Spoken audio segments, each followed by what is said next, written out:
The children of day and night have always held a bitter respect for one another. Their eternal war, born in the age of myth, was passed down to mortals, and it continues to rage in the modern era. Dark clouds gather over the bank building, a sign of the chaos to come. Suddenly, a deafening roar echoes through the streets, followed by a high-pitched, mocking voice. Even the ugliest villains in hell dream of heaven.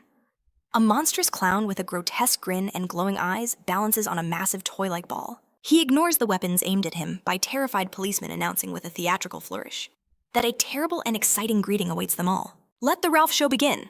Just then, a commander screams the order to fall back immediately, but it's too late. People barely have time to dive for cover as a colossal ball of death crashes down, crushing a police car like a tin can. Ralph, a summoner-class villain with the chaos skill, is a powerful A rank. Leaning down, he gazes at the destruction with glee, his thin voice crying out, "What a magnificent view!" As cameras flash, one of the surviving officers raises his pistol with trembling hands. Ralph the clown finally notices him. Clicking his tongue in annoyance, he materializes, a small mace in his hand.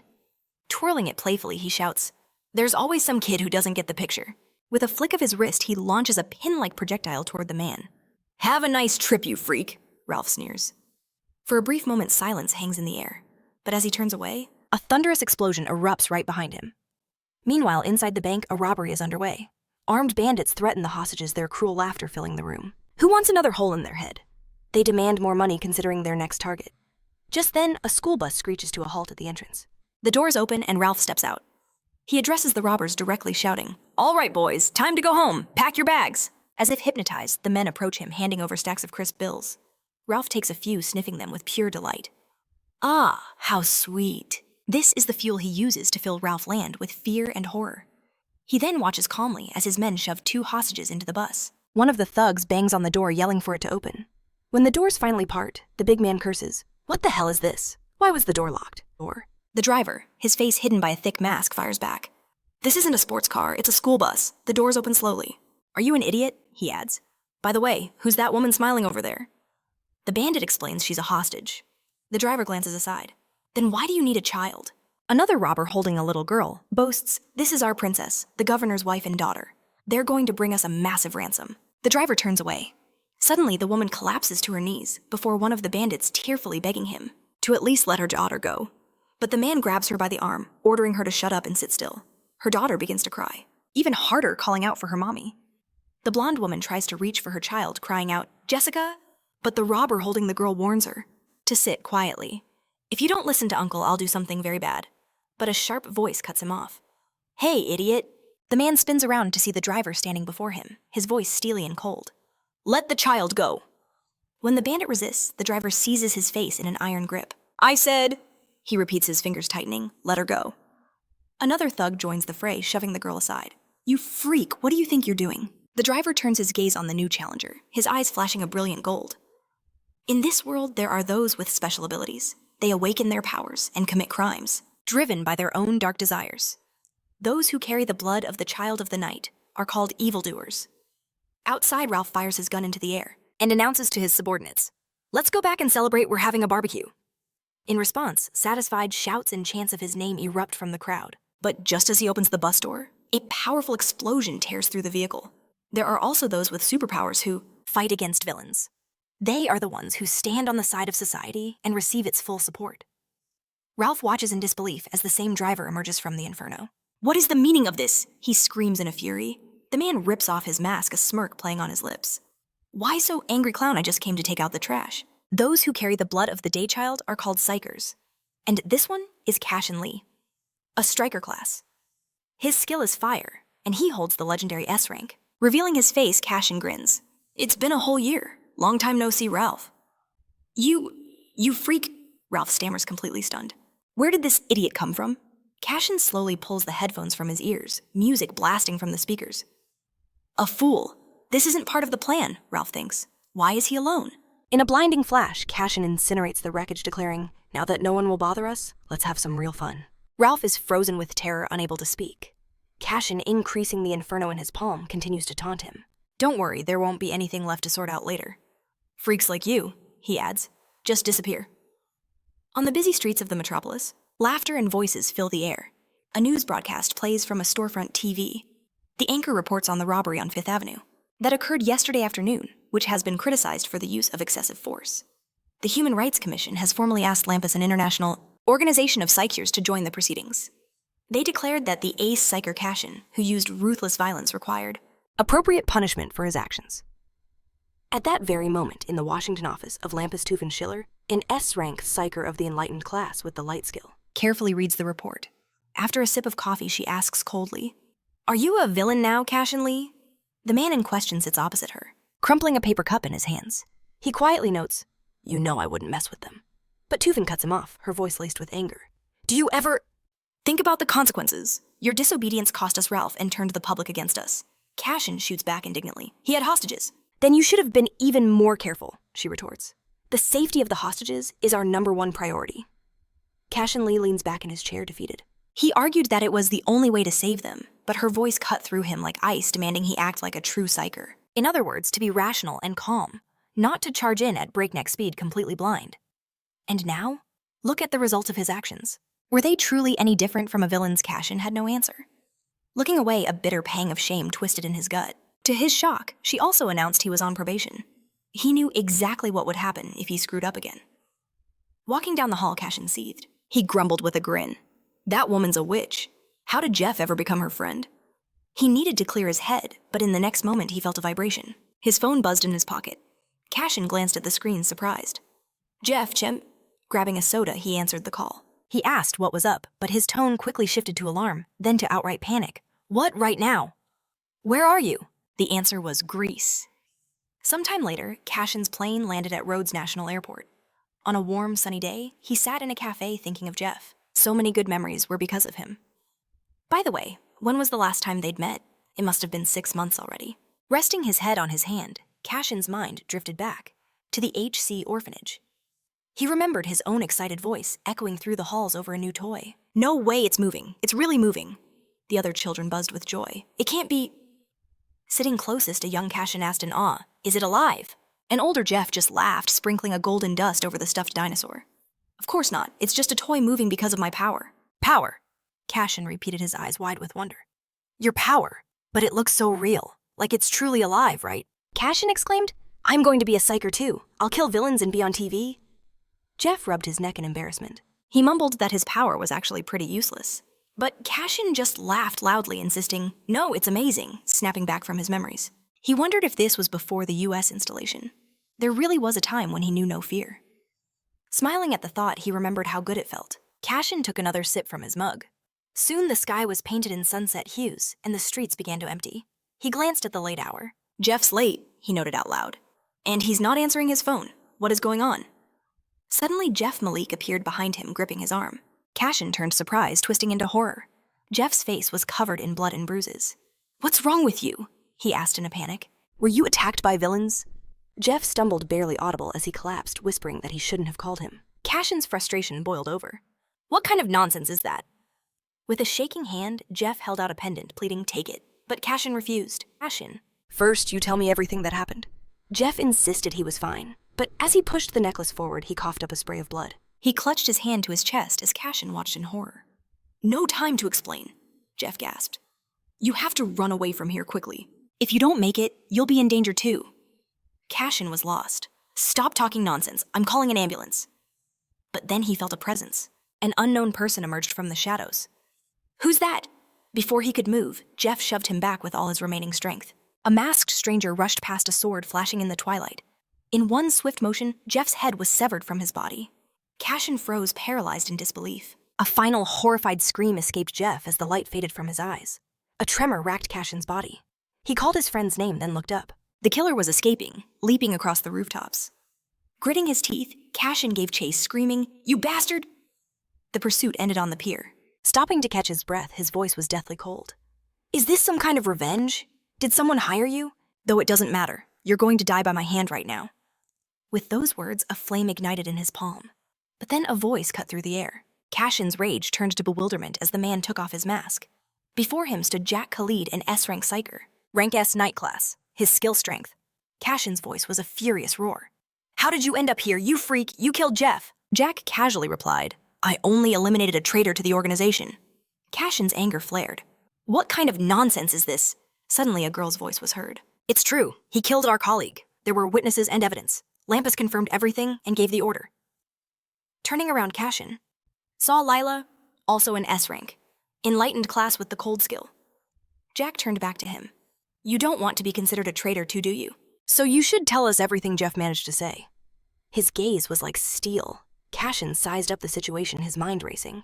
In all the 10 years Jeff has been a psycher, he finally said, he has not killed a single person. And you're telling me he would do this to a colleague? Lila's warning was stern. There are 2 more top-class psychers nearby. Think with your head, don't be stupid. Jack also added his own threat. If you're a real psycher, you'll be reasonable. This is the last warning. A dark smile spread across Cashen's face. Okay, you're wrong, he said quietly. Since I'm a psycher, I must act like a psycher, rationally and calmly. In the next instant, his fiery power exploded as he charged forward screaming. I'll kill you all. Jack reacted in a flash, his sword a blur aimed to end it in one swing. But Cashen dodged and landed a powerful punch. The blow knocked Jack back, but he didn't give up. Pointing his blade forward, he activated the soul of the sword. At the same time, Lila summoned a blast of cold. Noticing her power, Cashen furiously shouted, "Don't stop!" She immediately delivered her blow, but he deftly dodged it too, when suddenly, one of the sharp crystals wounded him. Falling to the ground, Cashen clutched his bleeding side, wondering if she was a sniper. Lila stood opposite him. Good. Surrender, she ordered. If you do not comply, I will have to eliminate you too. But such a threat had no effect. To their amazement, Cashen began to create. With a mocking sneer, he unleashes a torrent of hellfire, shouting, "Try it, you freaks!" The 2 are instantly engulfed by the inferno. As Cashen Lee escapes, a powerful explosion erupts behind him. A sheer cliff blocks his path, but he leaps without hesitation, vowing, "I'll see you idiots in hell." But then a pickaxe sinks deep into his back, delivering a mortal wound. Confusion clouds his face. This can't be happening, as the cold sea swallows him whole. He refuses to die like this, not without revenge. But as darkness claims Cashen Lee, the necklace in his pocket awakens with an otherworldly glow. Meanwhile, in a high school bathroom, the panicked whispers of students echo off the tiles. He's not breathing anymore. What do we do? Is he actually dead? A wave of panic followed by the thunder of retreating footsteps. The boy's body lies limp, showing no signs of life, until suddenly, a finger twitches. He jolts upright, greedily gasping for air. His eyes now glow a brilliant gold, and a familiar necklace hangs from his neck. It was Cashen Lee reborn. He stares at the ornament in disbelief and utters, "What?" Staggering to his feet, he leaves a trail of wet footprints. He approaches the sink, his voice a hoarse whisper. Where am I in? What's wrong with my voice? Then he sees his reflection. His hand traces a young, unfamiliar face. What is this? Who is this kid? This isn't me. Why do I look like a teenager? And why is my body like this? He washes his face with cold water, trying to convince himself this is a dream, just a dream. But after fixing his hair and looking again, rage boils within him. No! He thinks his voice laced with venom. I know this is real. His knuckles turn white as he grips the sink. How could this have happened? Suddenly, a jolt like lightning surges through his mind. A flood of memories not his own fills his head.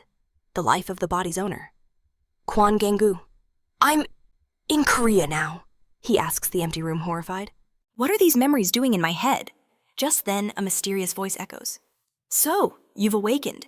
Cashen spins around in fear, shouting, Who's there? Tendrils of shadow seep from his necklace, coalescing into a spectral form before him. It announces, My name is Moros, an ancient and noble spirit. Cashen is bewildered, but still pokes a finger at the entity. What is this? Did you come out of this necklace? The spirit retorts, I am not a something. I am Moros. Besides, you have many questions. It is time we find some answers. Soon leaving the school behind, Cashen Lee tries to make sense of it all. So you're the one who brought me back to life after I died? Moros replies with irritation. Yes, as I have said several times. By the way, you mastered Korean pretty quickly? Cashen simply explains, I lived in Korea before I was adopted in the USA. He looks down, a bitter smirk playing on his lips. What luck. I died and came back to life. What kind of joke is this? He's distracted by Moros's voice. Jeff gave you the necklace, right? He did it to protect you. Cashen repeats the words to himself. Protect me? Was that what Jeff Malik really meant back then? Taking a deep breath, Cashen clarifies. You said you were looking for something, some kind of ancient iron sword. The spirit corrects him immediately. The sword of destruction. It was forged back in the age of myths. Cashen asks in disbelief. How would you know it was made so long ago? Moros reminds him, I am an ancient spirit. This is all nonsense, Cashen says dismissively.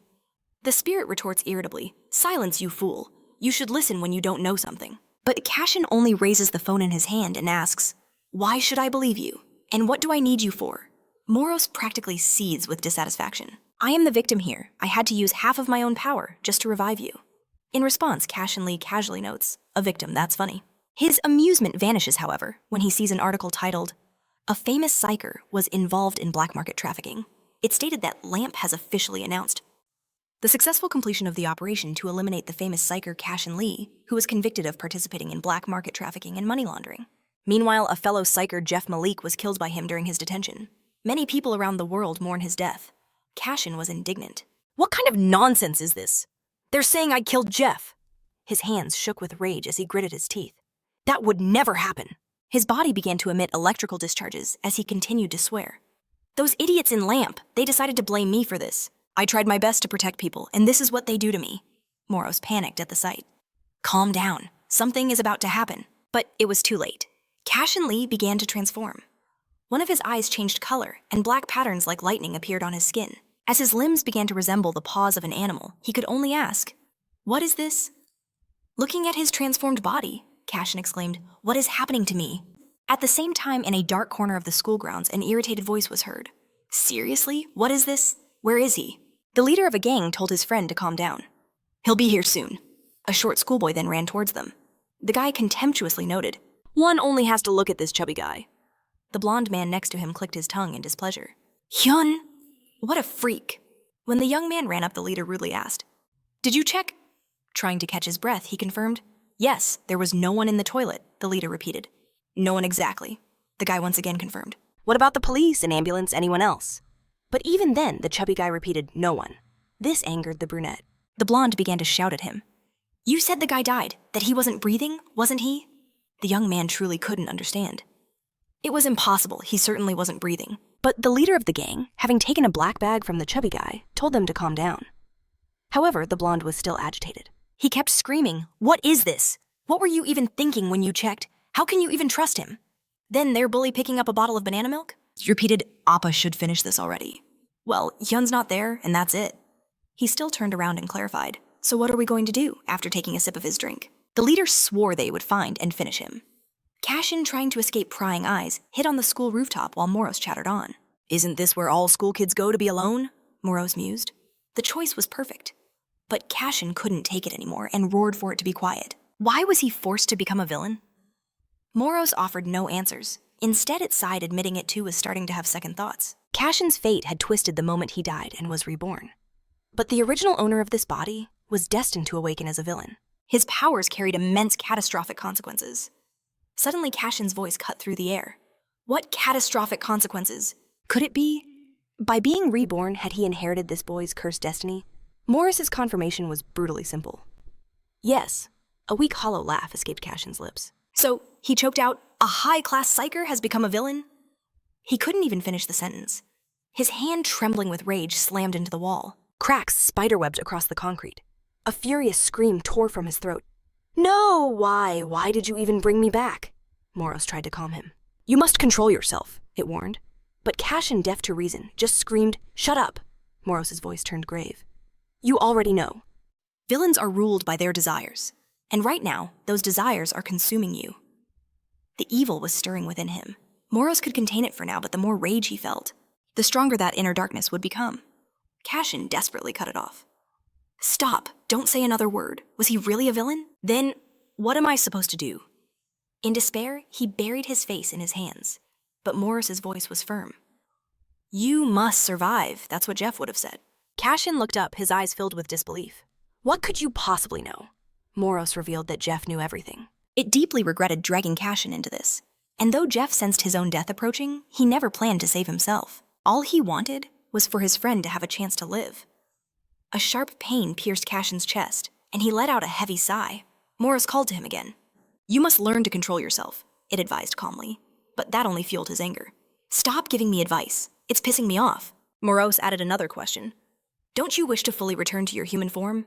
Cashen's reply was quiet. "Yes." Then a disdainful tone returned. "By the way," Moros instantly corrected him. "Not by the way. Address me as the noble ancient spirit." Cashen ignored the title, pressing on, "What even are you?" "What does that title even mean?" Moros asked if he was truly curious. "Of course I am," Cashen shot back. "You can bring people back from the dead." "You will understand," it said mysteriously, "when you find the sword." Cashen scoffed. "That piece of metal? Speaking of which," he growled, "does that sword have anything to do with Jeff's murder?" Moros paused thoughtfully. "I am certain of it." As silence fell, a new voice shattered it. "Idiot!" Cashen whipped his head around to see the gang leader and his cronies. A malicious grin spread across the leader's face. "He's finished? I can't believe you're alive," he jeered. At the same time, down in the school corridor, students were buzzing with excitement. "He's so handsome. Look at that physique." All eyes were on the Psycher trainee Kim Muchan. His rank was unknown, but he was a striker class with a fire skill. Suddenly his phone buzzed. It was Leun. Muchan answered the call. "Did something happen?" he asked immediately. After a few seconds, he nodded grimly. "That is a problem." But then his gaze drifted out the window, and he saw what was unfolding on the roof. "I'll call you back," he said, his eyes fixed on the scene. The thug stopped right in front of Cashen, his posture oozing superiority. Cashen stared back, the memory of what they did to Kwonu flashing in his mind. It was them. There was no doubt. Moros hovered behind him. "Don't worry," it whispered. "Only you can see me." The lead bully's sharp voice cut in. "You idiot! Do you have any idea how worried we were? We could have gone to jail because of your dead body." The leader lit a cigarette. "That Kwonu really pisses me off. If you weren't dead, why didn't you come to us? What are you hiding on the roof now?" Finally, Cashen's cold voice responded. "What is this nonsense?"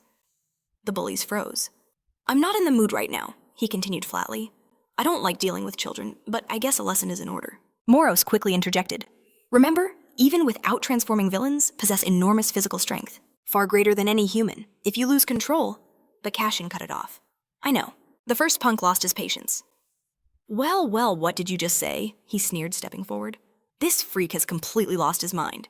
Cashen only needed a single piercing glare to unnerve him. But hiding his fear with aggression, the punk swung wildly. "What are you looking at, you idiot?" The next instant, the bully was the one hit. Cashen's fist connected with brutal force. The other two thugs stood frozen in shock. Cashen's face was a mask of pure coldness. As the first bully crumpled to the ground unconscious, the leader could only stare. "What? Where did a weakling like him get that kind of power?" The second punk finally snapped, rushing into the fray. "That's it, you're finished." Cashen turned his attention to the new threat. He met the incoming baseball bat with one hand, stopping it dead. With his other fist, he delivered a knockout blow. The final bully watched, his eyes wide with disbelief. 2 in a single blow. Cashen finally turned to the leader. "Doesn't your conscience bother you at all for what you've done?" "Why are you silent?" the leader spat back angrily. "Conscience? What the hell is that? I don't care about anyone, and I don't care about some damn conscience. What, you think you're going to teach me a lesson?" Cashen remained perfectly calm. "I see, so you don't have one. If that's the case," he said, his voice dropping low, "then I'll have to beat one into you." On the school roof, the two faced each other. Cashen lunged forward. The bully dropped into a fighting stance, fists raised, bracing for the inevitable clash. As the bully lunged forward, throwing a wild punch, Cashen Lee ducked under it effortlessly. A fist whistled past his ear. He countered with a vicious hook, slamming it into the bully's jaw. The boy's balance shattered as he staggered back. With eyes blazing like wildfire, Cashen Lee raised his hand for a follow-up blow. He drove his fist directly into the bully's gut. The force was so immense, it launched the punk into the air. He let out a heart-wrenching scream, groaning as he collapsed to the ground, clutching his stomach. Cashen Lee stared down at the pathetic sight with cold indifference. He asked if the boy had any conscience at all. Holding his stomach, the bully trembled with pain and fury. He spat out the word, "freak." Cashen Lee's anger flared. He grabbed the bully by the chest and sneered, "Was that not strong enough? Should I hit you again?" He stared daggers into the bully's terrified eyes. Suddenly, from the rooftop, a stern voice demanded, "What is going on here?" Cashen Lee, still gripping the boy, involuntarily glanced over his shoulder. A figure stood against the wind, looking down at them with a commanding gaze, waiting for an answer. The bully's eyes widened. He recognized him. It was Kim Muchan Cashen. Lee tossed the boy aside like trash and questioned, "Who's this guy? What right does he have to interfere?" Kim Muchan shot back indignantly, "Are you really beating up someone so much weaker than you?" The bully looked up confused. Weaker? Did Kim Muchan just call him weak? Humiliation turning to rage. The wounded bully gritted his teeth and charged at Cashen Lee with his fists raised. He screamed, "This idiot is gonna pay!" Cashen Lee stood perfectly still, calmly watching him approach. He then unleashed a powerful kick, striking him squarely in the chest. The bully flew back a long distance and crashed to the ground with a thud. Kim Muchan instantly appeared, grabbing Cashen Lee's shoulder. "That's enough," he said sternly, but Cashen Lee remained tense. He spun around, his eyes burning with anger as they met Kim Muchan's. He twisted his arm, attempting to land a sharp elbow into his stomach, but he was stunned. Something was wrong. Kim Mushan had crossed his arms, perfectly blocking the blow. Cashen Lee swung again, but his opponent simply took a step back, dodging with ease. Cashen Lee looked at this new enemy bewildered. Kim Muchin raised his leg for a counter kick, but Cashen Lee ducked just in time, narrowly avoiding the attack. He thought to himself, this guy, he's fast. From the sidelines, Moros watched the fight with excitement. He called out urgently to Cashen Lee, watch out, your opponent is a psycher. If you lose to him, it's all over. Distracted Cashen, Lee glanced over and asked, what? In that split second, Kim Muchin raised his fist to strike. He attacked, but Cashen Lee sidestepped, and the fist flew past him. A few drops of blood splattered. Cashen Lee touched his cheek, saw the cut, and cursed silently. The two now stood facing each other. Their fists were raised, ready for battle. Cashen Lee's gaze was filled with determination. Meanwhile, Kim Muchin wondered, is this guy also a psycher? He narrowed his eyes. He studied him carefully, then lowered his hands. Enough, Kim Muchin declared. If we continue, this will only end badly for the both of us. Cashen Lee asked in surprise. What? Kim Muchin held out a band-aid.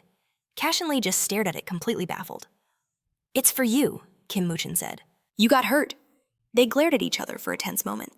Cashen Lee finally took the band-aid and without another word, turned and walked towards the exit.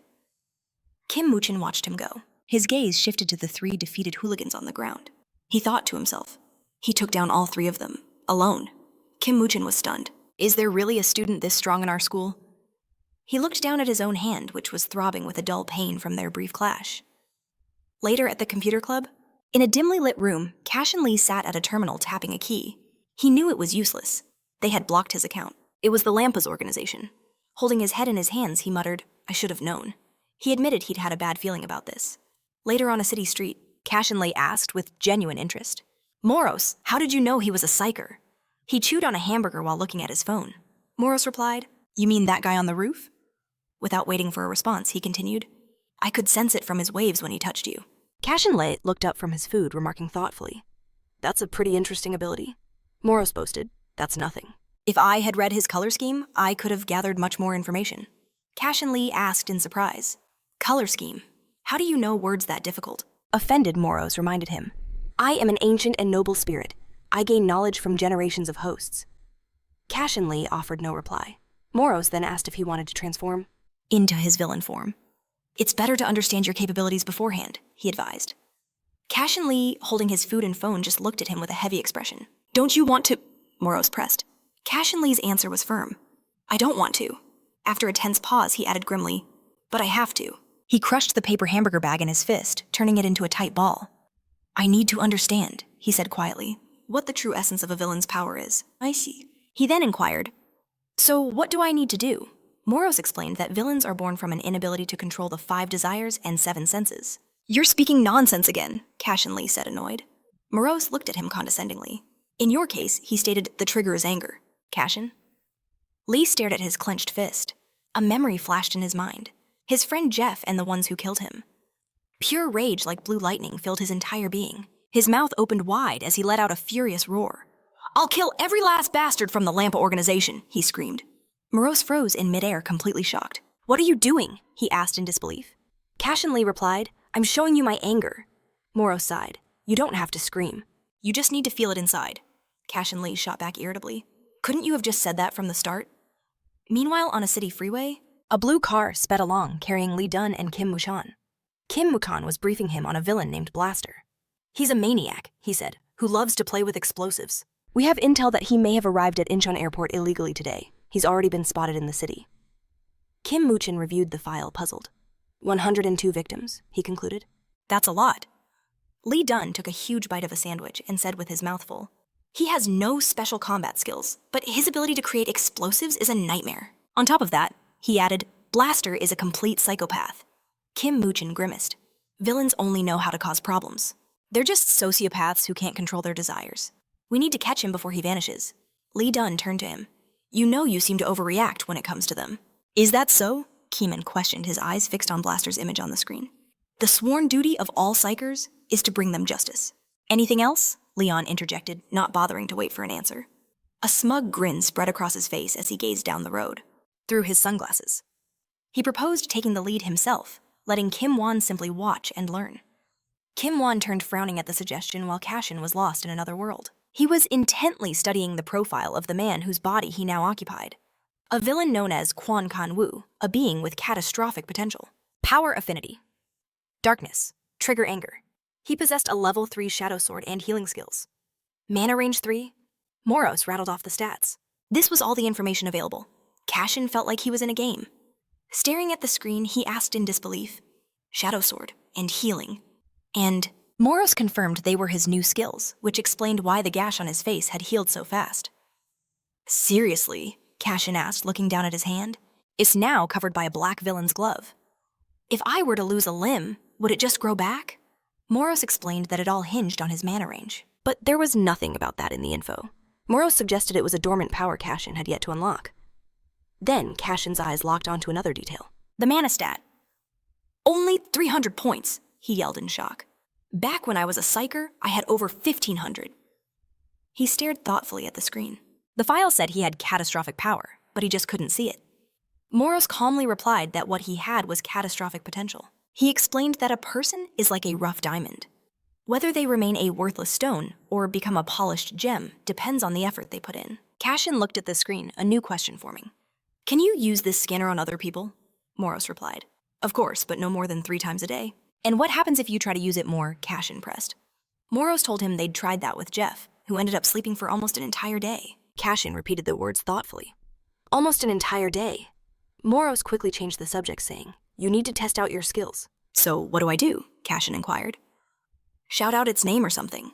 Moros instructed him to simply visualize the shadow sword in his mind. Like this. He swept his hand upward and a massive black blade erupted from the ground with destructive force. I did it, Cashen exclaimed.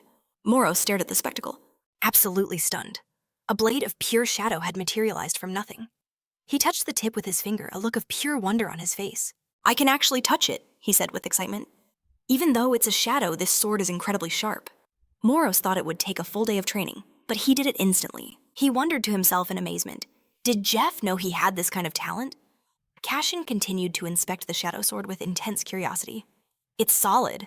You could use it as a shield. Moros added that villains often learn to manifest their own defenses in weapons. Tell me something I don't know, Cashen replied ironically. Channeling his mana and dark energy, he generated a sleek black suit around his body. We're in no hurry, he stated calmly. Moros meticulously examined him from head to toe and declared, You have absolutely no sense of style. Cashen snapped back. Oh, shut your mouth. As evening descended on the city, Moros asked a question. It's already getting dark. Where are we going? Cashen answered simply as he walked home. Moros looked at him thoughtfully and fell silent. Cashen finally revealed that Quan Kan-woo has a family. No parents, but he lives with his sister. You're going to meet her, Moros asked in surprise. Of course, Cashen replied. This may be his life, but I am definitely going to protect his sister. Moros then asked, Is your conscience bothering you? Cashen's expression grew dark. He died because of me. In that explosion. Just then, another blast rocked the city. Cashen's head snapped in its direction. A crowd of terrified people was fleeing from a burning skyscraper.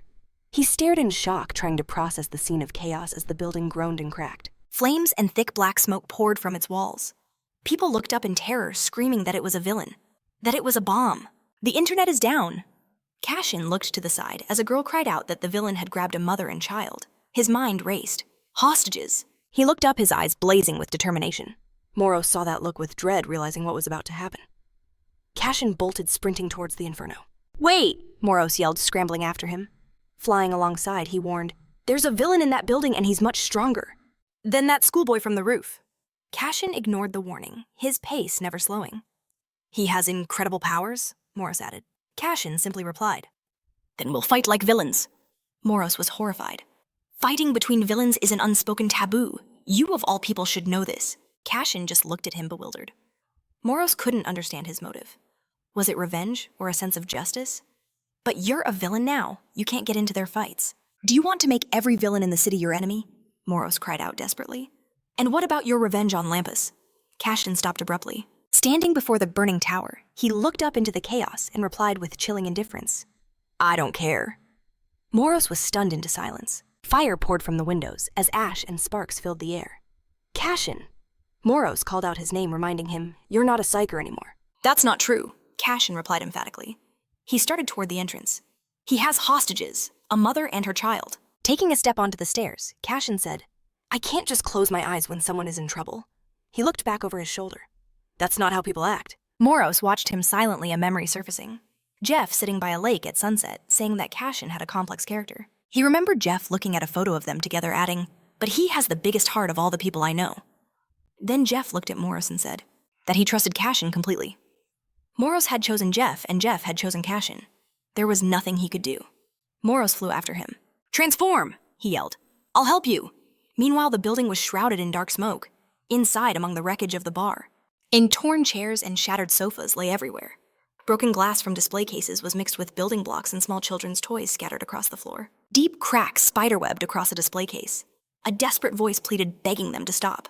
But the villain Blaster merely stood there, towering over his bound and terrified captives. He pressed the detonator, and a sinister light began to glow. While fiddling with the device, Blaster made a sickeningly soft, soothing sound. He told the trembling children to hush to stop their tears. "Why the long faces?" he chirped with manic glee. "This is supposed to be fun, so why are you crying?" The children could only stare back in absolute horror. Blaster tinkered with something out of sight, a strange click echoing in the silence. "Smile for me," he cooed. The girl consumed by an even deeper. Despair shrank back into her chair, her eyes wide with shock. Blaster's lips peeled back into a horrifying grin, baring all his teeth. He wanted them to match his expression, exactly like his all while clutching the bomb. Meanwhile, at a deserted gas station, a sleek car was parked. Kim Won leaned against it, his arms crossed as he gazed, thoughtfully into the distance. He pushed back his sleeve, staring down at his own hand. A flash of memory surfaced, reminding him of his past, confirming that he was no ordinary person. Suddenly, his phone buzzed, shaking him from his thoughts. He didn't even know his own name back then. Answering the call, Kim Won stated his name to the person on the other end. But what he heard next made his eyes widen in disbelief. Elsewhere, Leon was also on a call, offering a cheerful apology. He explained with a grin that he was in the middle of a mission. "I'll treat you next time, I swear," he promised, pulling the phone away for a moment. Leon practically shouted his assurance. He blew a kiss into the receiver and hung up. At that same moment, Kim Won was explaining into his own phone. "While I was in the restroom, he just appeared." He held the phone away slightly, his voice dropping. "This is a mission." On the other end, Lean's voice crackled with shock. "What?" Kim Won's reply was cold and direct. "We need to capture Blaster." Back at the hostage site, bursts of color lit up the night sky. Inside, Blaster turned to the boy. "Have you ever seen 5-colored fireworks? Against a pitch-black sky?" The boy, trembling desperately, choked out a no. Blaster pouted dramatically. "Me neither. Isn't that just so sad?" He stroked the boy's cheek, a flicker of excitement in his eyes. "But don't you worry," he whispered. Blaster's face twisted into that insane smile again. "You're about to see something far more beautiful." He painted a gruesome picture, the boy's mother gagged and strapped with explosives. "It will be a beautiful masterpiece of flesh and blood." His voice rose with mad ecstasy. "Scattering everywhere, the most beautiful fireworks imaginable." The boy broke down sobbing in pure terror. Blaster hugged himself, shivering with delight. "I can't stop shaking just thinking about it." He then let out a deranged, animalistic howl. The madman then approached the girl, explosives in hand. "Now, where should we begin? Her hands, perhaps?"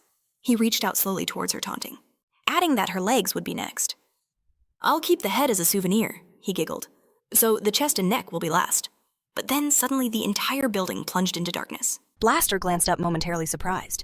His eyes narrowed. And then that wide, insane grin returned. He turned towards a pile of explosives. "So, you finally arrived," he called out into the darkness. "Welcome." His gaze drifted towards the steps. "No need to be shy." He cracked his knuckles, a low growl in his voice. "Come on out and play with us." A new voice echoed back. "Gladly." In the next instant, glass shattered behind Blaster shards, exploded outwards in every direction. Blaster spun around, completely stunned. A fist crashed directly into his face with devastating force. Cashen Lee's blow sent Blaster flying, smashing straight through a solid stone wall. The villain lay motionless amidst the rubble. Cashen Lee looked forward, his expression like ice. "Status on the hostages," he demanded. Morris's voice replied. "They're both unharmed, for now." But then his teammate cried out, "Your body, Cashen." Lee glanced down, his eyes widening in surprise. A bomb wrapped in chains was strapped to his chest. Suddenly, it began to spark, flashing ominously. The two children stared at him, their faces filled with despair. Moros could only watch, paralyzed with shock. In that split second, Cashen Lee bolted sideways. He launched himself away from the children, his hand reaching for something, anything, Cracks began to race across the building's frame. And then, it detonated. A powerful explosion ripped through the structure, sending debris flying. Outside, onlookers screamed in terror. "What was that explosion?" someone cried. "Where are the police? Where are the psychers?" Meanwhile, inside the wreckage, rubble was scattered everywhere. Flames licked at the walls of the ruined chamber. Blaster rose from the debris, looking around with a careful eye. A smirk spread across his face. "To think you'd barge in, without even knocking." He stroked his chin thoughtfully. "I don't know who you are, but I can tell you're just a rude, stupid brat." Blaster's gaze fell upon a teddy bear with a torn-off paw. "I was hoping to make a lovely firework out of him," he sighed. "It's a shame he went off so soon." "How tragic," Blaster mused. He began walking toward the children still tied to their chairs. He held out his hand as a brilliant light began to gather in his palm. "I suppose only you two can make it up to me," he declared. He swung his arm out, another bomb ready. But in a flash, a streak of brilliant blue light sliced through his arm. It was a blade, and it had severed his entire limb. Blaster clutched the bleeding stump, letting out a desperate, agonized scream. Blood sprayed violently. In every direction, he thrashed about wildly, consumed by pain. Suddenly, a figure appeared right before his chest, and he stared up in pure shock. Cashen Lee glared down at him, his fury unconcealed. He scanned the rubble-strewn floor for something. Blaster, meanwhile, lay broken, on the ground, weakly reaching out. His entire body trembled. With a lightning-fast move, Cashen Lee seized his wrist, pinning him down. There would be no escape. "Trying the same trick again," he snarled. Cashen Lee drew back his fist, his voice dripping with contempt. Even in a game, the enemy doesn't fall for the same move twice. Blaster could only stare up with a lifeless gaze. "You absolute freak, Cashen Lee roared. He brought his fist down with the force of a meteor, the powerful impacts. Shook the very foundations of the ruined building. Cashen Lee rained down blow after furious blow. He straddled Blaster's body, ensuring he couldn't move an inch. Cashen Lee's assault was relentless. Stones shattered from the force of each impact. More, he thought. I need more. More. But then a figure appeared at his side. The figure called out his name, trying to break through his rage. "Cashen Lee!" Morose shouted again, watching with concern. Cashen Lee finally froze his fist, hovering over Blaster's broken and lifeless body. "He finally heard me," Morose thought with relief. Cashen Lee looked down at himself, a wave of shock washing over him. His face, his hands. They were completely covered in blood. He cursed silently. Gazing at the gruesome remains of Blaster, he stared at his own hands. A chilling question echoed in his mind. Was this really me? Morose watched him, sensing the darkness that was beginning to fester. The situation was spiraling out of control. Cashen Lee looked back at him, his eyes vacant.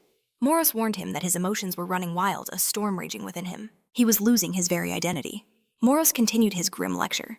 If he couldn't master himself, he would become a true monster, a slave to his own destructive desires. "Stop!" Cashen Lee roared, cutting him off. He clutched his face, cursing this twisted fate. Gritting his teeth, he squeezed his eyes shut against the encroaching darkness. A moment later, he stood over Blaster's body again. "Are you all right?" Morose asked. "It was an explosion." Cashen lied, insisting everything was under control. He claimed his only goal was to save the hostages. But his eyes drifted to the side, to the massive cracks splintering the floor, a testament to his terrifying power. Later has shown. Lee faced the boy and girl he had rescued. He looked at them with a worried expression. Terrified, the boy and his mother trembled uncontrollably before him. Soon, police cars swarmed the building. Blaster's body was loaded into a vehicle. Leun was on the phone surveying the wreckage. "It's true," he confirmed. "The hostages are secure." But he knew the case was far from over. They had to dig deeper. At first glance, it just looked like a brutal showdown between two villains. Investigators combed through the room, carefully preserving every piece of evidence. The witnesses gave a description, Leun stated. His eyes fell on a lone teddy bear. But we still can't identify him. Kim Won held the toy in his hands, lost in thought. A child had been among the hostages. He frowned, a question forming in his mind. So there were two villains here. Suddenly, hushed whispers caught his attention. "Have you heard they're saying one of the villains saved the hostages?" Another researcher asked, "Are you serious? Those are just rumors, right?" The first investigator shook his head. "That's what the witnesses are claiming." A second one chimed in, "Yeah, a lot of people are saying the same thing." Kim Won couldn't stay silent. "Forgive me for interrupting," he began. "But who exactly are you talking about?" The investigators just stared at him, stunned.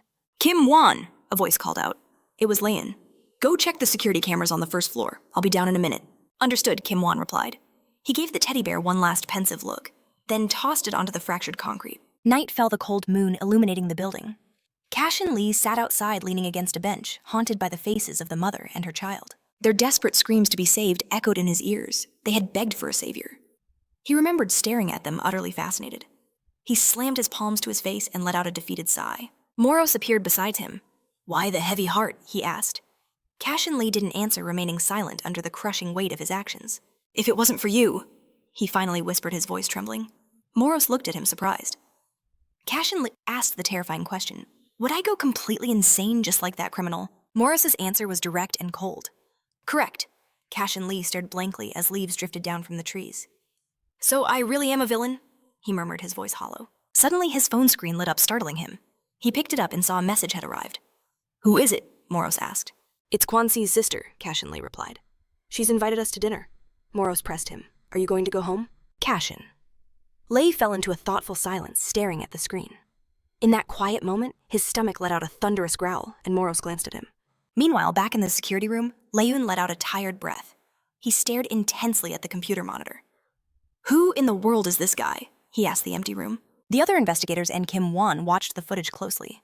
Leun leaned in. "Is my eyesight failing? Or did that villain actually save the hostages?" The video showed Cashen Lee freeing the child and the woman. Leun pointed at the monitor, turning to his team in disbelief. "Is this some kind of joke?" Cashen Lee gave no answer, his gaze fixed on the floor. In another part of the city, a long apartment building was bathed in moonlight. In room 701, Cashen Lee had arrived. He walked over to a table filled with food. He picked up a note that was placed on top and read it carefully. It read, "Heat up the soup and rice and eat well. There's fruit in the fridge, so have that too." He read the last line, a small smile touching his lips. "My sister is the sweetest in the world." The note triggered a flood of old memories. An angry voice scolding him for being late. Cashen Lee immediately apologized, explaining that he was just playing. "I have no dinner for a child who is always late," the woman had said, turning to leave. But then, someone handed him a large piece of bread. Cashen Lee's eyes widened in surprise and joy. "Jeff!" he exclaimed. Jeff put a finger to his lips. "Don't tell her," he whispered. "Just eat it quietly." Cashen Lee began to devour the bread, his face beaming with happiness. After a moment, he stopped reminiscing. He looked down at the note with a faint smile. He stood before the food without touching it, carefully examining each plate. Soon he picked up a spoon and scooped some of the broth. Cashen Lee brought the spoon to his lips and tasted it. "It's delicious," he thought. He remembered Jeff hugging him while serving him food. That was the last home-cooked meal he ever had. Cashen. Lo picked up another dish. He quietly thanked his sister for this kindness. Sometime later, daybreak. The sun's rays pierced through the curtains, illuminating the bed. Suddenly, his alarm went off. It was 7:50 in the morning. Cashen sleepily opened his eyes. He pushed away the blanket and began to pull himself up. Cashen Lee looked forward with a completely blank gaze, saying nothing. The sounds of running water echoed from the bathroom. Cashen Lee stared at the mug toothbrush and toothpaste. Then he began brushing his teeth. He expressed no emotion, looking in the mirror and thinking, "That's not me." The thought continued, "I'm just being forced to live someone else's life." He took some water into his mouth from a mug. He had thought he would feel better after a good night's sleep. "No," he said to himself immediately. If he had the chance, he would go back to the past. Moros suddenly appeared next to him. "Good morning," the entity chirped. Cashen Lee gloomily replied, "This morning is anything but good." With his sneakers on, he headed for the exit, when a voice suddenly stopped him. Was he already leaving for school? Cashen Lee turned around, stunned. Kwan Yuri, her face still puffy with sleep, looked at him with a pout. She couldn't believe he was leaving without at least saying goodbye. A pang of guilt hit him. She was right. He felt a strange awkwardness facing her now. Could he even tell her the truth about what happened? Then, as if remembering something crucial, she lit up. "That's right." Reaching into her pocket, she pulled out a bank card. "This is for you." She told him to use it for his expenses and to be smart about it. Cashen wondered, why was she giving him a card? He took it, and a memory flooded his mind. He remembered Kwan Kanu nervously approaching Yuri while she held the TV remote. In a small, timid voice, he'd asked for next month's allowance in advance. Yuri had looked at him confused. Didn't she just give him pocket money last week? Flustered Kwan Kanu started to stammer out an explanation. He recalled a thug cornering him, demanding he lend them some money. It was only $100, one of them had sneered. With his head hung low, Kwan Kanu admitted he'd lost his wallet. Sighing, Yuri put the remote down. "I understand," she said softly, telling him not to worry. She promised she'd give him the money. Kwan Kanu exploded with loud, dramatic thanks, but Yuri held up a finger, cutting him off. "I'll put it on a bank card," she said with a sly wink. Kwan Kanu just stared at her, confused. A bank card. Snapping back to the present, Cashen realized. This was that card. Turning back towards the door, he thanked her. I'll be careful, he promised. Kwan Yuri nodded in approval. Good. But just as he was about to leave, she gasped. Wait a minute, she yelled. With a hand on her chin, she murmured, something's different. Cashen froze in his tracks, a wave of fear washing over him. Then her eyes widened. Your hair, she shrieked. He instinctively touched the back of his neck as he turned. With a look of pure admiration, Yuri said, Wow, a new hairstyle really can change a person. She walked right up to him. See, I've been telling you to get a haircut for ages. He mumbled that he'd just styled it differently. As he stepped into the elevator, she leaned out the door. So, you got a girlfriend? She teased. I'm off, was all he said, waving goodbye as the doors closed. A short while later, the schoolyard was buzzing with students, their excited chatter filling the air. Meanwhile, inside a classroom, A group of girls suddenly turned around, their eyes wide with surprise. Other students looked up, their faces filled with excitement. They were all staring at Oppa. He sat with an arrogant smirk glued to his phone screen.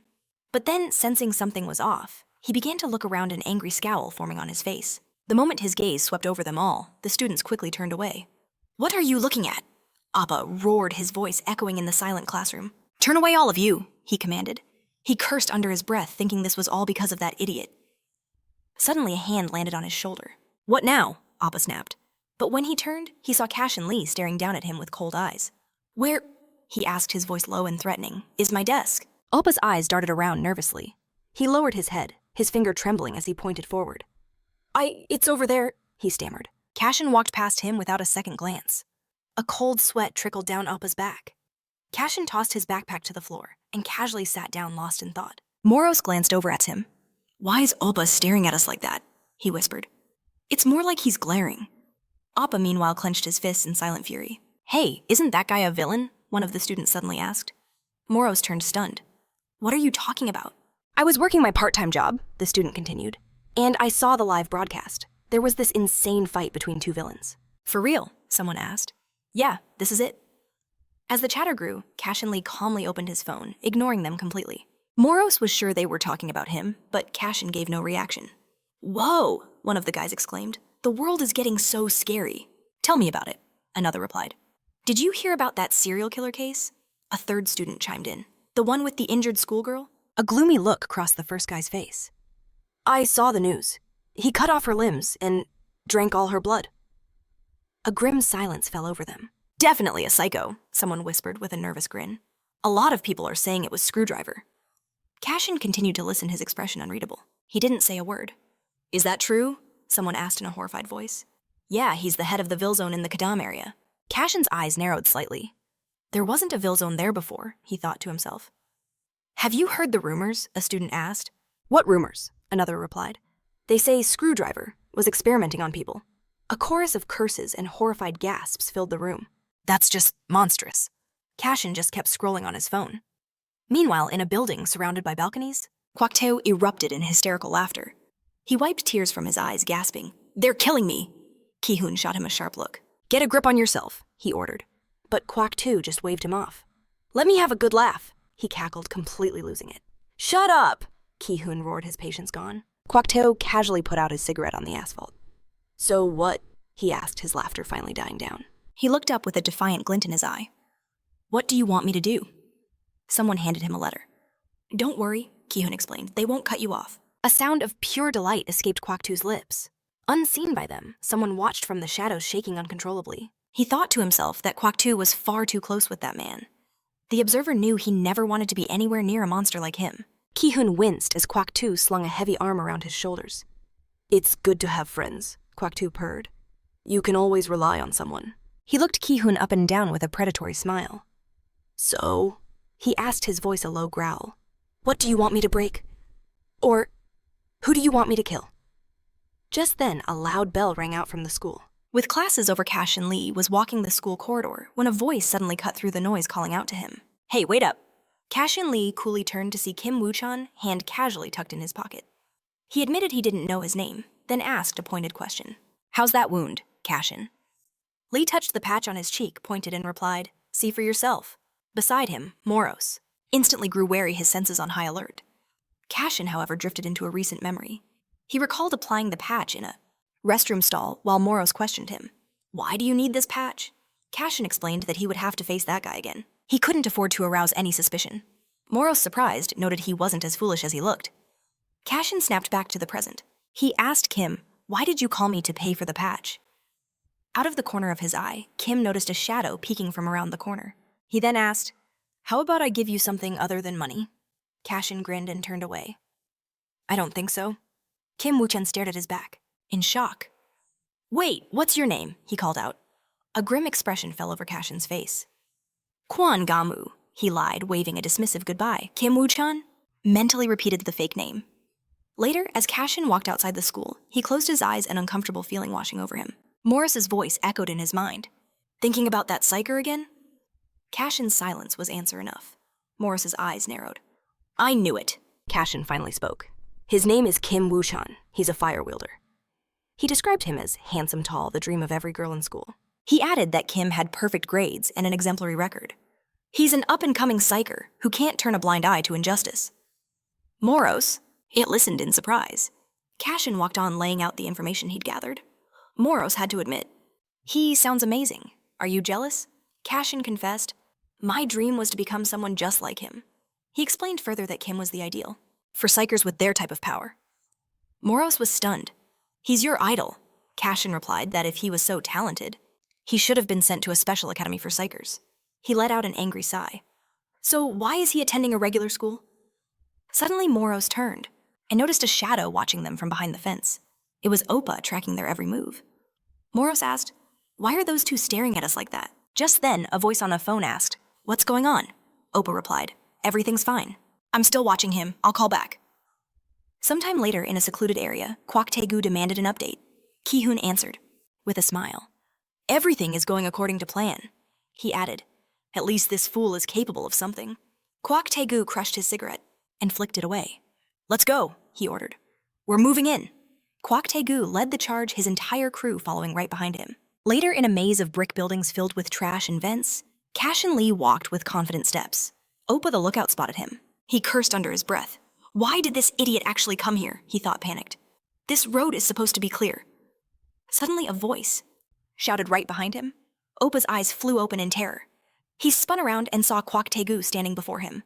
Oppa clutched his chest and yelled, "You scared the life out of me!" Kwak glared menacingly. "What words did you just use?" he snarled. Oppa threw his hands up in fear. "Nothing," Ki-hoon then demanded. "Where is that guy?" Oppa pointed towards the vents and said, "There." "There's no one there," Ki-hoon said.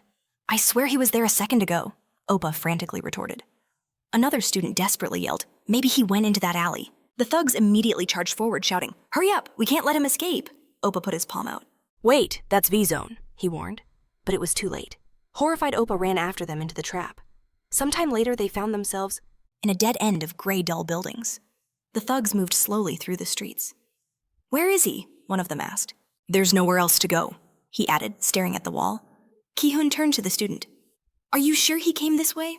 The boy nervously confirmed, "Yes." Kwak Tae-gu cursed. "Are you trying to play games with me?" He roared, smashing his fist into the brick wall with all his might. The student was paralyzed with fear, staring at the ground. Kwak Tae-gu stomped toward him. "All you had to do was follow him." The student trembled uncontrollably. He worriedly looked up. "Why are you silent?" Kwak Tae-gu demanded.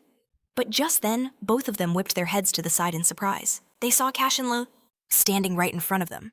He calmly stated, "I guess you're the ones who found me." Meanwhile, a camera high above was watching them. Its lens glowed brightly, monitoring everyone nearby. The feed zoomed in on Cashen Lee's face, displaying it on a monitor. In a dark room filled with screens, a single person was watching. Screwdriver was writing something down before putting his feet up on the desk. He continued to watch the screen with a grin. "Well now," Screwdriver said. "Looks like we have some guests." Back among the towering gray buildings, Cashen Lee frowned, his gaze cold and empty. Kwak Tae-gu sarcastically announced, "Everyone look at this idiot. He's not even surprised to see us." Someone shouted, "Have you lost your fear?" Kwak leaned forward menacingly and asked, "Were you the one who attacked Ki-hoon?" Ki-hoon remained silent, his expression bitter. Cashen Lee met their glares without a trace of fear. Kwak Tae-gu let out a mocking laugh and swore loudly. "Just look at him." He held up 3 fingers. "I'll give you 3 seconds, he threatened. "You can run while you still have the chance." Cashen Lee stood his ground. Kwak Tae-gu began the countdown. 1, he shouted. Then, with a murderous look, 2. After a tense pause, he finally roared, 3. Yet Cashen Lee remained perfectly still. He stood his ground a fearless statue. Kyun and Kwok stared utterly bewildered. Kwok, meanwhile, roared, "Are you insane?" He shoved his face close, growling. Through his teeth. "You're practically begging for a beating?" Cashen Lee's voice was ice. "Is this all you've got?" Kwok 2 blinked, confused. "What?" Before he could finish, Cashen Lee's fingers blurred into motion. A lightning-fast strike aimed directly at his eyes. Kwok 2 collapsed, clawing at his face. And screaming in absolute agony, "My eyes!" He shrieked in pain. Suddenly, a hand grabbed him by the hair. With terrifying force, Cashen Lee smashed him into the wall. The impact shattered the concrete itself. Kwok looked up, his eyes lifeless. Kyun and Oppa could only watch their faces masks of pure horror. They saw his body slump too, the asphalt limp and unmoving. Cashen Lee held out his palm, scanning the remaining thugs. "What's wrong? Is that all it took?" he asked, his voice dripping with contempt. "Pathetic idiot." Those words ignited a fire in the other punk. Gritting his teeth, he growled, "You." He charged at Cashen Lee, screaming, "You monster!" He lunged, trying to grab him, but grasped only empty air. The thug immediately followed up with a furious punch, but Cashen Lee was already gone. In a blink, he materialized behind his attacker, effortlessly dodging the blow. The punk spun around, fear and confusion warring on his face. He couldn't comprehend the speed. That's when Cashen Lee kicked him. A powerful knee strike sent him crashing to the ground. As the thug began to fall, a blur of motion from above smashed into a pile of plastic crates. The downed punk could only groan in pain. Cashen Lee's voice was cold. "I gave you a chance to walk away." He lifted his leg for another strike. "You brought this on yourselves," he declared. The kick landed with sickening force. A desperate scream echoed through the alley. With that, Cashen Lee turned his attention to the others. "Are you going to leave now?" he asked, his gaze a silent threat. But then a low growl cut through the air. "You monster." It was Kwok 2. He was back on his feet, head in his hands, trembling with rage. He lowered his hand from his face, his eyes burning. "You're a dead man," he hissed. Cashen. Lo watched him, a flicker of confusion in his eyes. He mentally asked himself, "Did I go too far?" Kwok 2 ignored him, settling into a combat stance, palms open and ready. This man was the runner-up in the national Muay Thai competitions. Kwok 2 raised his knee, preparing a devastating kick. A smirk grew on Kyun's face. "He's finally serious," he thought with glee. "That idiot is finished." Oppa and the other thug could only stare jaws agape at the display. But Cashen Lee remained unmoved, a fearless wall. His brow furrowed as a memory surfaced. The scent of sweat and leather filled a bustling boxing gym where dozens of fighters trained relentlessly. In another part of the gym, people worked out on treadmills and other machines. Meanwhile, Cashen Lee was sparring against John Cluse, who landed a brutal punch to his face. "Keep it down," one of them sneered. "He's about to get destroyed." Another one laughed. "Just watch this." Suddenly a new voice cut in. "What do you think you're doing?" It was Jack. One of the guys turned surprised. "Jack, you're here already?" he asked. Jack casually tucked a hand in his pocket, a towel draped around his neck with the other.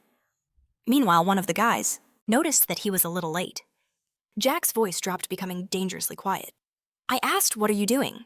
The guy just chuckled with smug amusement. "We're watching the sparring match, can't you see?" he jeered. The other guy snickered beside him.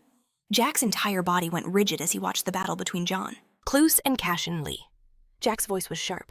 "Why is there no gear?" "The new guy said he didn't need it," came the flippant reply. "I wasn't talking about the new guy," Jack stated firmly. "I was talking about John Cluse."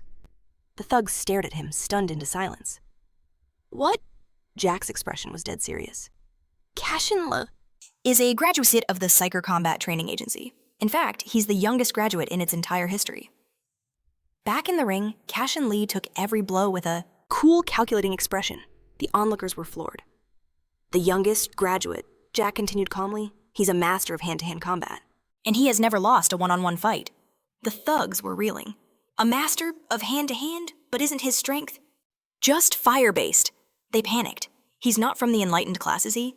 Just then, a sharp crack echoed from the ring. They whipped their heads around in fear. Jack simply crossed his arms unfazed. Cashen Lee had landed a decisive blow on John Cluse. The memory faded, and with a single fluid strike, he sent Kwok 2 flying. One blow was all it took.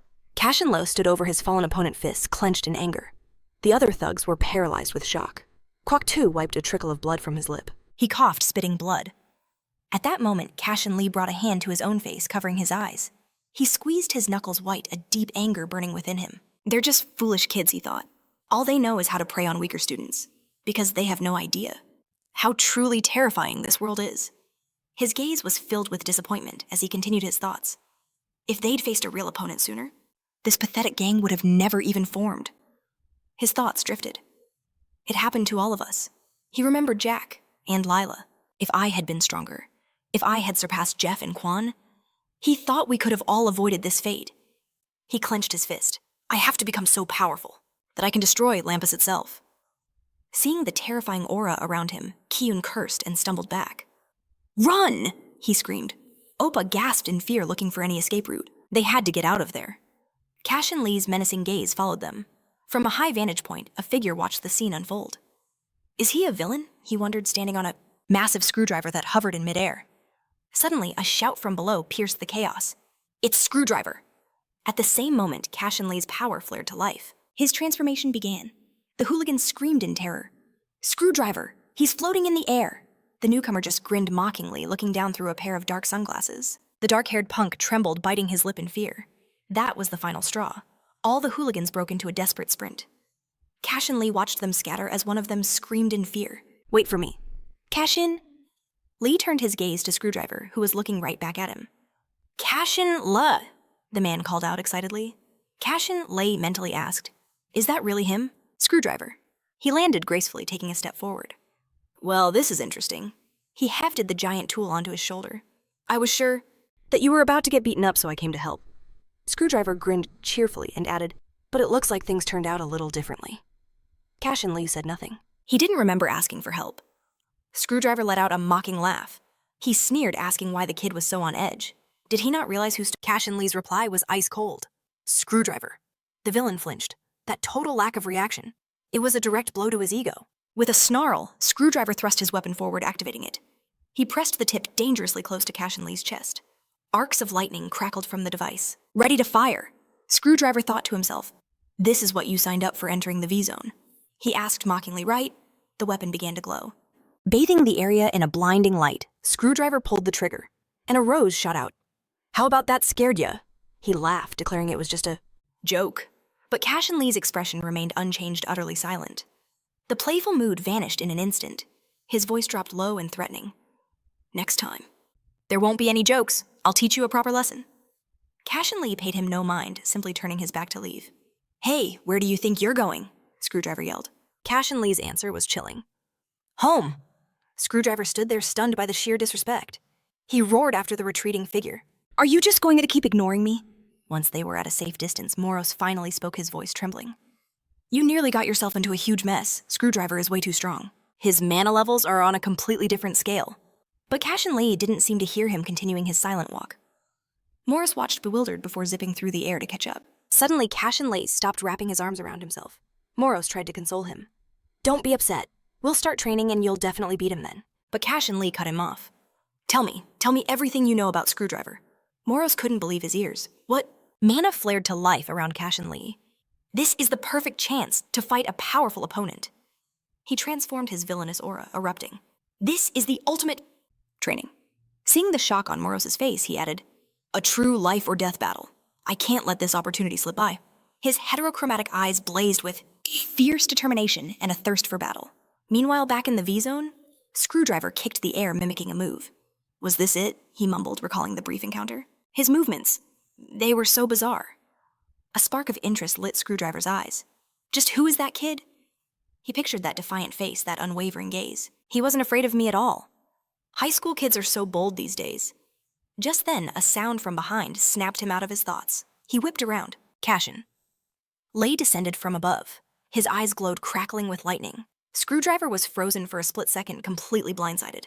Cashen Lee swung his fist, aiming straight for his face. But Screwdriver reacted instantly, blocking the blow and flying backward. He crossed his arms defensively, eyes locked on his opponent. As Cashen Lee charged again, arms a blur of motion. With an upward slash, he created a blade of pure shadow. Screwdriver shot into the air, looking down at the black spikes erupting, if from the asphalt below. Cashen Lee looked up, realizing this wouldn't be as simple as he thought. Screwdriver had effortlessly dodged, now hovering in the air. He took out his namesake weapon, and with a twist, it transformed into a massive cannon aimed directly at Cashen Lee. Moros shrieked from the sidelines. Cashen Lee, be careful, he's about to fire. Screwdriver's voice was a low growl. You're in some real danger now, he asked. Do you understand that? He pulled the trigger. A blinding stream of pure energy erupted from the barrel. A cruel smile spread across his face. You always have to return a favor, don't you? Right. But Cashen Lee remained focused, his eyes analyzing the entire situation. The torrent of energy rushed down upon him from above. The light was so intense it lit up the entire V-zone. Crow, Red-Eye, and Black Hand all turned in shock toward the brilliant Flash, wondering what was going on. Screwdriver peered down, intrigued. Cashen Lee had raised his shadow sword like a shield and was actually deflecting the entire attack. He stood there alive and unharmed, lightning dancing around him. Moros frantically scanned Screwdriver. His mana? It's over 1,000 points. He's 3 times stronger than you. A blue screen materialized, displaying data on the villain known as Screwdriver. His capabilities were listed. Mechanical weapons. His feature leader. His trigger was still under analysis. His skills included mechanical arm, screwdriver punch, formation, and mana weapon formation. Mana level 11, 100 points. After absorbing this information, Cashen Lee let out a quiet, indifferent chuckle. Moros snapped. Are you even listening to me? Cashen Lee didn't reply at first. Then a small smile touched his lips. This just makes the battle even more interesting. Moros was floored. Are you really that confident? Up above, Screwdriver grinned. Nice block. He hefted his massive weapon. Maybe I didn't put enough force into that one. Don't worry, I'll try harder this time. Below, Cashen Lee watched his every move, analyzing his patterns. Screwdriver roared, swinging the weapon, downward in a devastating arc. Cashen Lee leaped back just in time. Screwdriver missed, smashing into the ground. A brilliant flash exploded outward, but Cashen Lee had already dodged. Again, Screwdriver swung his weapon wildly side to side, but Cashen Lee deftly weaved and dodged every single blow. This isn't working, Screwdriver thought in frustration. How is he predicting all my moves? Just who is he? Screwdriver swung again, aiming to crush him, but missed, hitting the ground and sending debris flying. He didn't know anyone with skills like this. Screwdriver raised his cannon high above his head for a final decisive strike. He thought to himself, could he be the one who killed Blast? He brought the weapon down with all his might, but Cashen Lee simply raised a hand and blocked the devastating blow. Screwdriver's eyes went wide. He stared in utter shock at the monstrous black hand with razor-sharp claws. Cashen Lee met his gaze, his own eyes burning a brilliant red. Screwdriver unleashed a crimson blast of energy point blank. But Cashen Lee dropped low, sweeping Screwdriver's leg out from under him. His balance shattered, he began to topple. Screwdriver thought, this kid is insane. Cashen Lee closed the distance, his arms a blur. Are you a martial arts master? Screwdriver yelled in disbelief. Screwdriver activated a skill, Mechanical Arm. A massive fist of pure energy glowing with spiritual power flew towards Cashen Lee, but he was ready, forming a blue orb of mana, and launched it forward. Cashen Lee dodged the mechanical fist and kept running. The blinding light from his energy ball flared in Screwdriver's face. Taking the opening, Cashen Lee closed in. He raised his clawed hand high and brought it down with crushing force. The impact sent Screwdriver flying back, but he landed on his feet. He immediately charged back, thinking with dread. He realized this was no joke. His skills were on a completely different plane. These movements couldn't be mastered without intense professional training. Bland laughed. Well, look who it is! He wondered what these fools were up to. Cashen Lee stared them down, his gaze lethal, as Screwdriver slowly lowered his weapon. Reedy and Crow moved in to flank them. Black Hand scoffed. Screwdriver, you're taking too long. It's time to stop playing around with a rookie. Cashen Lee stood surrounded villains on all sides. He grinned mockingly and asked, What's this? Did you call for backup because you were losing? A one-on-one battle, Crow asked in surprise. He's losing, Screwdriver just laughed. Not exactly, let's just say it's in progress. Seeing his hesitation, Crow knew the truth.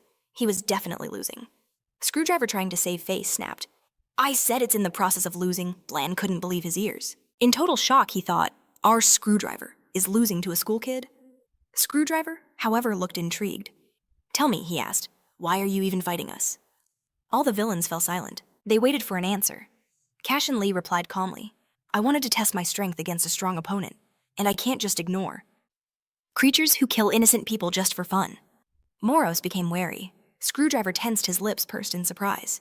He asked, Are you talking about that serial killer? The one from all those rumors? Crow let out a cheerful laugh. If he's a murderer, then let's just take his head, Screwdriver shot back in surprise. Do you really think it was me? Crow just confirmed it with a gleeful laugh. Screwdriver sighed. I'm almost offended. Does anyone actually believe? That stupid gossip? Bland wondered. Who is this kid? He was acting way too confident in front of Screwdriver himself. He clenched his fist angrily. He wanted to crush that arrogance. Screwdriver stated firmly, I am not the killer you're looking for. Cashen Lee demanded, Prove it. Screwdriver's reply was simple. I can't. Cashen Lee's eyes widened in disbelief. You can't. Suddenly, a sharp pain shot through his head. He clutched it, staggering. Not understanding what was happening, he faltered. Black Hand saw his opening. This is it, he thought. He raised his hand and charged forward, thinking, I'll teach this schoolboy some respect. Leaping into the air, Black Hand swung, bringing his fist forward using his glove of death technique. In his mind, there was only one thought. This guy must die. As his powerful attack landed, it sent huge stones flying into the air. But in the next moment, Cashen's voice was heard. So which one of us is the real freak? When Black Hand turned, Cashen Lee was standing right in front of him, casually noting, You should know only the lowest of freaks attack from behind. He clenched his jaw, revealing sharp fangs as Black Hand swung again. He desperately tried to strike again, but Cashen dodged effortlessly and launched a crushing counterattack, shouting, Looks like I'll have to re-educate you. Crow and Red Eye watched, completely shocked by what they saw, while Screwdriver smiled with satisfaction. Black Hand's unconscious body flew past them. Clicking his tongue, he simply said, He shouldn't have picked a fight he couldn't win. Red Eye noted to himself, This is incredible. This guy defeated the third most powerful villain from V-Zone. Seeing Cashen grab his head, Moros anxiously asked, Are you okay? He answered rudely, What do you think? Aside from this wild pain in my head? Seizing the moment, Screwdriver activated his glasses and gasped, This kid's mana, it doesn't even exceed 300, but in such a short time he was able to master it completely. Crow repeated with interest. Only 300 mana points, Red Eye realized at that moment. It turns out this guy is a Class D villain. How could a D class be capable of this? He knocked out Black Hand with a single blow. However, Screwdriver announced, much to their shock, This guy is Class B. You shouldn't be surprised. There are diamonds everywhere in the amount of mana. Doesn't decide whether a person walks away the winner or the loser. At the same time, he thought to himself, incredible strength and reaction speed. Strange, but a very effective combat gear. This kid is on another level. Not a man, but a perfect killing machine. Screwdriver then took out a brightly glowing crystal. He held it out to Cashen and asked, Do you know what this is? Cashen was surprised, thinking a mana crystal. He also knew that villains could increase their power not just through training, but also by consuming these crystals. Screwdriver then threw it to him, ordering, Eat it. Cashen asked, Why are you giving this to me? Screwdriver grinned and explained, I want to make a deal. But Cashen bluntly replied, I don't need to. I don't need. He began to insist. In fact, I don't like injustice. It's about that serial killer you mistook me for. I want our new acquaintance to catch the criminal in my place. And if you eat my gift, I'll automatically take that as a yes. You have to decide for yourself. But I wouldn't refuse in this situation. Cashen was still in disbelief. Was Screwdriver trying to tell him in this veiled way that he wasn't the killer he was hunting? Screwdriver said cheerfully, It's true, and I don't want any unnecessary suspicion. Then Cashen asked, Why? Don't you go yourself? His chuckle was heard again, and grinning Screwdriver mysteriously replied, Everything happens for a reason. After that, they exchanged silent glances. Soon, Cashen was walking along a deserted street, looking at the crystal in his palm. He asked, Should I eat it? Moros explained. There are only two types of mana crystals, natural and artificial. The difference between them is even greater than the difference between heaven and earth. It's a pity this is an artificial stone, but even this will help increase your mana. Cashen said with displeasure, I already knew that. Then the system reminded him of the rule, crystals can only be consumed in a villain state. Cashen remained silent, but after some time still holding the stone. He stood on the roof of a building, shifting into his other form. Still a little worried, he clarified, Is this really a mana crystal? Moros calmly confirmed. Of course. Cashen sighed and said before eating it, My dad always told me not to take food from strangers. Having swallowed the crystal, he froze. At first, nothing happened.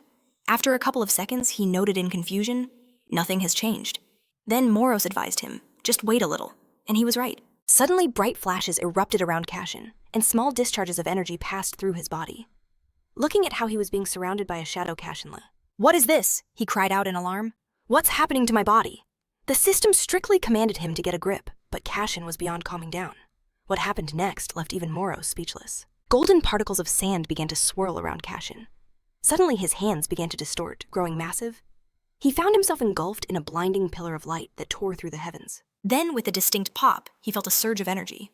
There was no mistaking it, his mana had increased. Inspecting his body, Cashen realized he had absorbed only a single mana crystal, yet a tidal wave of immense power surged through him.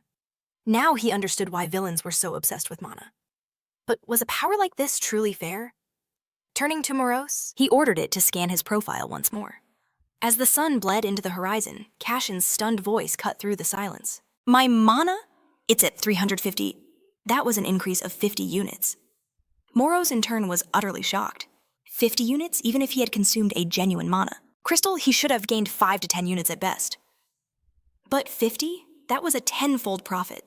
The efficiency was unbelievable. And its destructive potential was far too dangerous. Suddenly, Cashen's eyes locked onto a single line in the information window. What's this? He now possessed the hidden skill of mana crystal extraction. And what am I supposed to do with this? Moros replied with irritation. It's written right there. It means you can now extract mana crystals from magic weapons, and even from legendary weapons forged from pure natural mana. Cashen scratched his head a little, let down, noting that he expected a hidden skill to be much cooler. What kind of lame power is this? Moros was so surprised it forgot to be angry. Lame extracting mana crystals from magical weapons is an ability only you possess. This means you can obtain all the mana crystals you could ever want. Cashen. Lei finally stopped complaining and shifted gears, asking where they might find such magical weapons. Meanwhile, across the city inside a cafe called Donuts, Leon drew a sword. From a golden sheath? Finally, he sighed with satisfaction.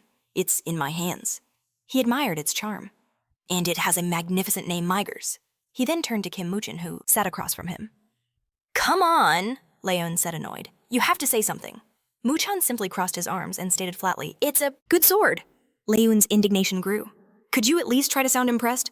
This is one of the 2 greatest magic swords in existence. But Muchin cut him off and, by the way, have you gotten any information on the villain who fought Blaster? He casually plucked a donut from the box. Wow, look at you. Leon scoffed so smooth. With the subject change. But after a bite of his dessert, he admitted, there's nothing on him in our system. The guy probably just transformed.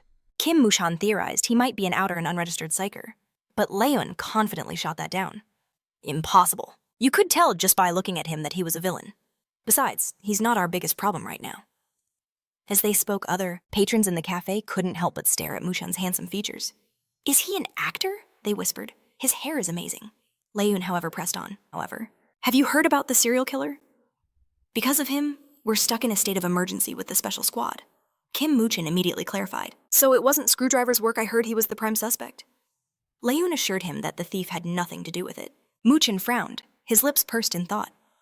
How can you be so certain? Leon explained. Sure, Screwdriver is more than capable of causing trouble for a new model car or some fancy gadget, but he is definitely not a killer. Kim Muchin countered. My friend, you forget that Screwdriver is a villain. He's crazy, capable of anything. Still sipping his tea, Leon insisted. Of course the nature of the crime points to a villain. But are they the only ones who are crazy? Any normal person can lose their mind without any help. Mushan instantly recalled the surveillance footage. Suddenly, Leon also changed the subject. By the way, he began, your sister is into modeling, right? She just entered high school. Kim Mushan's demeanor turned icy. She has a curfew, he warned sternly. Hiding his disappointment, Leon conceded. That's probably wise. In fact, everyone should be careful until they catch this serial killer. Mushan merely remained silent, his gaze dropping in thought. The workday was ending at Ace Studio, which was filled with photography equipment. The photographer peered through his lens and shouted, I need even more arrogance in your eyes. The 2 models posing for him instantly shifted their expressions. The man clicked away, remarking with satisfaction, Superb, beautiful. They held their poses for a moment longer before he finally announced, All right, that's a wrap. Soon after, one of them stepped outside, glanced at her phone, and gasped in horror. No way, is it already 7 p.m.? Bang! Kim Nan, a first-year high school student, and Mushan's younger sister sighed. She had wanted to stop by the store, but now she wouldn't make it in time. Just then, she turned and saw An Manan, another first-year student. You're still here? Manan asked, surprised. Nan greeted her back, and for a few seconds they just looked at each other. Suddenly, Manan grabbed Kim Nan's arm with a bright smile. Let's go to the toy vending machines, she exclaimed.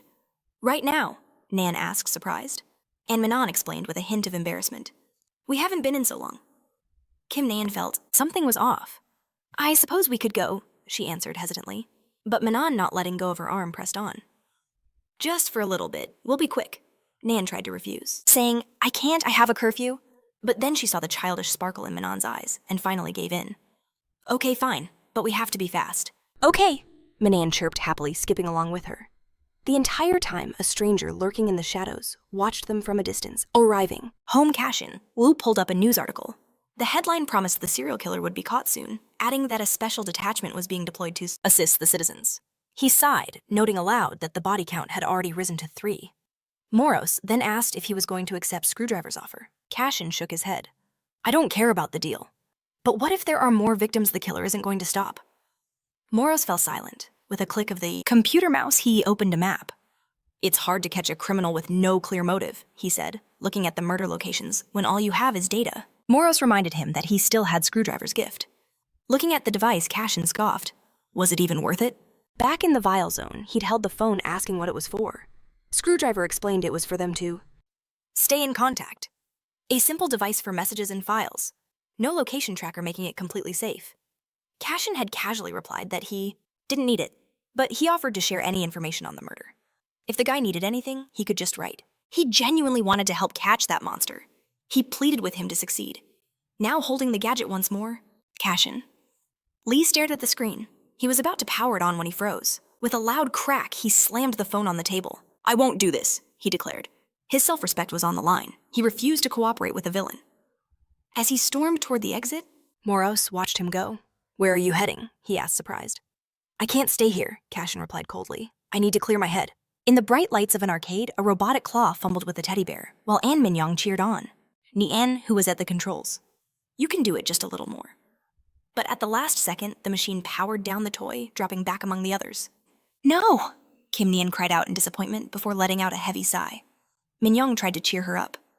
You almost had it. Why didn't we get it? We should try again. But Ni-an shook her head. Sorry, but it's time to go. Minyoung pleaded. Already, it's not even 8 o'clock. The entire time a drone had been watching them from outside. I have a curfew, Ni-an reminded her sharply. Minyoung fell silent, staring at the floor before asking with a flicker of hope, Can I stay with you a little longer? Noticing her friend's sudden change in mood, Ni-an asked, What's wrong? Minyoung couldn't hold it in any longer. After a moment's hesitation, she confessed. Honestly, I saw something. Kim Ni-an was bewildered. Something, Minyoung explained. A girl. From our school was murdered a few days ago. I saw it happen. Ni-an immediately rushed to her side. What are you talking about? Trembling and crying, Minyoung confessed. I wanted to tell someone, but I was so scared I think the killer is coming for me now. Kim Ni-an's expression hardened. Did he see you? We can't just let this go. Grabbing her friend's hand, she declared, We're going to the police. Right now. The next moment, she was pulling Minyoung toward the exit. We have to hurry, Neon shouted. If the killer saw you, then you're in danger too. But suddenly, the doors slammed shut, plunging the arcade into darkness. The girls spun around in shock. Why are they closing so suddenly? Kim Ni-an cried out in fear. Then she looked down and saw a pool of red liquid at her feet. With dawning horror, she thought, Is this blood? Suddenly, it began to rise into the air in crimson clumps. A voice echoed, So we meet again? The girls watched paralyzed as the blood swirled through space, slowly forming a silhouette.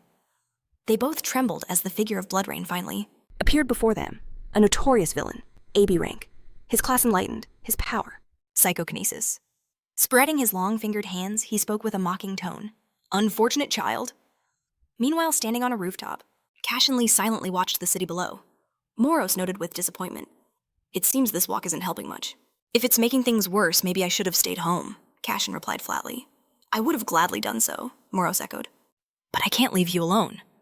Just then, the phone in Cashen's pocket buzzed. As he pulled it out, he muttered, What's this? Is that the phone Screwdriver gave you? Moros clarified. Still holding on to it despite your pride.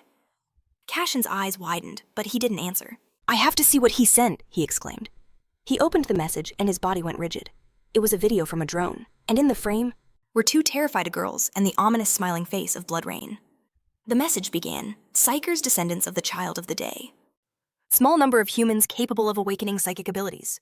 Upon awakening, they must join the international organization.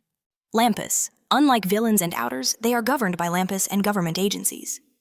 The device hovered in the air, recording everything. Kim Ni-an shielded the terrified Minyoung staring down the villain. From his aura alone, she knew. He was a natural-born killer. What do we do? Minyoung whispered, her voice trembling. Earlier, Cashen had given Ni-an a small gadget. What is this? She had asked. It's an emergency call device, he'd explained. This isn't a toy. Handle it carefully. If anything happens, press this button, and I'll come immediately. Now, clutching the device, she frantically pressed the button over and over, thinking, if this isn't a toy, then it has to work. In the darkened arcade, Blood Rain waved his blood-drenched hands. Don't be afraid, he cooed.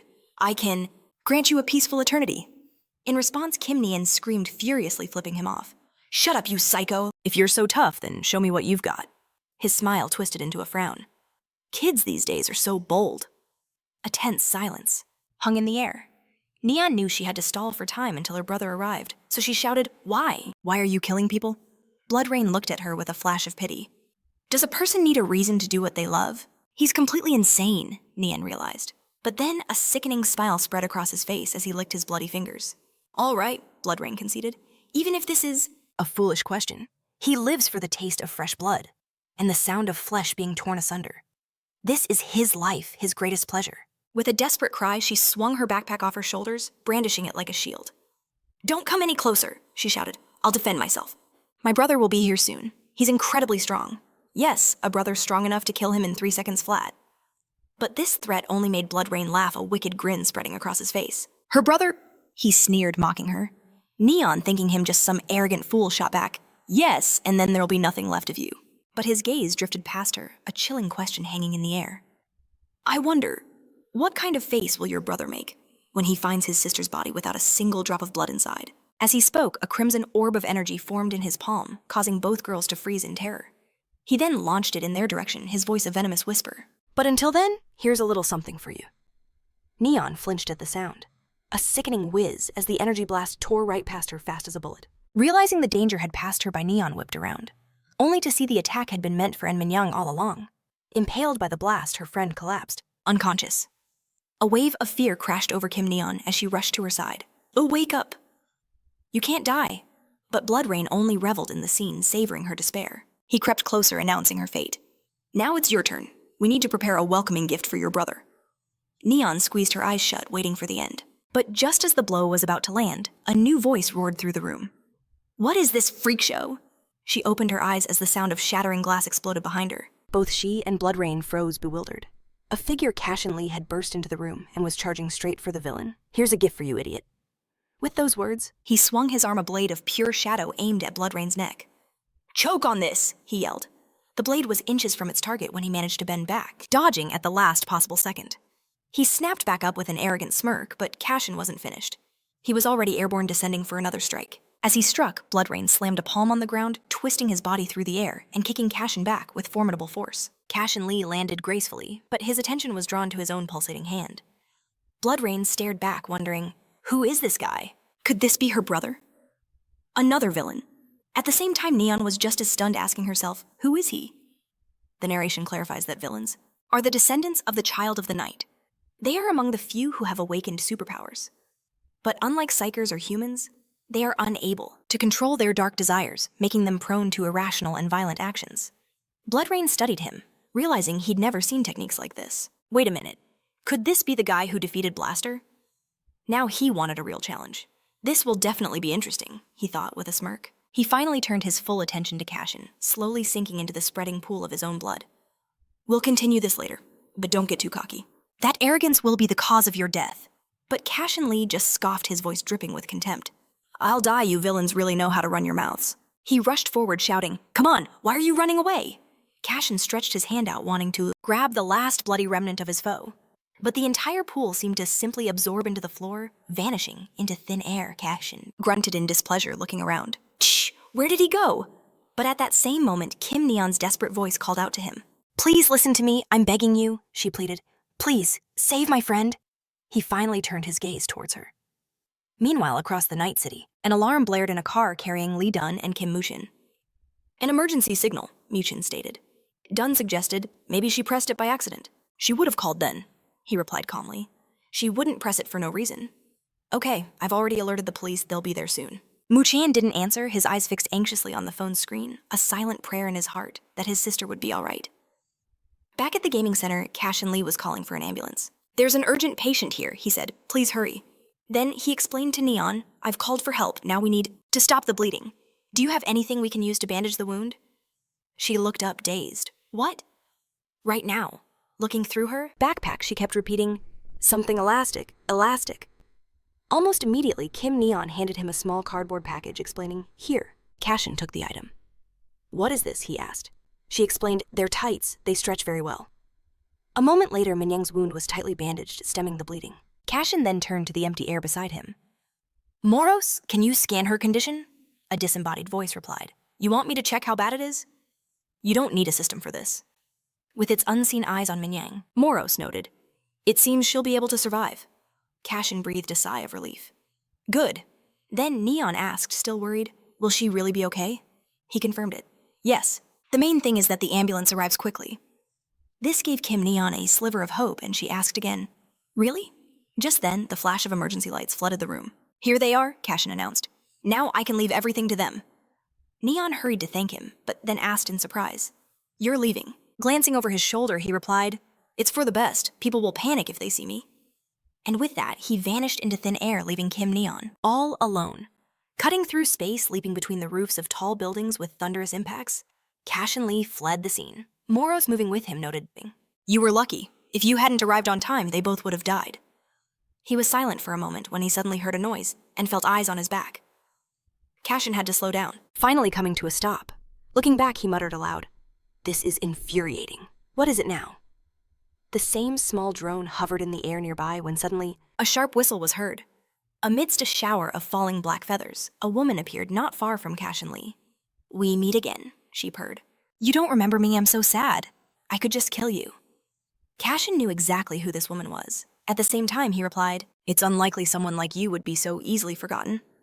Screwdriver, who was watching through the drone's camera, crunched loudly on some snacks. Sarcastically, he commented, He's grateful to this guy for remembering her. She came closer. I already told you my nickname, didn't I? My name is Crow. It suits me, doesn't it? What about you? Cashen Lee stated coldly. I don't have a nickname. But she just laughed and replied, Oh, so you don't have a name at all? A fitting name for a villain. But he wasn't in the mood for conversation. It was time to get to the point. What are these things? Cashen demanded, turning to the drone. Crow explained they were using Screwdriver to hunt down a serial killer. Cashen clarified, So you know the crime scene's location? She just laughed. That confirmed it. Thanks to their tech, they had the killer's identity. Who is he? Cashen asked, his patience wearing thin. Crow replied that his name was Blood Rain, a bloodthirsty criminal who'd committed gruesome murders all across the country. They'd suspected him from the very beginning. But without the necessary evidence, their hands were tied. It's difficult to go against their nature. But you should forget what I just said, she warned. Otherwise, I will beat you to death. Of course, she'd never want to do anything Screwdriver wouldn't like. As she flirtatiously blew a kiss to a camera, he looked through the desk drawers, asking aloud, Where's my popcorn? I put it right here. Suddenly recalling something else, Crow announced. By the way, he asked me to give you this. All explanations will come later, so just take it. With those words, she tossed Cashen a small dark blue box. Catching it, he asked, What is this? She explained it was his promised reward. Opening the box, Cashen thought to himself in surprise, Are these Asia crystals? And they're the highest quality. The briefing explained that Outers are Psychers who don't cooperate with the state, and Lampus are those who act alone. They live a normal life like ordinary people.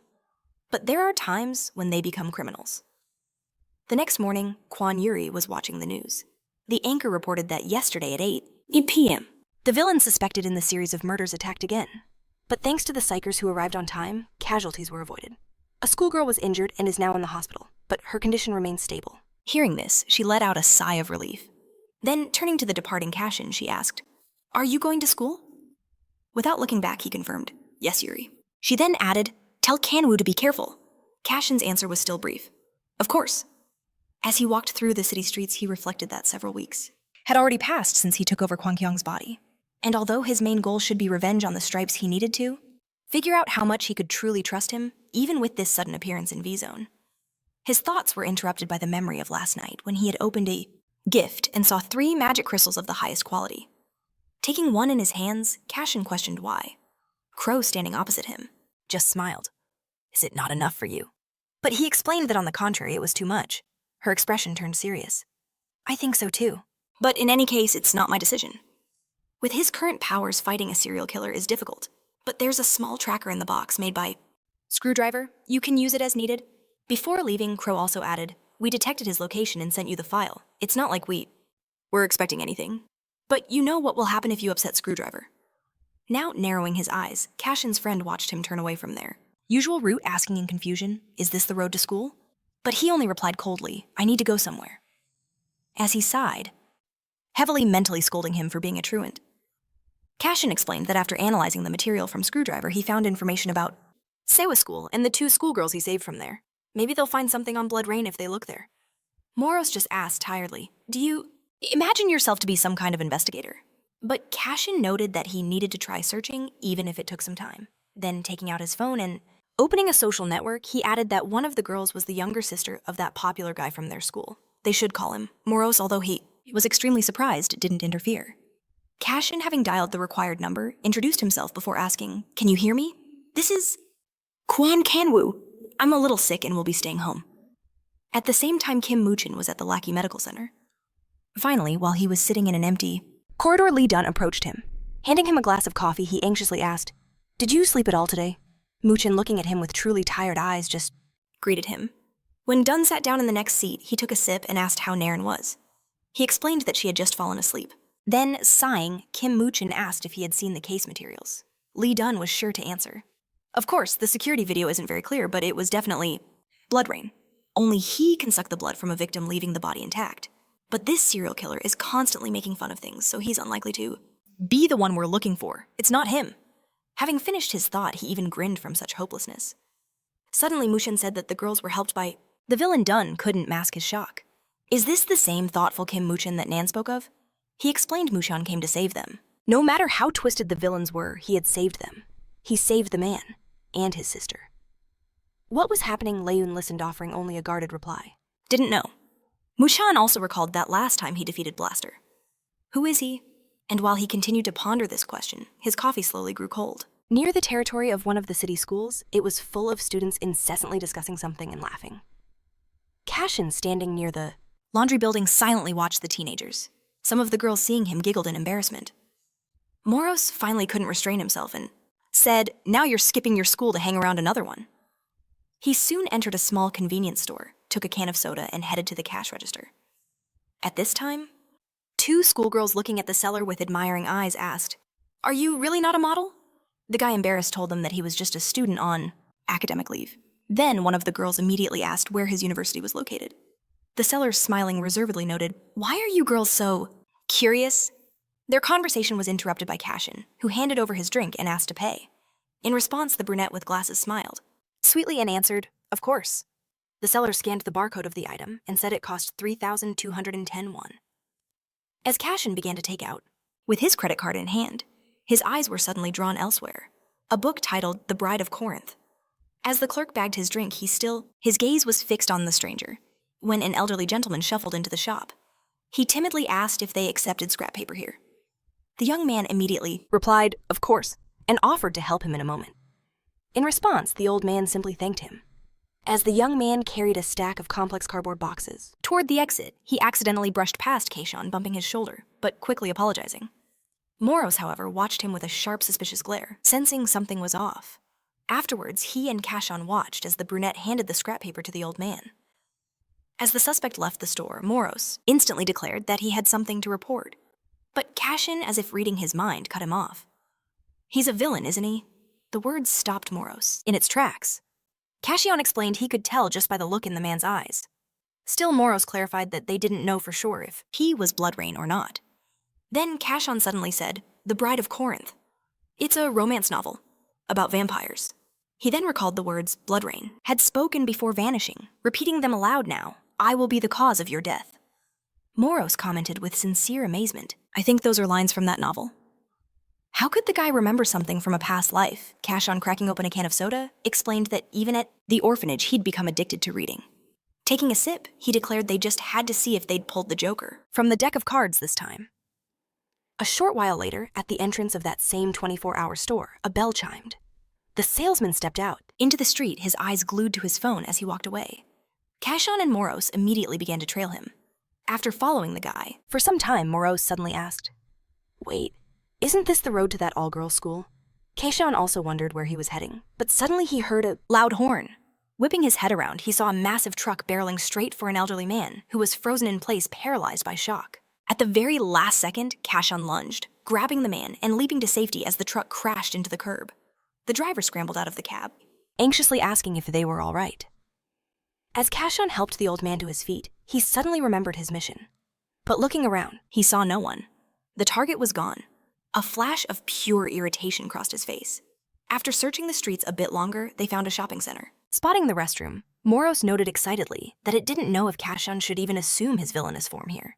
But Cashen simply explained that there were no nearby buildings with an open roof.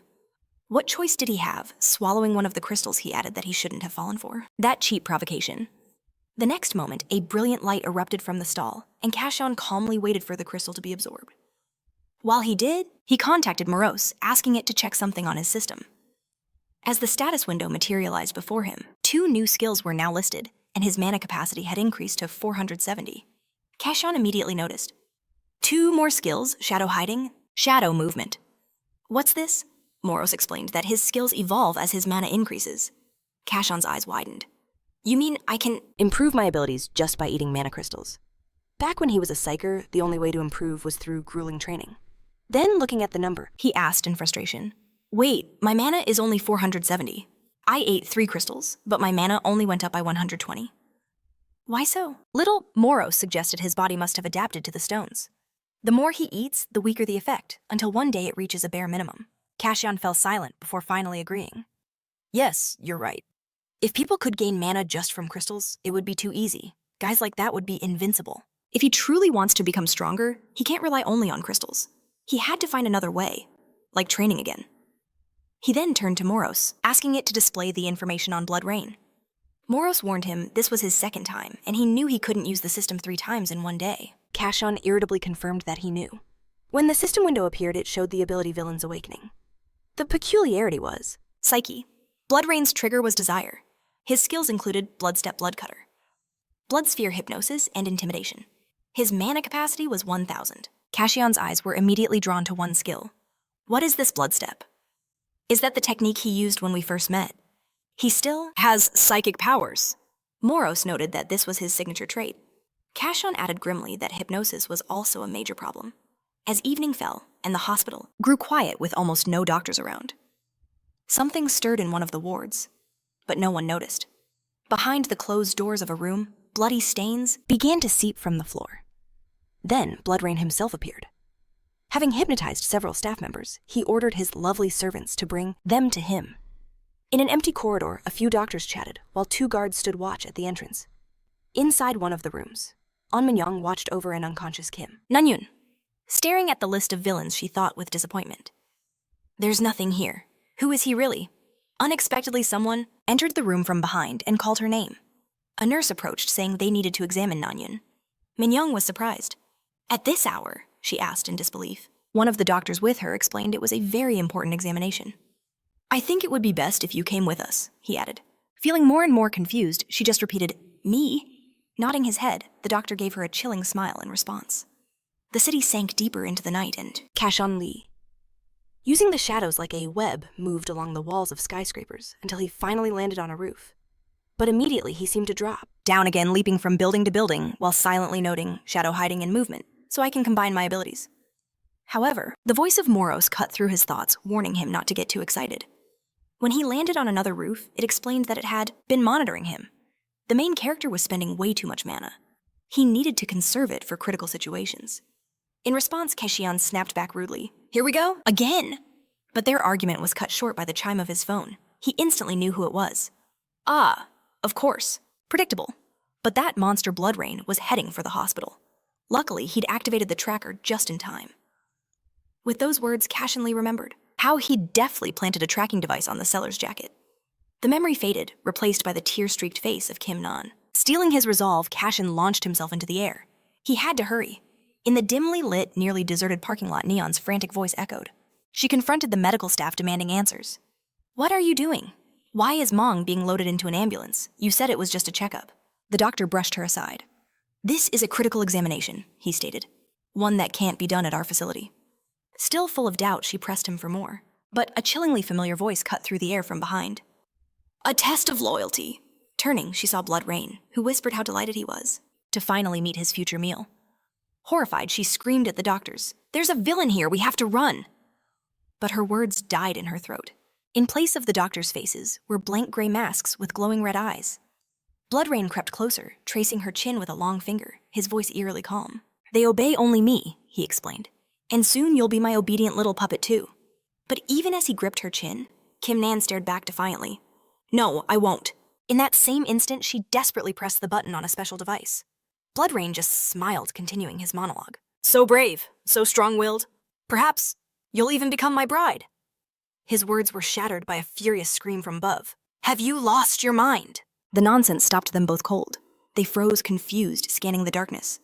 Bloodrain hissed in irritation. Who dares interfere? Then the voice commanded, duck on 3. Kim Nan knew instantly it was for her. Bloodrain, however, thought, could it be that guy again? 3! The voice roared. She dropped without hesitation as Cashen Lee descended from above like a hawk soaring right over her straight for Bloodrain. He slammed a devastating kick into the villain, sending him flying. Before Bloodrain could even regain his footing, he only saw Cashen's boot rushing toward him again. He couldn't evade the second brutal impact. This time, Bloodrain crashed into the wall, leaving a deep crater. Baring his fangs, he roared in fury. No, not you again. Cashen cracked his knuckles, his voice cold and resolute. It's time I finished you for good. Bloodrain was so stunned, he could only watch the fist approach. At the last second, he jerked his head aside, narrowly avoiding death. With a snarl, he prepared to counter. Bloody cutter! He screamed, his fingers elongating into sharp blades. But Cashen was faster, ducking under the attack and delivering a vicious uppercut. Without pausing, Cashen roared, die! And smashed him into the wall one more time. Though clearly wounded, Bloodrain suddenly locked eyes with him. His own pupils glowed crimson as he activated his hypnosis, joyfully exclaiming, you're caught! But even as he saw, Cashen's eyes glazed over, the hero's hand shot out and gripped his face. Bloodrain stuttered in confusion. What are you doing? Cashen Lee hurled Bloodrain away with tremendous force. The villain's form suddenly vanished, dissolving into a shower of tiny black particles. In the next instant, Cashen had Bloodrain pinned to the ground, his head in his grip. Raising a fist, he asked, were you happy? Did you enjoy your life? Or living without a care? He raised his fist again, shouting, then it's time for a proper beating. But Bloodrain just bared his teeth and began to laugh. You think this is funny? Cashen growled. Bloodrain confirmed it with a manic grin. Of course, because laughing is all I can do, Kim Nan listened to this insane conversation, trembling from head to toe. Bloodrain glanced to the side. You can't defeat me. I was created this way. What did you say? Cashen demanded. Bloodrain grinned as a scarlet aura erupted around him, leaving only his glowing eyes and smile visible in the darkness. He laughed smugly. Cashen could only stare in shock as Bloodrain's body dissolved into a pool of crimson liquid, splashing in every direction. He remained frozen in the same position he'd held the villain down. Morris's voice echoed in his mind. What an annoying enemy. He narrowed his eyes. Physical attacks are useless as long as he's in his blood state. Cashen Lee remained silent, cursing his luck. If only he had his flame right now. Suddenly a voice asked, where am I? Cashen and Moros whipped their heads around in surprise. The doctor clutched his neck, asking, why am I in the parking lot? The nurse beside him looked just as bewildered. Kim Nan rushed to their side. Are you two okay? She asked. Moros realized they had woken from the hypnosis. Looking at their worried faces, Cashen Lee suddenly shouted at the nurses, quickly get the patient to safety. But the doctor turned to him, pointing a trembling finger. Are you a villain? Cashen's entire body went rigid. The next moment, he was sprinting away from the building. Kim Nan reached a hand out, crying, stop! She let out a choked sound, watching him go with a look of disappointment and sorrow. Meanwhile, Cashen was covering ground at incredible speed. A voice suddenly yelled, he can't run! Far anyway. Cashen ignored them, pushing himself faster. Someone else shouted, we have to catch him before it's too late. Moros saw them first. Kim Won and Leon were running ahead. They reached the exit of the building, stopping to take a battle stance. Cashen Lee also skidded to a sharp halt. Leon pointed his sword, shouting, you're a villain! Cashen's jaw dropped in disbelief. What? Kim Nan stared forward, with the same look of utter confusion. Meanwhile, Leon drew his blade from its sheath. In the next moment, he unleashed his legendary sword technique, sending it flying forward. Cashen raised his fists. Who attacks without even asking questions? He yelled, deflecting several blades that suddenly swerved toward him. Get out of my way! The swords spun around, flying back toward their master. Leon caught one by the hilt with a deft flick of his wrist. He yelled at his partner, Kim Won, why are you just standing there? But Kim Won remained frozen, stunned, his mind racing. He thought to himself, but he saved her life. He continued to brood, saying nothing. Images flashed through his mind. A funeral for a relative, someone he had lost. With his name echoing in the air, Kim Won snapped back to reality. Frowning, he extended his palm forward as a fiery aura ignited in his hand. This is what we must do, he declared, thrusting his palm forward. We will annihilate every last villain. Instantly, a wave of fire erupted from his hand. Cashen Lee charged directly into the blaze. He raised his own hand, summoning his power, as a massive blue streak of energy pierced the inferno. It was a shadow sword. "You're getting on my nerves, Cashen!" Le cursed with rage. At that moment, Leun appeared behind him, his sword swinging wide. Cashen. Lee sensed the movement, his eyes darting to the side. Leun unleashed a star flare, a blinding attack that raced towards its target. Cashen Lee watched, in disbelief as the starburst slammed into his side. He grimaced, glaring at the fresh wound. Leun roared, "Now's our chance," he urged. "We have to finish him." I immediately charged forward, my fists wreathed in flame. Alerted Cashen. Lee spun to face me. Kim Won thrust his palm out, once more his expression ice cold. "Flash," he commanded. Cashen Lee froze in horror, watching the attack close in. In that instant, he remembered Kim Nian's scream, begging him to save her. Kim Won's eyes shot open in shock. Cashen Lee, meanwhile, subtly turned his head, scanning for any escape. He spotted the window and saw his chance. In a blur of motion, Cashen Lee launched himself through the glass. Kim Won stood frozen, completely stunned. He slowly began to wipe his face with his hand. "Kim Won," Leun shouted, breaking the silence. "Have you completely lost your mind?" Kim Won just made a confused sound, staring back at him. "Sorry about that," he muttered. Leun rested his sword on his shoulder. "Seriously, what's gotten into you today? Later." In the second sector, a sword struck a signpost. "What was that?" a voice asked. It seemed the entire area was saturated with shadows. Could it be an attribute of darkness? This was a technique he had never witnessed before. Leun wondered aloud, "How do we report this?" Kim Muchen remained silent, his head bowed in deep thought. Leun placed a hand on his shoulder. "Come on, don't just stand there." Kim Muchen finally looked up, his eyes still clouded. "You need to go after your sister," Leun said with a supportive smile. Kim Muchen's gaze fell again. "All right," he whispered. Leun kept his hand firmly on his shoulder. Sometime later, the sky bled with chaotic colors. A voice swore, angrily, "Damn it all, I missed them. It happened again." This was bad. Blood rain limped through a street bathed in the pale light of dawn. He cursed under his breath. Another failure? He glared at the pink and red sky, growling through clenched teeth. "I'm so thirsty." Blood rain stalked down the street, his glasses and clothes spattered with blood. A predatory smile stretched across his face, revealing sharp fangs. He stopped before a sign that read, "Red Juice Club." "Yes," he thought, "this place will quench my thirst." Inside the club, a disco ball cast, shimmering lights across a packed dance floor.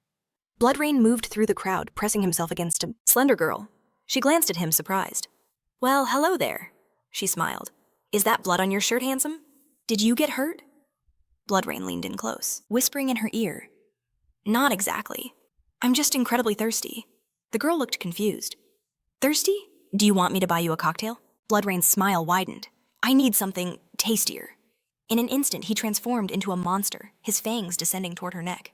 "Something far better than a cocktail," he hissed. Later, a blue car sped down the road, its headlights cutting through the night.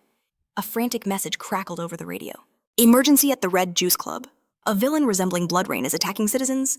Leun gritted his teeth. "That maniac," he seethed, slamming his hand on the steering wheel. "Has he lost his mind?" Kim Won stared at him. "What is it?" "It's Blood Rain," Leun spat. "He's attacking civilians?" He growled in frustration. "How long is this going to go on?" Kim Won gazed ahead, lost in thought. He remembered seeing Kim Nian in the crowd, calling her name in relief. She had turned her eyes wide with surprise. "Are you okay?" he had asked desperately. She was stunned to see him. He grabbed her hands, his voice filled with worry. "Are you hurt?" She looked away quietly, saying, "You saved me." "What?" he asked, bewildered. Kim Nian looked down, deep in thought. "That villain? He's the one who saved me last time." Back in the car, Kim Won was lost in that memory. The blue car raced through the city streets as dawn broke and the city lights faded. Cashen Lee pressed a hand to his bleeding side, leaning heavily against a wall. He took a ragged breath. Moro spoke. "Good, at least everyone is alive." He eyed Cashen Lee suspiciously. "But it seems you're not quite yourself." Cashen Lee looked up, surprised. "What do you mean?" Moros elaborated. "You don't fight like this, not against villains." He stared into the distance. "Was it really just because they were psychers?" Cashen. Lee pursed his lips, his gaze fixed forward in silence. "It won't happen again," he finally said. He stared at his palm, recalling a moment from his past life. "This is because my enemies are not just villains." Moreau stepped closer. "Your wound is almost healed." Cashen Lee looked at his side, which was glowing with restorative energy, and said nothing. Moros watched him intently. Suddenly, Cashen Lee held up a glowing red sensor. "What is this?" he asked, stunned, as he began to read the data on its screen. Meanwhile, at the club, muffled music still played as lights flashed over a horrifying scene. Countless people lay in pools of blood. A man cowered under a table shielding his head. Leun and Kim Mukhan stared at the carnage, their faces grim. Blood rain sat arrogantly on a chair, sipping from a glass. Ah! He grinned. Now my thirst is finally quenched. This is perfect. You monster! Leun roared. How dare you do this to these people? Bloodrain simply gestured for him to be quiet. Leun froze, stunned by his audacity. You'd best not interfere, Bloodrain warned, while I'm recovering my strength. Leun's brow furrowed in rage. Bloodrain's gaze then drifted down, landing on the last survivor, who was trembling violently with fear. Leun saw the girl on the floor shaking uncontrollably. He muttered through his teeth, his fury mounting. Their mission was clear: save the survivors and capture him. But then the vial of remaining blood began to fall, spilling its crimson contents. A rain of blood. I'm finished here, the man declared. In that same instant, he raised a hand, summoning his dark energy. A spear of pure blood materialized, hurtling forward as Leun frowned. Kim Woon watched in stunned silence, his eyes wide with disbelief.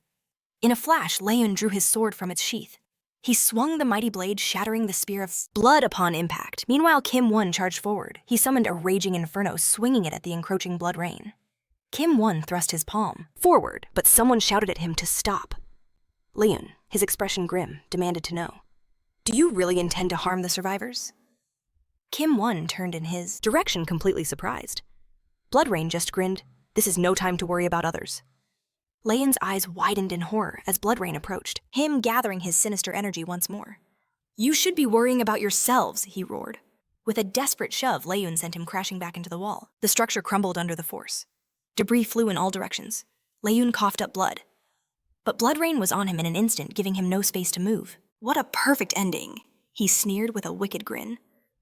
Then Bloodrain slammed his palms directly into Leun's face with all his might, delivering a sickening blow. Leun! Kim Won screamed his name in desperation. Bloodrain struck again, sending him flying back. He laughed cruelly, looking down at his victim. Seeing an opening, Kim Won rushed his opponent's unguarded back. Igniting his fist in a glorious blaze, he struck with all his power, unleashing a massive fiery flash. But Bloodrain dodged the blow and said, looking over his shoulder at the stunned Kim Won, "An excellent technique." He then asked, "But what's the point if you can't even land a hit?" Kim Won spun around sharply, his mind screaming, "How?" With a furious roar, Bloodrain swung his palm, striking Kim Won directly in the chest. The attack left several deep wounds. Kim Won looked down, watching blood stream from his chest. He cursed inwardly as Bloodrain reached out to him. Again, his palm poised for another strike. Kim Won reacted on instinct, lashing out with a powerful kick.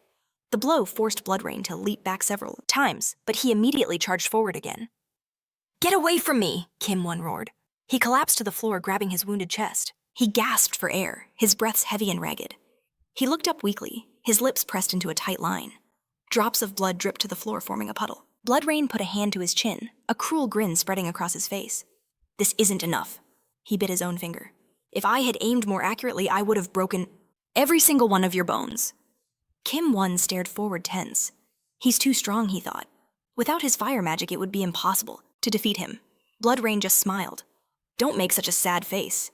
He held out his palm, beginning to explain. "You're still just a hostage. Your only job is to obey me." He then asked, "You do understand that, don't you?" Suddenly, Kim Won heard someone call his name. He opened his eyes in shock. Bloodrain's expression flickered with recognition. "Ah, yes, the sister, the one who's a model." He'd made some inquiries about her. Bloodrain continued, "That sweet and brave girl. She even managed to fool me." He thought the villain with black hair was her brother. An image of Cashen Lee flashed in his mind. For such a lie, she deserves to be punished.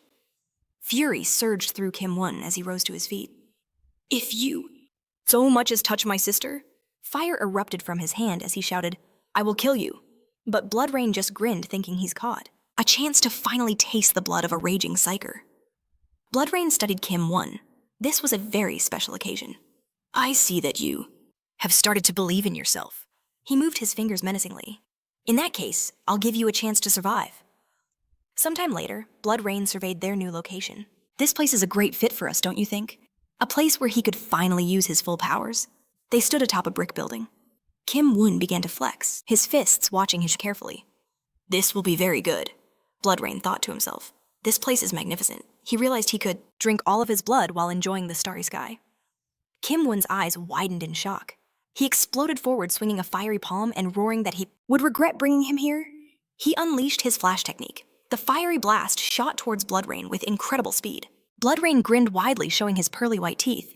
With a sharp, fluid movement, he jumped into the air, flipping in a perfect somersault to dodge the blow. Kim Won looked at this, in utter shock, his palm still outstretched. Bloodrain reacted instantly, launching a counterattack. He grabbed Kim Won's neck with his hand. "Is that all you can do?" Bloodrain mocked. He moved closer, assuming their Psyker wasn't even trying. He sharply pulled Kim Won's neck. "Let me show you something," he exclaimed. The next moment, he threw Kim Won away from him with all of his strength. Sometime later, a figure stepped into a pool of blood. Cashen Lee looked at the scene carefully and realized it was a nightmare. Moros remained silent in agreement. Cashen Lee looked to the side, noticing deep gouges on the wall. He ran his palm over the large mark. Moros said, "This is a trace of quite strong magic." Cashen Lee wondered, did he really do this? He looked to the side, noticing Leun, lying unconscious. He saw his dust-covered skin and said, "It's definitely him." Cashen leaned closer and asked the question, "Is he dead?" Moros looked at him coolly. "He is still alive." Cashen Lee asked, "Was Kim Won also with him?" "Where is he?" Moros looked back, noticing a sword. It called his name, telling him to look. Cashen wearily turned his head. He noticed the sword and asked, "What is it?" "It is a magical weapon," Moros explained. Cashen Lee took it in his hands. "I agree," he said, looking at the blade. "I can feel the energy coming from it." Moros told him, "This is our chance." It added that they needed to extract the magic crystals from it. Cashen Lee looked at him, thoughtfully, and agreeing, said that it was possible. He immediately added a condition. "It only belongs to me." He looked at the blade thoughtfully and said that, and quickly added that this power was his alone. Gazing at the blade, his thoughts drifted to Leun, though he claimed it was of no consequence. He cast the sword aside. In his palm, Cashen Lee held 2 glowing orange stones. Without a moment's hesitation, he consumed them. Moros could only watch, his eyes wide with disbelief. Suddenly, the air around Cashen Lee crackled with dark energy. Ominous black stripes materialized, swirling around him like phantom chains. He looked down, shocked, as the dark tendrils began to seep into his very chest, igniting an even more brilliant glow from within. He looked up, his pupils now swirling with a rainbow of colors. Moros was utterly stunned by the transformation. In an instant, Cashen Lee's entire body was alight with black, crackling threads of power. He smirked, realizing this time he didn't even need the system's help. Moros stared at him, completely bewildered. Cashen glanced to the side, a thought crossing his mind. He was starting to enjoy this feeling. High above, under the pale moonlight, 3 mysterious figures perched on a construction crane, observing the events unfolding below. Their patient watch was growing thin. They were tired of waiting. Elsewhere, Kim Mukan, gathering a blazing aura of fire, roared as he lunged to strike Bloodrain. But the villain effortlessly caught his fist, that same arrogant smile plastered on his face. Muchin was stunned. "This is," Bloodrain sneered, "utterly pointless." At the same time, he formed a crimson orb in his other hand and slammed it into Kim Muchin's gut, targeting an existing wound with piercing agony. Bloodrain leaned in closer, his claws extending menacingly as he laughed. "You're far too weak, just a foolish creature blaming anything but your own powerlessness. I will absorb you," he hissed. "You will become a part of my greatness and live forever." However, his pathetic monologue was cut short by a burst of mocking laughter. Without even turning, Bloodrain snatched a stone that had been hurled at his head. Cashen Lee had appeared behind him. With a look of utter contempt, he remarked, "Even listening to you is painful." When Bloodrain finally spun around, Cashen's voice turned to ice. "Your little speech is over. Tsh, just a disgusting insect." Bloodrain glared, licking his blood-stained fingers. "You're starting to bore me, Black Hair." Cashen Lee shot back with a caustic smile. "I hear that a lot, from people who always run from a fight." Laughing maniacally, Bloodrain declared that his power was on another level now. After absorbing all that blood, he had grown infinitely stronger. "This strength, it's overwhelming me," he roared. "It's intoxicating. Even if an S-Class player showed up now, I would slaughter them." Cashen seemed completely unimpressed, merely asking with a bored tone, "Is that right?" Just then, a pained cough came from the trembling Kim Muchan. Their eyes met, and he thought in disbelief, "Is this the same guy from before?" But the quiet was shattered by Bloodrain, who had now conjured 4 powerful spheres of blood. He announced, "Now witness my invincible power." Muchin watched this, realizing with cold horror, no, he wasn't even using his full strength against me. Bloodrain then unleashed his attack, a vicious blood spear, aimed directly at Cashen Lee. But Cashen didn't flinch. He simply focused, summoning 2 shadow swords to block the assault. But the crimson tendrils swerved around his defense, tightly coiling around his wrists. Bloodrain closed the distance in a flash, thinking with glee, "I've caught him!" He swung his claws wide, aiming for a killing blow, but froze in confusion. The man who was just in front of him had vanished, reappearing behind him, wreathed in shadows. Gritting his teeth, Bloodrain clenched his fist and swung around to attack again. But just as he expected, Cashen had already ducked low. Without rising, he delivered a crushing uppercut to the villain's jaw, then followed it with a brutal kick to the stomach. Bloodrain had no time to even mount a defense as Cashen Lee unleashed a relentless storm of blows upon him. "Did you say something," he growled, "about showing me invincible power?" A devastating blow to the face sent Bloodrain flying backward, tumbling through the air. Kim Mushan, watching from the sidelines, couldn't process what he was seeing. This power. This wasn't what he saw at the hospital. Was this guy really hiding his true abilities?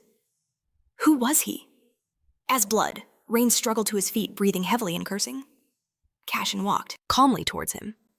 He reminded him, "You said even an S-Class player couldn't defeat you." For a moment, all he got in reply was that same twisted grin which made Cashen Lee instantly assume he was planning to run. Bloodrain, his skin glowing red from the blood he'd absorbed, conceded, "Despite our relationship, I admit you are stronger. But mere physical attacks can't kill me. My body can simply turn to blood." The next moment, just as Bloodrain began to dissipate to escape the battlefield, Cashen shouted, "There won't be a next time!" With those words, he activated shadow capture, adding, "An idiot like you needs to be dealt with right now." Even Kim Muchin, still observing, felt a chill run down his spine. Cashen Lee, conjuring a menacing blue flame in his palm, spoke in a voice that didn't seem his own. "I'm going to fry you to a crisp." Bloodrain's eyes widened in absolute terror as a firework of pure darkness shot towards him. The information window updated. Villain abilities: catastrophic power, traits: darkness. New skills added: dark fire healing, shadow movement, and dark fireworks. Mana pool expanded to 520.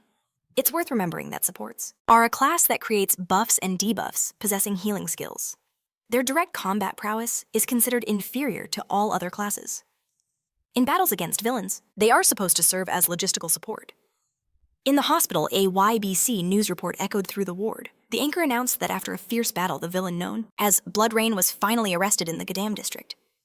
The infamous killer terrorizing the nation has been caught by the young hero, Kim Mushin, in the ward. Lean exclaimed loudly, slapping Muchin on the shoulder. "You're amazing, man. You really did it. We almost lost you, though." But Muchin coldly and quietly replied, "It wasn't me." To Lean's surprise, Kim Muchin lowered his head and explained, "I just called headquarters after it was all over." Earlier, after the fight with the others, unconscious Cashen Lee held Bloodrain up by his hair. Muchin watched with wide eyes, wondering, is that fire, he had thought? The guy could only control shadows. He has a dual attribute. This is the first time I've ever seen anything like it. Finally, Cashen called out to him. "Hurry up and call the police. Tell them this criminal has been apprehended." Kim Mushin then added that he told everyone he wasn't the one who caught Bloodrain. But in the end, they all turned him into a hero. Lean, after listening intently, clarified, "Is this the same guy who fought with Blaster?" Mushin replied again, "Yes, he's the one who caught Bloodrain." Silence hung heavy in the room for a few moments, until Lean, his expression now serious, let out a thoughtful chuckle. "Well, isn't that interesting? Was he drowning in guilt for his inaction?" Juan remained silent, his brow furrowed in thought. But just then, Lean plopped down on the hospital bed, sighing with relief. "That's enough of the gloomy faces," he declared. "It all ended well. There will be other villains, and you'll still have plenty of chances to show your strength." But suddenly Juan shot up. "By the way, where's my sword?" He explained that the police said they would take care of it. Hearing this, Lean relaxed again. "Oh, that's great then." In his mind, he was already thinking of his own collection.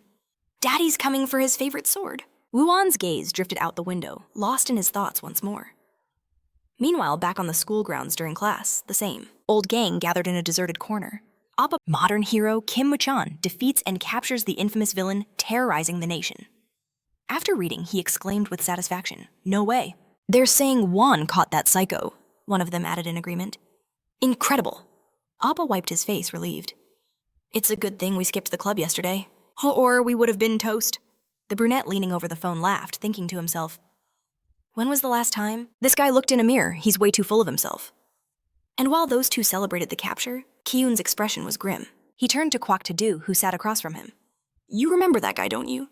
Tadu exhaled a thick cloud of cigarette smoke. "He's the one who smashed me in the head. I'm still getting treatment for it."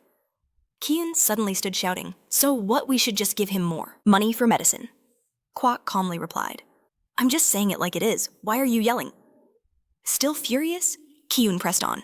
Are you really just going to let this go? We need to call the guys and settle this.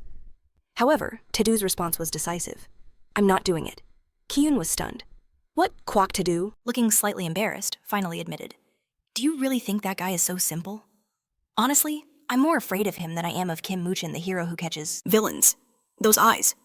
They weren't human. As he spoke, Tadu's hands trembled at the memory, and Ki-yoon didn't dare say another word. During a break in class, the students were buzzing with excitement. Did you see Wan is so cool, it gives me goosebumps? Moros watched them, commenting, everyone's so noisy today. But Cashen Lee, paying no attention to the teenagers, placed his phone on the table. I need to meet with them, he noted, referring to all those he had met before in V-Zone. Leaning back in his chair, Cashen added, there's something I need to check. Moros immediately asked what, but he received no answer. Down the narrow streets of V-Zone, a steady tapping sound echoed as black and red flyers shot out from a toy gun. A pink-haired girl inflating a bubblegum ball was spray painting a wall, slapping the same flyers onto it. A bald man approached her from behind, holding a bucket and a rag. Dressed in protective gloves and an apron, he was clearly the cleaner. A squeak came from another building, followed by more tapping. It was Screwdriver, working on something on an abandoned floor. As soon as he heard footsteps approaching, he immediately called out sternly, when entering someone's house, you're supposed to say hello. A tall, long-haired man in a colorful suit answered with contempt. This place is very dirty. You should clean it up at least once. One of the women with him defiantly held her nose and added, it stinks of dampness in here. Screwdriver, turning to them, asked just as rudely, you just got here and you're already talking nonsense. The guy reminded him, you're the one who called us. Screwdriver grinned, tossing his tool over his shoulder. Right. Soon after preparing cold juice, with ice, he asked, so you saw the fight? The man nodded. Of course. This was Royal Gannet, an A-rank villain from the Enlightened class with the skill of fossils. Resting his head on his hand, he added, it was like watching a movie. We didn't want to look away. Until the very end. Screwdriver asked another, and what would you say Otto, an A-rank villain from the Enlightened class with the poison skill, took a chocolate cookie from a plate? She, on the contrary, was displeased. There wasn't a normal script or a well-thought-out story. Too many cliches. Aroma, also an A-rank villain, but of the Hunter class, with the wind skill confirmed, a lot of cliches. However, Royal, after removing a crumb from Otto's cheek, insisted, I liked everything. The main actor gave an excellent performance. It was like seeing a shining black diamond. Screwdriver, still making their drinks, chuckled. I'll take that as a compliment. Royal Gannet grinned again. You know, that's why I sent them. Because he has 2 elements. Hearing this, Screwdriver froze. Then turning to them, he remained silent for a few seconds, as they stared back in the same way. Finally, with a chuckle, Screwdriver noted, now it all makes sense. Royal asked, alarmed. What is it you— No, he explained. I had a feeling that kid wasn't like the other villains. Laughing, Royal Gannet announced, well, that's news to me. This is the first I've ever heard of a villain with 2 powers. But Screwdriver stunned them by confidently saying, it's possible, this happened a long time ago. They existed back in the age of myths. Walking through the evening streets of V-Zone, Cashen Lee thought, this isn't a prison for villains. It's a place where they can move calmly with peace of mind, without fear of clashing with peers. In general, this is a haven for everyone, except peers. Stopping, he added out loud, I still can't get used to this place. Moros was simply silent when suddenly a voice called from above. You're right on time. It was Screwdriver perched on a thin crossbar. He gave a rather kind answer. You've changed somehow. I'm really glad to see you. Soon they arrived at the Heaven Pub, lost among identical dirty buildings. The place was full of people and glasses with a colorful drink appeared on the bar counter in front of them. Screwdriver, moving one closer to Cashen, explained, the grapefruit juice here is very tasty. You should have a drink. And look around V-Zone. Then, taking out a familiar blue box, he added, here's the other thing, as I promised. Adjusting his glasses, Screwdriver also noted. To his shock, his mana had actually increased. Did this man truly possess genuine crystals? Cashen, Lo had lied about his source, that much was clear. Yes, he admitted, though his mind was racing. Screwdriver was reeling. How did he pull this off? Last time the kid's mana was barely 300. Now it surged past 500. There's no way the crystals he provided could cause such a leap. It had to be connected to his unique powers. Cashen, after finishing his drink, took the box. Opening it, a thought crossed his mind. He wondered about the true source of these crystals. Who was the real supplier? Just then a new voice cut through the air. That would be me. They turned to see Yuji, a man with an unforgettable style and a pleasant smile. He slid a small chest-like piece toward Cashen, a perfect replica of his own. Alongside it were sandwiches on a plate. A gift for our distinguished guests, he explained. Screwdriver made the introduction. This is the owner of the pub, Ja. He's an outer. Ja calmly greeted Cashen, but then Screwdriver turned to him asking for a discount on the crystals. Ja, still smiling, gently refused. He reminded them that his prices were already rock bottom. Surely our dear client understands, he said smoothly. Leaning in closer, his smile never wavering, Screwdriver pressed. Can't you make a small exception for friends? But Ja's friendly tone was like steel. I keep business and personal matters separate. Watching from the sidelines, Cashen thought to himself, this man, in V-Zone, he must have quite a story. Finally, he spoke up. I have a question. Can I purchase crystals from you as well? Ja answered without hesitation. Of course, if you're a resident of V-Zone. The answer puzzled Cashen. A resident, he repeated. Screwdriver chimed in. You just have to move here. Cashen's expression soured. You want me to move here? And work for you? He knew trying to persuade this man would be pointless. So, with a hint of offense, he retorted, Never mind, I don't need it. But Screwdriver added, First, you'd have to pass a test. It determines your place here. You could even become the boss. Ja looked surprised. You want to give up your position? He asked. Screwdriver confirmed it. I've been thinking about it for a long time. Ja was about to argue, but Cashen cut into the conversation, his voice firm. I'm not interested in any of this. Confused, Screwdriver began listing the perks. Why not the boss of V-Zone has incredible privileges? Cashen simply suggested. Then you should keep the job since it's so great. Ja tried a different angle. You could give any command. You'd have subordinates at your beck and call. And a training room that defies imagination. Cashen smirked, taking another sip of his drink. Like I said, he repeated coolly, I don't care. But then Cha's voice turned sharp. You'd also get access to any crystal on the black market. Those words made Cashen Lee's eyes fly open. He stared at Cha, wondering, is this man the black merchant? His gaze shifted to a bald man in a suit behind the bar. He's still here. These guys are the real deal. Screwdriver added one final temptation. If you become boss, your salary will match your new status. Though the exact amount is classified. Cashen immediately demanded, how much? With a gesture. Screwdriver pulled him close, whispering the figure in his ear. The number was staggering. The revelation hung in the air between the three of them. Cashen replayed everything they'd said, his mind now genuinely considering the offer. Meanwhile, perched on a ruined building, the villain Blackhand spat out his food. A half-eaten sandwich dangled from his mouth. This is disgusting. Is this even real meat? Stomping on the pathetic meal, he roared in frustration. How much longer do I have to eat this garbage I want? A chicken burger. The villain known as Crush, a B+ rank striker, stood beside him. He calmly added, and I want fast food too. I love pizza. I can't even remember the last time I had it. Blackhand, still fuming, shot back. That's because you destroyed the only pizzeria in V-Zone. Crush deadpanned. I couldn't stand their pineapple pizza. What a... Blackhand began to scream again, but their argument was cut short. A new voice echoed. They are here. Both villains turned to see Cutter, another B-rank villain. He was an assassin class, with the wind skill. His tone was severe. This is no time to be talking about pizza. Blackhand sneered. What have you gone crazy? Living in this dump? But Cutter's expression was grim. I found him, he announced. Found who? Blackhand demanded. Cutter clarified. The one who attacked you. Blackhand's eyes widened in recognition. The memory of his humiliating fight with Cashen Lee ignited his fury. Where is he? He bellowed. He's with Screwdriver, Cutter explained. What? Blackhand exclaimed, his rage boiling over. Are you thinking of going after him? Cutter asked. Of course I am, Blackhand snarled. His voice dropped, becoming colder, deadlier. Screwdriver put a ban on fighting in V-Zone, but today, I'm going to break it. Elsewhere, amidst the rubble, a shovel slammed into the earth. Screwdriver gestured awkwardly, scratching his head.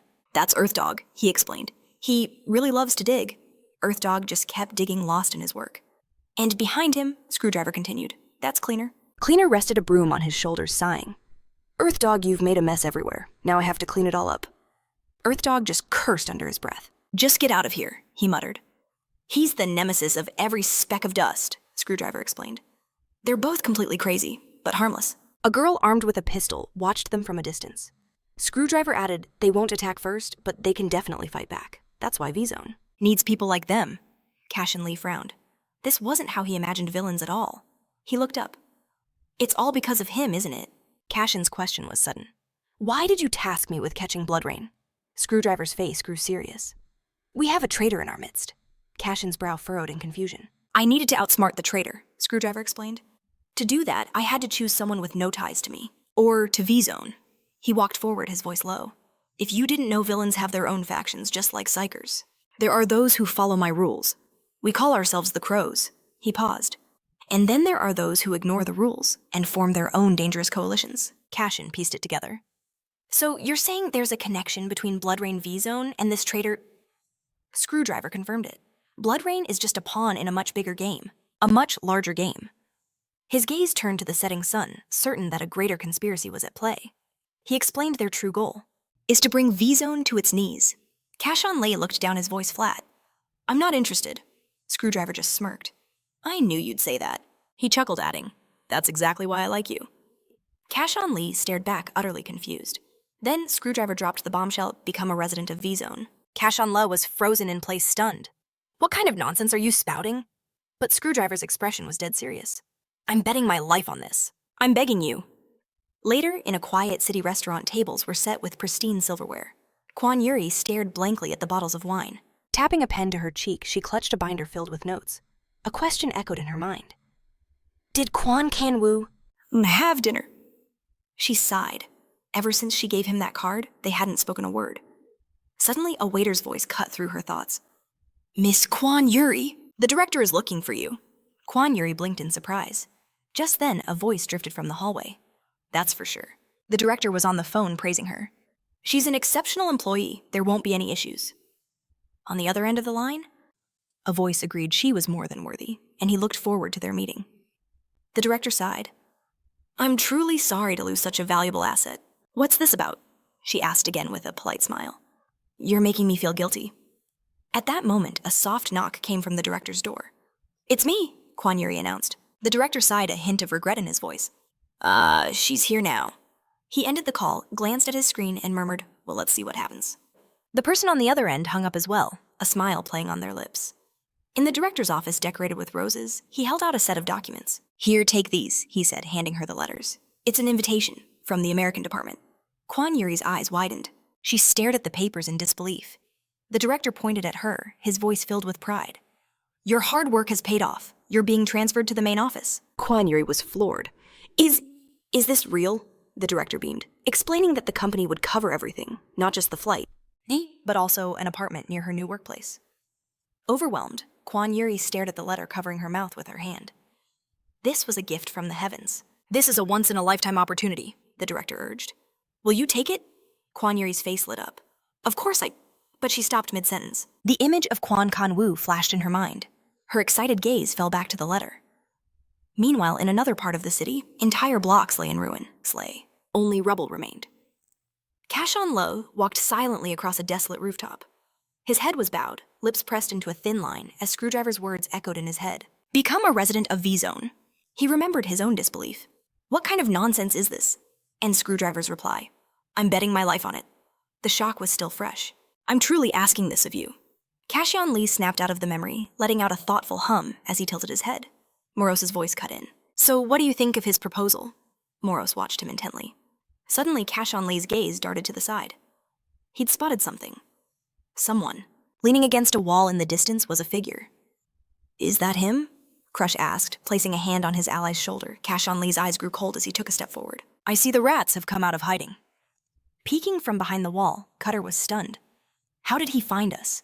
This guy is no ordinary villain. Crush spat on the ground. This is really pissing me off. He clenched his fists, rage boiling over. I'm gonna smash his head in, but Black Hand shoved him back. Hey, respect the cue, I'm first. Gritting his teeth, Black Hand started shadowboxing. He's about to find out what happens to those who mock me. Cashen Lee watched them unimpressed. More bullies, he thought. Moros's voice echoed with concern. Be careful, they might attack you all at once. Black Hand's eyes blazed with fury. He lunged forward, roaring, Die! But suddenly a barrel flew through the air, landing in his path. He skidded to a halt just before impact. What the hell is this? He snarled. Cashen Lee glanced over, surprised. Then a new voice rang out. Is that any way to treat a guest? It was J-Wack. A smug grin plastered on her face. Black Hand glared. Who the hell are you? Stay out of this. J-Wack's grin widened. Just a friendly reminder that you're breaking the law. In V-Zone. It's illegal to gang up on someone. Crush cursed under his breath. But Black Hand wasn't having it. He's not a resident of V-Zone yet. He will be soon, another voice replied. Cutter glanced up, his eyes widening at the sight of black feathers drifting down. It was Crow perched on a wall, waving casually. As her feet touched the ground, Black Hand gasped. Crow! She offered a serene smile. So, are you going to leave him be or not? Black Hand and Crush stared at her, their excitement palpable. Back in the city, a door creaked open. Kwan Yuri leaned wearily against the wall. She let out a heavy sigh, flicking on the lights. Looking around the quiet apartment, she wondered, is he already asleep in the next room? There was only darkness behind the closed door. Kwan Yuri raised her hand about to knock, but hesitated. The director's words came flooding back. Your hard work is being rewarded. A transfer to the main office. Her gaze felt a wave of disappointment washing over her. She placed her bag on a nearby shelf. I'll just take a shower and go to sleep, she decided. But as she set it down, the bag flopped open and the invitation letter slipped out. It landed silently on the floor amongst a pile of other things. Sometime later, on a deserted street, heavy breathing cut through the night.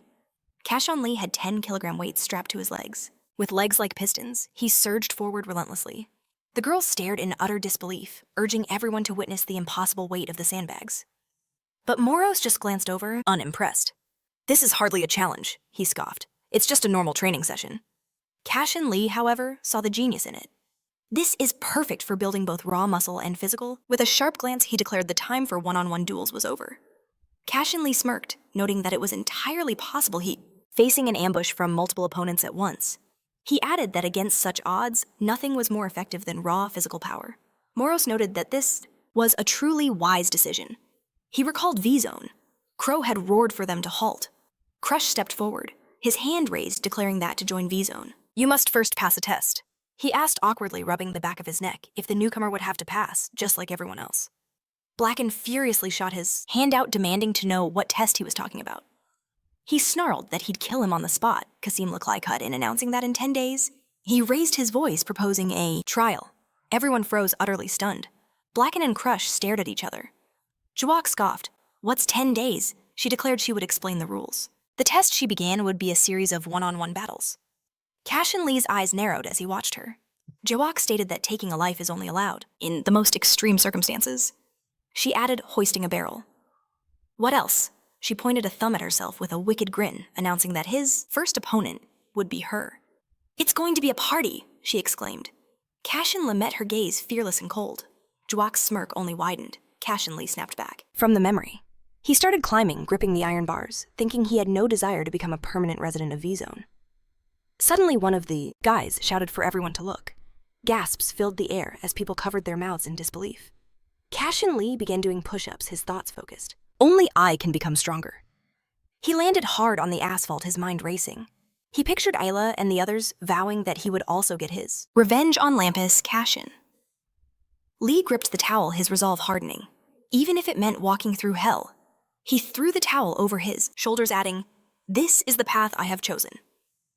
Cashen. Lee's eyes narrowed, glancing to the side.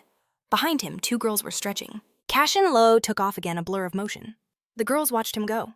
One murmured to the other about how hard he was pushing himself. The second girl waved her hand, dismissively asking if she was talking about him. The first girl confirmed it. The second then warned her not to mention any of this to Royal. Garnet. These two were Otto and Aroma. Meanwhile, at Kwanku's home, water cascaded from the showerhead.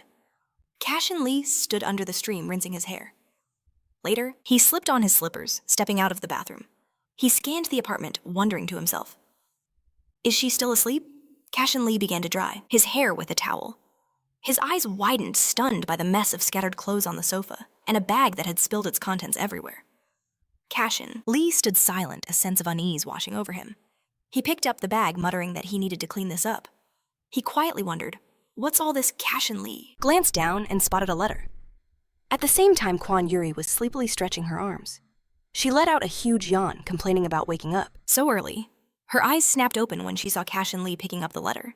She scrambled towards him in a panic, demanding to know what he was looking at. She snatched it from his hands. Kwan Yuri asked him, her voice trembling with fear. Did you read this, Cashen? Lee shook his head, explaining that it was an invitation to America. Kwan Yuri clutched the letter to her chest as if her life depended on it. She quickly insisted he shouldn't worry, because she wasn't going. Cashen Lee walked to the refrigerator and asked a single question. Why? Kwan Yuri's voice was laced with anxiety. Are you asking me to go? She pressed on. Should I just leave you all alone? Cashen looked thoughtfully at the carton of milk and said he could manage just fine on his own. He added silently, In fact, it would be much more convenient for me. Kwon Yuri exploded with indignation. What is that supposed to mean? She challenged him, asking if he could even cook for himself. What about laundry and cleaning? She reminded him. About sorting the garbage and all the other chores. Cashen Lee started drinking milk directly from the carton. His gaze fixed ahead, offering no reply. Cashen later stepped forward, saying, I'm not a child. I'm old enough to handle all that. He thought to himself that he'd done it all before anyway. Kwon Yuri shot back, You're only 19. You're a third year in high school. Cashen Lee turned to her, a faint smile on his lips, and told her she should go. He asked, when will a chance like this ever come again? He urged her to do what she truly wanted. Kwon Yuri just stared at him, stunned and deeply touched. Sometime later in V-Zone, the sun's rays cut through the skeletal remains of buildings. In the middle of the ruins stood Cutter and Blackhand. Cutter noted that there was only a week left. He asked, Is he coming? Blackhand grunted. Who? Cutter clarified. The guy who's fighting Jwak. Blackhand gritted his teeth, his voice dripping with venom as he said he was planning to deal with him much sooner. Cutter ran a hand along his blade. The word is, Screwdriver is backing him. Blackhand growled, realizing the kid must have somehow impressed him. Crush pointed a finger at him, asking, Aren't you always hanging around Screwdriver? Blackhand's eyes blazed with fury. Do you want to die? He snarled. Who's circling around who? Who needs who? Crush darkly told him to calm down. Cutter, meanwhile, casually traced his blade's edge and asked, So if he fights Jwak in the first round, will we be next? Blackhand's eyes narrowed as he looked away. If he actually beats her, he mused, this could get very interesting. Blackhand clenched his fist. For once, he declared, I'm siding with the idiot. He snarled with rage, summoning his aura. To survive the month, I'm going to need more from him. Later, faint light streamed in, through the drawn curtains. Moros asked, Are you really going to let her go to America? Cashen Lee sat at his computer, clicking his mouse. It's a good opportunity, he explained simply. Moros pressed him. And that's the only reason? Cashen Lee's gaze drifted downwards as he fell, silent. I think, he said finally, this is the best option for both of us. Moros stared at him in shock. Cashen Lee clarified that he wasn't saying this as Cashen, but as Kwon Ku. Can you really handle being alone? Moros asked. Cashen Lee confirmed it, saying he'd managed to live on his own before. Moros told him, I only asked because I see a search query on your screen. How to cook food. Cashen Lee replied without a hint of emotion. I'll start with Korean cuisine. He immediately followed up, or maybe European. Meanwhile, in another room where the windows were bare, Kwon Yuri was holding the letter in her hands. She sat on the floor staring at it with a heavy heart and let out a troubled sigh. Kwon Yuri recalled the director's question when, Will you ever get a chance like this again? Kwon Kan's voice echoed in her head, urging her not to hesitate. To do what she felt was right, Kwon Yuri stared at the letter, her heart heavy with sorrow. Suddenly, a quiet voice called her name, and then louder. Kwon Yuri found herself in a completely different place. Looking down, she realized she was at a bar. Her first friend leaned in, asking why she was at a club. The second friend waved her hand wildly, declaring they needed to order. Kwon Yuri remained lost in a silent storm of thoughts. Her first friend pressed, Did something happen? It's definitely about a guy, the second friend blurted out. How old is he? Is he handsome? But Kwon Yuri's lips remained sealed. Come on, spill it, we'll help you, the second friend insisted. The first friend quickly covered her mouth, whispering for a little tact before loudly telling her to be quiet. Just then, the waiter arrived, setting down their beers and announcing, Your order is here? Let's drink, the first exclaimed. With a grin, the second friend held her glass high. A little alcohol will loosen those lips. Kwon Yuri finally took the glass and began to drink. Sometime later, back at Kwon Kan's house, Kwon Yuri was breathing heavily, her face flushed red. Are you okay? Someone asked. Cashen Lee wrapped an arm around her shoulder, guiding her into the room. Why did you drink so much? He asked gently. Who drank? Kwon Yuri slurred with a hiccup. I'm perfectly sober. Cashen didn't answer his silence, speaking volumes. Kwon Yuri cupped his face with her palms. A sincere smile spread across her lips. My Kanwoo, you've grown up so handsome. Moros watched, thinking to himself, she's completely wasted. A moment later, Kwon Yuri was lying in bed, her head turned to the side. You were such a cute baby, she mumbled, always running after me. Cashen Lee and Moros exchanged surprised looks. I still can't get used to it, Kwon Yuri said sleepily. The fact that you're already so grown up. Her voice dropped to a whisper. You're not a boy anymore. You're a man. Cashen Lee recalled Jeff's question. When did he get so big? He looked down, a shadow of sadness crossing his face. Cashen Lee gently covered the sleeping Kwon Yuri. He watched her for a long moment without a single word. The next morning, Kwon Yuri stumbled around the room. She stretched her hands high above her head. My head! She groaned in pain. I drank way too much yesterday. Then her eyes landed on the table. There sat a covered dish. Guan Yuri picked up the note beside it. She began to read the letter from Cashen Lee. I made you some hangover soup, he'd written. Eat it with rice while it's still warm, and please get some rest. At the very end, he signed his name, adding a final note, and I'm not a baby. Meanwhile, Cashen Lee was already pushing himself hard on the training ground.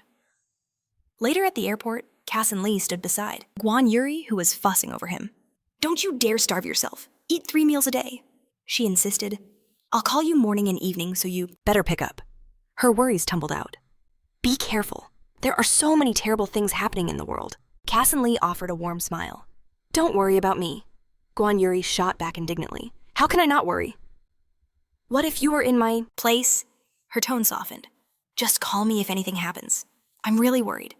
Cashen Lee simply smiled and told her to call Sue. I'll fly to America immediately if you need me. He looked ahead, his gaze calm and resolute. Guan Yuri looked back, her eyes filled with excitement and pride. She began to roll her suitcase away. Waving, she called out, I'll call you when I land. Sometime later, a plane soared across the brilliant blue sky. Cashen Lee watched until it disappeared. Meanwhile, in V-Zone, a voice explained the rules. The fight is over when one party surrenders or is declared unable to continue. The voice continued. Basically, you just need to win 3 matches. He then muttered, I just don't get why he dressed like that. He's gonna get filthy anyway. Cashen Lee listened intently. The voice added, and even if you lose, there's no penalty. Screwdriver rested his head on, his hand a smirk playing on his lips. You can always challenge me if you want. JWAC spoke up, noting the noise. Can we just get started already? Screwdriver looked down, his smile widening. Oh, are you ready? Jawak thrust her hand forward, a confident grin on her face. Of course. Moros looked on, commanding Cashen Lee to prepare. She looks strong, he observed. I can handle her, Cashen Lee replied calmly. Screwdriver analyzed JWAC.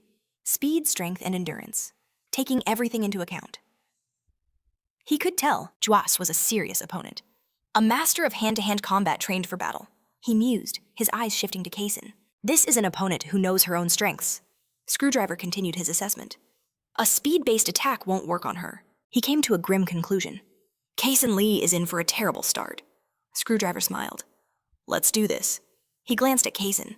This should be interesting. With a flick of 2 fingers, he yelled, Begin! Jwak swung her massive barrel and charged forward in a blur. The faster we start, the faster this ends, she roared.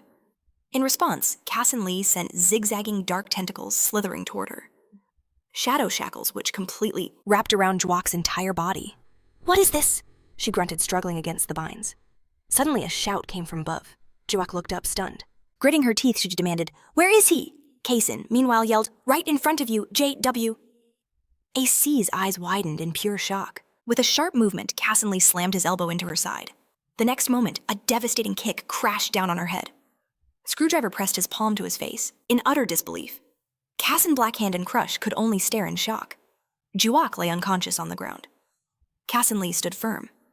Next, he declared. A dark aura pulsed from his hand as he met everyone's gaze with piercing intensity. Juwak remained motionless on the ground, her arms spread wide. Impossible, Blackhand thought, staring at Cashen Lee. He clenched his teeth, his mind racing. Juwak is one of the most powerful villains in V-Zone, and he took her down in the first round. Cashen Lee glanced to the side, beckoning with his finger. Bring it on. Enough waiting, who's next? Blackhand seethed, his patience worn thin. Mentally, he growled, Just who is this guy, Cashen? Lee's voice echoed again. Who else wants a fight? Step forward, he commanded. Crush stared, whispering his opponent's name. Blackhand's eyes narrowed, sensing the shift in the air. Suddenly, a golden streak shot in from the side. Cashen. Lee glanced down at the arrow quivering in the asphalt at his feet. He looked up, his expression hardening. On the rooftop stood a figure with crimson eyes. Red-Eye. Don't get cocky over one little victory, he taunted. He drew another arrow, his voice dripping with arrogance. I am the greatest archer in V-Zone, and you are my prey. Meanwhile, in a derelict prison corridor, a voice cut through the chilling silence. I highly doubt that's the case. Don't waste your energy worrying about Blood Rain.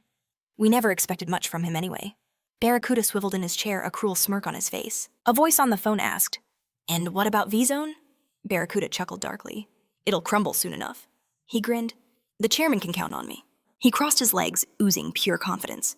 I will personally see to its destruction. Back in V-Zone, the battle had already erupted into chaos. Stones shattered and light flared from the intense clash. The first arrow screamed towards the buildings. A second followed just as swift and deadly. It veered in the opposite direction. Then a third arrow shot straight down the middle. Cashen Lee exploded forward, a blur of motion. He weaved through the storm of projectiles. "Another one is coming," Moros warned. Cashen Lee leapt, planting his feet firmly on the building's wall. Kicking off, he launched himself into the air. The arrow slammed into the wall right behind him, blowing a massive crater in the concrete. "You're caught!" a voice roared from above. Cashen Lee's eyes widened in surprise. Red-Eye had his bow drawn again, aimed right at his heart. This is the end of the hunt. He unleashed a deadly volley of arrows, a storm of death screaming through the air. Cashen Lee threw his hand out instinctively. In that instant, a wave of dark energy erupted from him. It washed over the battlefield like a tidal wave. Every single arrow froze in midair. Red-Eye landed softly, scratching his head. "Is that it?" he muttered, unimpressed. "I guess the rumors about you were exaggerated." But then a dark silhouette emerged from the shadows, its aura chilling him to the very bone. Red-Eye's entire body went rigid with alarm. He felt a suffocating pressure in the air. Cashen Lee charged forward with blinding speed. His hands swung with furious intent as he roared, "You got it all wrong!" "I was the hunter all along." To his shock, Red-Eye raised his hands in surrender. All right, I give up," he said calmly. Cashen Lee skidded to a halt, his fist inches from its target. What did you just say?" he seethed. Red-Eye just shrugged. "That's it, you caught me." Cashen Lee stared in utter disbelief. "Are you serious? You're just giving up," he muttered under his breath. "This guy is an annoying idiot." "Idiot?" Red-Eye shot back indignant. "Hey, I was being totally sincere, 100% honest." Red-Eye casually plucked an arrow from his quiver. "If Screwdriver hadn't asked me to, I wouldn't have even shown up." High above a drone silently recorded the scene. "Screwdriver asked you," Cashen Lee repeated. "Yeah," Red-Eye admitted. "I didn't feel like getting seriously hurt in this test." He held out a small box. "Here, take this." Cashen Lee stared at it, completely bewildered. "What in the world is this?" "It's a desire suppression patch," Red-Eye explained. "Every villain in V-Zone has one." He pointed to the side of his own neck. "Stick it behind your ear and it'll work its magic. It's flesh-colored so no one will notice." Cashen Lee was stunned into silence. He stared at the small patch in his hand. "I've heard of this technology," he thought. "But they injected it into prisoners. I've never seen it as a patch." "Who makes these?" he asked aloud. Red-Eye simply announced, "Your final opponent is Blackhand." Cashen Lee's brow furrowed in confusion. A sly grin spread across Red-Eye's face. "He's a rude, troublesome punk, but he's a good guy deep down. Try not to beat each other into a pulp, okay?" An image of Blackhand flashed through Cashen Lee's mind. "Good?" Cashen Lee asked with pure sarcasm. "In what universe is that guy considered good?" Moros was at a loss for words. Elsewhere, Blackhand was grinding his teeth in pure fury. He stared ahead, fuming. Crush looked up. "So who do you think will win?" He then wondered aloud. "And where in the world did Screwdriver go?" Cutter glanced up. "I'm starting to doubt our chances. That guy is a monster in one-on-one combat. Maybe J-Wack was just weaker." Blackhand's eyes shot open in disbelief. "No," Cutter said, thoughtfully reconsidering. "I don't think gender has anything to do with it." "He had more than enough power to end her in the first round." Blackhand whirled on him, his face contorted with rage. "Shut your mouth!" he roared. "He just got lucky like all those other idiots." Cutter raised an eyebrow. "You really think it was just luck?" Blackhand fell silent, his gaze dropping. "What if it was?" Crush chimed in. "If he's that tough to handle one-on-one, then how about we make it 3 against 1? Cutter's eyes lit up. "Now that's a sound strategy." "Are you an idiot?" Blackhand cursed. He stared at them aghast. "Are you insane? You actually want to request a group attack?" A new voice cut in. "A group attack!" Crush, Blackhand, and Cutter turned in surprise. It was J-Wack. She sighed, rubbing her face tiredly. "Even a lion calls his pride to hunt a mighty buffalo." Blackhand let out a derisive grin. "You've got some nerve." He pounded his chest proudly. "I'll take him down in a single round," he roared. "Who do you take me for?" He spat on the ground. "A lion pathetic. I am a great tiger who hunts alone." "Calm down," Crush said with an annoyed sigh. Blackhand shook his fist at him. "You shut up. You're really getting on my nerves." J-Wack's expression turned deadly serious. "I didn't come here to trade insults. This is a test in name only. In reality, it's a trap. A trap designed for people like us." Everything Red-Eye and I told him was the truth. That kid is the one they're truly testing. He's the one who's supposed to make it to the finale. We're all just here to be his stepping stones, to make that idiot look good. Blackhand froze his eyes wide with stunned realization. What kind of nonsense are you spouting?" he demanded furiously. J-Wack's glare was like ice. "Just shut up and listen to me. I overheard Screwdriver talking. He was at the bar. And do you know what he said? He wants that idiot to become the next boss of V-Zone. What? Crush's eyes shot open in disbelief. Black Hand roared, "That's complete nonsense." He demanded, "Do you even know how many people it would kill for this position?" But Jwok thrust her fist forward defiantly. I'm not alone in this, so you can ask around. Black Hand was stunned. Screwdriver, of all people. So he'd just hand this place over to that idiot. Meanwhile, Jwok's mind flashed back. Called him an idiot, a fool who knew nothing of their territory. Her fists clenched in fury as she hissed through gritted teeth. How could they give the V-Zone to him? She couldn't believe this upstart Cashen Lee was even being considered. Sponsoring a guy like that. This isn't the Screwdriver we all know, JWAC declared. It's time for us to make a stand. We need to show this fool exactly where he belongs, Crush whispered. By ourselves. Cutter repeated the question louder. Just us. Jwok smiled menacingly. She jerked a thumb behind her. I brought some friends. She added, the more the merrier, right? Meanwhile, somewhere else, a plane soared through the night sky. The flight attendant rolled out a cart with a meal, wishing her bon appetit. Quan Yuri thanked her politely. She glanced at her watch, thinking, still a long way to go. Gazing out the window, she picked up her fork, lost in thought. Her mind drifted to Quan Kan-woo. Is he eating well, I wonder? At the same time, Cashen Lee was biting into a burger when Reddy handed him a sandwich. You should eat proper food, he explained. It's the only way you'll stay healthy. Cashen Lee remained silent, but gratefully took the sandwich. It's good, he said quietly while thinking, this tastes awful. Moros eyed him. Do you think he's planning something? Cashen Lee looked away disdainfully. Jeff always warned me, he muttered, to be careful of people who are kind for no reason. Suddenly, he heard footsteps approaching. Cashen Lee turned his head. Black Hand! So this was his next opponent. With a grim expression, Black Hand roared a single question. What's your deal with Screwdriver? Cashen Lee looked at him completely confused. In what sense? Black Hand began to shake with uncontrollable rage. What did you do to him? He bellowed. Without warning, Crush lunged from behind, swinging a massive hammer. Cashen Lee froze for a split second, then leaped. He dodged the devastating blow, only to sense Cutter appearing right behind him. A knife already slashing through the air, Cashen Lee's eyes narrowed, glowing a brilliant blue. In an instant, he spun and slammed his palm into Cutter's chest, sending him flying backward. As he fell, Cutter could only think one thing. A counterattack in a situation like this? He was truly amazing. Cutter twisted in midair, braking sharply with his hands and feet, and landing perfectly on the asphalt. Cashen Lee grinned smugly. Couldn't win a fair fight, so you ganged up on me 3-1. He mocked them. Did you decide to win with numbers instead of skill? His eyes narrowed again as a massive barrel came flying straight at him. Cashen Lee leaped aside, dodging the object with a sharp movement. He looked up in confusion, and then his eyes widened in shock. Jwok stood there, her fist raised high. Are 3 of us not enough for you? She grinned. With an arrogant smirk, she drove her elbow forward in a powerful lunge, slamming it deep into his chest. Meanwhile, on a rooftop, Screwdriver sighed. Another day comes to an end. He took a sip of his drink. So how is he doing? Crow asked. Who? Your favorite little black duckling, she teased. Screwdriver was confused. Black duckling, Crow explained. He's still so small and new. Realization dawned. Ah, he doesn't even have a villain name yet. Screwdriver began to ponder. What about something like a sharp knife canai? Crow purred. You seem very interested in him. I'm almost jealous. She gently lifted his chin with her finger, leaned in close, and whispered, if you're that interested, maybe I should repay that interest. But Screwdriver looked down, lost in thought. So what villain name should I come up with? Just then, Reddy landed beside them. We're here. Screwdriver looked up in surprise. Reddy glanced between them, puzzled. Am I interrupting a date? You're back already, Screwdriver asked, changing the subject. You did a good job. But Crow was clearly annoyed. You should leave now, she snapped. Resting her head on her hand, she pouted. So how is our little duckling? Reddy quietly asked. Duckling? Who are you talking about? Just then, Screwdriver's mask lit up, its functions activating.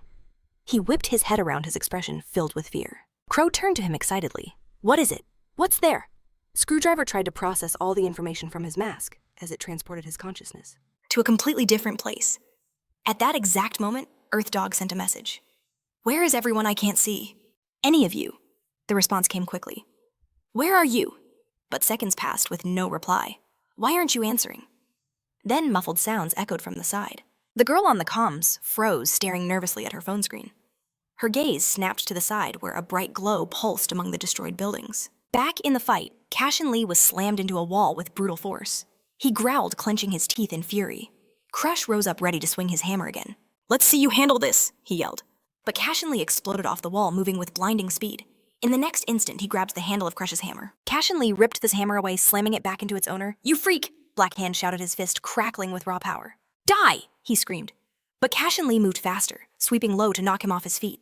He grabbed him by the hairnails, digging in deep. Cashen Lee tilted his head, his eyes burning with menace. He channeled his energy into a single devastating punch, smashing Black Hand's face into the asphalt. "You're disgusting!" Crush roared, charging at him again. Cashen Lee simply planted his foot and kicked him away in the opposite direction. He turned back, sensing another movement. It was Jwak swinging her barrel with all her might, aiming to crush him from behind. Cashen Lee pushed off from the asphalt, launching himself into the air. He flew directly over Jwak and came down fast, grabbing her by the top of her hair as she gritted her teeth in rage. She stared forward in utter shock. At that moment, Cashen Lee's knee ignited with raw power. He unleashed a devastating kick, slamming it into Jwak's head and sending her flying. Moments later, Cashen Lee stood tall, his aura blazing. At his feet, Crush and Black Hand lay defeated, while JWAC was motionless on the ground. Black Hand growled, his eyes narrowing with pure malice. He glared ahead with venomous hatred, thinking what a pompous fool he was. Looking at Cashen Lee, Black Hand seethed with irritation. The man was just too strong. He put a hand to his forehead, cursing in his mind. How could we lose to this idiot? Meanwhile, Crush looked around wearily and admitted to himself that he thought it was all over. He glanced at Black Hand and weakly asked, "Is he alive?" Black Hand could only curse in desperation as he looked at Cashen Lee, a single question burning in his mind. Where did this monster even come from? Cashen Lee just frowned, looking coolly to the side. He noticed Pointer, grinning, remarking that he was unusual. Hammerboy added, "This hunt just got more interesting." Moros was puzzled, thinking that their numbers were growing. Cashen Lee's voice cut through the tension like steel. "It's time I put an end to this," Pointer scoffed. "What was that, you insect?" he shouted. "You're a freak." Cashen. Lee's eyes widened, his senses on high alert as he scanned his surroundings. Pointer made his move, taking a deliberate step forward before stopping, glaring at Cashen Lee with killing intent. Suddenly, Iron Mask charged past, shouting, "Leave this one to me." Pointer looked back, completely stunned. Iron Mask roared, "The defender of order has entered the battle." He launched himself from the ground, soaring high, coiling his muscles as his eyes locked onto his target. Descending like a meteor, he bellowed, "I will administer justice in the name of the V-Zone, Cashen." Lee whipped his head to the side, his eyes widening in alarm. The impact was immense. Iron Mask shattered a wall, sending stone shrapnel flying in every direction. Cashen Lee gritted his teeth, looking back and demanding, "What is this?" Morose watched with equal surprise. At the same time, Hammerboy swung his massive weapon with his other hand, aiming a huge iron projectile. That resembled a bullet. He struck it with his hammer, launching it forward at blinding speed, but Cashen Lee dodged it with a flicker of movement. He weaved from side to side, evading the brutal assault. Cashen Lee then closed the distance on Pointer and Hammerboy. Hammerboy roared at Pointer to move. With a manic grin, Pointer shot back, "Don't you dare order me around." He began to spin his spear, engulfing it in flames as he exclaimed, "I will show you what real fire is." In response, Cashen Lee swung his palm, which began to glow with a chilling blue aura. Pointer gritted his teeth, his gaze fixed on his opponent. Cashen Lee then unleashed a massive sphere of dark fire directly at him. With a growl, Pointer desperately spun his spear. Hammerboy wondered, where did he get this power from? Crush struggled to his feet, asking in a daze, "Is he really an enlightened class?" Suddenly, a blur of motion shot past him. It was JWAC. "What are you doing?" she demanded, kicking Crush hard in the back and screaming, "Don't just stand there, attack!" Crush was sent flying forward, calling her crazy. Meanwhile, JWAC furiously swung her barrel, throwing it with all her might and screaming for him to die. Cashen Lee faced the attack with utter composure. In an instant, a single sharp motion of his hand sliced the barrel clean in two. Just then, another figure launched from the ground. With a powerful leap, it was Crush swinging his hammer as he flew straight at Cashen Lee, who had already seen him coming. Cashen Lee summoned the Dark Blade. In the next moment, he severed the handle of the mighty hammer. He used the Knife of Darkness. Crush looked down in utter shock as his weapon was cut in half. Cashen Lee, meanwhile, looked aside, noticing another movement. He spun with lightning speed and struck Crush hard in the chest. Black Hand watched this in confusion and cursed inwardly. As he observed Cashen Lee fight, he could only ask himself, who is he? The man fought without a shred of hesitation. Cashen Lee, at that moment, smashed his fist into Pointer's face with brutal force. Black Hand clenched his teeth, his entire body shaking with rage as a horrifying conclusion dawned on him. He pictured Cashen Lee standing over JWAC and the others. Black Hand asked himself a chilling question. Are we really not hunting him? But is he hunting us? Suddenly, strange tendrils shot up, wrapping around Cashen Lee's legs and robbing him of his movement. He looked down in shock. Suddenly, someone shouted, "We finally caught him!" Cashen?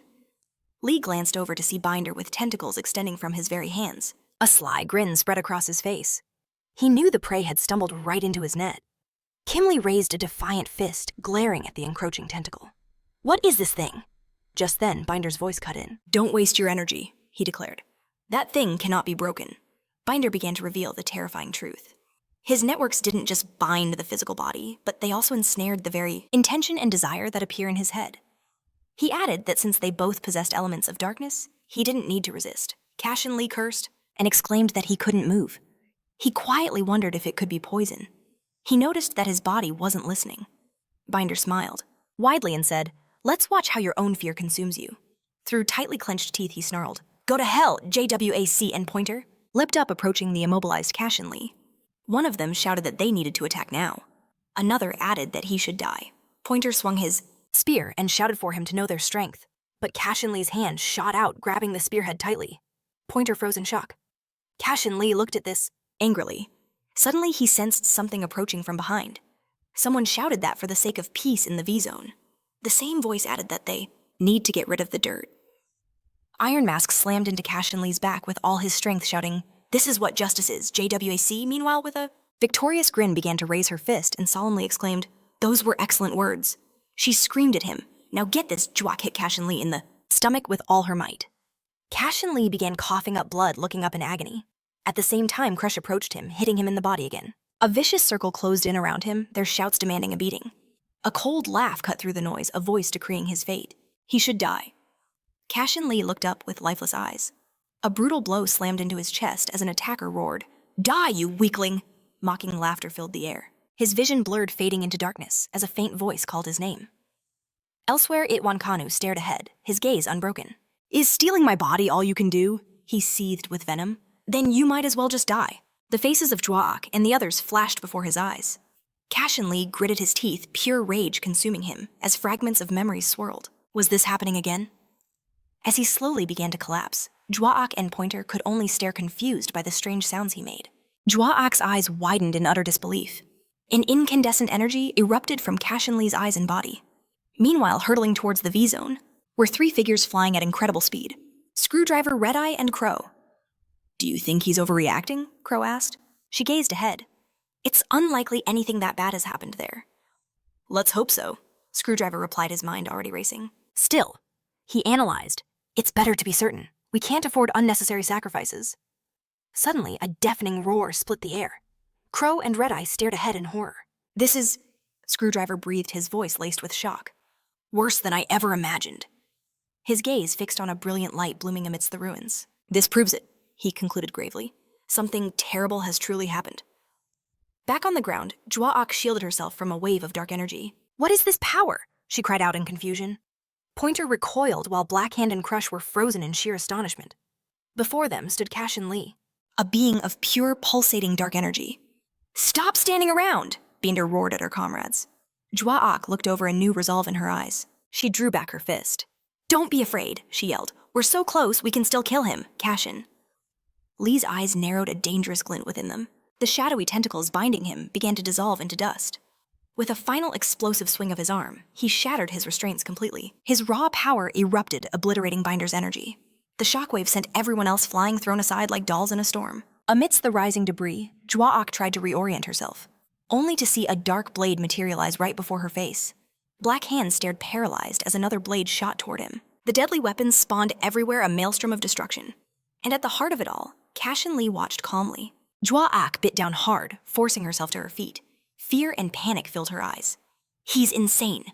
I need my revenge," Cashen Lee stated, his voice chillingly calm. "I'm not ready," he whispered. Then, clenching his fists, he roared to the heavens. "I'm not ready to die in this godforsaken place." His energy surged to its absolute limit. Just then, Screwdriver's team landed on a nearby roof. Crow stared at the vortex of dark energy below. "Is that our little duckling?" Screwdriver was silent. He adjusted his mask, his internal systems analyzing the data. "His magic power has surpassed 2,000 points. 2,000! Crow gasped in disbelief. "That's impossible," Red-Eye exclaimed. If his magic exceeded 2,000, it was already a catastrophic level threat. Crow raised her palm, a raven perched upon it. So, what do we do? She had no idea how they could possibly stop him. Screwdriver remained lost in thought. Suddenly, small bits of rubble began to levitate, surrounded by a faint blue energy. Moros turned to the rampaging figure. Cashen Lee, he called out again. Get a hold of yourself. Is this really who you are? Moros screamed. Remember why we came here? In response, Cashen Lee let out an inhuman growl. Wake up, Moros bellowed one last time. A faint smile appeared on Screwdriver's face. He's back. Moros cautiously called his name again, Cashen Lee. Cashen Lee looked his way, placing a hand on his face. He questioned with a smirk. Did you really think I would lose control of myself forever? He pointed a hand towards the patch. Don't you ever dare doubt me. Moros could only stare in stunned silence, thanking the red-eye patch under his breath. Cashen Lee stood with an unshakable presence, saying nothing more. Screwdriver adjusted his glasses. It seems he's regained his senses. What a shame, Crow sighed theatrically. And here I was expecting such a show. She added, then again, now we get to see his true strength. Screwdriver brought his fingers to his glasses. He looked at Cashen Lee, his mind processing. His mana points are back to normal. He continued to watch him intently. Was that explosion intentional? Moros asked with concern. Are you okay? Cashen Lee replied. I'm just a little dizzy. He noticed something strange and looked up. He asked the villains scattered on the ground. Do you want to continue this fight? Jwa-ak gritted her teeth in fury. You idiot! Suddenly another voice cut in. We surrender. Blackhand rose to his feet. We have lost. What? Jwa-ak shrieked. Speak for yourself, I'm not ready yet. Blackhand's eyes narrowed dangerously. Yes, you are. Jwa-ak clenched her fists, still defiant. I can still go on. In that moment, Blackhand approached her and struck her across the face with all his might. Just stop it, he desperately shouted. He grabbed her by the hair and pulled her towards him. Is it so shameful to admit defeat? He growled, his fist clenched. Jwa-ak looked at him, her eyes wide with shock. Blackhand asked through gritted teeth. Do you have any pride left at all? You're the idiot, she retorted, her gaze displeased. We were just a little bit away. Blackhand turned back toward Screwdriver. I will report this to the boss. Jwa-ak looked to the side, stunned. She suddenly called out Screwdriver's name. Screwdriver surveyed them with his analytical eyes. Cashen Lee took a single step forward. He had won. He looked down, his expression grim. Congratulations, Screwdriver announced. You've passed the test. Cashen Lee looked up, a flicker of irritation in his eyes. Are you that happy about it? Of course, Screwdriver confirmed. You are now without a doubt a real resident of V-Zone. Cashen Lee smiled faintly. Then, since I'm a full-fledged resident, I can rest here for a while. He fell straight into the arms of Screwdriver, who immediately caught him. Cashen Lee closed his eyes unconscious. Sometime later at Philadelphia National Airport, an American flag hung from the airport ceiling. Guan Yuri sent a text to Cashen. I've arrived, she asked. Are you sleeping? She rolled her suitcase along, thinking that everything was fine. Guan Yuri looked from her phone to the crowd of people holding signs searching for a specific name. A quiet gasp escaped her lips as she recognized her own name. Sean offered a gentle smile, holding a document that read, Guan Yuri. A short while later, she thanked him for coming all this way just for her. Sean insisted she call him by his first name, a friendly gesture. He then asked if she wanted to inspect her new residence. Of course, Guan Yuri replied, her gratitude shining through. But Sean seemed confused, explaining that this was simply part of his duty. Her curiosity piqued. Guan Yuri asked him a question. What kind of person was the manager? Sean's face lit up. He's an amazing man, he replied. He explained how much the manager loves his work. He then mentioned the manager was away on a business trip and would be back in 10 days. Guan Yuri simply nodded, saying she understood. With a reassuring smile, Sean told her not to hesitate if anything came to mind. Grateful for his kindness, Guan Yuri promised she would give it her all. Meanwhile, in a memory from long ago, back at the orphanage, a young boy declared his dream to become a psycher. Jeff listened in silence, his hand on his chin, a thoughtful look in his eyes. Then a smile broke across his face. So you want to be a cool villain? He teased. No way, Cashen Lee shot back. That's just a silly childhood dream. Jeff simply murmured his name, his gaze drifting to the daisies blooming beside a stone wall. He then posed a serious question. Why did he truly want to become a psycher? In response, Cashen Lee began to throw punches at the air full of conviction. To fight for what's right, to be on the side of good. Jeff just laughed. You still think like a kid, he said. Cashen Lee, slightly offended, demanded an explanation. Then tell me why, Jeff urged him to listen closely. Cashen Lee froze, pulling his t-shirt straight, ready to listen. He hummed in thought. But Jeff's next words shattered that simple dream. Not all psychers, he said, fight for the side of good. Confused, Cashen Lee asked, "What do you mean? Aren't they supposed to fight villains?" Jeff answered honestly, "I don't really know." Cashen pressed on, "Then who's on the side of good and you're not a Yishimsim? Chimom sa villain, are you?" Jeff let out a thoughtful sigh, his eyes on the sunset painting the sky. Leaves drifted down around them. His gaze felt tinged with sadness. "The one who is good," he began, "is the one who fights for true universal peace." Cashen Lee looked at him, stunned into silence. Jeff gently patted his head. "Appreciate what you have," he advised. His voice was full of wisdom. "And remember, what seems good might not always be." He continued to pat the boy's head, adding one final piece of advice. "Become a person who always does the right thing." Jeff's smile was full of encouragement. Slowly, Cashen Lee's consciousness began to drift back from that distant memory. Suddenly, a loud voice shattered the silence, calling his name. Cashen Lee's eyes shot open. He was staring at a brightly lit ceiling. As he looked down, he saw tools and boxes scattered everywhere. He pushed himself up from an old sofa. "Where am I?" he muttered, rubbing his head in a tired daze. "So you're finally awake," Moros's voice commented. Cashen Lee turned to him. "Did you call me?" But Moros just stared back in surprise. From another direction, a cheerful sound echoed. Cashen Lee looked over. It was Screwdriver. "Whoa, I thought you were in a coma," he exclaimed. Cashen Lee slowly lowered his hand, still trying to process everything. Screwdriver just grinned a welcome. Cashen Lee remained lost in thought. Meanwhile, at the Lampa office in Korea, Kim Muchuan strolled down a hallway, filled with hushed conversations. He stopped and knocked on a door. "Congratulations on your discharge from the hospital," Kim Muchuan said. Leon froze, in place, his hand reaching for a sword that wasn't there. Kim Muchuan flicked his fingers, and the lights instantly turned on. "What are you doing sitting in the dark?" he asked. Leon ignored him, frantically searching the floor for something, his silence heavy. "Leon?" Kim Muchuan asked, his voice laced with concern. At last, Leon turned to him, his face a mask of despair. "My sword," he choked out, holding up the blade. He then let out a soul-crushing cry. "It's gone! My expensive sword. It's dead." Kim Muchuan was baffled. "What are you talking about?" But Leon's desperate wails only grew louder. "It's like her soul was ripped out. There's no life energy left in it." Kim Muchuan was completely lost. "I don't understand what you mean," he confessed. Leon continued to scream in agony. "That vile blood rain. It did something to her." He stared at the lifeless blade. "This must be my fate." Kim Muchuan could only watch him, a deep sense of pity in his eyes. Leon, meanwhile, swore vengeance. "He will pay for this." Elsewhere, another scene was unfolding. "Welcome to the best bar in V Zone," someone announced. Screwdriver raised a glass. "To Cashen Lee, for passing the test and getting the job." Cashen Lee looked around unimpressed. "Couldn't we have gone somewhere else?" he asked. "Hey," Screwdriver shot back, offended. "I gotta help a friend boost his sales." Then his tone shifted. "By the way," he said, "I took care of everyone involved in that testing incident. I hope that's enough for you." Cashen Lee fell silent, his mind flashing back to the battle as he stared into his drink. Screwdriver gestured to the table. "And this is on the house." In front of Cashen Lee was a pasanda, huge plate piled high with meat and potatoes. He eyed it thoughtfully. "Are you this generous with all your customers?" he asked. The man named Yuji held out his hand with a smile. "You're the new boss," he said. "I had to do something to congratulate you," Cashen Lee repeated the words, "the new boss." He let out a dry laugh. "That's funny." Screwdriver flagged down a waiter. "Another orange cocktail over here," he shouted. Then he turned back to Cashen. "You blew everyone else out of the water." Cashen raised an eyebrow. "Even you," Screwdriver laughed it off. "I'd surrender before we even started." But Cashen Lee was not amused. "I don't want to be the boss," he stated flatly. Yugi just nodded to the waiter. "Forget the drink. Bring the new boss your finest steak." The waiter looked confused. "I'm sorry, what was that?" he asked. "Don't worry," Screwdriver chimed in. "We're getting paid now, so money's no object." This annoyed Cashen Lee. "Are you my employer now?" he demanded. "Call me whatever you want," Screwdriver replied casually.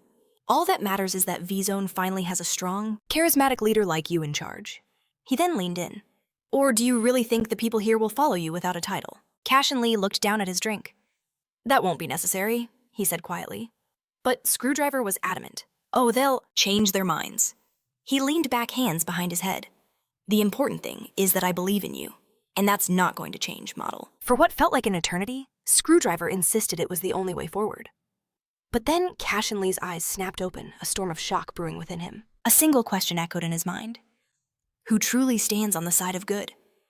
He recalled Jeff's words, wondering if he was truly fighting a just cause. He wrestled with the thought that justice wasn't always what it seemed. A vow solidified in his soul, he would never stop striving to be a good person. Cashen Lee set down his glass. Screwdriver's question hung in the air. Didn't he have a villain name? He raised a single finger, a silent declaration. From now on, call me Black Duckling. But as Screwdriver began to protest, Cashen Lee cut him off. My name, he announced with chilling finality, is Cashen. Screwdriver was stunned into silence. Yuji's eyes widened, his gaze fixed on the young man before him. A top-class pyre of that name was a ghost of the past. Yuji realized with a jolt that the legendary name Cashen now belonged to a villain hell-bent on revenge. Cashen Lee rose to his feet, his voice ringing with authority as he declared his villain name for all to hear. Standing atop a skyscraper in V-Zone, he owned the title. A plane soared overhead. Moro's voice cut through the wind. Are you worried about your sister? He didn't answer, only hoping that no harm would come to her. Moro then shifted topics, asking if he planned to settle in V-Zone to hone his skills. Cashen nodded, admitting it was the perfect place. His powerful comrades were here, and he refused to be left in their dust. The more effort he poured in, the stronger he would become. And by using his abilities more frequently, he would master their control. With the Lampus eyes everywhere, V-Zone was the ultimate training ground. Perhaps it was his untapped potential that allowed him to wield two powers at once, a feat no one had ever accomplished before. Reaching a hand towards the sky, as if to grasp the sun itself. Cashen Lee believed that with perfect control of his skills, his revenge would be absolute. Moro's voice chimed in, suggesting they could now begin the hunt for the Sword of Destruction, the very weapon Jeff had been searching for. A brief hesitation. Moro had to ask if he'd forgotten. But as Cashen gazed out at his new domain, a sense of relief washed over him. He was truly the boss of V-Zone. Meanwhile, at Kodam District Girls High School, the excited chatter of students filled Classroom 2-1, catching Kim Neon's attention. She walked over to her friends, asking what had them so captivated. One of them handed her a phone, explaining it was big news from V-Zone. The moment Neon saw the photograph of Cashen Lee, her world stopped.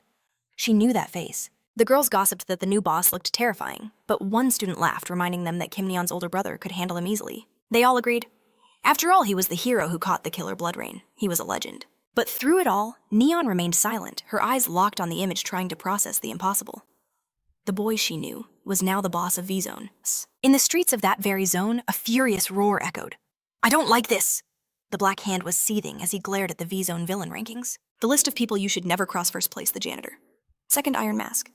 Third, Screwdriver. Fourth, the Crow. And fifth, Cashen. Black Hand nearly exploded with rage. Who made this stupid rating? He bellowed.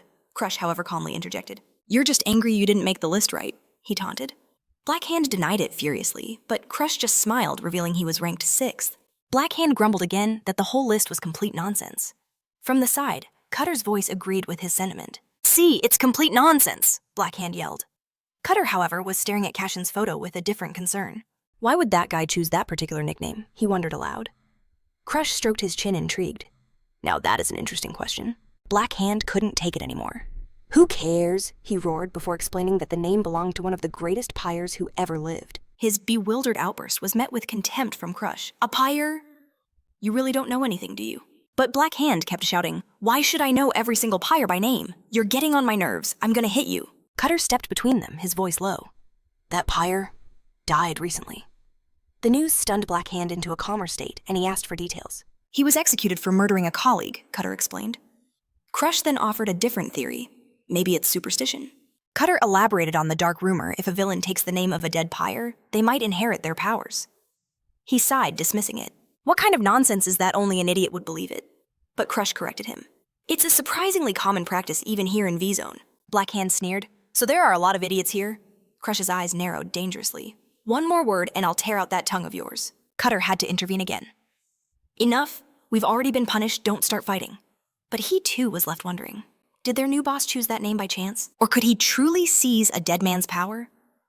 At that very moment in a basement training room, Cashen Lee himself emerged from the showers. Steam billowed out behind him as he stepped onto the cold floor. Finally, he sighed. I feel refreshed. Moro praised his intense training regimen. Will your body hold up? It asked.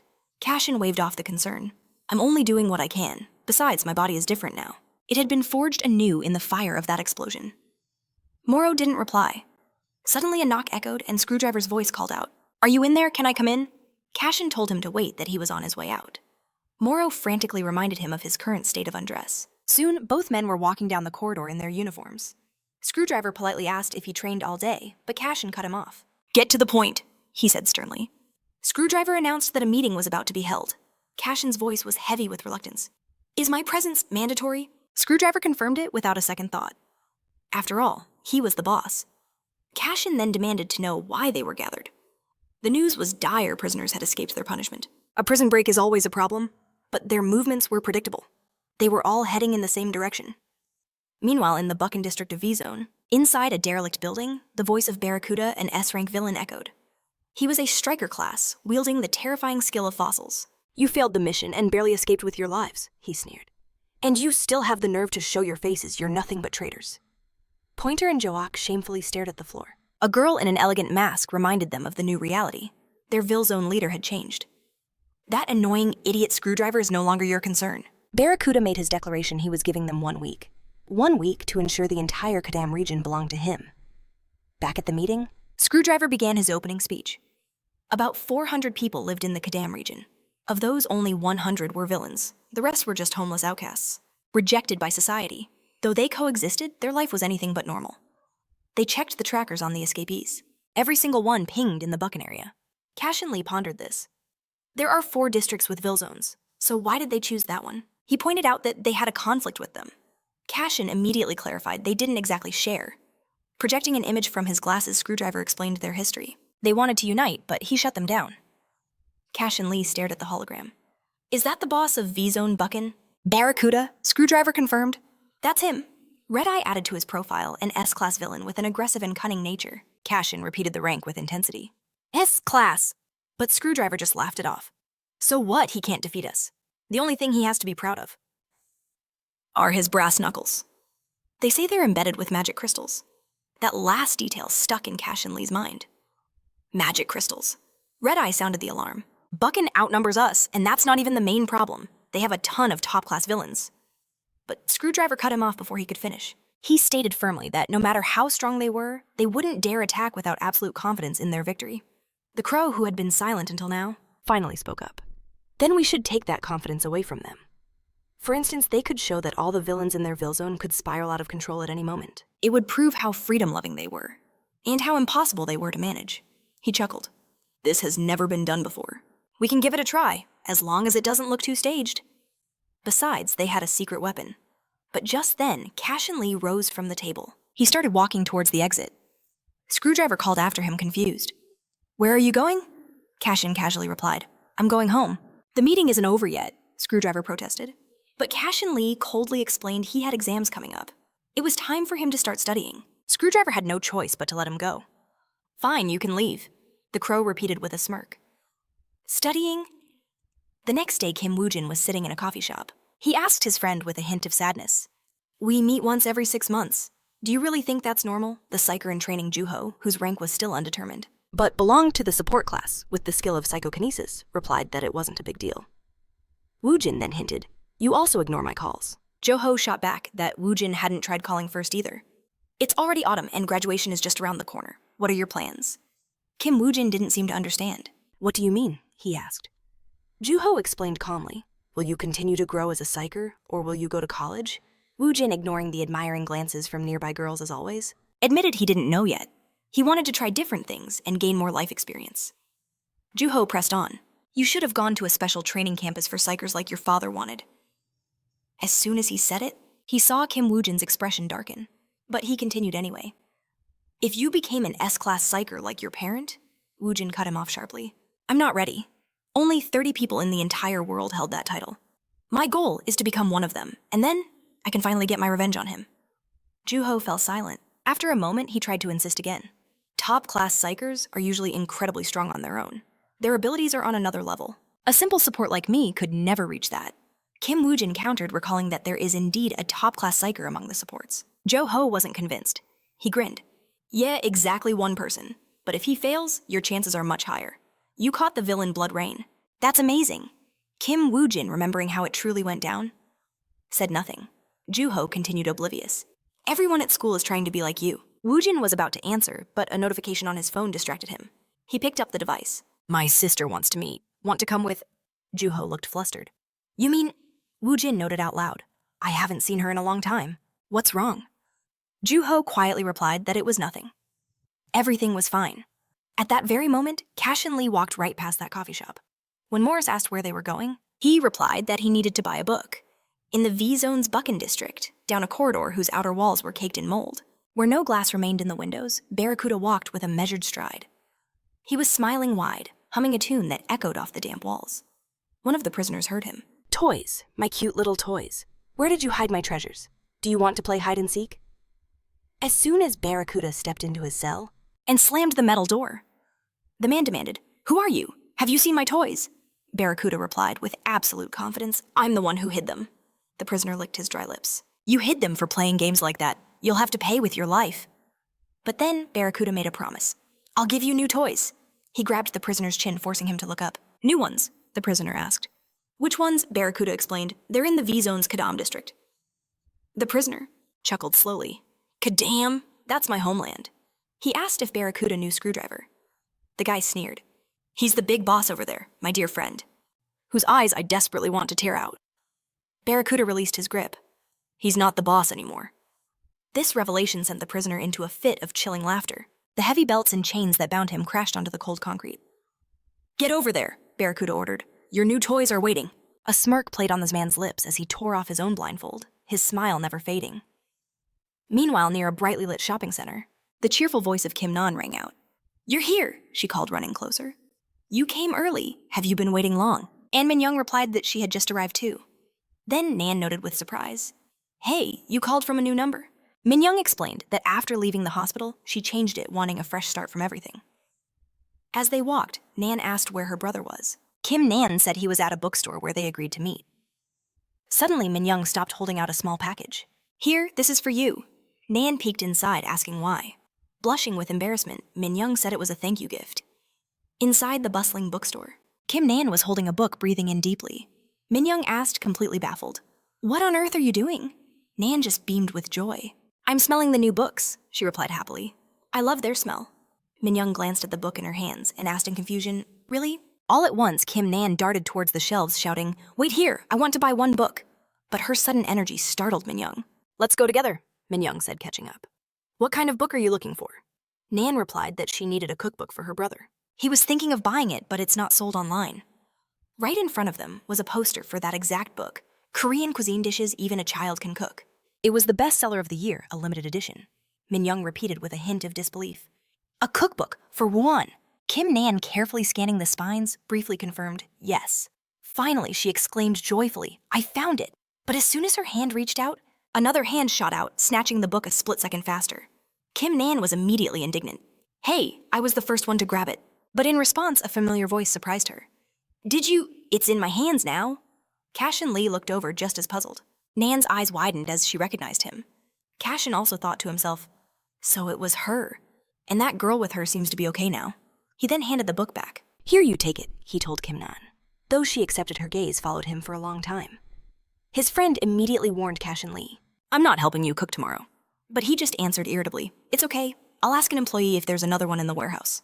And Min-young finally asked, "Do you know him?" But Nan remained silent. In the center of an arcade, a guy crushing a machine with his blows exclaimed, "This can't be happening." The brunette next to him grinned and said that he was an idiot. Kahin finally sighed. "I'm so bored. I miss the old days." His friend looked confused. "This again."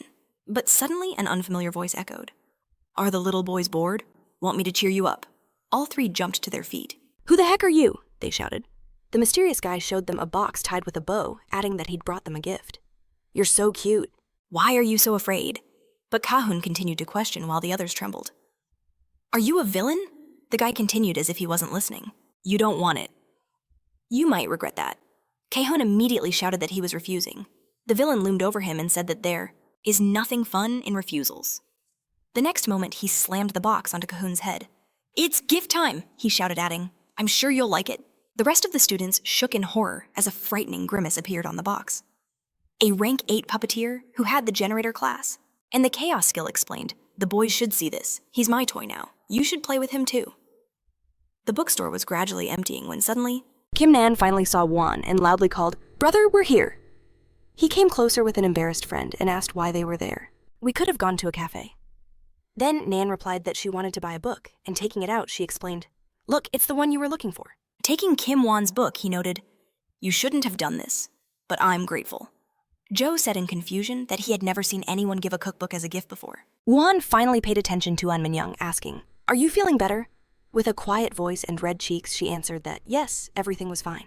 Nan then held out another package to Kim Won. "Exactly, this is for you from Min-young." And while she thanked him for saving her Nan herself, turned back. She overheard the store employee apologizing to Cashen Lee.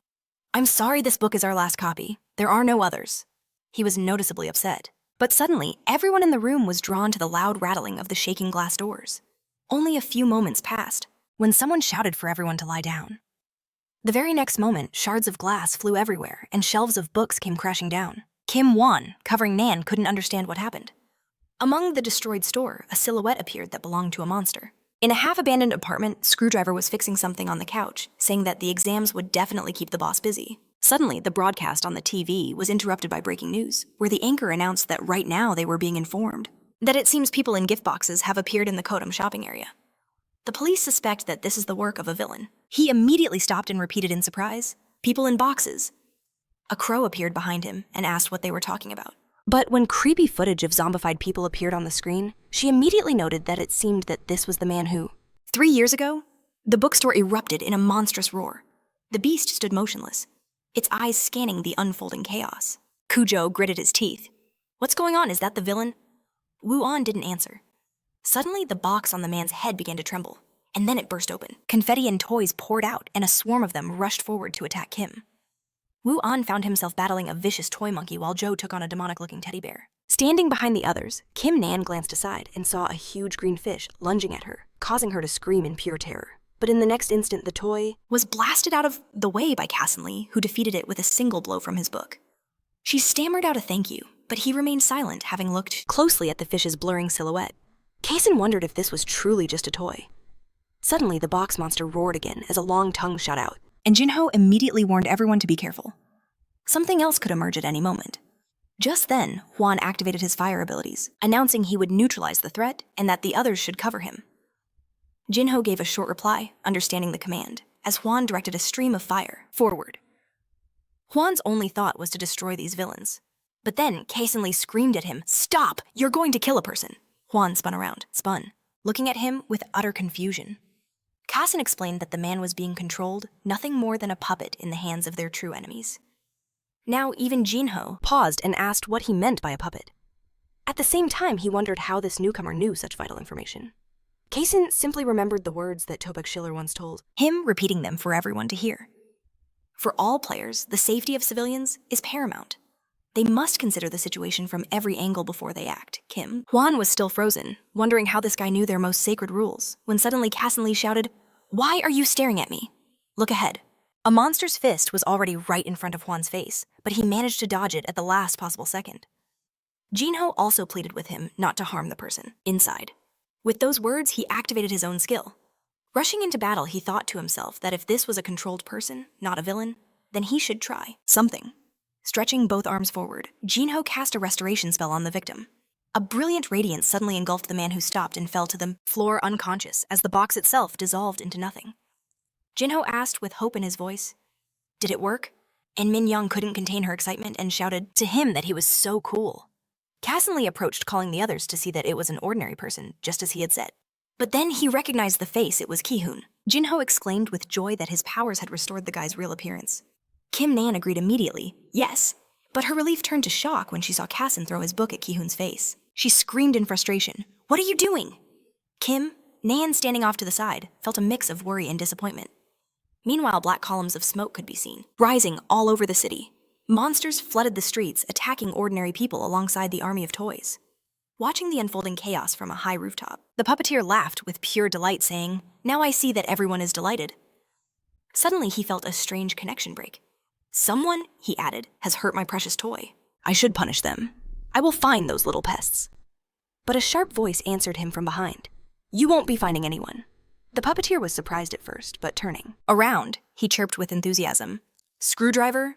He noted that he had warned him that if he stepped into their area again, he wouldn't leave him in one piece, but the puppeteer in response only laughed, opening his ugly, massive mouth and exclaiming how funny he was.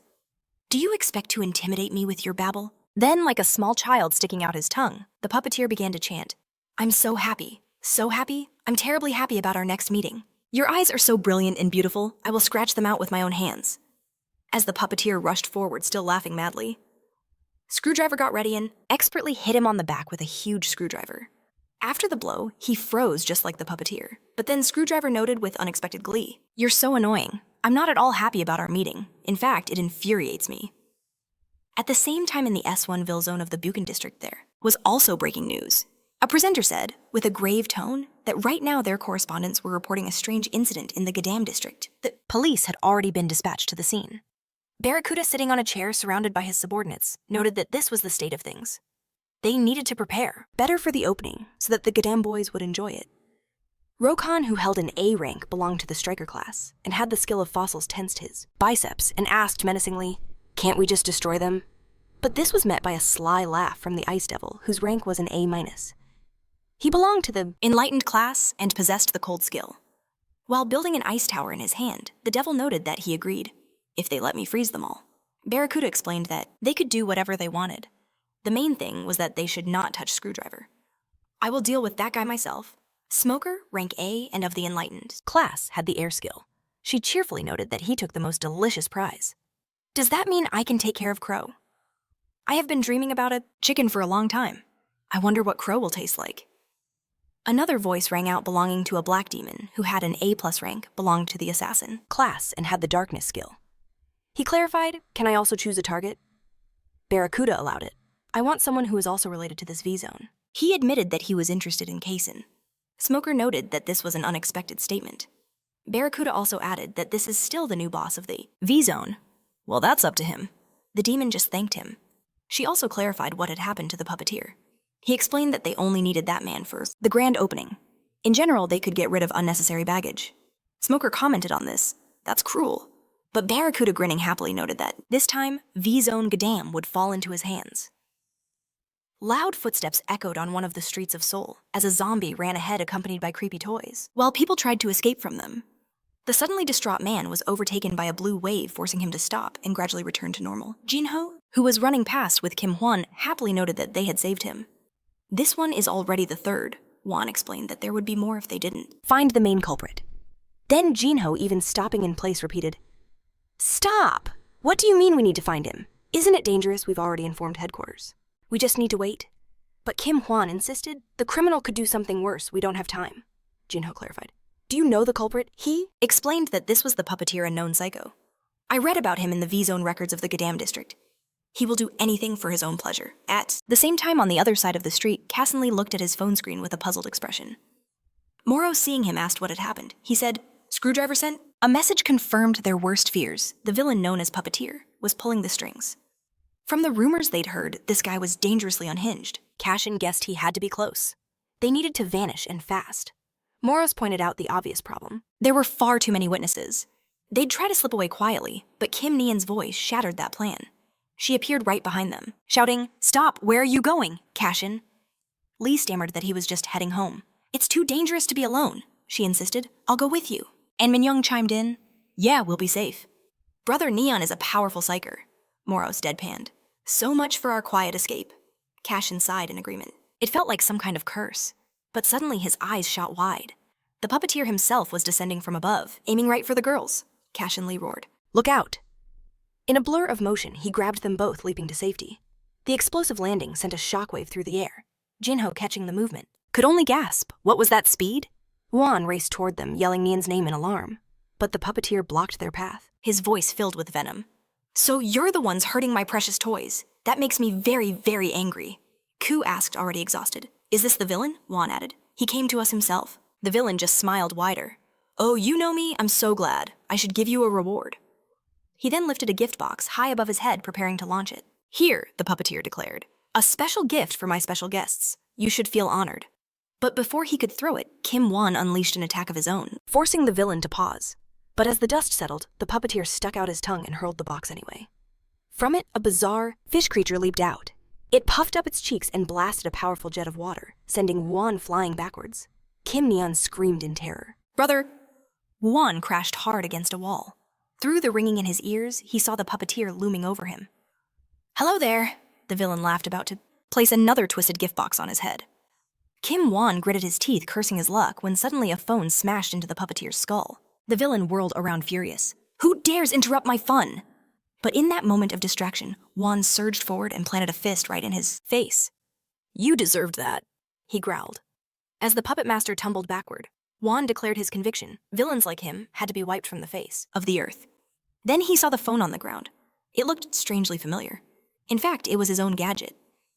Cashen Lee, watching the chaos unfold, turned to Morose. Did you see that? Morose gave a short, simple yes. As Kim Nien had thrown the phone, he'd seen magical energy flare from her fingertips. He noted to himself, she's just as talented as her brother. Just then, a chilling laugh snapped them all back to reality. Where is he? The puppeteer was on his feet again. So, he asked, who's the real villain here? You shouldn't have touched my toys. He cackled. But that's okay, I have plenty more. Meanwhile, Lee Dun burst out of the Lampus Korean branch building. As he ran, he sputtered apologies about needing the restroom. The woman waiting for him was not amused. Peruan, she said coldly, your mentor must have had his hands full with you. Dun slid into the car, his eyes wide. Whoa, a new ride. Shut your mouth and get in, she ordered sharply. Soon they were speeding down the highway. Ham Ji-young, an A-Rank Plus, Psycher of the Striker-class, relayed the situation. There's an incident in the Gadam district center. It's a high-density area. The longer we wait, she continued, the higher the civilian casualties will be. Lee Dun, reading from a tablet, blurted out, The gift man? Has the puppeteer really shown up again? She shot him an irritated look. Are you just now figuring that out? Your partner Kim Won is also there. Dun's voice rose in panic. Won, is he there alone? Ji-young clarified that Ko Jin-ho was with him. Lee Dun fumbled for his phone. I have to call him, find out what's happening. Tell them to fall back to a safe location, Ji-young ordered. They are not to take any more risks like they did with Blood Rain. She thought aloud. This whole case feels off. He's been silent for 3 years, and now he just shows up. He can't possibly be acting on a whim.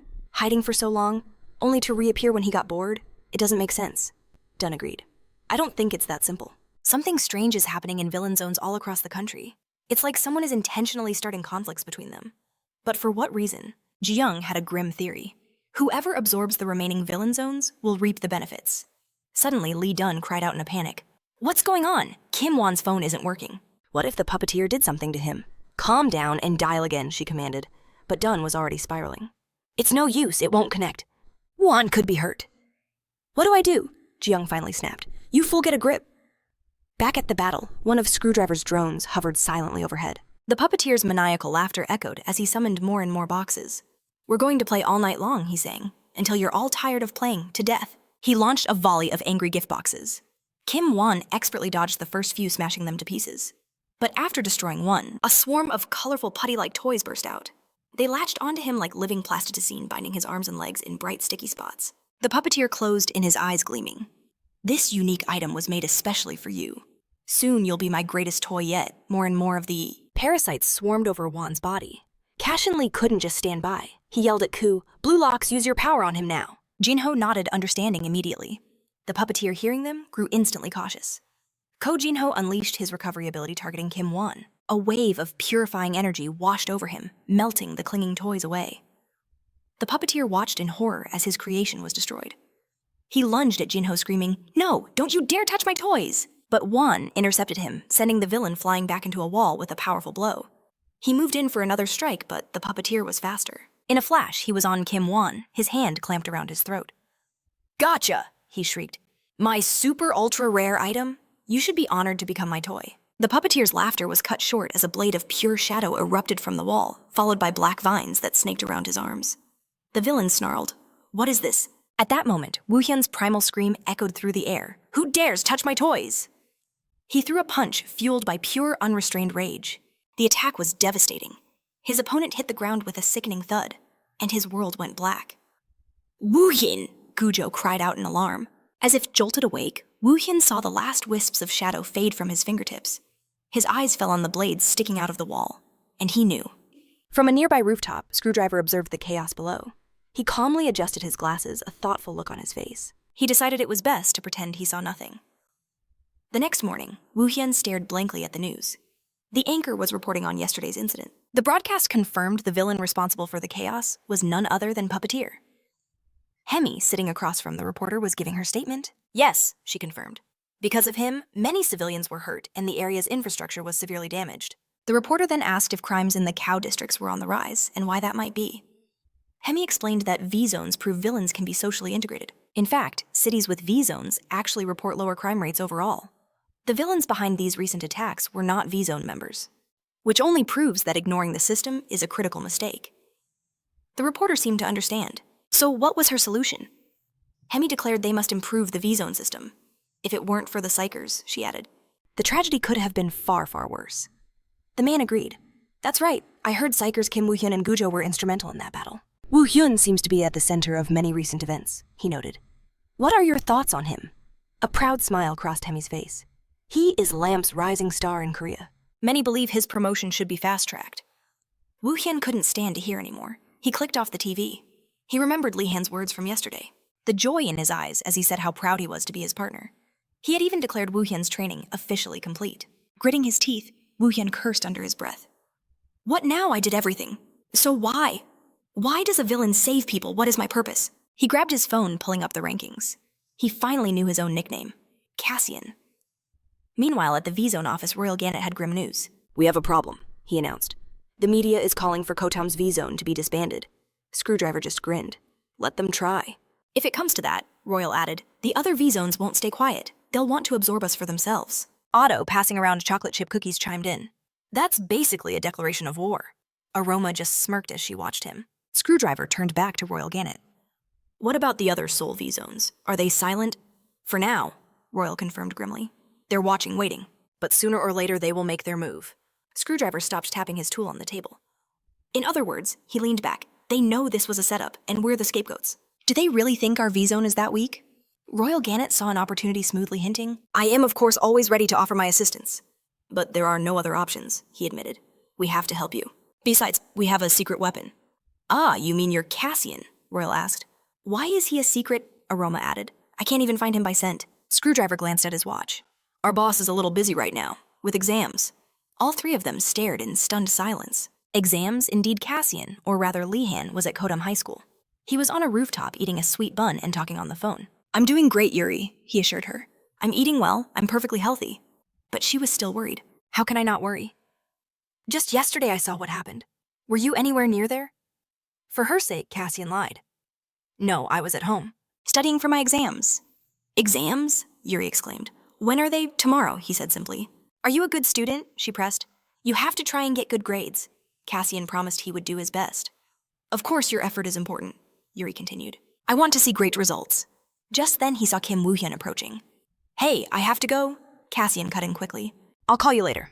Though clearly annoyed, Yuri relented. Okay, good luck on your exams. He put his phone away. Cassian and Woo-hyun locked eyes, the air thick with unspoken tension. Finally, Woo-hyun broke the silence. We need to talk. As evening fell over, the Hotel Vesperia Guan Yuri walked down a quiet corridor, thinking aloud.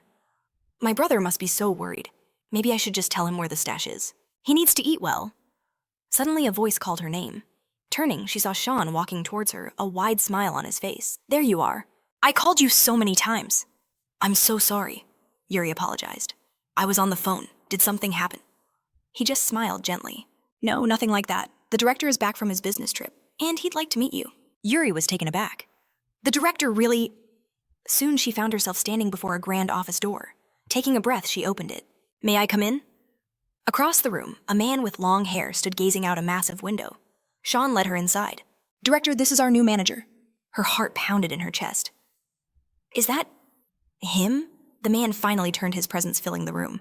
My apologies for calling you so suddenly, he said, his voice smooth as silk. He offered his hand. It's rather late, but I'm glad we could finally meet.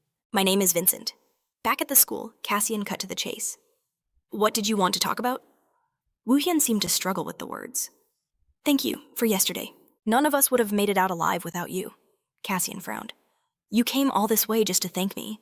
And, Woo-hyun continued, despite the danger you helped, at the risk of your own life, you acted like a true psycher. I have something else for you, he said, holding out a package. But Woo-on insisted, explaining it was a message from his sister, a small token of gratitude for Cashen's help. Cashen was unmoved. Woo-on, meeting his withering glare, finally blurted out the truth.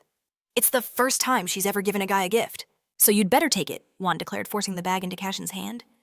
He started to walk away, but then froze, suddenly remembering something. By the way, he began, yesterday I saw a guy in a black suit.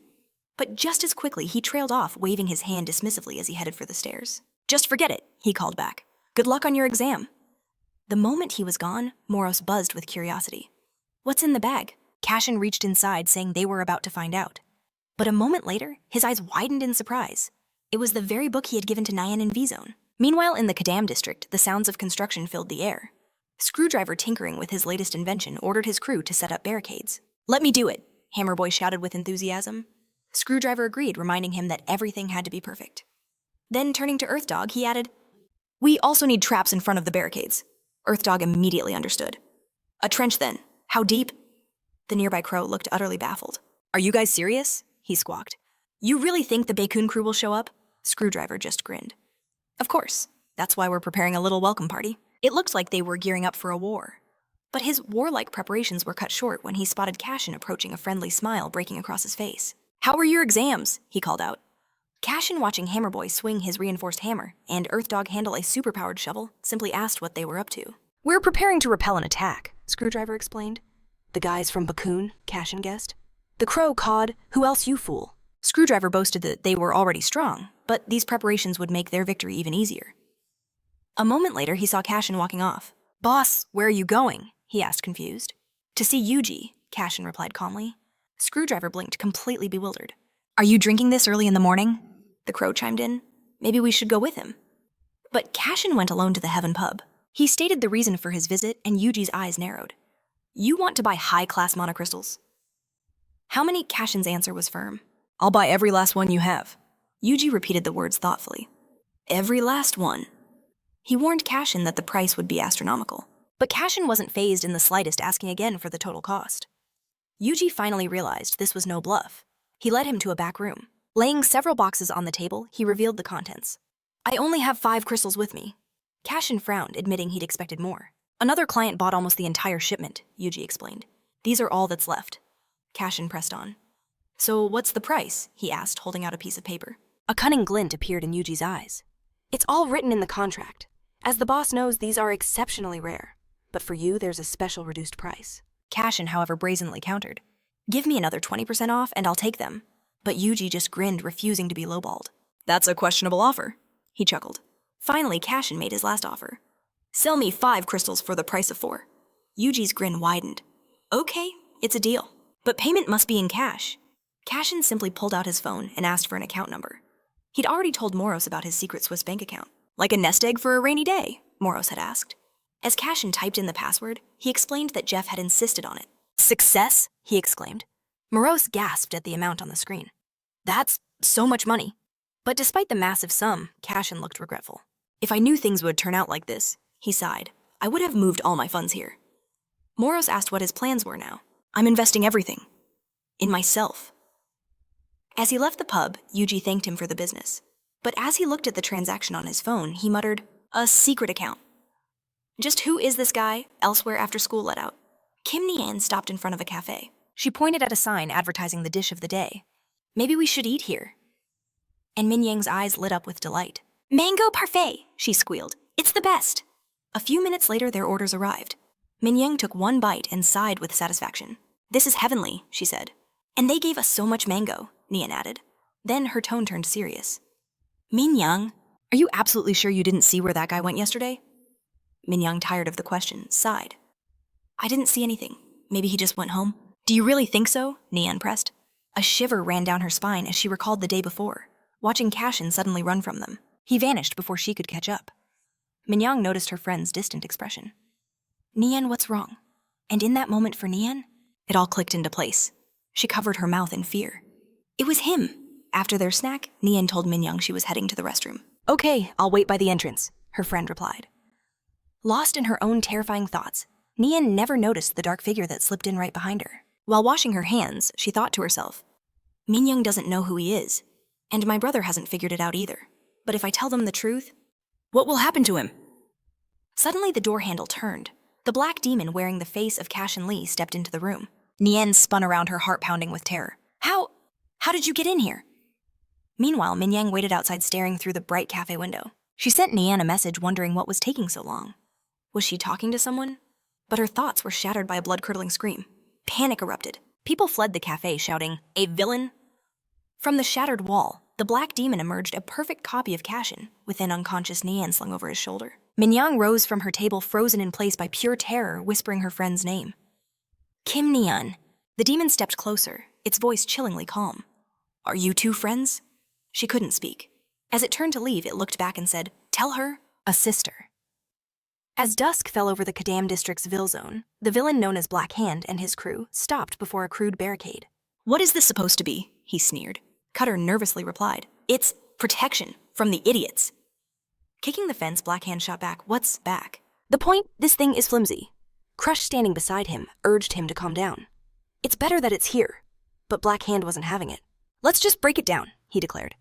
A frightened Cutter quickly warned him. No, you have to be more careful. There are traps everywhere. Black Hand's displeasure grew. Traps? You mean this is a minefield, isn't it? Cutter stammered. I don't know, they just said Earthdog worked. Hard on them. Their bickering was cut short by Crush, who let out a surprised gasp, pointing towards the horizon. Hey, what's that? They both turned to look. Crush squinted, then guessed, Is that Kim Mu-chan? Black Hand scoffed with bewilderment. Who's some rookie villain? No, Cutter corrected him instantly. That's a psycher. He's a rising star, super popular on the internet. Shocked, the other two repeated in unison, a psycher. Black Hand's power began to flare. Everyone stand back, he commanded. This one's mine. When will I get another chance to fight? A psycher. The next moment, he lunged forward, roaring, You'll regret ever showing your face in this Ville zone. But Wuan was unfazed, shouting back as he advanced. I'm here to get my sister. Black Hand paused, confused. Sister? What kind of nonsense is he talking about? Suddenly, as Kim Mu-chan took a step, the ground beneath him gave way. A trap, he realized instantly. The stone surface crumbled with a deafening crash, and even Black Hand trying to break couldn't stop in time, falling into the pit right behind him, screaming for help. Watching them both disappear, Crush sighed tiredly. And which one of them is the bigger idiot? Meanwhile, Cashen Lee was on his personal training ground absorbing mana crystals. He calmly waited as the brilliant golden aura around him flared up before gradually fading away. Moros asked with genuine curiosity, So, how do you feel? After absorbing the best mana crystals? Cashen replied with a hint of indifference. Stronger. But that's it. We need to check my stats now. Instantly, his system window appeared, the information slowly updating. Looking at his mana pool, Cashen noted, 860 points. This puts me squarely in the B-rank villain category. Moros understood. As I said, the higher your base mana, the less effect the crystals will have. Of course, if you find a true crystal, that's a different story. Otherwise, you'll have to consume artificial crystals in huge quantities. Cashen added, Then, I could just focus on training. That's one path, Moros agreed. But it would be better to rapidly raise your mana just like during that explosion. Cashen scanned his profile again. By the way, what are these numbers next to the skills? Moros replied simply, a gain. Skill enhancement, it clarified. You used 2 shadow swords at the same time during your battle with Bloodrain, didn't you? Cashen admitted, I don't even know how that happened. He'd never trained specifically to improve his skills. Perhaps as his mana increased, he could naturally develop his skills. For most psychers, such an improvement is only possible through grueling training, and only a select few can combine existing skills to create new ones. This meant he couldn't just rely on crystals. He had to diligently develop himself. Although he could hardly replicate the dual-wielding power, now one day he would surely succeed. And then he would get his revenge on Lampus. Returning from his thoughts, he suddenly exclaimed, Wait, combining skills? Moros fell silent, letting him process the thought. Surely I can summon the Shadow Sword and combine it with Shadow Fire. He immediately tried to do so and saw black blades become engulfed in eerie blue flames. He announced with joy, It worked! Impossible! Moros thought in shock. Can it really be that simple to combine skills? At the same time, Moros remembered how Jeff Malik once said that with such potential, Cashen Lee could definitely develop into a top-tier psycher. But their joy was cut short by a knock at the door, followed by Screwdriver's voice. Is Cashen here? He has a guest. However, Cashen asked with extreme suspicion, What kind of nonsense is this? What guest? He's wondering what a psycher forgot in the Ville zone, came the reply. His name is Kim Mu-chan. Cashen Lee and Moros froze, wondering if he was one of the drones Screwdriver had sent.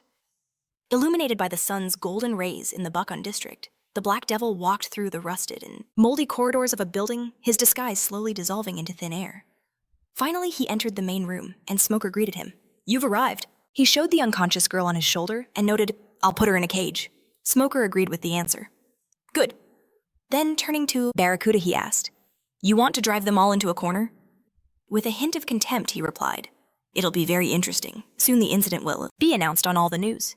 Vicious villains who kidnapped a Psycher's sister. That's a great news headline, huh? We will smash them. All in a moment. The whole world will turn its back on the idiots from the Ville Zone in the Kadam district. They'll be isolated from society, and then we'll defeat them.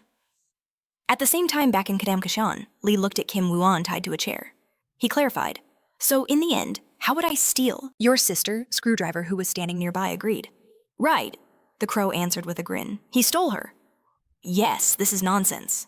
But still thinking, Kashan repeated, "It wasn't me. I have no need to do this." Screwdriver continued to agree. Yes, the boss couldn't do that. The guys from our Ville Zone don't do kidnappings or anything like that. However, Woo-an, practically growling, ordered them. Stop talking nonsense. Where is my sister? You must answer. He suspected someone from Bukhan was pulling the strings, but it was all a misunderstanding. Suddenly, a firm command echoed from Cashen Lee. Untie him, now! As they turned, he repeated the order, intent on clearing the air. But even so, Kim Muchin's eyes still burned with a cold fury. The anger lingered. Later, as they all reviewed the security footage, Screwdriver smirked, completely pleased with himself. See, I told you so. This psychic foresight wasn't wasted. He knew Barracuda was involved. The drone was sent there for this exact reason. The Crow agreed. An excellent quality. Did you update the camera? Cashen asked. Who is that Screwdriver? Enlarged the image of the so-called Black Devil. Judging by his ability to change form, he noted, this is a shapeshifter. A shapeshifter? Cashen Lee repeated, his eyes wide. He couldn't believe it. The villain had copied his appearance exactly. Him, Cashen exclaimed, his voice sharp with disgust. What kind of sick joke is this? He looks nothing like me. Screwdriver didn't argue, calmly replying, right, well, maybe it's not him. But at that moment, Juan thought to himself. The resemblance was uncanny. Finally, Cashen announced, all right, we know who the culprit is. It's time for some punishment. Turning to him, Screwdriver clarified, right now. Of course, Cashen confirmed. Kidnapping has a price. But he was suddenly cut off by Kim Won shouting, stop. When Cashen turned, Won explained himself. I'm going to V-Zone too. This concerns my sister. Cashen Lee noted with cold indifference. If he wants to go, he can go, Screwdriver asked with a smile. Are we forming a party? The Crow declared that she was coming along as well. She then added, an all-out attack is much better than I expected. We'll deal with them today. But in the next instant, a loud crash echoed through the room. Blackhand and his comrades burst in announcing their arrival. You're coming too. You can't keep all the fun for yourselves. You have to share with us, Crush added. It's time to show off. Cutter, however, remained completely silent. He silently wondered if any of this would even work. Cashen, looking at the entire chaotic group, announced, I don't care how many of you come along. We have a different problem. Screwdriver was surprised at first, but then his gaze fell on Woo-an, and a smile of understanding spread across his face. Meanwhile, at the Levon Rose Hotel, amidst snow-white walls and grand staircases, was the director's chamber. Gazing at the sparkling treasures, Royal Garnet exclaimed, perfection!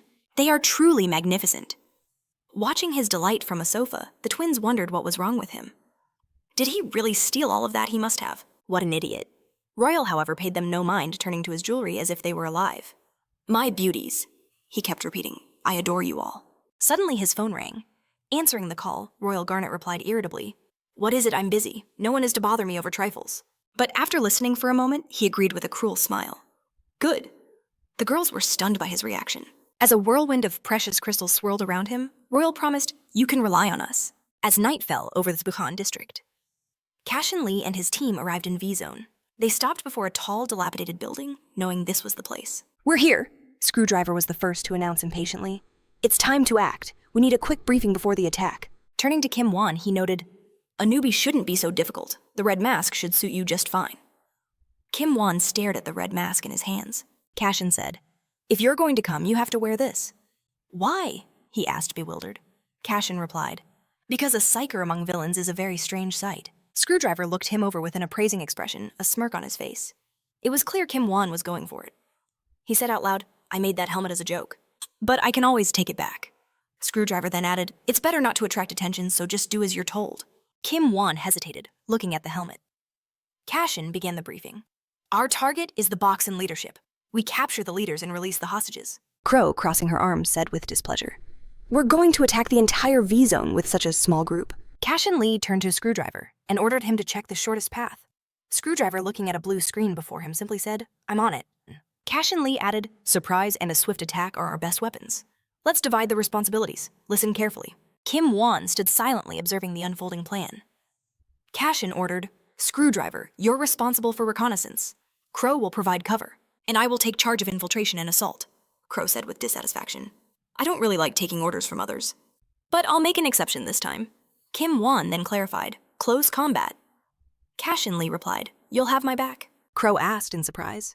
What does that even mean? Screwdriver said nothing, just looking at the blue screen with a smile. Cashen Lee ordered, now we separate our attack zones. Wait! Blackhand shouted annoyed. He asked with frustration, why aren't we in this plan? What kind of nonsense is this? Crush angrily demanded, why don't we just barge in and beat everyone up? His expression made it clear that's what villains are supposed to do. Cashen Lee looked at Cutter Blackhand and Crush and said, you three have a separate important job to do. Important? Blackhand asked, surprised. Crush smiled. Like an ace in the hole, Cashen said, you will guard the exit of the building for us. Until then, keep your heads down. This is garbage, Blackhand shouted angrily. He thought to himself, does he really think we'll fall for that? But Cashen calmly explained, without you, we won't be able to get the hostages out. This task is vital. The lie was painfully obvious. Blackhand and Cashen Lee exchanged angry glares. Blackhand's eyes screamed, are you taking me for a fool? Cashen's cold gaze replied. Yes, and it seems you don't realize how important this mission is. Kim Won looked at them puzzled, not understanding the tension. He remembered a time when he was small during training. The coach had said, the element of surprise and a swift attack are the best tools you can rely on. One should never attack thoughtlessly. Kim Won looked up excitedly at his coach, who smiled. Number 45 is a very capable child, he said, patting him on the head. You should remember my words. They will be useful to you. Kim Won looked down sadly, thinking to himself, I'm a villain now. Back in the present at V-Zone's Boxen headquarters, Screwdriver Cashen Lee and Kim Won crouched on the roof of a tall building keeping watch. A drone flew in the dark sky between two houses. Approaching a lone surveillance camera, the drone hijacked its signal. Instantly, the lens swiveled, becoming their eyes. I'm in, Screwdriver reported to 10th and 11th. A triumphant grin spread across his face as he confirmed it. All surveillance. Cameras were now under his command. We're clear, Crow announced, his voice sharp. Move out, in perfect sync. They vaulted forward, leaping into the darkness. From a rooftop above, Kim Won watched them, a troubled look on his face. An image of Kim Nan's smile flashed in his mind. Don't get hurt, he whispered. He launched himself from the roof, a silent promise echoing in his heart. I'm coming to save you. Meanwhile, in a dark, narrow corridor lined with doors, Kim Nan was lying motionless. In a forgotten room, her fingers twitched. Her eyes fluttered open. A groan escaped her lips as she took in the cold metal floor. Scrambling to her feet, Kim Nan's fear erupted into a scream. Where am I? She cried out, her voice echoing in the silence. What is this place? She stared at her own hand, which pulsed with a faint blue mana. Recent events flooded back to her. The face of Cashen Lee. Was it him? She wondered aloud. Or wasn't it? How could she possibly know she was unconscious? She collapsed to the floor, her mind a whirlwind of confusion. Down the grim corridor, a sound of frustration broke the silence. This is getting on my nerves! Blackhand roared, kicking at the empty air. The back exit. Why does this place even need guarding? Crush, a massive hammer resting on his shoulder, agreed with a grin. He chuckled. The best villains are always itching for a real fight. Blackhand pointed a finger at him. See, this guy gets it. Cutter simply stared up at the moonlit sky. Can't you two keep it down? He sighed. The entire Villzone will come running if they hear your screaming. So what if they do? Blackhand shot back. Cutter looked at him with pity. How could anyone survive with so little intelligence? Doesn't our boss seem strange to you guys? He asked aloud. Blackhand threw his arms out, completely bewildered. What? Are you even talking about Hun's always been that way? Crush chimed in. No, Cutter said thoughtfully, when he was assigning our duties. I got a weird feeling. He coughed into his fist. It felt like Cashen Lee was explaining everything like some kind of preacher. Blackhand scowled. A preacher? What kind of nonsense are you spouting now? Look at him. Crush gave Cutter a condescending smirk. It's not as dumb as something you would come up with. Suddenly, Cutter froze. Who's there? The three of them snapped their heads toward the sound, instantly on guard. What is that noise? Blackhand demanded. Jawak and Pointer stared back at them, their expressions unreadable. Looks like we've been caught, Crush whispered, a thrill of excitement in his voice. What are you three doing outside your Villzone? Jawak demanded. Her voice dripped with mockery. You three fools. She surveyed their terrified faces, a cruel smile playing on her lips. I suppose you've come to surrender. To Boxen. What? The three villains shouted in disbelief. Blackhand thrust his fist forward, enraged. Surrender! That's ridiculous. His mind raced. They were here for a fight. She must be an idiot, Cutter thought, sneering inwardly. What's all this noise? a booming voice roared. Heavy footsteps shook the ground as a massive figure approached. Black Hand and Cutter looked up in alarm. A one-eyed giant glowing with crimson mana loomed over them. It was Rockin from Vilzone Boxin. He scratched the back of his head. I don't recognize you guys. His eye narrowed. Are you idiots from Gatam here to spy on us? Idiots? Black Hand bristled with fury. Jwak grabbed his arm. Rockin don't jump to conclusions, she said dismissively. They don't have the brains for spying. She added with a scowl. They came here to surrender. Surrender, Rockin repeated confused. What did you say? Black Hand shouted, seething. We came here to take over Vilzone Boxin. Crush let out a hearty laugh. Serves them right, he boomed. Cutter shot them a panicked look. They were absolute fools. His eyes screamed, You're brainless. They were all going to die. The orders were simple. Stay quiet. Don't get caught. Is that so? Rockin asked, a slow grin spreading across his face. He clenched his fist, which erupted in a pink spiritual power. That's incredibly stupid, but your bravery is commendable. Mana surged as Rockin's hands became encased in solid stone armor. Now let's see if your courage is stronger than my stone. Black Hand stepped forward, a mocking sneer on his face. You call that stone? Rockin stared ahead, suddenly wary. A golden spiritual power exploded from Black Hand. My steel fist is 100 times stronger than any rock. Some time ago in Vilzone Barracuda, the leader sat on a chair in an abandoned building. He rested his head in his hand, eyes closed. The memory was still fresh. You want to merge our zones into one? Screwdriver had asked. But why? I see no reason to live under the watch of some preacher forever, Barracuda had answered. Together, we'll become stronger. He smiled, lost in his ambition. After we unite the Vilzones, this entire country. But before he could finish, Screwdriver cut him off. I refuse. Why? Barracuda demanded. Screwdriver spun his weapon nonchalantly. Art is a solo practice, he replied coolly. There's no reason for me to hand over my people just to stroke your ego. What did you just say? Barracuda snarled. Screwdriver perched on the roof of a car, hoisted his massive glowing weapon onto his shoulder. Does your self-doubt really plague you so much that you have to prey on the weak? He summed it up bluntly. I'm against it. He glanced over his shoulder. And I'm guessing the other two feel the same. Barracuda gritted his teeth, about to explode with rage, but Screwdriver leveled his glowing weapon menacingly.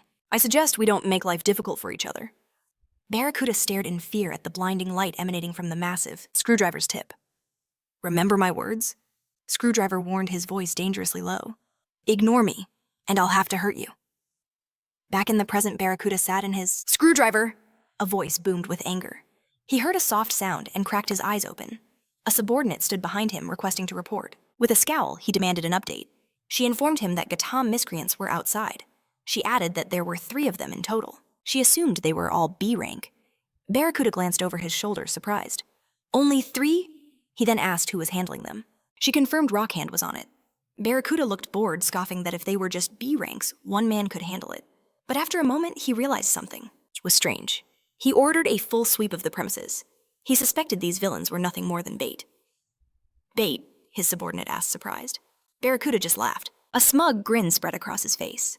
Screwdriver's moves are so predictable. He added that such cheap tricks would never work on him. He clenched a fist wrapped in a spiked glove. Then he cast Barracuda Fang. His hand erupted with brilliant blue mana.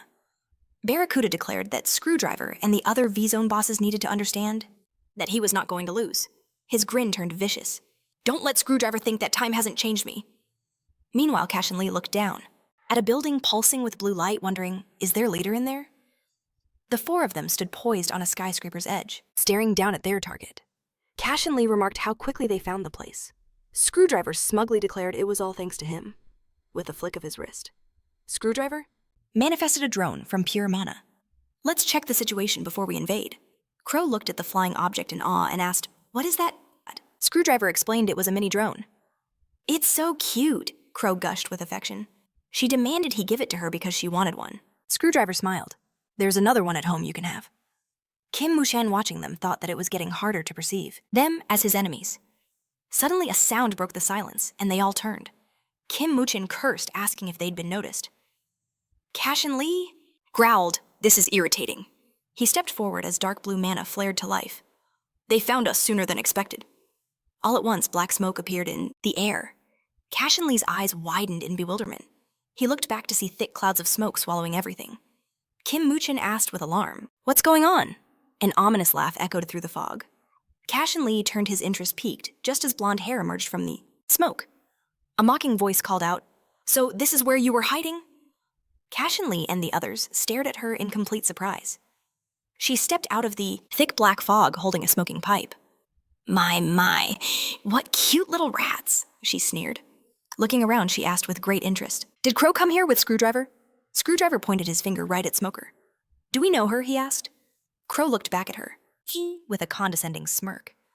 "This isn't very good," Smoker mocked. "Well, since Screwdriver's the boss, I'll give in." She added with a smile that she would play very well with Crow. Crow just chuckled mockingly. "I'll stay. You guys can leave." Screwdriver shot her a worried look, his eyes asking if she was sure she could handle it.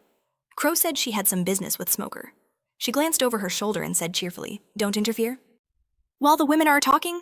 Cashen Lee asked worriedly, "Are you sure you don't need help?" To him, she seemed furious, but Screwdriver told him not to worry. This will only make her happy. With that, the three of them jumped from the roof. Screwdriver paused on the edge, looking over his shoulder to say, "Find us when you're done." Crow laughed and replied, "Will do." He then jumped flying down. Smoker's lips curled into a mocking smile. "Now that the disturbing little rats have disappeared," she purred, "is it time to start the fun?" They stood opposite each other, preparing for battle. Crow asked mockingly, "Little rats?" She suggested that Smoker was confused. She added emphatically, "We're saviors." Smoker repeated the word in bewilderment. "Saviors," she added mockingly. "My saviors if only they'd stayed." Crow slammed her cane on the roof and countless black feathers flew into the air. "Now no one will stop us," she said confidently. A swarm of crows with glowing red eyes hovered around her. "Shall we have some fun?" she asked ominously, "until we die." Floodlights suddenly blazed to life, illuminating the abandoned building. Sharktooth roared with excitement. "It's an invasion!" He ordered his men to catch all the violators. Cashen Lee's feet were a blur. He, Kim Moochin, and Screwdriver raced down the corridor. Cashen Lee looked ahead. A crowd of armed villains ran towards them. Sharktooth angrily ordered his men to kill them all. Cashen Lee just shouted decisively, "Attack!" The three of them rushed into battle against the mob. Cashen Lee accelerated, flashing with lightning. He moved from wall to wall in a deadly zigzag pattern. He burst into the crowd, delivering crushing blows that sent opponents flying in every direction. He drew back a glowing leg, then slammed it into a villain's chest with a swing. Sharktooth just grinned mockingly, saying he was counting on something more serious. He smugly declared that such a stupid attack wouldn't work on him. He added that his body was too strong for them to penetrate. Sharktooth opened his massive toothy mouth. "I'll kill you in one bite." He cast his spell. Prey Hunt. Sharktooth's jaws closed with lightning speed, intending to grab Cashen Lee, but he jumped up with incredible speed, landing on the wall behind him. Sharktooth looked ahead in bewilderment, not understanding where his target went. He glanced over his shoulder and was shocked to see Cashen Lee flying at him from above. Cashen Lee's mismatched eyes flashed with rage as he extended a clawed hand towards him. A stream of blood erupted as Sharktooth recoiled. Cashen Lee grabbed his head and began to strike him fiercely with powerful blows. After a moment, the bloody body of Sharktooth lay on the floor. Screwdriver praised Cashen Lee for his work. Kim Moochin, watching from the side, mentally noted how strong he was. He looked thoughtfully at Cashen Lee, thinking that with each meeting, he became stronger. Cashen Lee looked down condescendingly at the defeated enemy. All that talk, he thought, but in reality, he was a weakling. He turned his gaze to his team members and invited them to split up. Kim Moochin looked at him questioningly. Cashen Lee decisively said that Screwdriver declared he'd handle the leader of Box An, letting Command save his sister. He tossed the door control into his hand. "Go on, take it. Keeman's sister is in a nearby basement," he explained. "My drone's already pinpointed her location, so you can handle the rest." With a voice choked with emotion, Keeman thanked him. He gripped the controller tightly and charged forward. Screwdriver watched him go with a faint smile. He really loves his sister, he thought. But the sound of footsteps shattered the moment. He glanced over his shoulder. A horde of villains was approaching. "Cash Lee, you guys go on ahead," he yelled. "I'll take care of these small fries." He casually twirled the screwdriver in his hand. "If we waste time here, nothing gets solved. Besides, I still need to wait for Crow." Cashley gave him a final look. "We're counting on you." Screwdriver shot a thumbs up over his shoulder, a sign that everything was under control. "Don't worry, this won't take long." With that, Cashen Lee raced off in the opposite direction. Screwdriver held his shining weapon ready for the onslaught. As the villains swarmed him, he waved the tool with a grin. "All right," he asked cheerfully, "ready to have some fun?" Elsewhere, Smoker watched on with utter disdain. "How annoying," she sneered, "to think they're on my level." Her smoking pipe pulsed with blue mana, transforming into a razor-sharp blade. Smoker then unleashed swirling vortexes of energy, yet casting her spell Breath of Death. Crow soared into the air, flipping gracefully to dodge the attack. She landed on one knee, cracking the concrete beneath her. A malicious grin spread across Smoker's face. "Excellent at dodging," she mocked, just like a real crow. "I'll admit you're pretty good at that," she conceded. Crow asked in surprise, "Are you laughing?" "Of course," Smoker declared smugly. "I am excellent." "You're more trouble than you're worth," she grumbled. A glowing tornado of mana formed in her palm. "I haven't even been trying until now." Staring at her hand, she mused. "Who knows? Maybe this time you'll actually die." Smoker cast her next spell, Breath of Chains of Death. A tornado fused with black smoke hurtled towards her target. In response, Crow raised her cane, swinging it in a wide circle. The crow's head on the staff snapped its beak open, its ruby eyes flashing as Crow invoked her skill. "Crow, hide and seek!" Smoker stared in bewilderment as Crow vanished, leaving only black feathers behind. She reappeared in another spot, slamming her cane to the ground. Crow smiled cheerfully. "That was a close one."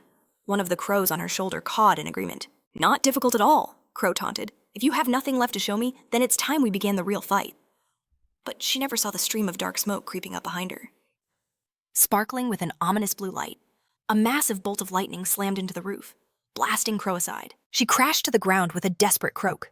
Her eyes widened in shock as a powerful tornado raced towards her. Smoker extended her hand, pointing her index finger. "You poor, pathetic little crow," she sneered. "The moment you breathe in that dark smoke, your blood will boil and explode." Smoker glanced at the ominous cloud. "Good luck pretending you're still winning." But Crow's voice turned threatening. "You have just committed a mortal sin." Smoker stared in confusion at the flashing lightning. Crow raised a hand, summoning countless black feathers that glowed with a purple aura. "Did you really think," she seethed, "that you could destroy my children?" Smoker gritted her teeth in irritation. "What is this ability?" she demanded. "Wait, where did you get this kind of power?" A shocking thought hit her. Is this an awakening? Crow's eyes blazed crimson as she pointed her finger at Smoker. She cast her spell, Judgment, gazing down at her foe. She declared menacingly, "Now you will be judged by the laws of the crow." Smoker could only stare in shock. The black feathers erupted in a brilliant red aura, swirling violently in the air.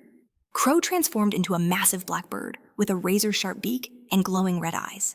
A short time later in the V-Zone's second basement floor, Kim Won stared up at the gray stone ceiling.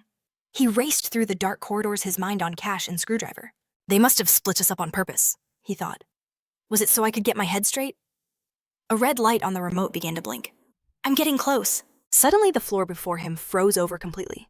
Kim Won looked down, stunned. A chilling voice echoed, "Don't you remember me?" "Are you even from Boxan?" the ice demon asked. He stepped forward onto the gleaming ice, leaning his back against the wall. "That's right," he said. "I decided to wait here. I knew someone would come for the hostages." In response, Kim Won raised his hand, a scorching flame erupting from his palm. He stepped onto the thin ice, and it instantly shattered into 1,000 shards. "Stop spouting nonsense," Keeman growled. "Get out of my way." "Oh, fire," the ice demon asked with interest. "How fascinating. It seems our skills are complete opposites. A power that suits both your personality and appearance." He crossed his arms, displaying long, icy claws. Activating his ice mana, he solemnly declared, "This is fire versus ice." The ice demon's eyes lit up with anticipation. "This fight promises to be interesting, don't you agree?" Cayman simply summoned flames to both his hands, preparing for battle. At that same moment on the roof, far above, a brilliant pillar of purple light shot into the heavens. Black crow feathers drifted through the air. Simultaneously on the V-Zone's 12th floor, Cash clenched his fists tight. He stepped forward into a vast, deserted room. He scanned his surroundings carefully. "Stop hiding and come out." In the center of the room, black and purple smoke began to swirl. From within, the black ghost emerged. "You have excellent senses," he commented. "I have long wanted to meet you." Cash looked at him with intense focus. Moros hovered warily in the air nearby. The black ghost continued. "I am a villain with a skill quite similar to your own." Cash asked sternly, "Are you the one who kidnapped her?" "Before our meeting, I managed to find quite a lot of information about you," the villain said, ignoring the question. "You've achieved so much even before your official debut." The black ghost reminded him, "The battle between villains outside the V-Zone is strictly taboo." He remarked with a sly grin, "But it seems that rule doesn't apply to you." Black Ghost pointed his voice like cold steel. "You are a public enemy." He declared that killing him here would be a perfectly legal act. "And the boss of V-Zone, no less," Black Ghost mused. Moros shot him a worried glance, but Cashen Lee just scoffed irritably. "So what?" "Don't misunderstand," Black Ghost warned, "this is no joke." He added that truthfully he respected him. Placing a hand on his chest, he bowed slightly. If you were a true villain, you would have fled long ago. He then asked, villains are just criminals, don't you agree?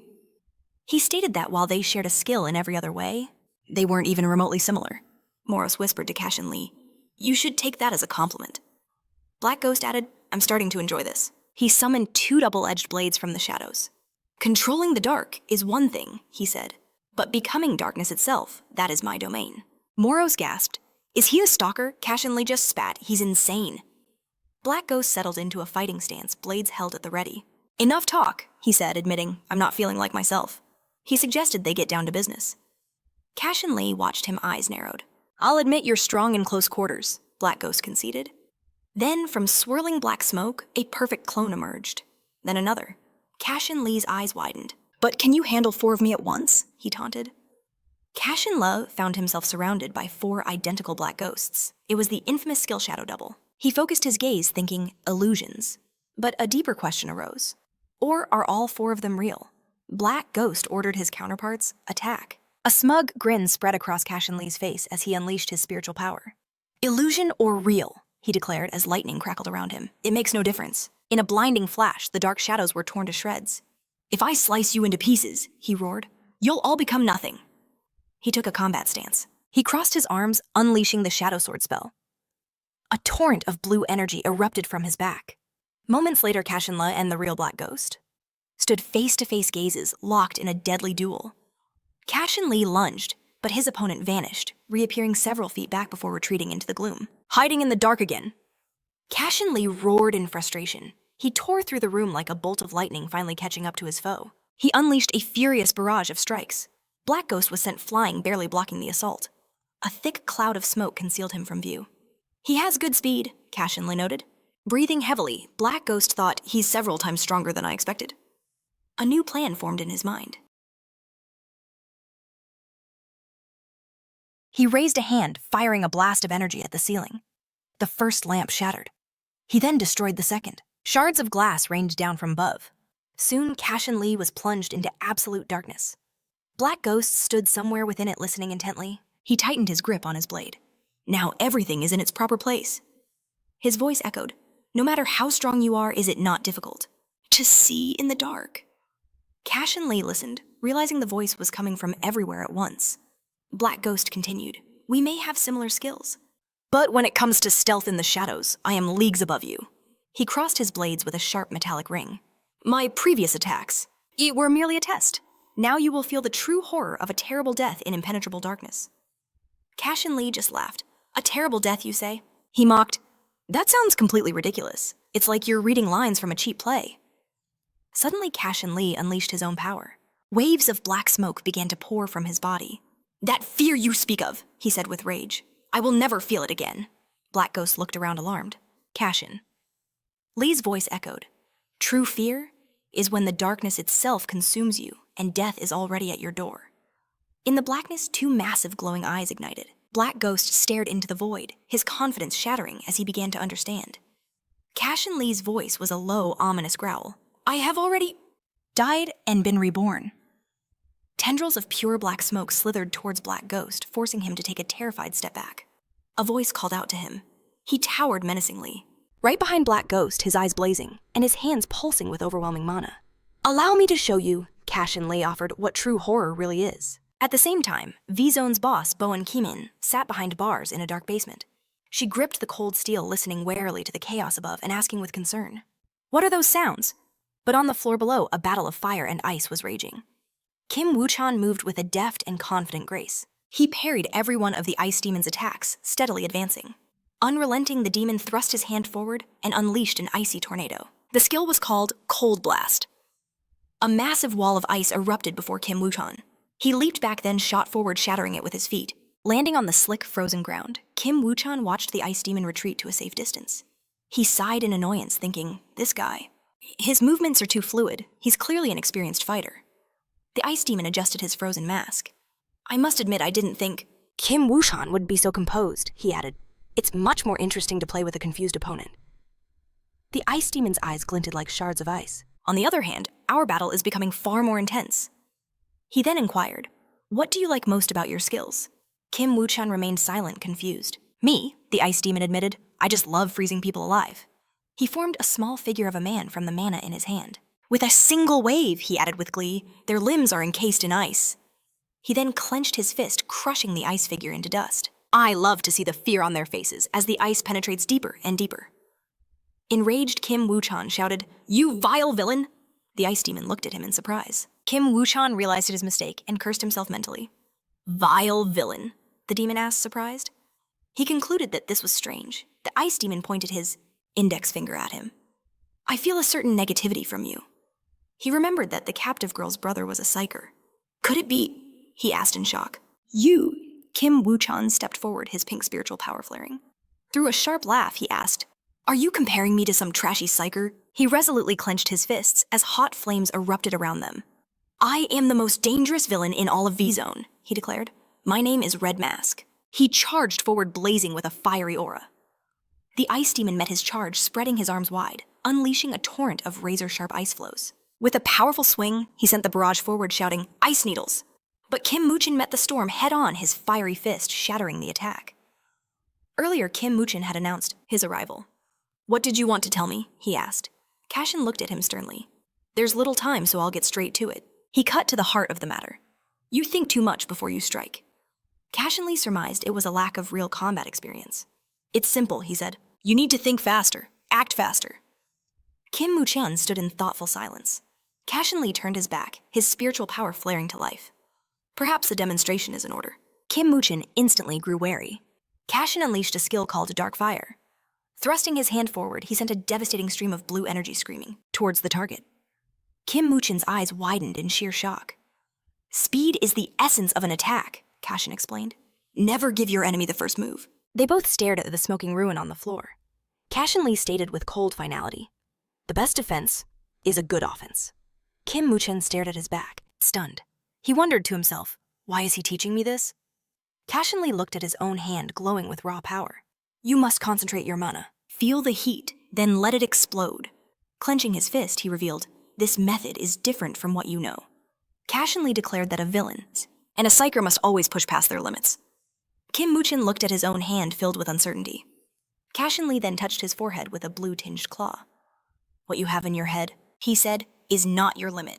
His words were a command. Do not create your own boundaries. In the present, Kim Woo-chan focused his fire mana into his fist. Then take this, he roared. He unleashed a skill called Flash. The fiery aura clashed violently with the icy one.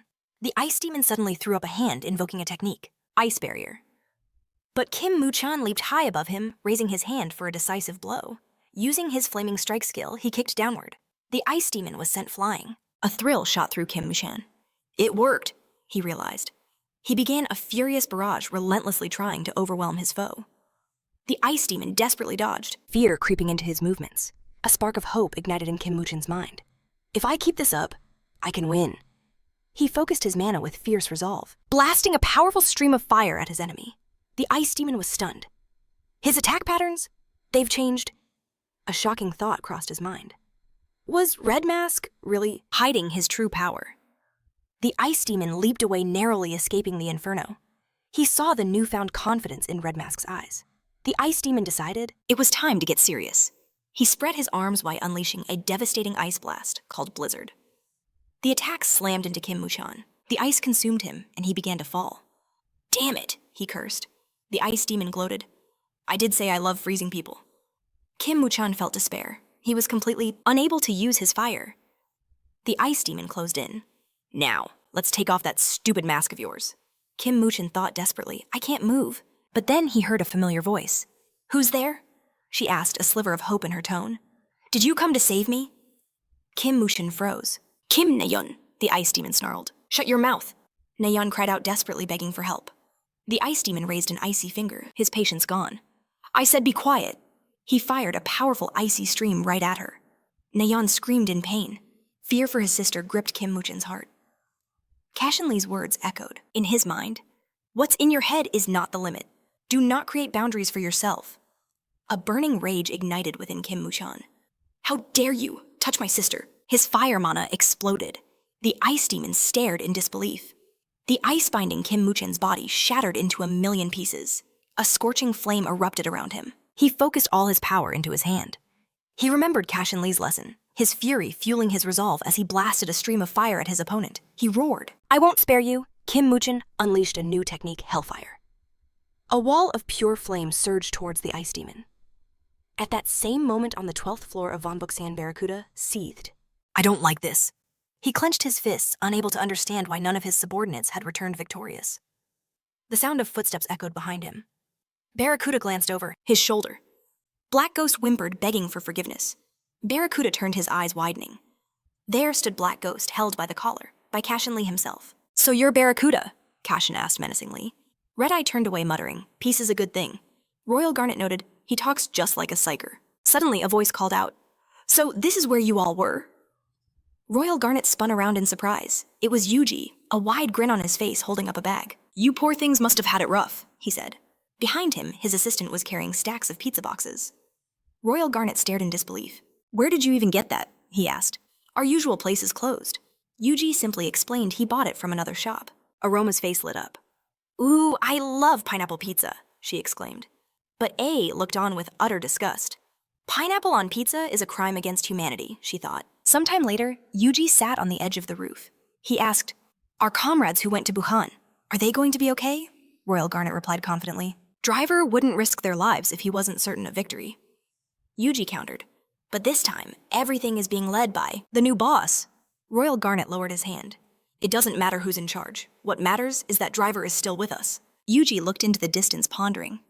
Do you trust him that much? He asked. Is it just because he's an old friend? Royal Garnet looked down, his expression unreadable. That's not it, he replied. He stared ahead, a hint of sadness in his eyes. It's just me. Meanwhile, in another location, Driver held a screwdriver crackling with electrical energy. He slung it over his shoulder, sitting atop a mountain of defeated enemies. How pathetic, he mused. Suddenly, a loud voice called out his name. Driver froze, then slowly tilted his head. A joyful exclamation escaped his lips. It's you. Crow approached him, her steps full of confidence. What are you doing here? She asked. The driver simply replied that he was waiting for her.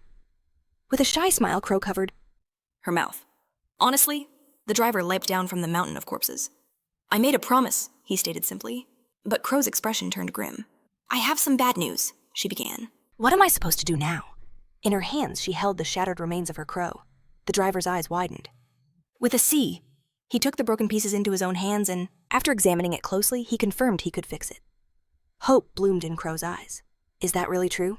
She asked. Driver gave a firm nod. Yes. Overjoyed, Crow clasped her palms together. In gratitude, exclaiming, what a relief.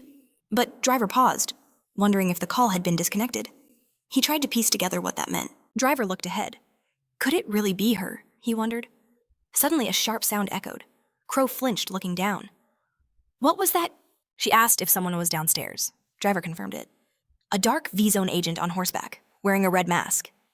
His fingers traced over the mask's image on the screen. He began to zoom in, his mind racing as he analyzed the situation. It seems Driver guessed their boss has finally started to move. Meanwhile, in the Barracuda room, on the 12th floor of Volony Puckin, a hand reached toward Black Ghost. Looking up stunned, he saw Barracuda, who sneered, I am extremely disappointed. Black Ghost threw his hands up defensively, his voice trembling as he addressed his boss. He tried to explain, but Barracuda simply unleashed a devastating blow to his face. The force sent Black Ghost flying backward, shattering the wall behind him. Debris and stone exploded it in all directions. Cashen Lee observed coldly. He's quite strict with his subordinates. Barracuda cracked his knuckles and stretched his shoulder.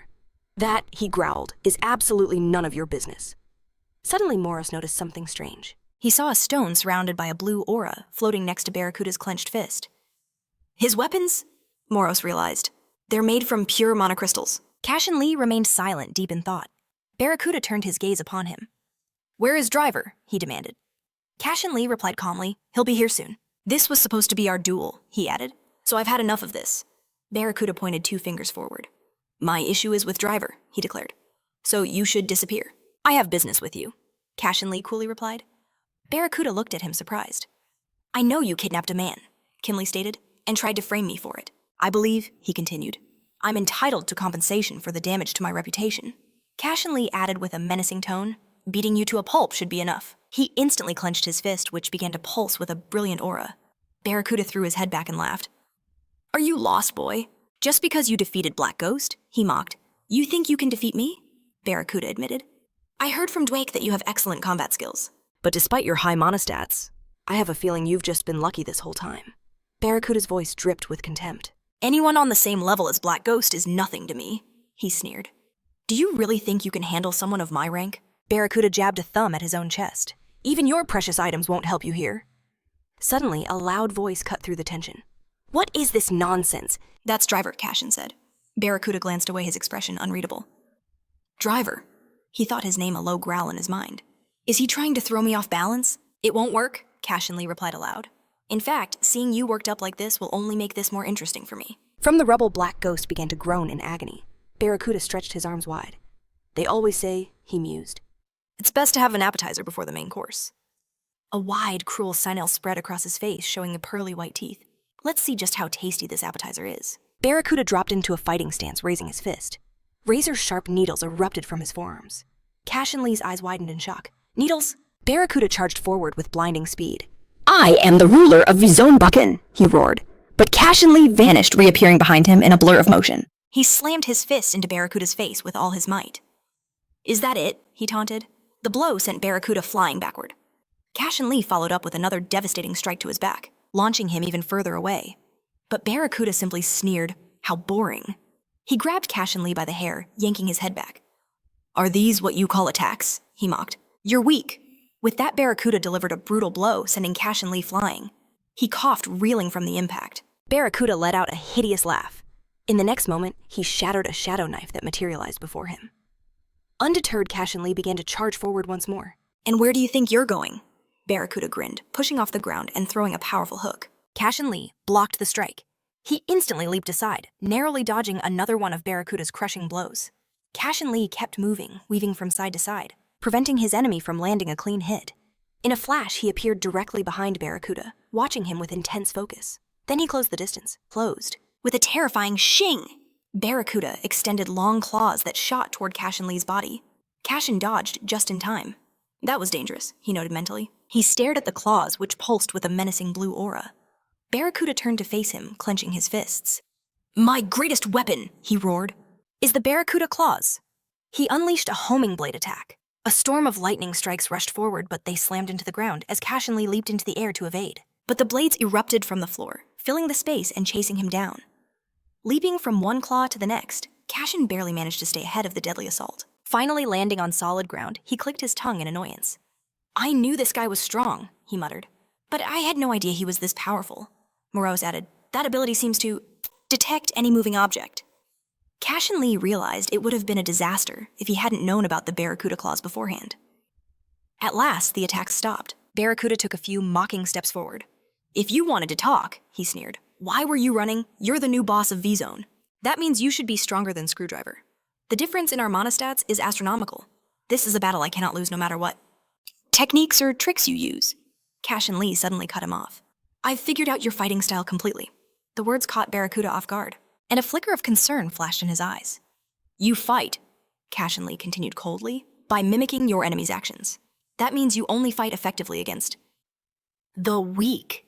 It's proof that your own skills in battle are worthless. Screwdriver was right. You only rely on your items and stats. Barracuda was silent for a moment. Then he repeated quietly, relying on items and stats. A grin stretched across his face as his calm voice escalated into a furious scream. Is that what? Screwdriver said, how dare that lunatic give the boss's position to a little whippersnapper like you?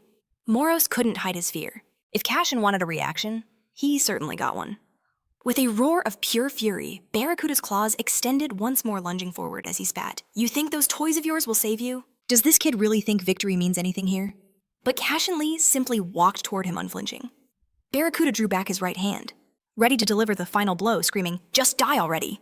He unleashed his homing blade once more, but Cashen slipped beneath the attack with impossible grace and sent him flying with a single strike mid-air. Barracuda refused to surrender. His claws shot out again as he yelled, you absolute fool! But the attack never found its mark. In the next instant, shadowy blades erupted from the walls, shattering his claws into 1,000 pieces. Barracuda froze. He'd completely lost sight of him.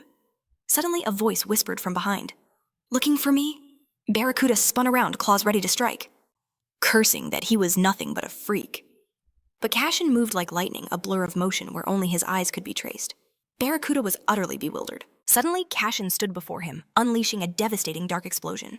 Shielding himself with his arms, Barracuda's mind raced. A fire attribute. He countered with a needle shield, clicking his tongue in disbelief. 2 attributes. How is that possible? Cashen simply replied. Well, that's just me. Stunned Barracuda could only ask, what? Cashen looked down on him, his voice cold. You and I will never be the same. We're on completely different levels. The memory of Screwdriver's words fueled his boiling rage. I'll kill you, he thought, unleashing his claws once more, screaming for him to shut his mouth. But no matter how many blades filled the room, Cashen danced between them all. And then in a heartbeat, he was right in Barracuda's face. His fist connected a brutal impact. I've known your patterns for a long time. The force sent Barracuda tumbling backwards end over end, until he slammed hard against the wall. Gasping for breath, he wiped blood from his face.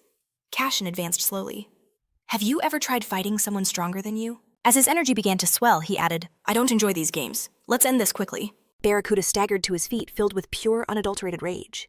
How dare a fool like you treat me this way? I am the boss of V-Zone Buckin. I am an S-Rank villain. But as Cashen formed a shadow cleaver in his hand, he effortlessly shattered those S-Rank claws, leaving Barracuda stunned. Cashen stated coldly, Your mana stats are irrelevant. When the gap in our skill is this vast, this outcome was decided from the very start. Those words ignited Barracuda's final reserves of fury. His eyes blazed with hatred as he vowed, I will drag you down to hell with me. He unleashed his ultimate attack, Thorny Hell. Vicious blades erupted from his very forearms, but in the next moment, they were enveloped in sparkling flashes of light. Cashen Lee blurred past Barracuda. His voice was a mere whisper. I told you! In a clean arc, both of Barracuda's hands were severed. My victory was a foregone conclusion. A blood-curdling scream echoed through the room as severed limbs hit the floor. Barracuda could only moan, staring at his stumps. Cashen observed him calmly. As the boss of Buckin, you should be grateful. Losing 2 hands is a small price to pay for your greed. Trembling Barracuda seethed. A small price, he repeated through gritted teeth. Don't talk nonsense. I swear you will pay for this. But his threats had no effect. A grin spread across Cashen's face. Nonsense, you say. The next payment for your sins is your life, even though you haven't started begging for it yet. You're finished. In response, Barracuda just spat. You freak! Suddenly, a brilliant glow caught Cashen's eye. A powerful beam of energy shot straight for him. The blast threw him backwards with enough force to shatter the walls behind him. Barracuda looked up, greeting his savior with relief. Lens girl? She rushed to his side. Boss, are you all right? Weakly, he whispered. You did well. We have to get out of here, now. As she helped him up, she announced, I'll open a path. A shimmering portal materialized before them. She guided him inside. And just as quickly, the portal vanished into thin air. Cashen Lee rose from the rubble, clicking his tongue in annoyance. I never thought they'd have someone lying in ambush. Where did they disappear to? Morris explained simply, they entered a portal. A portal? Cashen repeated, his mind racing. He hadn't even sensed her presence. This was definitely more complicated than it seemed. Moros looked at him with concern. Will you go after them? But Cashen shook his head. I don't know where they went. Besides, in his state, he won't be attacking again soon. And I have something else to take care of first. With that, he walked over to the severed hands, still lying on the cold floor. Meanwhile, Crow ascended the stairs to the 11th floor of V-Zone Buckin. Her heels clicked as she complained, I can't believe. There's no elevator here. Screwdriver replied. It would be a problem if it broke during a fight. She just gave him a playful look. Relax a little. Suddenly, he spotted Cashen up ahead. There he is. Crow surveyed the room, the scene of a brutal battle. Ugh, look at all this dust, she said with distaste. Screwdriver added, looks like the boss had quite a bit of fun. That's when Cashen announced, I've taken care of Barracuda. Screwdriver whipped around at his statement. Taken care of him? What do you mean? He escaped, Cashen clarified. He pressed further. So, you let him get away? Cashen cut him off abruptly. We were interrupted. Anyway, what's the status on Kim Wo? The red mask, Screwdriver reassured him. Don't worry about it. He and his sister are already on their way out. He gestured to a projection from a security camera. All right, Cashen announced. It's time for us to go too. We can regroup with the others. And get out of here. Speaking of the others, Screwdriver said, switching the camera feed. A different battle raged on the screen. I think we might have a problem. Cashen calmly stated, then I'll go help them. But Screwdriver suddenly stopped him. We can't go together. I have something else to handle. Seeing their surprised expressions, he just smiled. Don't worry, I'll be back soon. Barracuda roared in his office. As the lens girl bandaged his forearm, he screamed, Stupid idiots! If not for them, he would have conquered all the Vilzones known, the entire world. She cut him off, informing him his arms could be restored. But treatment had to begin immediately. Confused, Barracuda demanded to know where his limbs were. But the lens girl simply moved away. "Stay here and rest," she said. "I will find them." He didn't answer. She opened a jump gate once more, but as she was about to step through, she froze. Something was coming. In the next moment, a metal sheet shot from the portal, slamming her against the wall. Barracuda stared in horror. Then, turning around, he heard a chilling voice. "So this is where you were hiding?" As the figure stepped out of the gate, he recognized him. It was Screwdriver. He warned them, "Don't create problems for each other. Why didn't you listen?" Barracuda could only stammer, "Is that you?" Screwdriver stalked toward him, adjusting his glasses. "Do you have any idea how angry I am? An S+ rank engineer? A master mechanic?" Screwdriver was engulfed in brilliant energy, preparing to unleash his destruction limit. Smiling coldly, he announced, "The time has come to take responsibility for your actions.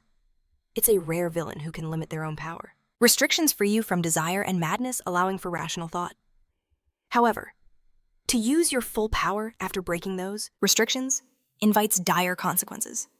This is different from an awakening. It's a power that limits itself. Elsewhere, Rahand is struck with all his might by the Black Hand, but is immediately ambushed from behind by Cashen Lee, who knocks him unconscious. The thunderous impact silences the battlefield. Everyone freezes. Cashen glares at them, his eyes like ice.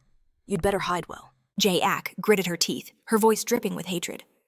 "It's him, Cashen Lee." To their surprise, he answered calmly, "I see all the traitors are gathered." "I'm not so magnanimous as to show mercy to your kind." Pointer panicked, shouting, "We have to run." But Jae Ik didn't even flinch, ready to fight. "Traitors," she sneered. "I'll show you a traitor." Pointer tried to pull her back. By then, the Black Hand was back on his feet, roaring at Cashen. "What are you doing?" Hun was almost finished with them. But Cashen Lee simply replied, "You're the one who looks almost finished." The Black Hand's rage intensified. "You shut your mouth," Crush, trying to end the argument, noted. "You returned faster than expected." Cutter chimed in, "How's Barracuda?" Cashen replied that he had escaped.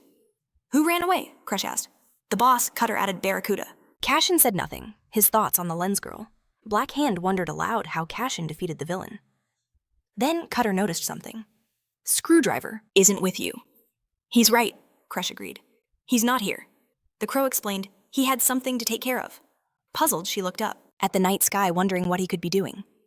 A blinding light pours from the portal, followed by a hiss. Screwdriver walks forward, slowly. "Blaster. Blood rain. All the incidents Kadam was blamed for were your doing." He leveled his gun at Barracuda. "So tell me, how will you pay for our ruined reputation?" Barracuda stuttered, trying to form a reply, but Screwdriver cut him off. "Responsibility is not a quality you possess. Now, who is behind you?" Just then, the lens girl's voice echoed. "Incredible. He's as cool as they say." Screwdriver showed no surprise, but wondered, how did she survive that blow? The lens girl opened another portal, and mysteriously announced, "He wants to see you." But Screwdriver coldly replied, "I don't do unplanned meetings." In response, a man's voice drifted from the gate as he and his assistant stepped through. Now, you shouldn't upset him. Any meeting is a wonderful thing." Screwdriver immediately aimed his weapon at them. "Are you serious? That rule doesn't apply to you. Do you want to fight?" The man ordered his assistant to sheath her sword.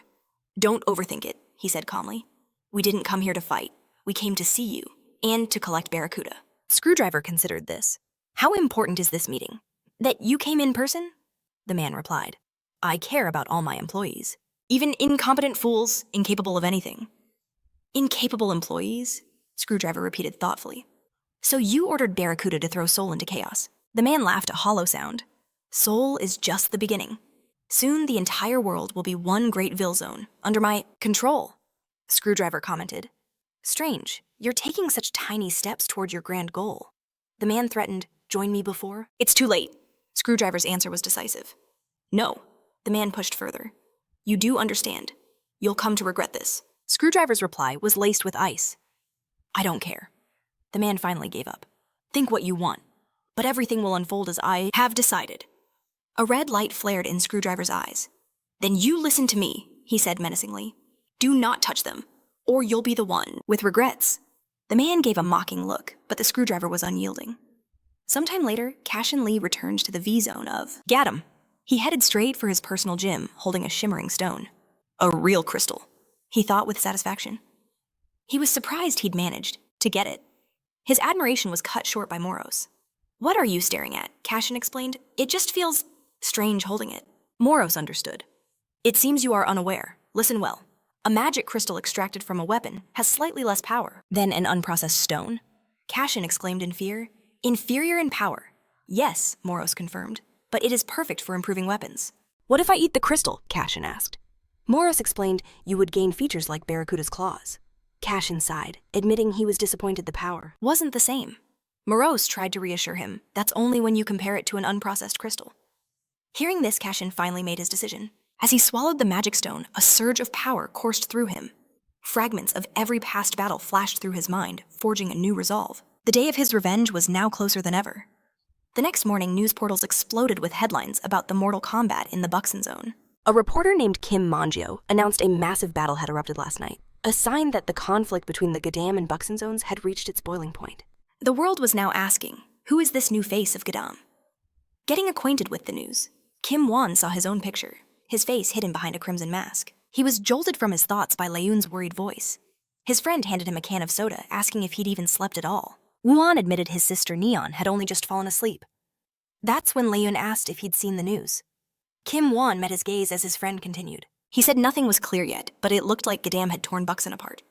He muttered about Cashen, saying he never looked like a threat, but was the first to strike. Wuan finally gathered himself and dropped the bombshell. Neon had been kidnapped by the villains from Buxton. Leun choked on his drink. The shocking words hung in the air. Is that true? He gasped. Wait, from Buxton, seriously. He thought someone else had taken her. But Kim Won calmly confirmed it. The villains from there were responsible. Dunn fell silent for a few seconds, processing the impossible before asking how he knew. Did he really go there alone? Won surprised him yet again. The villains from Gadam had helped him. Leun's eyes widened. Are you serious?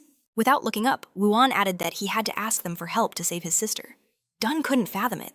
Had Kim Won truly accepted aid from villains? Wuan brushed it off, saying everything was settled. But Leun knew it wasn't that simple. Turning away, his mind raced, casting a suspicious glance at his friend. So that's how it is, he thought grimly. Meanwhile, on a chaotic street in the Gadam Zone, an angry shout echoed. What idiot cut the power? A D ranker, named Rampage from the enlightened class, clutched his head in frustration. He had been so close to clearing the level. A calm voice spoke up from nearby. It seems the power is out across the entire zone. He turned to see the cleaner approaching. What? He yelled. Yuji, who was also there, explained that it was more than just a blackout. Someone had stolen all the TVs, the players, all the electronics. The janitor chimed in that his computer was gone too. Rampage shot to his feet, shouting, We have a thief, who is it? Again, the answer came from nearby. Screwdriver. Red-Eye approached with a serious expression, explaining that the eccentric villain must have used his maximum power in the last battle. These were the consequences. Jie repeated in surprise. Maximum. Red-Eye explained that while Screwdriver usually smiled, it was a well-known secret. If he hits his limit, you'd better not go anywhere near him. Rampage, still confused, demanded to know what he meant. The cleaner confirmed it. Screwdriver had reached his limit. However, Red-Eye noted that things weren't so bad this time. It had happened before. Back then, he took electricity from outside the zone to build some colossal, useless thing. Yuji, hearing this, couldn't understand. What did he build? Red-Eye paused for a moment before answering. He was building an unmanned rocket to Mars. At that very moment, Cashen Lee stood on a rooftop looking down at the chaos below. Moros, who was with him, noted how noisy it was today. Leaning back against the fence, Cashen announced it was time for them to have a talk. Moros looked at him confused. Cashen clarified that he was talking about Jeff's death. Moros looked down thoughtfully, reminding him he'd already explained it. His death was connected to the Sword of Destruction. To find the sword, he needed the Platinum Disc, the only key. And that legendary weapon was in the hands of Seo Ganek, the greatest of all villains. At the same time, in the city of Snap, inside the Neo Factory building, a man named Duncan sat in his office. A villain of rank S plus a striker class. He possessed overwhelming physical strength. He laughed, looking at the round token in his palm, exclaiming with satisfaction, "The Sword of Destruction. Now that's real power." As evening fell over America, Kwan Yuri stood at her hotel job holding her phone. An open chat with Cashen showed his message she didn't have to worry. But Yuri typed back frantic. How could she not worry when all of Seoul was in an uproar? He insisted he would handle everything himself. She began to fume, typing back, "Are you crazy?" Unable to hold it in, Kwan Yuri exclaimed out loud, "What is wrong with him?" In that moment, she collided with someone carrying a large box. She immediately rushed to apologize, but then she heard Vincent's voice. He was the one who was sorry, unable to see her past the box. Yuri looked up, shocked. "Director?" Soon after, in his office, Vincent politely thanked her for agreeing to help him. He was grateful. With her help, he'd be done much faster. Kwan Yuri, arranging photos on the mantelpiece, replied that it was nothing. "Should I put a frame here?" she asked. He turned and agreed. As she picked it up, she looked closely at the image and gasped. "Is this your friend?" she asked in surprise. Vincent came closer and confirmed it was true. A sad smile touched his lips as he looked at the photograph. "My dear friend," he repeated. The frame showed Vincent standing next to Jeff Malik. Oda, also known as the Tyrant, was the former boss of the Buxton Zone. After his loss in battle, Buxton's image changed. With the Tyrant gone, the zone had fallen under Dax's control. The sun shone brightly over Gatham. The sound of heavy objects hitting concrete echoed through a gym corridor. On a large whiteboard there was a list. A check mark was next to the word villain. 3 more items remained: Evil Sword of Destruction and Platinum Disc. Cashen. Lo slammed a weight on the floor, thinking. Thanks to mana crystals, villains could amplify their strength and gain skills. But even with their unique abilities, very few of them trained consistently. Their overall combat skill was nothing compared to his. Tossing the training orb, he sent it ricocheting around the room. In a flash, Cashen summoned a shadow sword and launched it skyward. The orb split perfectly in 2. Moros, impressed, asked if he could add a target attribute to the sword. Cashen confirmed it was possible. But he admitted there were always exceptions. Even among villains, some would do anything to grow stronger. Many of them evolve into true monsters. Those consumed by their hunger for power and strength are known by a special name: the 4 evils. Checking the box and tracing the symbol for the Sword of Destruction, Cashen realized the platinum disc held a clue. Looking at the board, he concluded the disc must belong to one of the 4 evils. But Moros warned him not to be so certain. This gave him pause. Was Moros hiding something? Just then, Cashen Lee's status window reappeared before them. The first thing he noticed was the boost to his mana points and skills. This was the effect of absorbing the natural mana crystal. Taking a closer look, he confirmed it. The stats for his shadow sword and healing had indeed increased, but he knew this wasn't nearly enough. Not to face the 4 evils. Cashen Lee began to strategize. He had immense mana and great combat skills, but it wouldn't be enough to win. He needed to reach S-Rank at the very least to stand a chance. Moros advised him to keep moving, but not to rush. But Cashen knew that hesitating now would make his goal impossible. He had already chosen his path. Suddenly, a knock echoed at the door. Screwdriver entered the room, a satisfied grin on his face, announcing a guest. Soon, the black demon was on his knees before them. He pleaded desperately for something. Cashen Lee, arms crossed, shot him a dark look and asked Screwdriver what was going on. Screwdriver told the boss to ask the man himself. Suddenly, the black demon roared his declaration. He hailed Cashen as the greatest villain of all time, the Lord of Darkness. The one true master of darkness. Cashen was the very embodiment of shadow. He begged to serve him, to be taken along on his journey. The entire scene was almost comical. Still, Cashen Lee coolly stated that the man had come to surrender, and that was understandable. The black demon immediately began to thank him profusely, but just as quickly, Cashen announced his refusal. He then turned to Screwdriver. "What's wrong with his test?" he asked. Screwdriver quickly explained that according to the documents, everything was in order. Cashen, who expected to hear about a real test of strength, asked again, baffled. "According to the documents." But Screwdriver just repeated that it was all fine. Sometime later, back in their office, Screwdriver announced they had a small problem. Cashen, leaning against the wall, raised an eyebrow. A small problem? Screwdriver explained that their water and electricity were about to be cut off. He feared all their support had just vanished. Cashen Lee still didn't grasp the issue. Wasn't V-Zone the legitimate home for villains? They were supposed to receive government support. Screwdriver corrected him. That was true, but there was a catch. Cashen immediately guessed the money had run out. He laughed. "Now you're thinking like a villain?" he said. It wasn't that bad. They would find a way. Then Cashen voiced another theory. The problem wasn't the services being cut, but who had ordered it. Screwdriver pointed a finger right at him. Exactly, of the 4 evils there was one. A very influential person. This was almost certainly his handiwork. Hearing this, Cashen's mind raced. So the 4 evils were already making their move. He knew cutting the power was just the beginning. The pressure would only escalate from here. If this man wanted, he could seize V-Zone Gotham in less than a day. Cashen asked why he was doing this. Screwdriver explained that Cashen had ignored the old man's offer. This figure was connected to every V-Zone in the country, not just Seoul. Was it all because of his power? Screwdriver admitted he didn't think so. He didn't believe the old man was greedy for money either. Cashen thought irritably, if not for money or power, then what? Snapping his fingers, Screwdriver exclaimed, "That's it. There must be something special about V-Zone Gotham." Cashen and Moros listened intently. Screwdriver began to tell a story passed down through generations. A legend of a villain who could not be killed. Stronger than any other being in existence. They called him immortal, and the black iron he once wielded was right here. Meanwhile, in a grand mansion in Seoul's V-Zone Naemin, a meeting was underway. A voice belonging to Director Kim of Neo Factory thanked his guests for attending. His estate was nestled deep in a forest where the local tea was fragrant. But his guest Mujin, an S-rank villain of the night class, simply touched his drink with a finger. His mechanical voice rasped, "Did you call me here to talk about tea?" He demanded they get to the point. With a strained smile, Director Kim said he had a lucrative offer. But inside, he was terrified. He could never get used to that chilling artificial voice. Mujin rubbed his chin, chuckling. "Lucrative, you say?" His companion noted their chairman was worried about villains' rights being ignored. Kim began his pitch speaking of a world where villains were treated as people, where they had freedom and rights. But Mujin cut him off. "Too long." In a blur of motion, he drew a dagger and held it to Kim's throat. "Get to the point," he hissed. The chairman wanted to unite the V-zones across the country, starting with the main four in Seoul. Then sheathing the blade, Mujin laughed. "So that's the good offer," he sneered. "Does he need my money?" Kim, struggling to hide his fear, answered evasively. Everyone had a role to play.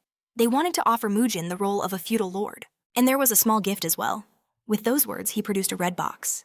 Inside were 5 brilliant sparkling monocrystals. "Think nothing of it. It's merely an expression of respect." Muin replied, resting his head on his hand, his gaze impossible to read. After Kim departed, he stood silently by the window, lost in thought.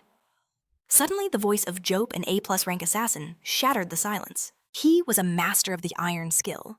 "Controlling even one Vilzone is a nightmare," he scoffed. "Is he insane wanting to unite them all? What is he truly plotting?" A grim feeling washed over Muin. This day feels wrong. I can't trust them. They have a hidden agenda. Jope suddenly asked if Muin could silence the voice, at least for now.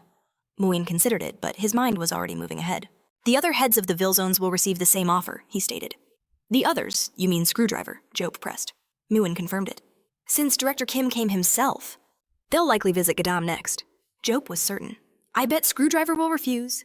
A flash of insight crossed Mujin's face. "I see their true intentions now," he declared. "They need to make contact with Gadam's Vilzone." Meanwhile, in Gadam, an eerie silence reigned. Swallowed by darkness, the squeak of an elevator echoed, followed by footsteps. "A 5-story dungeon?" Cashen Lee asked, surprised. "I never knew a place like this existed here," Screwdriver explained. "It used to be a parking lot." "We sealed it for safety. It's hard to imagine, but that black iron armor makes a truly unsettling sound. But the sound itself isn't the worst part." "It feels like it's trying to invade your mind to consume you." Cashen looked around. "The armor. It acts like it's alive." Screwdriver nodded grimly. "You could say there's a ghost trapped inside it." "A self-aware entity," Moros mused, sensing a strange energy. "I'll believe that when I see it. Still, this could be a problem." "We're here," Screwdriver finally announced. Before them stood a colossal door bristling with countless locks. "What an imposing sight," Cashen Lee remarked. "It's forged from lead concrete and special steel," Screwdriver explained. Even a disaster-level villain couldn't break out. "Will the boss really go inside alone?" Cashen confirmed it without hesitation. "That's why I'm here." "But did you understand about the ghost?" Screwdriver asked. "A mere ghost is not enough to scare me," Cashen Lee replied coldly. Screwdriver just grinned and swung the massive door open. Beyond it, a mysterious black and red mist swirled. "Be careful, boss." Cashen strode into the chamber as a cold wind howled around him. Moros, ever vigilant, scanned their surroundings. "A poisonous aura permeates this entire place. We must be cautious." But Cashen Lee remained unfazed. "It's nothing to worry about." Peering deeper, he finally saw it, a suit of armor in a glass sarcophagus. "So this is the black iron armor. The design is intriguing." Suddenly, a fiery red glow ignited within the helmet. A dry cough echoed, followed by a low, ancient voice. "Greetings, companion in the world of the void." "Welcome." Cashen was unimpressed. "What's with this thing?" he asked, annoyed. "It's reciting lines from a poem," Moros explained. "How does it know them?" But the armor paid them no mind, its voice continuing. "To this wanderer who arrived under the cover of day." "Carrying the scent of flowers," Moros observed carefully. "It seems the previous owner imprinted a part of his consciousness onto the armor." "Whatever the case, I will grow stronger," Cashen Lee declared. "I will make it mine." Moros stayed back, not daring to step further. "Be careful," he warned, "no matter how confident you are." As Cashen drew near, the armor's voice boomed. "Such a brave traveler, you must walk. Into the very arms of death fight me, show me your worth." But Cashen cut it off with a single sharp command. "Silence. You will soon learn your place." In the next instant, pupils of burning red light appeared in the armor's eyes. Those eyes reflected in Cashen Lee's own. Morris watched with a grimace, as his friend simply laughed. The armor's voice rose again. "Come to me. Make me the world's greatest warrior. Make me immortal in the pages of history. You belong here with me, immortal." It seemed as if Cashen was truly falling under its dark spell. But then his own confident voice rang out, cutting through the illusion. You truly don't understand, do you? You fight for your pathetic life trying to imitate the gods and their immortality. The armor's voice faltered. What? It asked in confusion. But then it saw Cashen's true form and began to scream.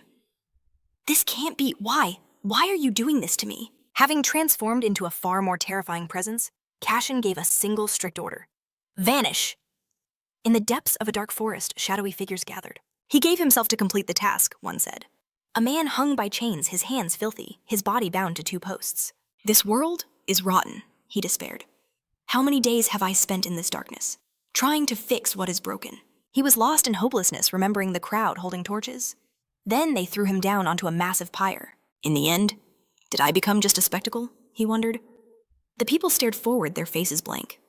One of them lit the fire. The dry branches and herbs began to crackle and burn. All my unfulfilled desires, he thought as the flames began to rise. This failure, he thought as the fire consumed him, will remain with you all forever. All of this flashed in an iron room, locked away from the world. Cashen Lee! Moros cried out. Cashen's eyes fluttered open. His vision was a blur. Then, with a gasp, his eyes shot open as he came to his senses. He stared up in shock, still lying on the cold floor. Pushing himself up, Cashen Lee exhaled shakily. What happened? Moros looked at him, a storm of emotions in his eyes. The armor. It almost consumed you. Cashen's eyes widened in shock as the memory hit him. Exactly, he muttered, his mind racing. Then a wave of dizziness struck. He clutched his head. Where is it? Why can't I feel its energy anymore? Morris's expression was grim. Its consciousness is gone, he replied. Gone? Cashen asked, disbelieving. Moros sighed. The spirit had been trapped inside that armor for too long. So after one final brilliant flash, it simply vanished. Cashen Lee looked up, his hand still on his head, processing the impossible truth. Shaking his head, he pressed a hand to the floor, pushing himself up. I understand now, he admitted finally on his feet. I need to be more careful, not so reckless. Morris's voice echoed with a grave warning. Even for you, that would have been a deadly opponent. Cashen Lee approached the silent suit of armor, his eyes wide. He never expected the mental assault to be so devastating. So this is the legendary black iron armor, he breathed. He examined the menacing helmet and the rest of its powerful form. Slowly, Cashen Lee reached a single finger towards the metal. What are you doing? Moros demanded. Cashen replied calmly. Just checking to see if it's safe now. Moros fell silent, stunned by his audacity. Narrowing his eyes, he observed, that armor is clearly high grade. But Cashen Lee didn't hesitate, his hand still moving closer. As his palm made contact, he gasped. It's absorbing monocrystals. A brilliant blue aura erupted around him. Meanwhile, in another location, a strange sound echoed. Behind a heavy iron door, a familiar clicking stopped. He's late, someone muttered, putting down a puzzle cube. Driver wondered aloud. Should I have gone with him? Suddenly, should I? A strange noise caught his attention. He snapped his head up, cupping his ears to listen. The sound was coming from the ventilation system. Just then, the heavy iron door creaked open. A wisp of smoke drifted into the room. Cashen Lee pushed the door fully open, peering cautiously inside. Driver was standing right there waiting for him. What happened in there? Driver asked immediately. What took you so long? Cashen Lee's reply was blunt. I had a chat with the black iron armor. Driver's eyes widened in disbelief. What? Cashen just showed him a clenched fist. It doesn't matter, he said simply. The point is we can take it or we can sell it. Driver placed his hands on his hips. Let's sell it, he decided thoughtfully. Then his voice rose with indignation. Wait, legendary armor? As Cashen Lee started to walk away, Driver stared after him. Mentally, he questioned what really happened in there. Activating his visor, he initiated a scan. Just as he suspected, Cashen's mana points had increased. Driver theorized it had to be the double attribute at work. He expanded his visor's analytical field, trying to get a more detailed reading of the situation. Meanwhile, in the villain zone, a figure stood on a rooftop watching through binoculars. It was Crow, and beside her stood the silent Red-Eye. Crow's voice was sharp. Miss this shot, and I'll gut you. Red-Eye simply leaned into his stance, silent as ever. He drew back the bowstring, taking aim. He let the arrow fly. It sliced through the air at incredible speed, closing in on the target. Bullseye Red-Eye's arrow struck dead center. Crow let out a satisfied sigh, still looking through her binoculars. Turning to him, she said with a smirk, My apologies. Looks like I'll have to put my knife away, for now. Crow laughed. Congratulations on surviving. Red-Eye, as usual, remained silent. But suddenly his sharp gaze caught something. We have company, he stated. Crow immediately raised her binoculars again. Through the lenses, she spotted 3 figures approaching. Aroma Otto, And Royal Garnet. Crow narrowed her eyes. What are they doing here now? A short time later, inside a nearby building, a hand reached for a cookie on a plate. I am here today as a negotiator, Royal Garnet announced formally. As Otto nonchalantly brought the cookie to his mouth, Royal Garnet asked, "So where is the black duckling?" "Black duckling?" Red Eye repeated confused. Royal Garnet sighed, annoyed. "Your boss?" Leaning back in his chair, Driver put his head in his hands. "He's probably off training somewhere." Crow added, "The guy never rests. It's always training, training, training." Driver cut to the chase. "So what's this negotiation about?" Otto, meanwhile, looked down and reported that she was not pleased with the snacks. Her plate was empty. "You ate them all," Aroma cried out indignantly. Royal Garnet ignored them and delivered his message. "The Nam Gang clan wishes to meet with you, Driver." Driver froze in his chair, completely stunned. Royal Garnet observed him. "I assume you already know, but Duncan has been keeping tabs on you." Crow crossed her arms.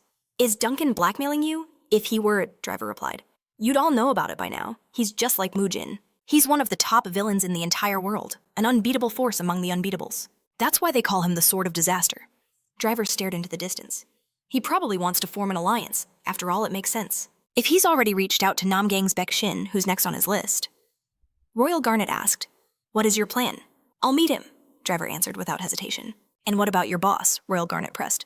"Shouldn't you ask his opinion first?" Crow just smiled. "I, for one, would love to see those two meet." "What's so interesting about it?" Driver asked. "They have a similar look," Crow explained. Driver crossed his arms, conceding, "I have to agree with that." He thought of Cashen Lee, a small smile on his face. "I'm really looking forward to this meeting." He leaned forward, resting his hand on the table. Elsewhere, a brilliant blue light flooded a room. The light reflected off the walls and ceiling. Cashen Lee had his system panel open, staring in awe. "Because of the armor," he murmured in surprise. "My stats, they've completely changed." His villain name Cashen was displayed proudly.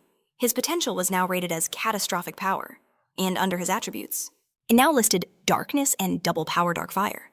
The trigger condition for it all was his own anger. His skills had also leveled up. Shadow Sword had increased by 3 levels. Healing also went up by 3. His skill list read Shadow Reveal, Shadow Travel, Shadow Grab, Dark Fireworks, Summon Dark Sword, and Shadow Armor, which refreshed every 20 hours. Finally, there was a new skill, Strong Spirit. His latent ability, Mana Crystal Absorption, was rated average. His total mana now stood at 1345. More mana points, and a new upgrade, Cashen noted. He guessed this armor must be made from a real mana crystal. "Isn't it obvious?" Moros retorted. Cashen scanned over his new abilities once more. "This is incredible, especially considering the 2 new upgrades I received." a 20-hour cooldown, Cashen mused aloud. "It must consume a massive amount of mana." "Indeed," Moros agreed. "An ability like that is likely incredibly rare." Cashen's eyes locked onto one skill in particular. "What's this?" He stared at the panel. "Strong Spirit," Moros suggested. "It is likely a defense against external mental attacks. A passive buff similar to your healing skill." Hearing this, Cashen Lee recalled the mental assault from the armor. "That would have been useful a few minutes ago," he thought wryly. Moros looked away, admitting, "I thought it would be foolish to try and absorb a legendary weapon like a mana crystal. But the result has surprised even me." He added quietly, "Next time, perhaps, to model." Cashen Lee let out a cold laugh, his gaze filled with triumphant scorn. A moment later, his expression grew thoughtful, his confidence replaced by silence. He stared down at his own clenched fist. He remembered Lila and the others. It's still too soon to face them, he thought. Cassian raised his palm, a brilliant blue aura flaring to life. "But," he declared, "no one will ever call me weak again." Moros watched him, his eyes narrowed. "Showing off your newly enhanced body, are you?" Cassian simply clenched his fist in response. He craved a worthy opponent. Meanwhile, at the Lampus headquarters in America, a brilliant yellow energy erupted, surging toward the ceiling. Kim Woo-jin stood in a fighting stance, panting heavily. He remembered the words of his mentor. Guan Ge-onu was no ordinary psyker or villain. He was a monster. He'd been warned not to rely on common sense. A voice echoed in his mind. An unexpectedly fast attack is always the key to victory. Kim Woo-jin's eyes blazed with resolve. "I just need more speed." He threw his fist forward with everything he had. A vortex of fiery energy swirled from his hand. This was the fiery explosion, an attack that spiraled at incredible speed. It slammed into the practice target with devastating force and erupted in all directions. Dead center, a crack appeared in the reinforced wall smoke billowing from the impact zone. Kim Woo-jin held his stance, his gaze locked on the damage. He let out a heavy sigh, gritting his teeth in frustration. No, he thought, it's still not enough. He pictured the overwhelming energy Cashen Lee had unleashed on that man. Kim Woo-jin clenched his fists, determination burning in his eyes. I have to get stronger. Back at the Korean branch outside the training hall, office life continued as usual, employees bustling with documents and phones. Inside an office, a single plant sat on a desk. A report was presented on the most dangerous villains in the V-Zone. Lee Yoon flipped through the pages, his eyes scanning the photos and descriptions. He remained deep in thought. Do you remember what I told you? Ji-woo Han asked. What's going to happen to the V-Zones across the country? He questioned. That's right, she confirmed. I remember, Lee Yoon said, but why is this necessary? As I see it, these have only been isolated incidents. He turned his attention back to the report. Cutting off their water power and utilities seems like a simple fix, he reasoned. Weren't government agencies already handling this? Ji-woo took a sip from her mug. They were. She set the cup down, staring into the dark liquid inside. Lee Yoon sighed. There's a lot of pressure on the V-Zone right now. He rubbed his head, completely baffled. Who could possibly be behind all this? Ji-woo answered with a single name, Duncan. Lee Yoon's head snapped up in shock. Duncan? Are you serious? Sometime later, they stood facing each other in the training hall dressed in kimonos. Ji-woo Han's sharp voice cut through the air. Everything you need to know is in the report. Read it first. She began to explain many of the most infamous V-Zone bosses in the country are already working under him. He calls himself the feudal lord of the Seven Zones. Ji-woo Han theorized. I believe he intends to seize control of every V-Zone in Seoul. Lee Yoon shrugged it off. I doubt he'll succeed. Driver would never agree to that, he argued, and Moojin would do the same. Besides, Lee Yoon added, I heard the new boss Cassian is incredibly strong. Even Kim Woo-jin mentioned how special he was. Ji-woo Han stared at him in surprise. She tilted her head, her eyes narrowing as she let out a thoughtful hum. Leaning her face on her fist, she looked away. I only acknowledge Moojin and Driver, she declared. Everyone else is just a clown. Clowns? Lee Yoon asked, indignant. You shouldn't say that. He looked ahead, lost in thought. He knew she possessed an expert level of physical and mental fortitude. From her perspective, he could understand her words. But a flicker of worry remained. He thought back to when he first introduced Cashen Lee. His skills were truly on another level. In a professional fight, he was more like a highly trained psycher. Are you off in your own world again? Ji-woo Han's voice snapped him back to reality. No, not at all, Lee Yoon exclaimed. I was listening carefully. What were you saying about our opponent? Ji-woo sighed. I was saying that our opponent is the strongest villain of them all. If he decides to make a move on the V-Zone. But why? Lee Yoon interrupted. Does he actually want to start a war with Lampus? Don't be ridiculous, she shot back. So can't we just attack first? He asked quietly. Better to strike now than to get wiped out later. It's your job to find a better way, she yelled angrily. In any case, it's unlikely he'll be able to influence the entire V-Zone. Ji-woo Han pointed a finger right at him. Her voice was firm. If they plan to interfere, you will find us allies. For the safety of our residents, she declared. Any threat must be eliminated. Lee Yoon looked down the tension mounting. Ji-woo began to rise to her feet. We have to handle this, she said calmly, walking past him. This is precisely why Lampus exists. She glanced back over her shoulder, her voice unwavering. This is our duty as psychers. Meanwhile, in the V-Zone, Black Hand sat on a pile of old tires. With his hands on his knees, he stared intently at the ground. He replayed Cashen Lee's fight in his mind over and over. He looked at his own fist, lost in silent thought. How do I get stronger? Suddenly a voice called out. Hey, why are you just sitting there? Crush approached, a heavy hammer resting on his shoulder. Hey, moron. Doing nothing again, I see, he said with a smirk. Cutter stood by silent and displeased. What do you mean, nothing? Black Hand shot back furiously. I was just... Crush pointed a finger at him. You haven't eaten yet, have you? He grinned. Come on, let's go eat instead of agonizing over useless things. I'm not agonizing over anything, Black Hand yelled, even more enraged. Then what are you doing? Crush pressed. Black Hand turned away, offended, propping his head on his hand. I was just thinking, he mumbled, about how to get stronger. Cutter watched him, his expression unreadable. Why do you even need to? Crush asked. The three of us are too weak for them anyway. He just wants to show off for his girlfriend, Cutter chimed in. Black Hand froze, completely stunned. In front of Crow? Crush asked, his eyes wide with amusement. A deep blush spread across Black Hand's face. He whipped his head away, shouting, It's nothing like that, Cutter pointed. Hey, speak of the devil. What was that? Crush demanded again, his patience wearing thin. But Black Hand just roared, Stop messing with me! Suddenly his gaze shot to the side. Something was wrong. Three strange figures were approaching, their presence unsettling. J-Rope hummed a casual tune, while Marsh casually licked a lollipop. Muin stepped forward, his eyes scanning the area. This place, he declared, is every bit as disgusting as they say. Someone watched from afar, recognizing the infamous boss of Velone Namgang, the Invincible. Blackhand's eyes blazed with fury. What did I forget? J-Rope just grinned. Why are you all still standing? He waved his hand dismissively. Go call your boss. Blackhand was livid. Call him who do you think you are? But Crush simply smirked. Finally, he muttered with anticipation. Some real action. Blackhand gritted his teeth, his fist clenched. If you want to see the boss, he snarled, you'll have to get through me first. J-Rope calmly adjusted his glasses. I feel like I've heard that one before. He smiled. The story goes that in Kodam, there are 3 idiots who don't know their place. I'm guessing that's you. Blackhand's fury exploded. What? How dare you say that about us? In an instant, his jacket was off. Crush and Cutter could only stare in shock as Blackhand charged his energy flaring to life. Who are you calling idiots? He bellowed, his aura surging around him as he closed the distance. J-Rope's smile only widened. Blackhand skidded to a halt, sensing a blur of movement. In a flash, J-Rope was right beside him. That would be you, he confirmed with a chilling grin. Rage turned Blackhand's eyes crimson. He swung a furious fist, roaring, "Shut your mouth!"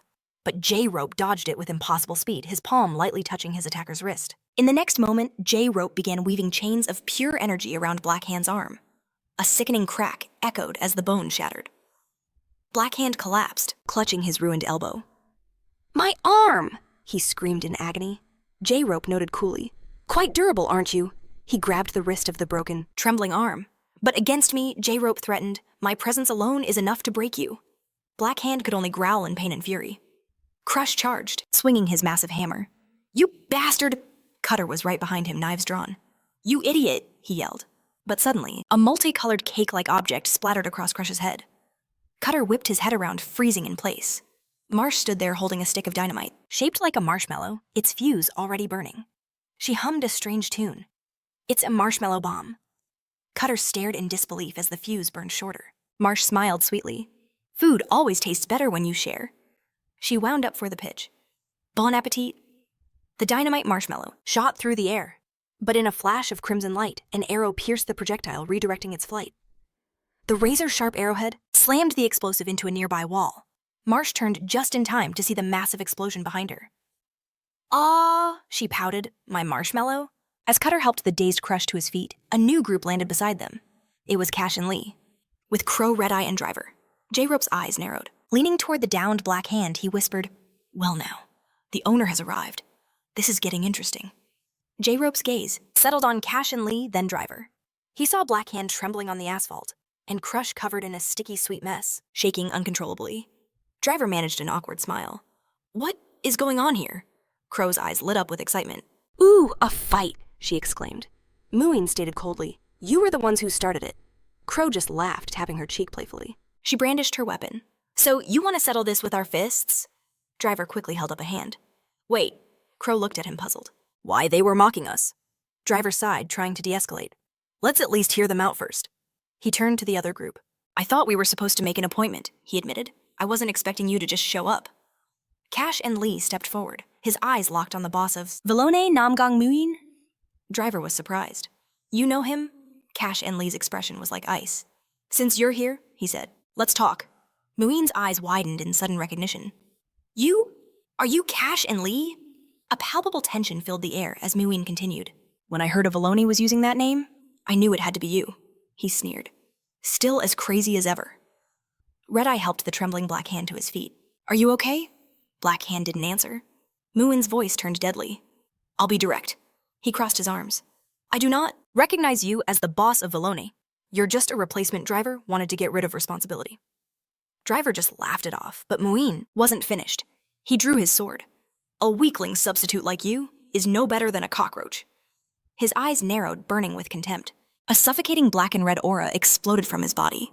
Cutter gasped, stumbling back from the sheer force. "This pressure," Red Eye, though her body tensing. Blackhand froze, his pain forgotten in the face of this overwhelming power.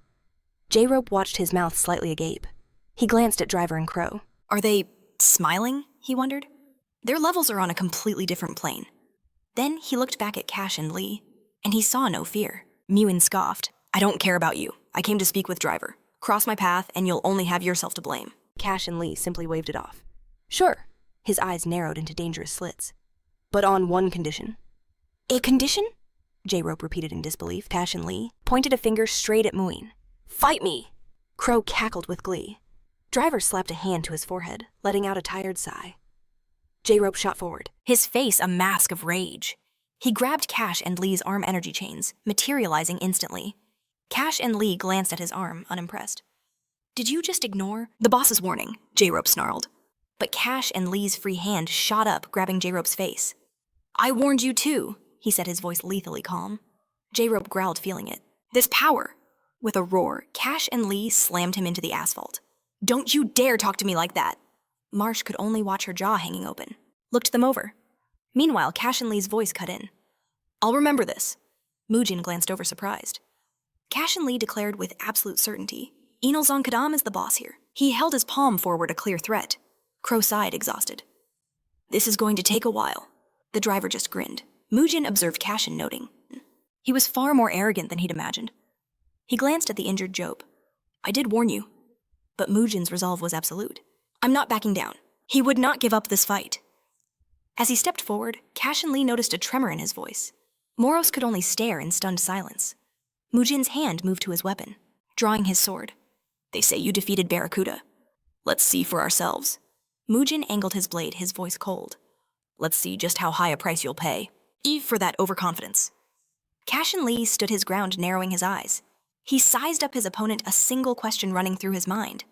Is that a left-handed sword? He's a southpaw. Moros noted the blade's aura. That's no ordinary Torah. I know, Cashen Lee replied. Moros suggested, you could test the new improvement, but be careful. With a burst of speed, Cashen Lee shot forward, shouting, Bring it on! Cashen! Moros cried out in fear. Mujin met his charge, swinging his blade in a devastating arc. He brought the sword down with incredible force, unleashing his technique. The flying sword execution. A massive wave of energy tore through the ground.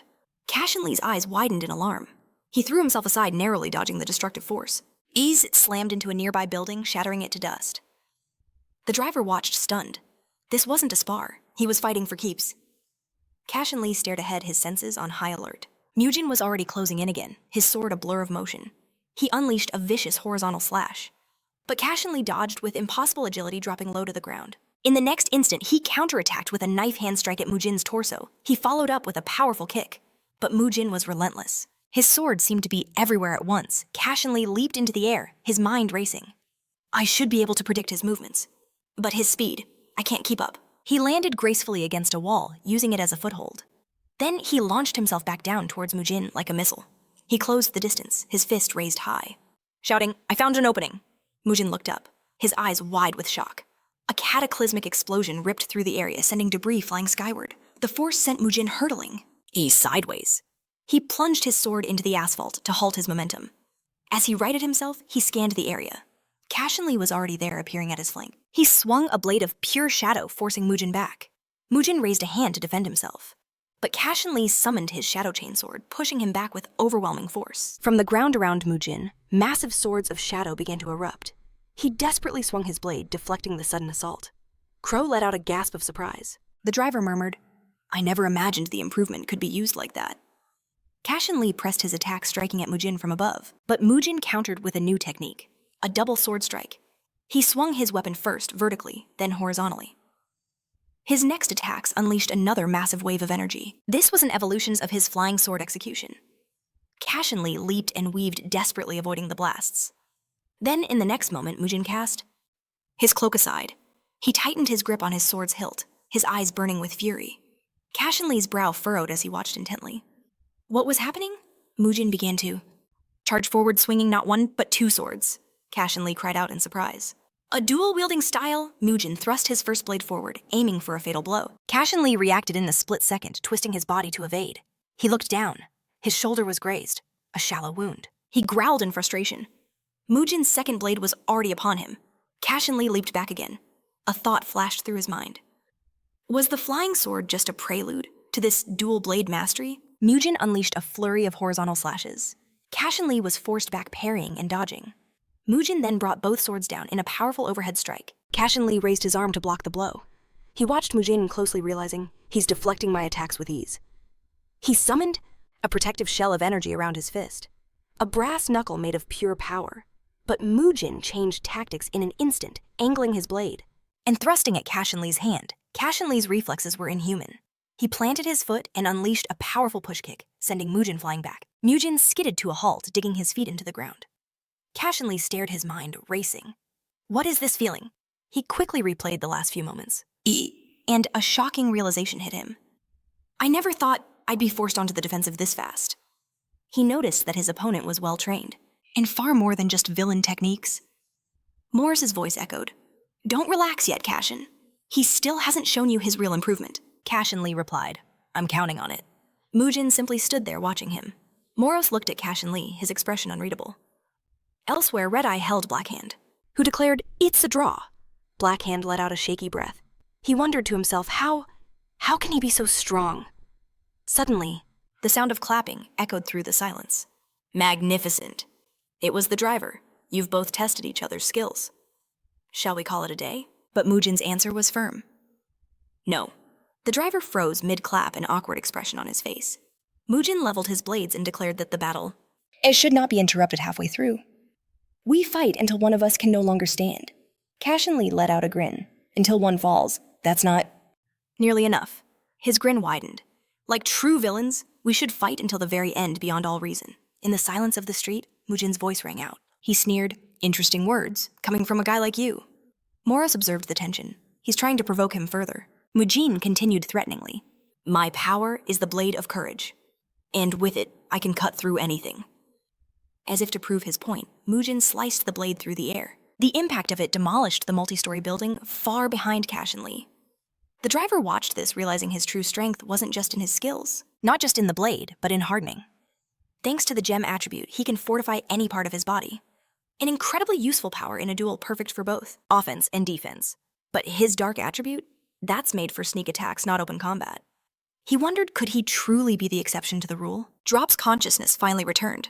Marsh, who had watched over him the entire time, let out a massive sigh of relief. As Drop's eyes opened, he rubbed his temples, groaning. With his temples throbbing, Jiro brushes past the girl, offering him marshmallows. His voice is urgent as he demands, Where is Mujin? Marsh turns, pointing ahead. A moment later, his eyes go wide with shock. Amidst a storm of sparks and magical gunfire, Mujin was locked in a fierce clash with Cashen Lee, who parried every blow with precision. Leaping onto a wall, Cashen conjured a shadow sword, but Mujin countered with his flying sword. execution technique. When their attacks met, the shadow weapon shattered in a blinding flash. But in that instant, another shadow blade lunged for him. Mujin dodged a thought flashing through his mind. Not bad. Is this a darkness attribute? He watched as Cashen Lee charged again, preparing a new technique. Mujin braced himself, assuming it was the same skill. Cashen's attack formed yet another shadow sword, which materialized exactly where Mujin had been standing. But he was already gone vanished into thin air. When Cashen Lee looked up, he saw his opponent perched on the very tip of the blade. Staring down with contempt, Mujin ran down the sword's edge. Does he really think, he growled, that these parlor tricks are appropriate in a real battle? He flew down the blade, unleashing a double strike and a wild dance of the wind. But as he landed ready to finish Cashen off, he realized his target was gone. Where did he go? Suddenly, a terrified scream ripped through the air from behind him. He spun around and there was Cashen Lee poised on the wall above Jiro. As Cashen dove down to strike with a tempered metal move, Mujin reacted instantly. Crystallized metal jump.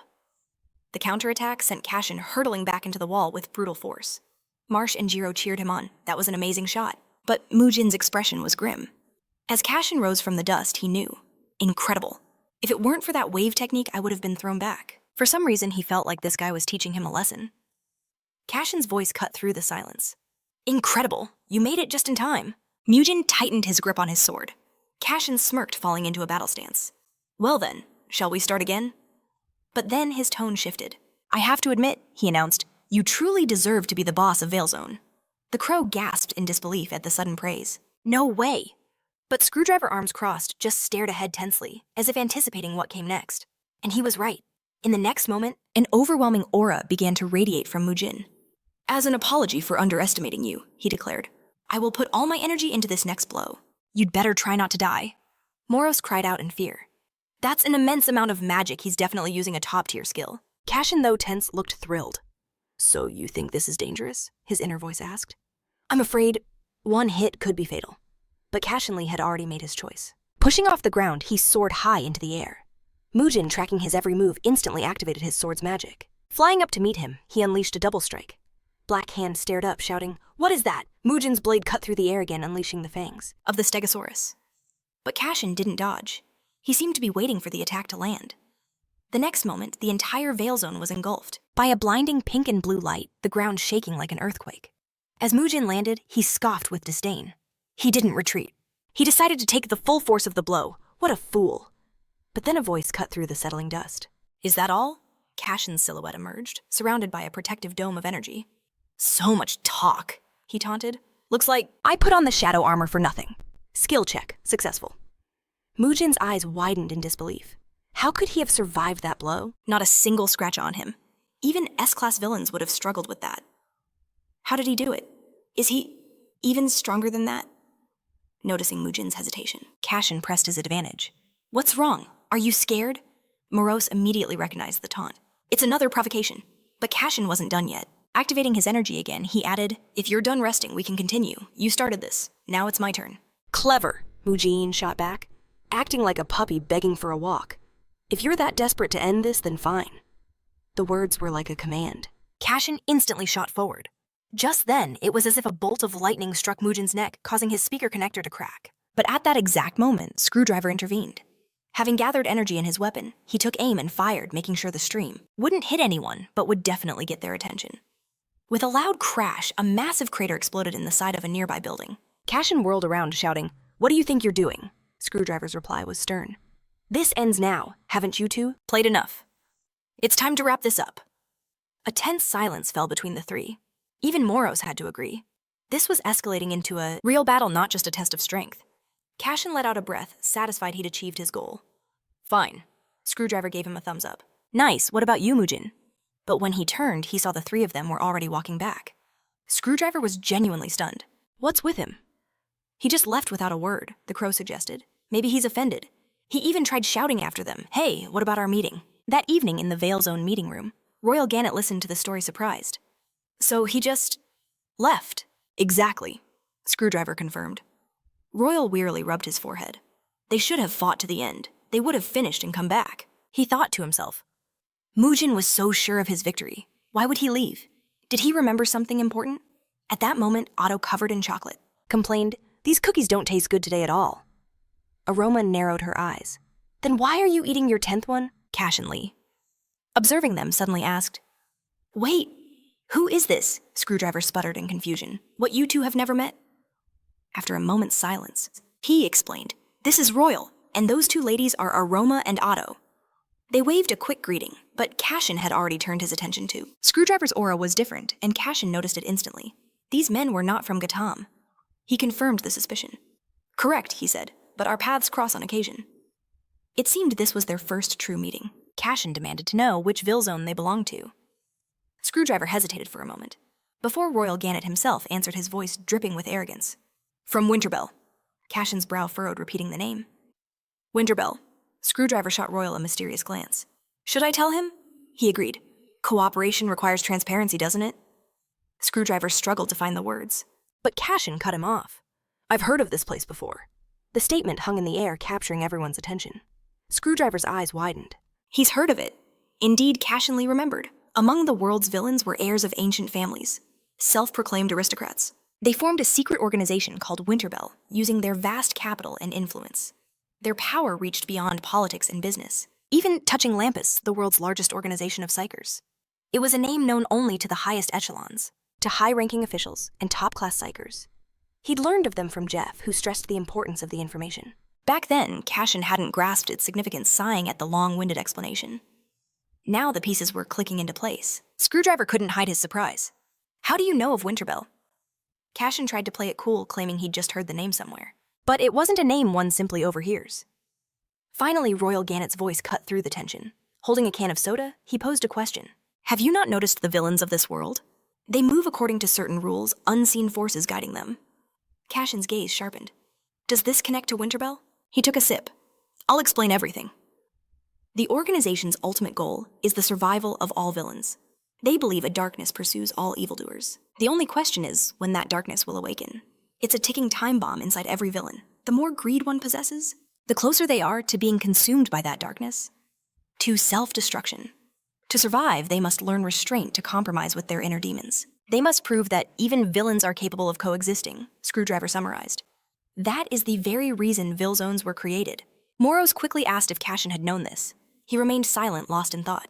Even as a top-class psycher, there were secrets beyond his reach. He hadn't needed to know. Until now. The idea of Vil Zones existing for the villain's survival? It sounded unbelievable, yet strangely compelling. At that moment, Screwdriver grinned at Royal Gannet. "You're a natural at explaining things." Spreading his arms wide, Royal proudly agreed. "It's an innate talent." But Cashen interrupted their banter.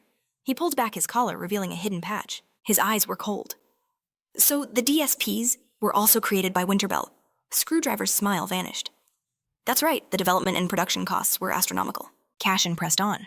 "Then their influence is massive." "Bigger than you could possibly imagine," he corrected. Suddenly, Cashen turned his piercing gaze on him. "If that's the case, are you also from Winterbell?" Meanwhile, in Neyman's Vil Zone at a secluded mansion, Jope pressed an ice pack to his neck. He clicked his tongue in annoyance. "Damn, it still hurts." Mujin's voice was like steel. "Be quiet. That is the price of your carelessness." "You could have just stayed silent," Jope shot back rudely, but then he added his tone changing. "Still, that villain is different from the others. I never expected him to survive my attack." Mujin didn't respond, instead examining a piece of her suit. Lightning had torn through the fabric. "It's broken," she stated flatly. "I'll need a new one." Jope was shocked. "That armor is hard to break. Is he really that strong?" "At least I finally got to hear your real voice," he mused. Mujin, now changing, shot him a glare. "Stop chattering and get your injuries treated." Jope rose from the sofa and headed for the door. Fine, the patient is departing," he announced. With her mask off, Mujin was revealed to be a striking young woman with a cold demeanor. She let her long curls fall free. "So Cashen recognized Screwdriver," she murmured to herself. "It seems this man is worth the investment." Back in the tense standoff, Screwdriver finally answered Cashen's unexpected question. "We don't have any special relationship," he stammered. "You could call it strictly business." Cashen frowned unconvinced, then turned his gaze to Royal Gannet. "And you?" A slight mocking smile touched Royal's lips. "What do you think?" he retorted. Cashen didn't hesitate. "Are you their slave?" Rage exploded in Royal's eyes. In an instant, he was ready to leap across the table. "Teach him a lesson, Royal," Otto cheered, but Aroma pleaded with him to stand down. After the tension subsided, Screwdriver explained. "The Royal is a vassal to the aristocrats of Winterbell." Cashen's confusion only deepened. "A vassal.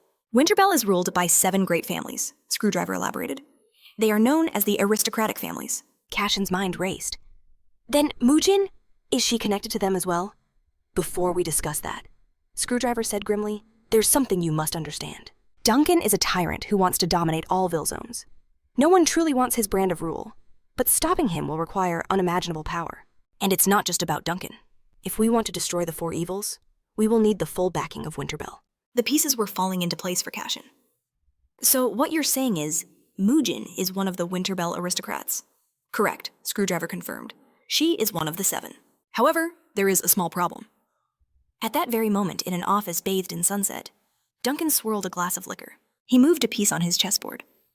"Mujin does not yet possess the official right to be called an aristocrat. No matter how strong someone is. Without a mind to command that power, they are merely a doll. Everyone is on our side now. We can subdue the Vil Zones without Winterbell's interference. Mujin will be left utterly alone. Of course the child will try to stop us, but her strength is not enough." He added silently, just like Screwdriver's. Duncan's lips curled into a smirk. "It's time to deal with him, and take Winterbell for myself." The next day dawned bright and clear. "Shouldn't she stay here longer?" Mujin asked, his voice laced with worry. "The doctor said you needed to rest." But Neon was already packing her bag. "I'm totally fine," she exclaimed, her energy boundless. "Completely healed. Besides, these wounds are just scratches. What's the point of being cooped up in here?" Resigned to her stubbornness, he sighed. "All right. By the way." But the words died on his lips, a chilling realization dawning on him. His sister. She still thought that Cashen was the one who kidnapped her. He had to clear up this agonizing misunderstanding. Neon, still waiting, prompted him, "By the way, what?" He started, "That day, the day you were taken?" But she cut him off with a sharp command. "Forget it. Don't say another word about it." "I don't even remember that day," she insisted. "One minute I was at a cafe with my friend. The next, I woke up in the hospital." Moving closer, Muchan pressed. "You seriously don't remember?" "That's right," Neon affirmed, her gaze unwavering. "I don't remember a thing." He couldn't help but wonder, was this partial memory loss? or something else entirely. But when Mushin asked if she'd even forgotten her own name, Neon just pushed him towards the door. "Come on, let's go, I'm sick of this place." "Let's get something to eat," she urged. He relented. Fine, just stop pushing." But as they left, a thought nagged at Neon. I wonder if that person is okay. Meanwhile, Cashen Lee sat on a park bench, his expression grim. Morris observed the surroundings. So many people are exercising. Unscrewing a water bottle, Cashen noted, "Health is the foundation." You should have a happy life. Morris's question was direct. So is that why you are exercising, for happiness? The word struck a chord in Cashen, a distant memory from childhood. Maybe, he finally answered. Perhaps in a month, I can become happy. But Morris was blunt. I do not believe it is related to that. Now, what is your answer to our offer? Earlier during their meeting, Royal Gannet had revealed the truth. The dark sword Mujin belongs to the true heir of the evil family, an aristocrat destined to take his place among the Winterbell Seven. To become a family master, one must pass a special exam, but he failed. He couldn't complete the final task held within the sealed crow barrier. Cashen had proposed his own strategy. First, we should help him become the family's official representative. Screwdriver had agreed. True, for that we'll need the boss's help. Taking another sip of water, Cashen asked the crucial question. Does Mujin really need my help? Morris's reply was certain. I believe that is precisely the case. The sound of footsteps echoed through a near-empty hotel lobby. On. Rose ascended the snow-white staircase and walked the spacious corridors. Guards bowed as she passed, leading her to a special room where 3 figures were waiting. You're late, one of them noted sharply. But Mujin, taking her seat and glancing at the clock, which struck exactly 10 a.m., coolly replied, No, I'm perfectly on time. Choi Yop, the villain known as Royal Gannet, opened the meeting. With a few exceptions, the majority of V-Zones obey Duncan. He's planning to absorb them all. But he was swiftly cut off by Yunju. The villain, Amhee. Enough! We are here to stop this situation from getting worse. And then she too was interrupted by Kongan. Known as Lynette, she casually speared a piece of cake. Isn't it already too late for that? She asked, popping it into her mouth. Our only option is to use the power of Winterbell and force their hand. Long ago, Winterbell had made a pact with many nations to create so-called safe zones. As a result, the V-Zones were formed. Sunju nodded in agreement. Yes, if we use that authority, we can force many to return to our side. Hyung, pleased with the idea, chimed in. What else did you discuss? Suja continued the explanation. All V-Zone bosses report directly to the Winterbell aristocrats, but only the aristocrats. Hold that right. If they rebel against the established order, Winterbell can exert its power. Gina, the villain Mujin, summed it all up. So the entire problem is that I don't have that right to vote. The boss of V-Zone must either obey or be eliminated. Kang Hung playfully covered her mouth. My. Such a simple misunderstanding, Yop added, leaning back in his chair with a smirk. I'm not saying you're not trying. You're doing great. Everything's fine. But Gina's gaze was like ice. No, everything is not okay. Reaching for her tea, she continued. Duncan is already moving forward with his plan. The Quartet of Evil is a forbidden concept, but they don't seem to care. Those who must not be named are focused only on making money. They have no interest in the V-Zones. So why does Duncan want them so badly? Choose confessed, I don't know. Perhaps he was waiting for the moment an aristocrat of Winterbell couldn't defend themselves. At that, Gina made a declaration. Then we only have one choice. I must become worthy of the power of Winterbell. Sunju noted. That would be perfect, but there's still the final test, Yossi interjected, cutting him off. There is a way. During the dungeon challenge, she needs to use an opening device. It was created for exactly these kinds of emergencies. If she can activate it, she can get inside. Yunju slammed her fist on the table, her anger exploding. And you think we don't know that, she roared. We don't have the key, Choi Yos calmly explained. There is one who doesn't need a key, Cashen. He possesses the attribute of darkness, and skills related to controlling shadows. He can move between places effortlessly and get inside. Sunju, though, still fuming, was stunned. The attribute of darkness, a shadow attribute. Kongan's interest was also piqued. I've never heard of such a skill. Yunju was still skeptical. Just getting inside is only half the battle. He'll have to get past countless traps and activate the device himself. But Gina's confidence was absolute. Cashen can handle it. He is so talented. The traps in that cave will be no problem for him. By the way, she added smoothly, what is the status of my proposal? Royal Gannet snapped back to attention, a satisfied grin spreading across his face. Ah, you finally asked. We don't know the exact conditions they might impose, but the answer is generally positive. Stirring her tea, she replied, the important thing is their willingness to cooperate. It would be good to build a strong relationship for the future. Biting his lip, Sanja spoke up nervously. This feels like we're trying to win through deceit. Do we really need to go this far? Gina insisted, her voice firm. He has a special style. He's far better than any ordinary villain. He's on a completely different level. Perhaps an expert or something even greater. Even Screwdriver himself had to acknowledge it. Moros lets out an intrigued sound as a certain girl shyly twirls her hair, knowing that to become an official aristocrat, she is prepared to do anything. Her one true goal is power. Back at his apartment, Cashen Lee prepares breakfast, wondering aloud. Mujin and Outer, so that's why he has that strange voice and hides behind a mask. But why was Moros bringing this up? The entity noted it thought he'd be more surprised. Cashen finds this odd, but then something else startles him. Mujin's fighting style. It wasn't like a villain's. It was closer to a Psycher's. Perfect balance, intelligent attacks. This was the mark of real combat experience. You can't reach that level just by fighting players. Their battle had been a massive gain for him. At that moment, Cashen Lee's mind flashes back to the meeting with Royal Gannett. So what do you require, mana crystals? But his answer had been an emphatic no. Royal then assured him that whatever he needed, they had plenty of it. Now Cashen understands that training with Mujin would be invaluable. Suddenly he freezes, screaming in frustration. No, how? A storm of fury brews within him. He can't understand it. An Outer like Mujin became the boss of V-Zone. And now he's aiming to be an aristocrat of Winterbell Moros, remarks calmly. That it sounds like he's just envious. But Cashen's indignation only grows. Becoming the boss of V-Zone is one thing, but an aristocrat. Moros tries to soothe him, saying Mujin shouldn't be his concern. It then directs his attention to the black smoke, pouring from the frying pan. Your food is burning, it announces flatly. Cashen notices and quickly cleans up the kitchen. Just then, a text arrives from Kwan Yuri, asking if he has eaten. He replies that he's eating right now. She responds with suspicion. Did you buy something from a store? But Cashen Lee writes back that he prepared it all himself. Yuri's surprise is immediate. Really? Is that true? His answer is short. It's true. She immediately praises him with an exclamation. My brother is the best. After exchanging a few stickers, Cashen skewers a charred sausage and actually manages to take a bite.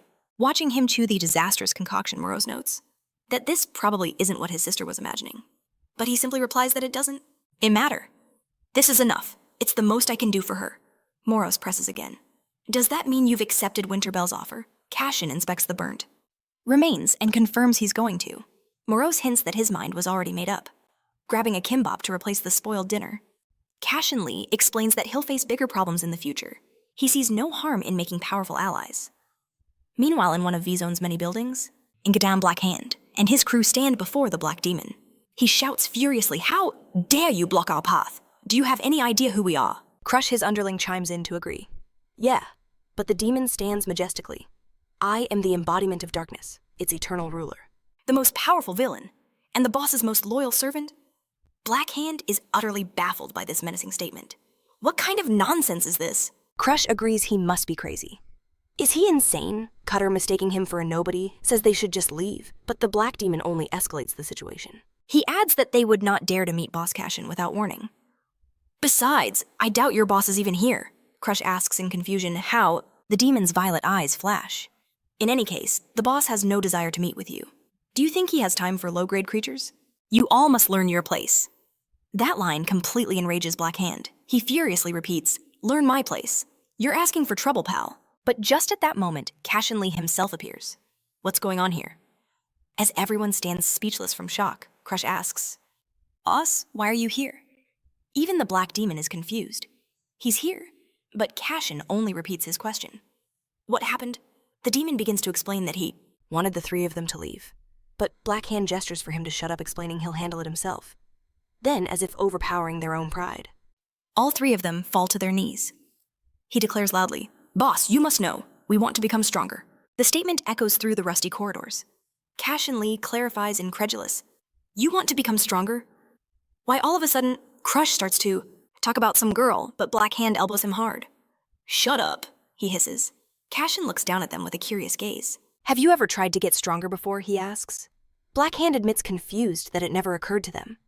Crush explains they only ever train to build their muscles. Cashen notes that desire alone is not enough. If you truly want power, you'll have to endure hellish training. The Black Hand zealously shouts that they're ready. They have both passion and desire. Cutter, ashamed of his behavior, just sighs heavily, burying his face in his palm. But Black Hand shouts even louder.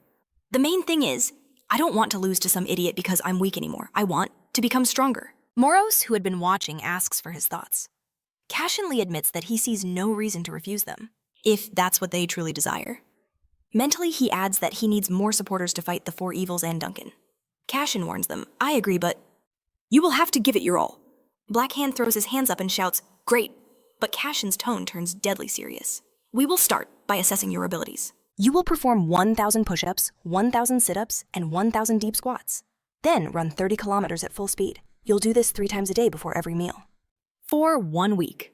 Blackhand, completely lost, can only repeat an assessment. Crush hears the last part and exclaims, 3 times a day. Cashen ignores their pleading cries and turns to the Black Demon. You will supervise them. In fact, it would be best if you join them. The demon snaps a salute. It will be done. As Cashen Lee leaves, the demon clarifies, may I? Should do this with weights. Cashen notes that would be even better. Crush tries to stop him, but his attention is diverted by Screwdriver, who has just arrived. He greets him joyfully, asking, what's everyone doing here? Is something interesting going on? In response, the Black Demon only smiles with wicked delight. With the 100-kilogram weights pressing down, Crush could only grit his teeth in disappointment. That idiot, Cashen Lee. I get it, this is no time for jokes. Screwdriver's voice was firm. There was a critical meeting to be held at the Hotel La Vie. Meanwhile, Rose, Aroma, and Adto were already gathered in a brightly lit room. Drinks in hand, they watched as Sojina entered. Aroma was the first to speak. Have you been waiting long? Just got here. Tossing her cap aside, she gave a short reply. Adto's eyes softened with concern. You look exhausted, you poor thing. Fanning herself, Gina could only agree. Fanning herself. Gina. Her friends gently pointed out she was pushing herself too hard. Leading both Winterbell and the entire zone is no easy task. Want some candy? So Gina stretched her aching shoulders, her gaze distant. I have to prove I'm worthy of leading my family. Aroma tried to soothe her spirit. Don't blame yourself for the exam, she pleaded. Why not let someone else handle Namgang for a while? But Gina's resolve was firm. I don't mind if they leave me. But I refuse to be the one to give up first. Addo shot her a thumbs up. We get it, changing the subject. So Gina's tone sharpened. So did you find anything on Cashen? Aroma's report was disappointingly simple. Nothing special, he just eats and exercises. So Gina's eyes widened. He's training? Yes, he practically lives in the training room, Aroma confirmed. He only goes out to the park for a run, aside from school. Hearing this, Adto smacked her forehead. I've been such a fool. Aroma exchanged a tearful glance with So Gina. Can we just pretend you didn't hear that? So? Gina let out a heavy, frustrated sigh. And here you told me he only eats and trains. A heavy silence fell between them. Elsewhere, perched atop a V-zone skyscraper, Leonette surveyed the scene. The rumors said this place would be buzzing, but it's dead quiet. Her gaze fell on Amhi, who remained silent. A rank B+ villain. Striker-class with a physical attribute. She finally spoke to him. So you're not going to meet Cashen? Amhi, Rank a Knight of the Light attribute finally answered. I've already passed the information to Screwdriver. What a shame, Leonette pouted. Just standing by. If only we could speed things up a little. Amhi's reply was sharp and direct. I can see you're taking a keen interest in my affairs. Suddenly he fell silent, his eyes fixed on something below. On the street, Yui stood smiling, waving up at them. Well, that's my cue, Lynette chirped. See you next time, good luck. In a flash, Amhi vanished, leaving a sly, knowing grin on Lynette's face. Back in the V-Zone meeting room, Screwdriver nearly choked on his soda. What? He actually agreed. I thought the boss would refuse for sure, Cashen Lee calmly explained. It's a necessary move. We don't know when Duncan will attack. It's better to have a Winterbell aristocrat on our side. Screwdriver had to agree. That is a good call, boss. By the way, Winterbell contacted me. Muin and the vassals are ready to put their trust in you if you'll have them. We could start working with them as early as tomorrow, or even today. So, what did you demand in return? Cashen gazed into the distance. I'm still thinking about it, he said casually. You're going to make them wait until you decide? Screwdriver asked aghast, but Cashen's voice was unshakable. Cashen's voice? No, work first, reward later. He leaned back, a calculating look in his eyes. Commendable, of course. But what if Winterbell refuses your terms? Cashen waved off the concern. I'm not going to ask for the impossible. Screwdriver tried to argue, but Cashen cut him off before he could start. Even if they refuse, he stated plainly, I'll think of something else. Now then, what's this? Cashen picked up a sheet of paper. A personal request from Winterbell, Screwdriver explained. Suddenly, Moros cried out, It can't be. It's a platinum disc. Cashen's mind raced. So, this is it. Screwdriver leaned back in his chair. It seems old man Duncan values this thing highly. Looks like an ancient artifact. They want us to figure out how to use it. Cashen held up the paper. Are you sure this is the entire request? Yes, that's everything, he replied instantly. In that moment, a smile touched Cashen Lee's lips. I've decided on my reward. I want every scrap of information you can find on this object. Those are my terms. Later in his office, Screwdriver stared at the image of the platinum disc. This information will be incredibly difficult to find, he muttered aloud. What in the world is this artifact? He studied the drawing carefully. Recalling Cashen's unwavering confidence, a thought struck him. He acts like he already knows what this is. Screwdriver stopped rocking in his chair. A sudden laugh escaped him. He leaned back, a wild theory forming, as he asked the empty room. Are the Ministry of Defense and Lamp connected? As night fell, the neon sign of the Heaven pub flickered to life. The bar was empty save for Amhai, who sat at the counter. So, Gia? He said amicably. It's been a while, hasn't it? The man behind the bar answered without looking up. 1 year and 2 months. That was the last time you were in Gadam. Amhi chuckled. You remember everything correctly. I have a good memory for dates, Sojia stated proudly. Amhi's tone then shifted. By the way, maybe it's time you left this place. You're too good at hiding your identity here. Sojia said nothing, continuing to polish a wine glass, the silence building tension. When Amhi reached for a drink on the counter, Sojia's hand shot out, snatching it back with lightning speed. A wicked smile spread across his face. You have to pay first. Amhi froze, utterly baffled. It's not free, don't make me laugh. So, Gia scoffed. Are we really close enough for that? Who snatches a drink from someone's hand? Amhi shot back offended. Sojia's answer was cold as steel. My pub, my rules. He grinned, thoroughly unimpressed. You came into my house. You will obey my rules. And anyone who has a problem with that will face punishment. Amhi was speechless, only then noticing a man in a formal suit nearby glaring at him. Finally, Sojia's smile returned. Now then, let's get straight to the point, shall we? Amhi collected himself. I've heard many different opinions about C, he said, his voice low. I was wondering, what are your thoughts on him? Sojia's expression turned deadly serious. After a moment, Coldy replied, advising M.H. High to meet the man in person instead of asking for his opinion. He explained that he was far more interested in seeing his answer directly, to a former psycher. At those words, Sojia's face contorted with bitterness, his hands balling into fists as he barely restrained the urge to fight right then and there. On a desolate street in the V-Zone, the Black Demon's voice roared. The stopwatch started, and with a scream, the agonizing 30-kilometer race began. The black hand, struggling to catch his breath, felt his body giving out. I think I'm going to die, he gasped before collapsing completely to the ground. His legs screaming in agony, he yelled out 3 times a day, this is impossible. From ahead, the demon's sarcastic shout echoed back.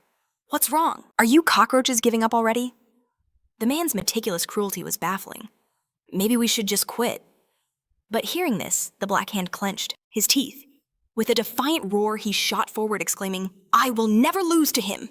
Crush and Cutter, inspired by his will, gathered their remaining strength and followed. From a nearby rooftop, Cashen Lee observed their training. Moros, floating beside him, remarked, They are certainly trying, however. It immediately added, Let's see how long this determination lasts. Cashen coolly repeated its earlier words. You thought I believed in them, didn't you? Many desire strength, but desire alone is not enough. This training isn't just a test. It's meant to forge them both physically and mentally. Morris warned that villains consumed by desire rarely have the patience for such trials. But Cashen Lee was firm in his belief. He didn't think they were so unworthy that they would give up so quickly. The spirit, however, noted that his words didn't exactly inspire confidence. Cashen began to argue, saying it had things backward. Just watch. When the others see the efforts of these guys, any of them with even a glimmer of intelligence will start to push themselves. After analyzing his words, Moros realized his true plan. You want all of Gadam to become stronger than everyone else. Are you trying to gain strength? Cashen repeated the word with a smirk. Strength number 1. I simply refuse to be weak. The spirit assumed, in that case, you have a vested interest, but I'm afraid a non-villain may not stay on our side. I have my own reasons to fight. Besides, how long can we truly rely on Screwdriver? It continued. Speaking of the platinum disc, are you sure we should investigate this, especially with Winterbell interfering Cashen Lee after? Listening to Moros ask directly, do you want to stop me? Then you'd better share your information. At the same time, Cashen knew there was no point in stopping the spirit since it would suffer no consequences. But perhaps by seeking information on the platinum disc, he would find more about that person too. Suddenly, from the corner of his eye, Cashen Lee noticed a bright sparkle in the window of the opposite building. It was so bright that even Moros asked what was there. A man stood right there, and Cashen wondered who it was. He'd never seen him before. The man grinned slightly and motioned for him to come closer. Moros stated the obvious. It seems that man is calling for you. But Cashen simply mirrored the gesture, telling the stranger to come to him instead. This unexpected power move left Amhai genuinely confused. Moments later, atop the V-Zone building, Amhai's lips curled into a mocking grin. "What kind of childishness is this?" he demanded. "I was the one who called you first." Cashen replied with irritation. "We are not children. It doesn't matter who called first." Amhai sneered. "It's not for you to talk about that. Now stop spouting nonsense." Cashen looked at him with curiosity, asking, "And just who are you?" Moros floated in the air, clinging to his shoulder. Amhai asked in surprise. "Didn't Screwdriver tell you about me?" Cashen Lee replied. "I've never heard of you." They both stood on opposite sides of the roof. Amhai concluded, "So that's why you're so fearless?" He then solemnly introduced himself. "I am Amhai, one of the aristocrats of Winterbell." Cashen's eyes widened in surprise. "From Winterbell?" He immediately assumed, "So you're the one who asked Screwdriver to learn about the platinum disc." Amhai smirked. "I heard you want to help us." Cashen scoffed. "Help you? It seems to me that you're the ones who need my help." Amhai's grin widened. "Do we now?" "It seems you haven't been properly briefed." He activated a sphere of light, saying, "I've heard about your recent exploits." Holding the bright orb, he clarified, "You defeated Barracuda and destroyed Boxan, correct, Amhi?" Hai seemed surprised. "And that little feat is a source of pride for you." Cashen scowled. "You should have asked better questions about me." He proudly announced, "I recently defeated Mujin." Amhai looked stunned. "Isn't he your boss?" Then he burst into cheerful laughter and said, "That's nonsense." He asked with surprise, "Did you seriously think I would believe that?" Adding mockingly, "With your level of strength?" Cashen glanced at Moros and said, "He doesn't believe me." Moros concluded, "He's looking for a fight." Amhai's voice turned threatening. "You're lying, and lying to me is a very foolish choice." Cashen's patience ran out. "How long are you going to talk?" he asked irritably. "Maybe you'll finally shut up." Cashen stated defiantly, "Since you came here to fight, then let our fists do the talking." M.H. Hai grinned and asked mockingly, "Are you the one they call the best?" How pathetic everything must be in this V-Zone. Amhai gazed at the bright sphere of light in his hand. Menacingly, he said, "You should thank me for turning a blind eye to your behavior. Before." Back at Paradise, Yujo was wiping dust from a shelf behind the bar. Yuji stood lost in thought nearby. Amhai's voice echoed in his mind. "I was wondering how I looked in the eyes of a former psycher." Yuji was thinking about it. "So, what is it?" Amhai's impatient question came. Yuji hesitated before answering. "It's nothing special." Yua turned to the shelves of liquor and said, "You're furious, cruel, and eccentric Chirek." M.H. Hai, sitting at the bar, asked again, "Am I cruel?" Yuji explained. "Due to your stupid personality, no one wants to follow you." After a moment's thought, he added, "Except for one villain, Black Ghost." He projected an air of supreme confidence, yet he was completely shameless. A slight smile touched his lips as he mused. Cashen Lee was more of a trickster than anything. A man who doesn't know the meaning of conscience. Muhan propped his chin on his fist, deep in thought. "So that's how it is?" He then leaned in. "Rumor has it that Mujin considers him a worthy opponent." He asked if Yua had witnessed their battle. Arms crossed, Yua shook his head with clear regret. "No, I didn't." Muhan then inquired, "So what happened there?" Yuji heard the battle had been absolutely brutal. He said Screwdriver himself had to intervene and stop them. Amhai just smiled and said that Screwdriver had always been one to interfere. Resting his hands on the counter, he rose from his chair and thanked Yuji for the intel. Surprised, Yuji asked if he was leaving already. As Amhai headed for the exit, he tossed a comment over his shoulder. "There's always a sedative for a mad dog." Yuji looked after him confused. Amhai then posed a question. "So why not apply it?" Yuji just smiled to himself, knowing it would be useless. He knew that Cashen Lee would never change. And the scene shifted. A shining sphere of light appeared in Amhai's hand.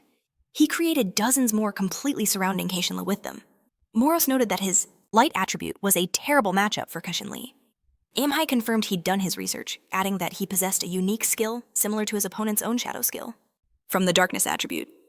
Amhai smugly asked how he could use a shadow skill when brilliant light illuminates everything.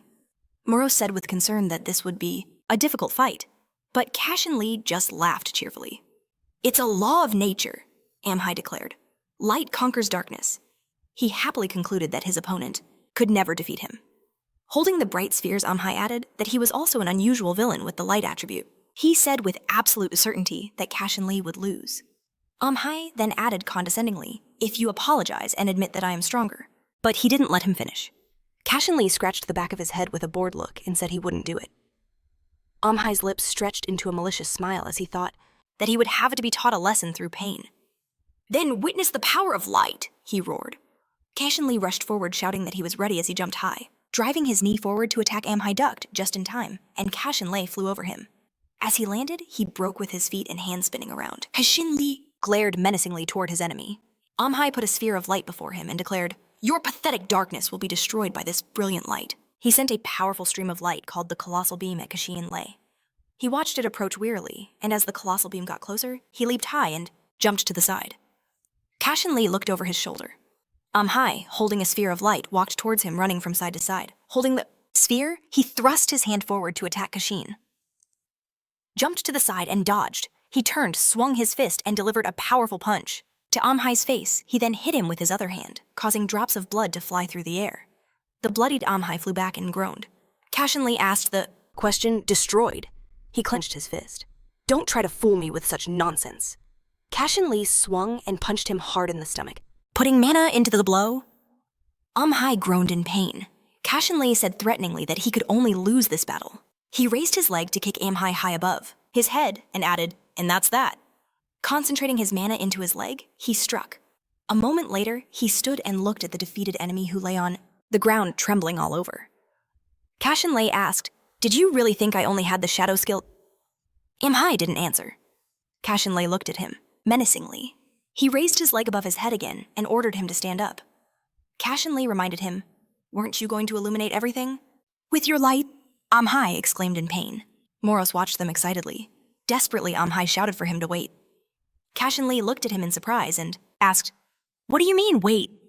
Amhai shouted that he admits defeat. He rose to his knees and tremblingly said that he was too prejudiced. He was a worthy opponent. Cashen Lee asked in surprise. So what? Amhai touched his chest with his hand and said that in the name of Winterbell, he recognized him as an equal. He then asked the question, "Maybe now we can move on to a real fight." Cashen Lee looked at him as a bright light illuminated his face. Amhai flashed brightly with a fiery aura and menacingly told him to get ready. He used a skill called Limited Destruction. Amhai stood surrounded by a golden aura. Cashen Lee frowned and thought he heard that there are villains who hide their powers by using limits. He looked at Amhai and realized he was one of them. Amhai summoned a golden spear and said that he could have refused to fight when he was talking to him normally. He slammed the spear on the roof and said, "But now don't ask for mercy." Energy began to spread from his spear in all directions. Amhai raised his spear high and shouted that now he will pay for what he did. Cashen Lee looked back, noticing many bright golden stripes rising up. They gradually began to unite into one large golden and shining circle. Later, all this formed into a huge, luminous sphere.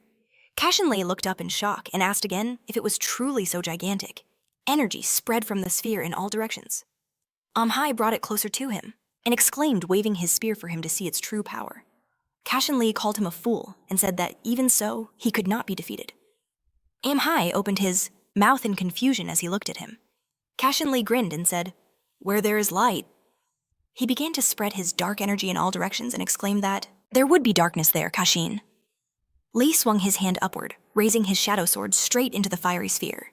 He ordered it to break the sphere. Cashen Lee again intensified his attack, which began to zigzag its way upward toward the sphere. It was a homing strike. Suddenly, dark energy pierced the fiery sphere. Amhai looked up in shock without lowering his spear. Cashen Lee stuck his hand out to the side and replied how stupid that was. Moros, meanwhile, agreed with this statement. Amhai was stunned into silence. Later, he grinned, looking forward menacingly, and said that was not bad. He immediately added that this is not the end. Energy began to emanate upward from his spear again. Amhai said that he has many techniques.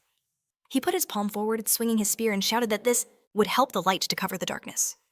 He threw the spear forward at high speed, using the shining spear spell, and shouted that he would cleanse it. Cashen Lee continued to stand confidently in place.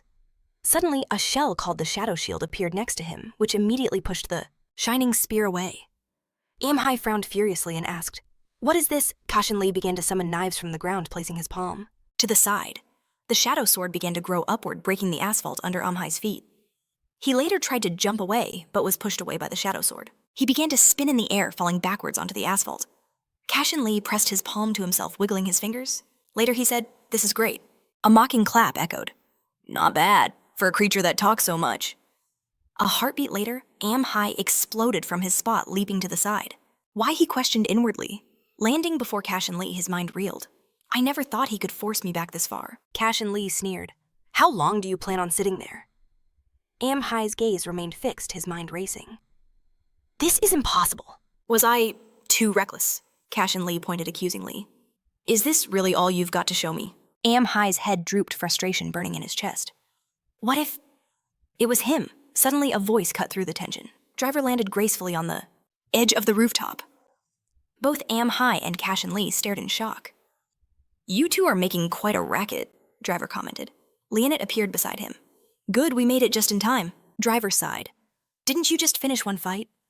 Starting another one already. Cashen Lee glared. Are you going to interfere again? A flicker of regret crossed Am Hai's face. My apologies, he said softly. I just wanted to reveal my true power. But now you've intervened, Am Hai asked. So what now? Driver held up a bag of popcorn. We just came to watch the show. Leonette produced her own snack, settling on the edge. I even brought popcorn, she chirped. Please continue, Am Hai pointed forward defiantly. Today, I'll let this slide. Consider this a warning for next time, he declared. Driver sounded disappointed. Ah, and that's it. As Am Hai turned to leave, Cashen Lee called out, Where do you think you're going? Am Hai's entire body went rigid. Cashen Lee smirked, hand on his hip. I have a few questions, he stated coolly, and you're not leaving until you've answered every single one. Am Hai's jaw tightened. What exactly are you plotting in Winterbell? Am Hai spun back around. What are you talking about? Cashen Lee narrowed his eyes. No matter how I think about it, it just seems strange. Why challenge me right after making that request? Driver rested his chin on his hand, watching with amusement. A smile played on his lips. Cashen Lee continued. I know you're a villain with quirks. But, he added thoughtfully, even for you. This is just too strange. Why go to such lengths? Driver chuckled. He's got a point, you know. Leonette reached for more popcorn. Her eyes glued to the scene. Am Hai let out a sharp, humorless laugh. For what? He shot back. Don't make me laugh. Cashen Lee's voice was dangerously calm. Do I look like I'm joking? He leaned in. Mujin? And the sword of evil. Is that what this is really about? Am Hai's body tensed instantly. Cashen Lee pressed on. You're the one stopping him from becoming an aristocrat of Winterbell, aren't you? Am Hai stared at the ground. Lost in thought, saying nothing. Sometime later inside a lavish room, bottles of fine liquor lined the shelves. Someone gazed at the chandelier, addressing the air. Oh, divine one. Crow sighed dramatically. Why is everyone gathered here a tea party, Am Hai? Driver, Lean at Cashen, Lee and Crow were all seated around a table. Not exactly, Driver replied casually. Then what? Crow demanded. Is there some juicy gossip? A sly smile spread across her face. You can tell me everything. In the background, Yuga polished a plate. Why have they all gathered here, she wondered. Crow placed a hand on her forehead. I'll kill someone. You don't tell me. Her companion crows cawed in agreement. Of course, one screeched. Kill them. Driver just smiled at her outburst. Oh, this is interesting gossip, he confirmed. Yes. Crow leaned in eagerly. Share it quickly. I think Driver said we should hear from the main character of this little drama. His eyes shifted to Am Hai, whose fists were clenched tightly. After a heavy sigh, Am Hai finally spoke. I'll be honest. His gaze swept across everyone at the table. I don't want Mujin to become an aristocrat of Winterbell. Leonette's eyes dropped, and she began scribbling in a notepad. Just as I thought, she murmured. But why? He's not ready, Am Hai explained. His skills are still lacking. Cashen Lee looked surprised. Not enough. He crossed his arms. He seems like a perfectly capable villain to me. His fighting style is decent and he has experience. Cashen Lee then mused. Perhaps he's a poor leader. His personality is certainly questionable. Am Hai looked down agitated. No, that's not it at all. Driver raised a single finger. But objecting without a real reason, he said with a smile. Isn't that betrayal? Crow laughed, propping her head on her hand. I can only imagine how disappointed. Mujin will be when he finds out. Leonette twirled her pen. Oh, he definitely won't be disappointed. She then added under her breath. Unlike some people. Traitors usually get killed. Crow chimed in darkly. He is a traitor, Cashen Lee stated flatly. Am Hai slammed his hands on the table. Don't! Talk such nonsense. What betrayal, he demanded. Everything I'm doing is to protect him. His head dropped. Staring at his hands, he continued quietly. As an aristocrat, he'll become a target. A target for whom? Cashen Lee pressed. Duncan. Possibly Am Hai conceded. But there are far worse enemies than Duncan.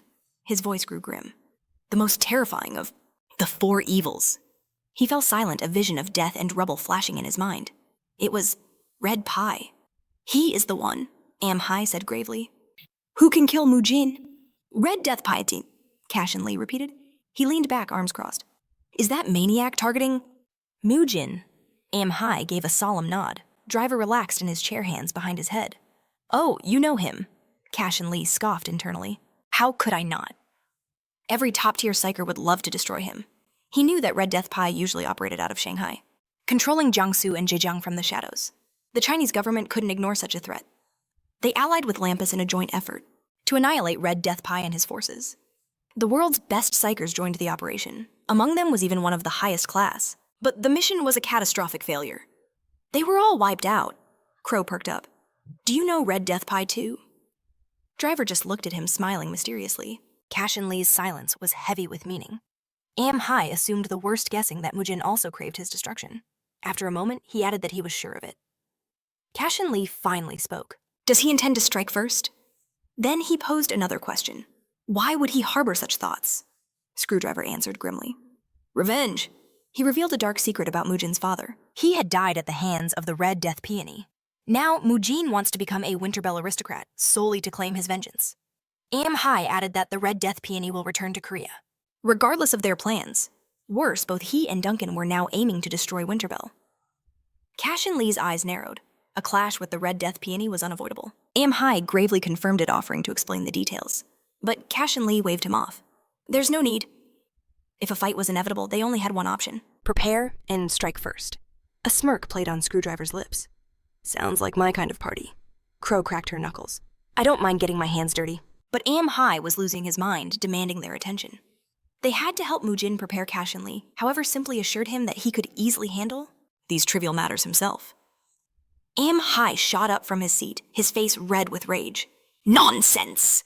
He roared, questioning how he could possess such dangerous self-confidence. Leonette calmly repeated the facts. The boss said he will eliminate Red Death Peony and Duncan himself. She then took out a notepad and began to write. Crow promised they would provide backup no matter what. Am Hai laughed a bitter and angry sound. It was time for them to take off their rose-colored glasses. Their opponent was one of the four great evils, Cashen. Le simply tilted his head. And he just needs to be defeated, that is all. But Am Hai refused to back down, insisting that this opponent was too powerful even for the V-Zone's boss. To everyone's surprise, Cashen Lee agreed. You're right, Screwdriver blinked. He agreed so quickly. Cashen. Lo admitted that Am Hai was correct. As things stood now, it seemed impossible. He paused, then added with chilling certainty, but one day, they will beg for mercy on their knees. Before him. For now, Cashen Lee stated that the main goal was to make Mujin an aristocrat of Winterbell. He ordered Screwdriver to set a date for the operation, signaling with a gesture that everything would be fine. Am Hai buried his face in his hands, mentally screaming about their insanity. Crow then posed an interesting question. Who is stronger, Red Death Peony or Duncan? Screwdriver revealed that Red Death had visited Korea 5 years ago. At the memory, Leonette winced in disgust. That was a terrible incident, she muttered. Crow had a flash of inspiration. Why not make them fight each other? Cashen's eyes lit up. It was a brilliant idea. But Screwdriver said the resources required for such a gamble would be astronomical. Cashen Lee touched his chin, lost in thought. 5 years ago? He recalled that it happened just a year after he arrived in Korea to train the new recruits. He faintly remembered reading a report on the matter. It said that the Korean branch of Lampus had lost many of its best psychers. He remembered a key detail. They even lost a top-class ranker.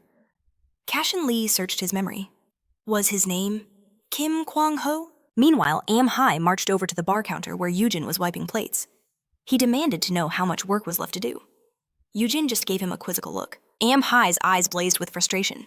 He couldn't just abandon the dark chaos. He yelled that for the sake of the light. He needed a clear answer, a solid plan. Yujin, completely annoyed, simply told him to give back the plate he was holding. It wasn't his. Crow looked over in surprise, wondering what was wrong with them. She thought they were making a huge fuss over nothing. Screwdriver, listening to music, casually suggested it was probably just the consequences of overusing a limit-breaking technique. Elsewhere on a playground, Seo-jo sighed sadly. Kim Moo-chan, doing push-ups on some bars, asked what was wrong. After a sip of water, Seo-jo asked mournfully, "Can't a high school student worry about his future?" Kim Moo-chan countered that he was no ordinary high school student. He hopped to the ground with ease. Seo-jo admitted he was lucky. At least after graduation, he already had a path forward. Kim Moo-chan stretched, observing him thoughtfully. Seo-jo continued saying he'd caught blood in Toymaker, so there was even more hope for him. Kim Moo-chan looked at him thoughtfully and replied, "Those are just rumors." Seo-jo scoffed in annoyance.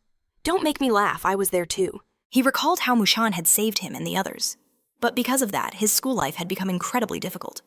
Kim Moo-chan asked why. Seo-jo explained that everyone says his path is already paved for him thanks to Mushan's fame. He added sadly that people call him useless on his own.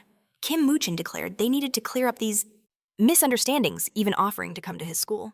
Seo-jo smiled gratefully, but told him it wasn't necessary. Leaning back tiredly, he explained that the rumors were finally dying down, and there was no need to add fuel to the fire. Then Seo-jo pointed at him. "Besides, some people at my school really don't like you." He figured it was just the downside of popularity. "Who?" Kim Moo-chan asked. Seo-jo laughed cheerfully. "Oh, are you interested?" Kim Moo-chan replied that he wasn't really. Seo-jo then asked when Kim Nan would return. Kim Moo-chan looked up and said, "There she is now." Kim Nan was running from a boy who was trying to chase her. Seo-jo squinted, asking who was with her. The boy reached out with a smug smile. "I'm Cha In-beom, a future psycher." Kim Nan glared back at him with clear displeasure, her eyes telling him to back off. She asked what he needed. Cha In-beom asked for her phone number. Kim Nan let out a frustrated sigh. She turned on him sharply, shouting that she'd already told him no. She then warned him that her brother was nearby, asking a chilling question. "Do you know what will happen to you if I tell him?" Cha In-beom just laughed mockingly, claiming he wasn't that easy to beat. He smugly added that they even wrote an article about him once. A cold voice cut in. "Who are you?" Kim Nan looked up in fear, which quickly turned to excitement. "Brother, what are you doing here?" Cha In-beom tensed up. He looked ahead in terror, his mind screaming, "Kim Moo-chan!" Kim Moo-chan asked calmly, "Is this a friend of yours?" Cha In-beom internally panicked. "Why is he here?" Kim Nan glared at the boy and reported that this guy was pestering and stalking her. Kim Moo-chan loomed over Cha In-beom, his voice dangerously low. "How dare you bother my sister?" Cha In-beom looked at him paralyzed with fear, unable to process what was happening. His mind reeled. "Sister?"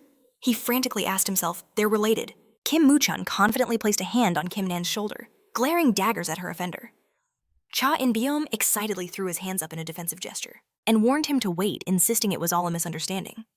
He claimed her beauty was so captivating he just had to approach her. Gu Jinho walked up, asking in shock, "Is that Cha In-hum?" He recognized him instantly. Onlookers stared at the terrified Cha In-hum, thinking what a bizarre person he was. Panicked Cha In-hum spun around and bolted. Keeman pointed after him, worriedly shouting that he was getting away. Keeman turned to Gu Jinho surprised and asked if he knew the guy. He confirmed they went to the same school. Glancing at Cha In-hum's retreating figure, he added that he was one of the many who despised him. Meanwhile, Sul Namgung Muyeon spoke into her phone. "This is a perfect outcome." J-Hope, standing behind her, casually inquired if everything was proceeding as planned. She confirmed they had set the date. J-Hope just smiled, telling her she was worrying for nothing. Muyeon shot back. "You thought I was worried." J-Hope noted they had their disagreements, thinking she feared their partnership would collapse. But in the end, everything had fallen into place. He raised a finger, saying congratulations were in order. He then playfully asked if they should pop open a bottle of champagne. Muyeon flatly replied it was far too early for that. She gripped a knife, reminding him she was not yet an aristocrat of Winterfell. Staring at the blade, she declared that when that day comes, it will only be the beginning. Muyeon then slammed the knife into the table, declaring he could congratulate her only after her revenge was complete. Pink mana pulsed in her hand, flowing into the quivering blade. Approaching a black car, Seo Gina reflected sadly that 5 long years had passed since her father's death. As the driver opened the door for her, she thought about how every action since then had been for a single purpose. She knew in that moment the final piece of the puzzle was about to fall into place. Gina recalled a time when she was small, staring sadly at an empty macaron box. Through tears, she confessed to her father she'd eaten all of his favorite treats. He just stroked her head gently, telling her not to cry. Her dad hugged her and lied, saying he didn't even like them that much. The only thing that mattered, he whispered, was that she enjoyed them. He held his daughter close, telling her she was more precious than anything. Back in the present, Gina sat in the car, gazing out the window. The driver announced their arrival. Gina gave a new order. Before their final destination, she told him to take her to Gadam first. Later at the Gadam Cafe, Bang-sun sat across from 2 journalists, giving an interview. One congratulated him for taking first place in the national competitions. Bang-sun simply thanked him. A female journalist then asked him about the upcoming International Youth Psycher competition. As a photographer snapped his picture, she asked what his plans were for the future. Bang-sun, holding a glass of lemonade, smiled. He admitted that winning would be great, but his true goal was to become a worthy psycher. The journalist smiled, calling it a wonderful answer and promising their full support. Bang Sun thanked her for her kindness. She then suggested he must dream of becoming a top-class psycher. Sighing with admiration, she said that would be an incredible feat. Bang Sun smiled humbly, calling it a massive dream. The journalist then glanced at the photographer, noting that another famous psycher once had that same dream. She clarified, asking if she meant Kim Moo-yeon. The reporter hesitated, adding that Bang Sun and Kim Moo-yeon attended the same high school. She then pried, asking if they were friends. Bang Sun replied, not really. In middle school, he was completely Focused on his studies, only realizing they were schoolmates at graduation. He even admitted with a grin that he regretted not noticing it sooner. Bang Sun suggested they would surely become friends now, since they were walking the same path. The journalist sighed, looking at him adoringly. Suddenly, the phone on the table buzzed. He glanced down in surprise. It was a message from Cha In-ham, asking if the interview was over. Bang Sun told the reporters it was getting late and that he had other matters to attend to. He politely asked if they could wrap things up. The journalist smiled and thanked him for his time, expressing her hope that he becomes a truly excellent psycher. As Bang Sun walked towards the exit, the journalist whispered to her colleague, covering her mouth. He answered every question so honestly. People like him are rare, Bang Sun smirked, having overheard every word. Later on a city street, Cha In-ham frantically asked, "Did you meet Kim Moo-yeon?" Bang Sun shot back seriously. Cha In-ham, pumping his fist, confirmed it. He explained he was trying to talk to a girl when Moo-yeon suddenly appeared. He made a menacing face, boasting that he told him to get lost, but Moo-yeon just stared back defiantly. Cha In-ham fumed, asking how he could possibly let that slide. Bang Sun listened, his expression unreadable. Cha In-ham continued saying, just as he was about to teach him a lesson, Moo-yeon's friend showed up. Annoyed, Bang Sun cut him off, telling him to get to the point. Cha In-ham yelped that he had to run away. It was a 2-on-1 fight. Bang Sun crossed his arms, asking disdainfully why he should believe a word he said. Cha In-ham waved his hands wildly, insisting it was true, and that Gu Jin-ho saw the whole thing. Bang Sun thought to himself, Kimin attacked him. He stared at Cha In-ham, concluding he wasn't smart enough to invent such a detailed lie. Cha In-ham added that while Jin-ho is quiet at school, they're still friends. Bang Sun, bored, brushed his hair back and asked, "So what?" Cha In-ham exploded, saying Moo-yeon called him a coward. Sun's eyes narrowed. He lunged forward, grabbing Cha In-ham by his shirt as the terrified boy added, "They said psycher trainees couldn't do anything against real villains." Bang Sun leaned in close, an angry smile twisting his lips as he told him to stop talking nonsense. Cha In-ham insisted through gritted teeth that he was serious, asking why he would ever lie about this. Bang Sun snarled, "You'll bet your life on it." He shoved him away, and Cha In-ham crashed to the asphalt, clutching his throat. With a chilling smile, Bang Sun asked, "He called me a coward." Without waiting for a reply, he declared that Kim Moo-yeon would answer for that insult.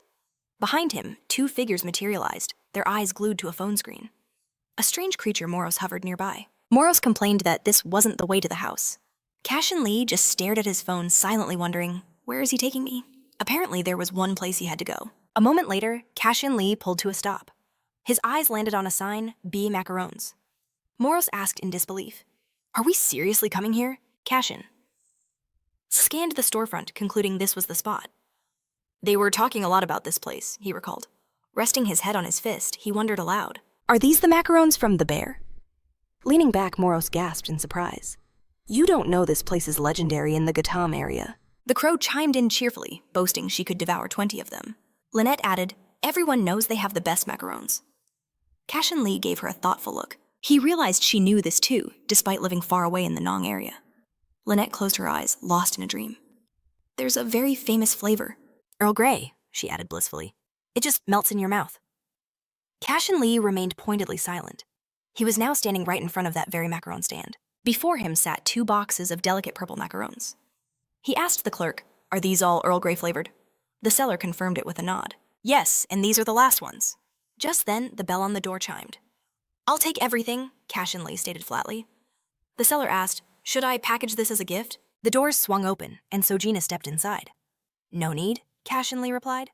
"They're for me." Sojina approached the counter, her eyes hopeful. "Do you have any Earl Grey macarons?" she asked. The seller's face fell. "What do I do?" he panicked.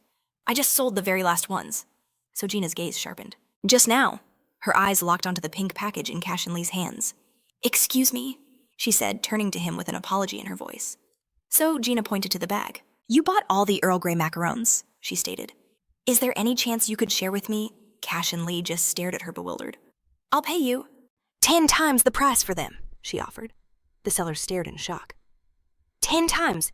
Cashen Lee glanced at the display case. It's full of other macarons, he said. Why this specific flavor? He asked, genuinely confused. So Gina's expression softened. Because these are the ones I need. A heavy silence filled the air. Her lips trembled as she spoke. Today is the day I remember a loved one. Fighting back tears, she whispered. And this was his favorite flavor. A wave of sympathy washed over Cashen Lee. He suddenly faked a groan. Ugh, my stomach suddenly hurts, he announced, placing the bag on the counter. So Gina looked from him to the macarons. Cashen Lee headed for the door, saying, I guess macarons are canceled today. So Gina watched him leave, her eyes wide with surprise. Once they were outside, Moros scoffed. As an actor, you would definitely not be winning any Oscars. Shut your mouth, Cashen Lee grumbled back. Suddenly a voice called out, wait. So Gina caught up, grabbing his shirt to stop him. Cashen Lee glanced over his shoulder, surprised. I don't like being in anyone's debt. So Gina declared, 1 package is more than enough for me. She handed him the pink bag. Take the second box for yourself. Cashen Lee and Moros stared at the bag of macarons. Moros smirked. Well, I guess that worked. Meanwhile, in a crowded park, people gathered around a fountain. I didn't think you'd actually care about a stranger's problems, Moros admitted. Cashen leaned forward, his hands on his knees, staring silently into the distance. Moros asked softly, Are you remembering the deceased Jeff? His gaze fell upon a man playing with his young daughter. Yeah, Cashen Lee admitted quietly. That's what I was thinking. That's just how it is, Moros replied thoughtfully. I guess you probably hadn't realized it yet. Realized what? Cashen Lee asked in surprise. That it was Muin. Cashen Lee's hand slowly traced the railing of the fountain. I understand, he finally replied. Moros was shocked. Wait, you knew? No, Cashen Lee clarified. But I could feel it. That woman was anything but ordinary? Moros looked on, stunned by his perception. When she got closer? Cashen Lee explained, staring at his palm. I could feel her energy. He continued his analysis. And judging by the calluses on her hands, she must practice with a sword every single day. Cashen Lee looked up, the pieces clicking into place. So she was talking about her father? Moros mirrored his upward glance. Most likely. Elsewhere, Muin stood before countless memorials. She stared at a black box resting on one, a photograph inside. Her gaze remained fixed ahead, lost in silent thought. After a long moment, a dark barrier sealed with a raven's crest shimmered into existence. This all unfolded before a set of imposing iron gates. Muin's expression was tense as she stared forward. M.H. Hai's voice cut through the silence. I think everyone understands how dangerous this sealed barrier is. Facing them stood Driver and Cashen Lee. One small mistake, M.H. Hai continued, and we'll all be dead. Someone else sighed in annoyance. Why do you keep repeating that? A man asked. You've said it so many times already. M.H. Hai exploded in frustration. What I'm worried about them, that's what... Royal Garnet looked at him. I'm also trying my best to hold it together, he admitted quietly. Stop worrying, Cashen Lee cut in. Go wash the dishes, it helps you calm down. Driver just gave him a smiling thumbs up. Good luck, I'll be waiting for you. Muin turned her gaze to Cashen Lee. She continued to watch him in silence. Cashen Lee met her gaze, offering no words in return. Finally, Muin spoke. I will be waiting for your return. Of course, he replied. He held out his palm, summoning a swirling vortex of dark energy. Slowly, the energy solidified, forming a long, dark rectangle within the gate itself. Cashen Lee glanced back at them all. I'll be back soon. Sometime later, Cashen Lee descended a long flight of stairs into the darkness. A voice echoed in his mind. As soon as you get inside, you must find the Stone of Night. Is that what I need next? Cashen Lee asked. Correct, Royal Garnet confirmed. Consider it your guiding light. It's pitch black in there, so you won't be able to see a thing, the voice explained as Cashen Lee surveyed his surroundings. When you find the stone, pour your mana into it and make it glow. As he spoke, Cashen Lee pressed his hand against a smooth orb which slowly began to illuminate. A faint yellow and green light pulsed from within. He recalled Royal Garnet's final instruction. Once you light the first one, the others will automatically light up as well. Cashen Lee looked deeper down the corridor, watching as more lights flickered to life along the walls. What an interesting system, he noted. Is this the first time you've seen Stones of the Night? Moros asked. Cashen Lee's eyes fixed on one of the glowing stones above. Think I can take one for myself? He wondered aloud. They'd probably sell for a high price, he whispered. Don't even think about it, Moros shot back. Cashen Lee simply looked ahead, a faint smile on his face. The path ahead split in two, a choice he was unprepared for. Cashen Lee stroked his chin thoughtfully, voicing his confusion. Why wasn't I told about this? Moros guessed they simply didn't know, adding that even their intel on this place was incomplete. Cashen Lee sighed, figuring as much. At least he thought he wouldn't have to sneak past traps and play mind games.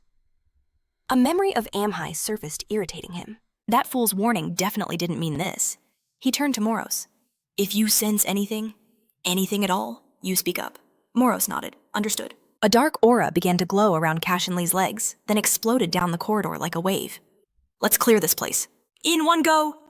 He shot forward, a blur of shadow racing through the stone passage. Suddenly, a blinding light erupted, washing out all the darkness. Cashen Lee!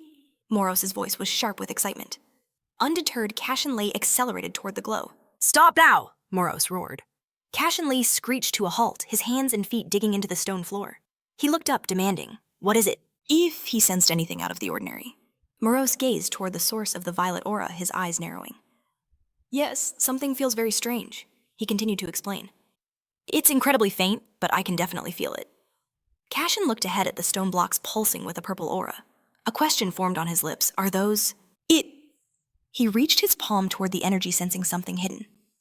Could this be a secret passage? Moros warned. Or a well-laid trap? Are you sure you want to risk it? Cashen Lee shot back. Isn't that why you stopped me?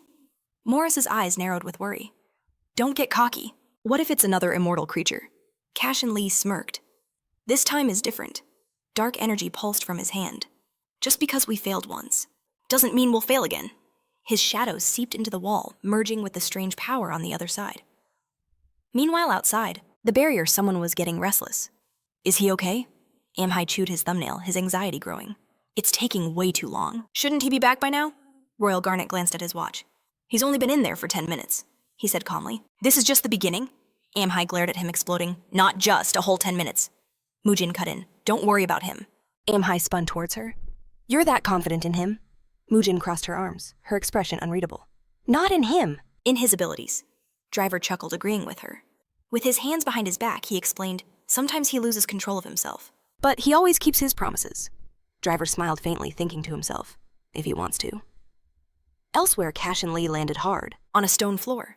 Before him stood a massive gate flanked by 2 statues holding glowing stones. He never expected to find a place like this. In the center, a strange emblem caught his eye. What is that? Moros stared, his voice trembling with shock. The 3-legged crow. So that's why this place was given that name? He exclaimed, horrified.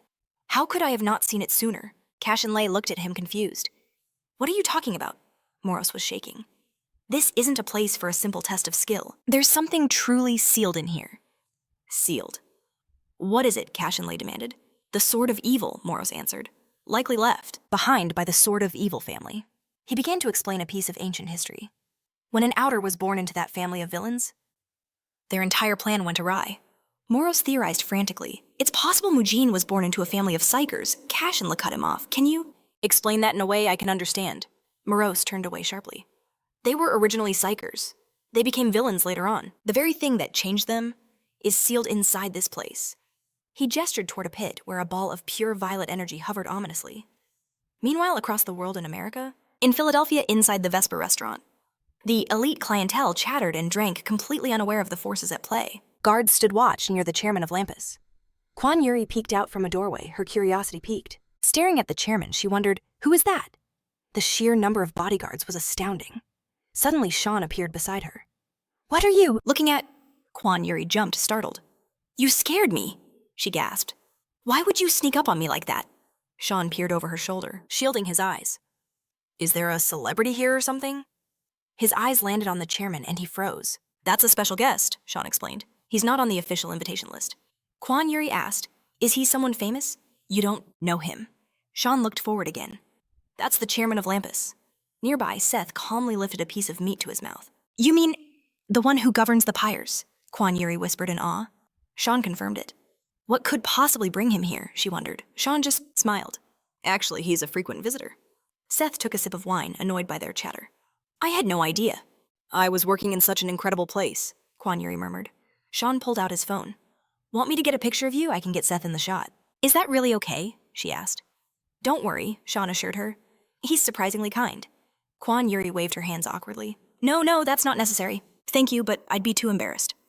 As she spoke, Seth's attentive gaze landed directly on her. Back in the ancient ruin, Cashen Lee began to force the gate open. As it parted, he saw a strange cauldron sitting amidst a field of stones. His entire body went rigid. Is that a tripod? He whispered. He stared as thin, red threads of energy snaked out from it in every direction. He immediately realized, the stones, they're part of the trap. You catch on quick, Moros commented grimly. Cashen Lee thought further. A trap within a trap. I'll have to open it without a key, he decided. Staring at the overwhelming energy, he asked, just how dangerous is the item sealed inside? A sword lodged in that stone? Moros observed, his voice laced with caution. It looks like another trap. But Cashen saw something more, something unusual. His mind raced, analyzing the scene. The blade seemed too new for this ancient place. He had one question. Why is that tripod here? Moros's eyes narrowed with ancient knowledge. He posed a question in return. What is it that mortals have always feared most? Cashen's answer was immediate. Death, he said plainly. Moros nodded.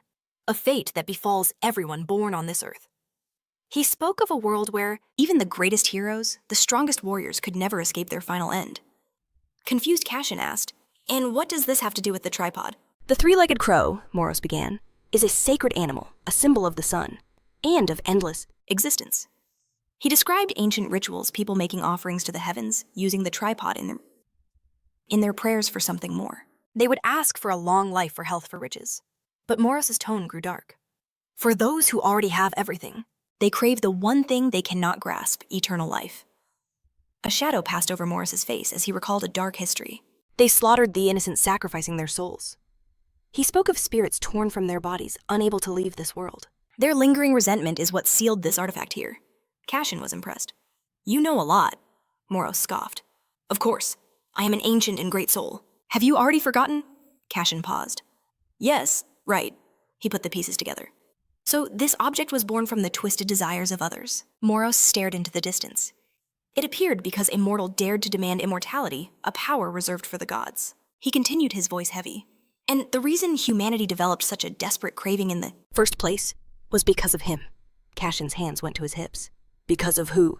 Moros waved the question away. I'll tell you later. For now, we need to decide what to do next. Cashen noted the swift change of subject. He stroked his chin, thinking, if this is a sacred object, then I should be able to pull a genuine monocrystal from it. Moros was skeptical. A sacred item is not the same as a genuine crystal. Cashen pressed. So there isn't one. A glint appeared in Moros's eyes. Oh, there is. And it's absolutely massive. As Cashen started forward, Moros warned him. This place is littered with traps. This won't be easy. We won't know until we try, Cashen replied, approaching the sword. As he got closer, a powerful energy erupted from the stone. The energy expanded rapidly, forming a shimmering dome that sealed them inside. The barrier pulsed with a dangerous crackling power. The trap's been activated, Cashen observed. Is this to keep people out? Moros studied the flow of mana. No, he corrected. It's to keep something in. Cashen's logic was sharp. Then it must be weaker from the outside. He readied his fist aura, flaring to life. With a powerful strike, he shattered the dome into 1,000 pieces. But as the light faded, he frowned. Something was wrong. A sinister dark energy began to bleed from the sword's hilt. The tripod began to glow, and scarlet eyes blazed with fury. Suddenly, a storm of spectral birds burst forth. They swarmed with screeching cries and razor-sharp talons, attacking without mercy. Cashen was stunned. What are these things? Moros's voice was grim. Vengeful spirits, the souls of those unjustly deprived of their lives. Cashen looked up as countless phantoms blotted out the sky. There are so many of them. Moros's command was urgent. Get ready. If they touch your mind, you'll become their next victim, he roared. This is why the tripod was sealed in this forsaken place. A bird dove at them, its beak open in a horrifying shriek. Die! And 1,000 more voices echoed the sentiment, a hurricane of hatred. Their screams intensified a ceaseless wave of malice. Moros, shocked by the sheer evil, yelled, Cashen, don't listen to them. But Cashen stood firm, his expression calm. Moros stared in surprise. Are you all right? Of course, Cashen replied. He could feel it now. Thanks to his passive enhancement, the iron wall of the dark iron armor, he had perfect control over the situation around him. He narrowed his eyes, fully focused. Good, Moros said, relieved. In that case, we need to... It's not malice I feel from them, Cashen interrupted. It's pain. Moros was taken aback. Pain, Cashen elaborated. The agony of losing what they hoped for, what they waited for. Moros was baffled. And how would you know that? Cashen looked down, his voice quiet. Because I'm familiar with it. He saw a vision of his own past death, a helpless fall into darkness. In the face of death, he vowed, "I'll help them be free of their pain. I will help them accept their fate and find peace." The birds shrieked furiously above. Their cries for his death echoed endlessly. Morris's voice was grim. "I understand, but they are beyond saving now." Cashen uttered a single clear command. "Purification." Moros stared in utter disbelief. A gentle blue energy formed in Cashen's palm. "I will burn away all of your pain," he declared to the raging spirits. He thrust his palms forward, releasing a wave of serene power. "Leaving room only for a free heart," he roared. "Burn and disappear." His energy exploded, filling the entire space with a cleansing light. The torrent of blue mana consumed the ominous black spirits. A moment later, a brilliant flash dissolved them into thin air. Cashen opened his hand, and several black feathers floated down, into his palm. "Now these souls are saved," he said softly. Moros was speechless. "How is this even possible?" Cashen simply looked ahead. "What's next?" Moros was still reeling. "You just destroyed all those evil souls." "So what?" Cashen replied. Moros narrowed his eyes, a deep suspicion growing. He thought to himself, cleansing evil souls so easily? That's impossible without a very special kind of power. He looked at Cashen's back, a new unsettling thought taking root. This fire, it feels strange. Cashen Lee moved closer, peering at the tripod with curiosity. He had to ask, "Is this thing safe?" Moros assured him it was and urged him to open it. With a decisive touch, Cashen Lee replied, "I'm on it." A plume of blue smoke spiraled into the air.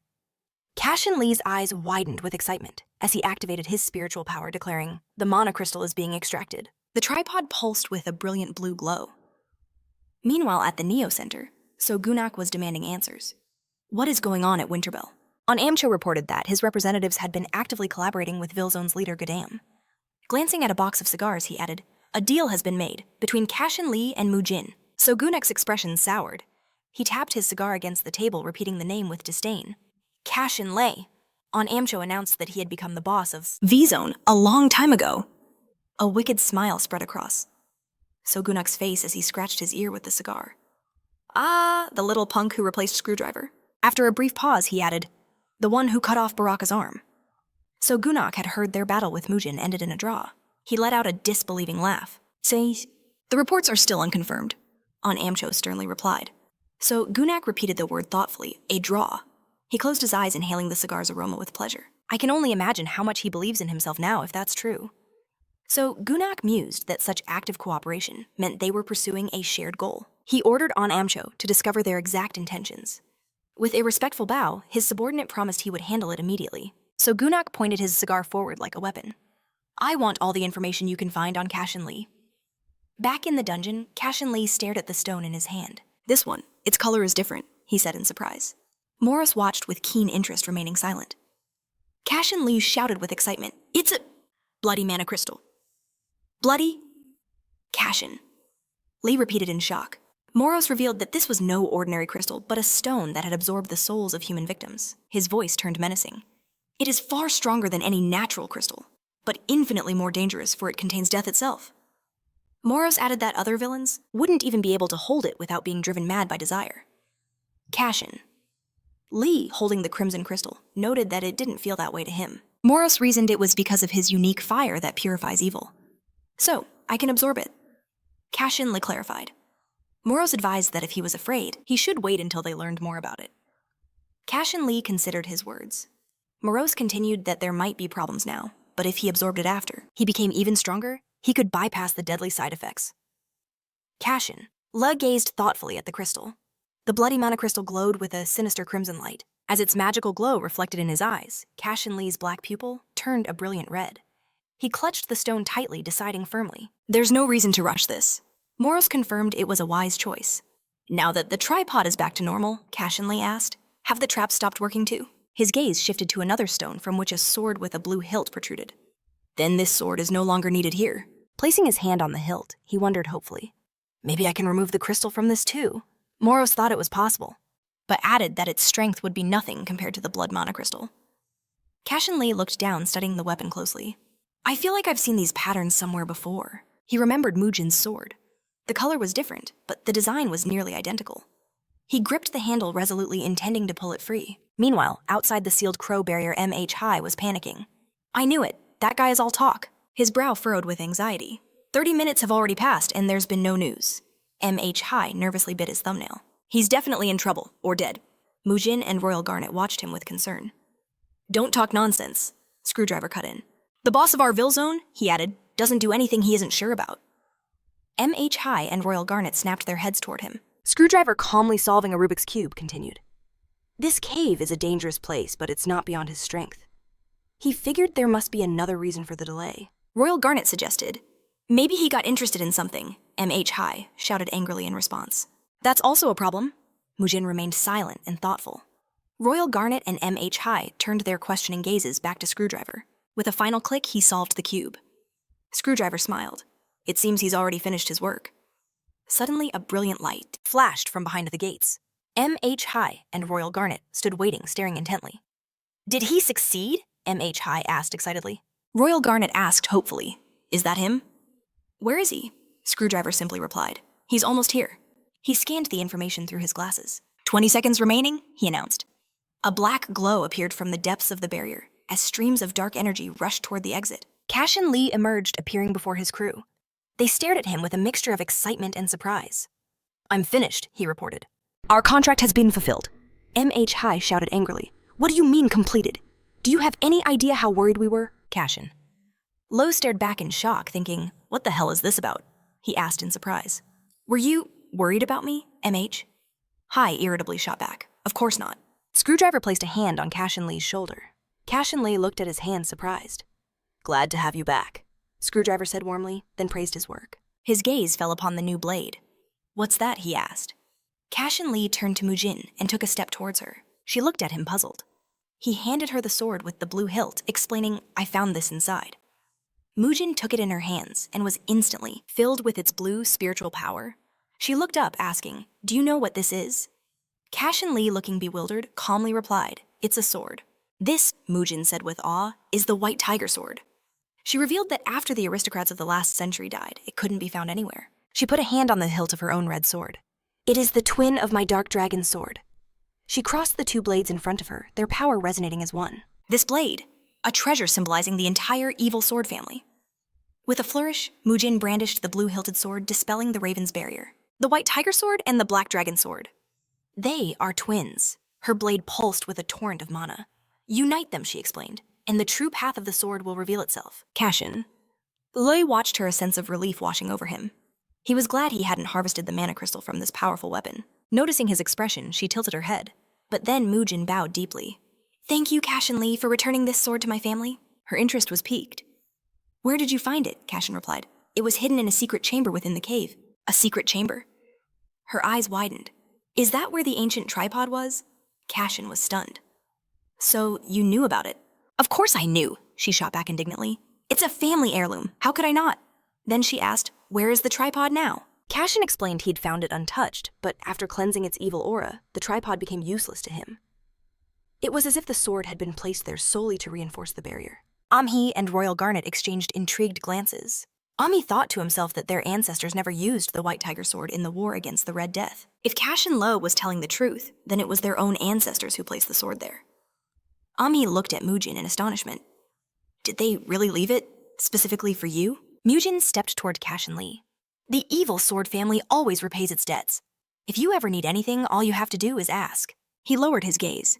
Nothing comes to mind right now. I'll let you know. He then asked, Does this mean you'll become the master of Winterbell? This is only half the battle, she replied. Half, he repeated surprised. She explained, the final decision rests with the Winterbell elders. Conquering this cave is merely the prelude to the true test. With that, she took a determined step toward the cave's entrance. If you become the master, Cashen called out, what will happen to Vizo Nakong? Without looking back, she scoffed. What thinking of taking it for yourself? Don't be ridiculous, he answered flatly. My own guild is more than enough to handle. Mujin pressed forward, her mind resolved. She had to manage this on her own. She knew deep down that Vizo Nakong was the very crucible that proved she deserved to be a Winterbell aristocrat. In the past, a younger... Sojina stood silently before the Winterbell aristocrats. The master has fallen, Ancient Blue Viper declared, leaving only this child. All eyes fell on her as she lowered her gaze. We are out of time, he continued.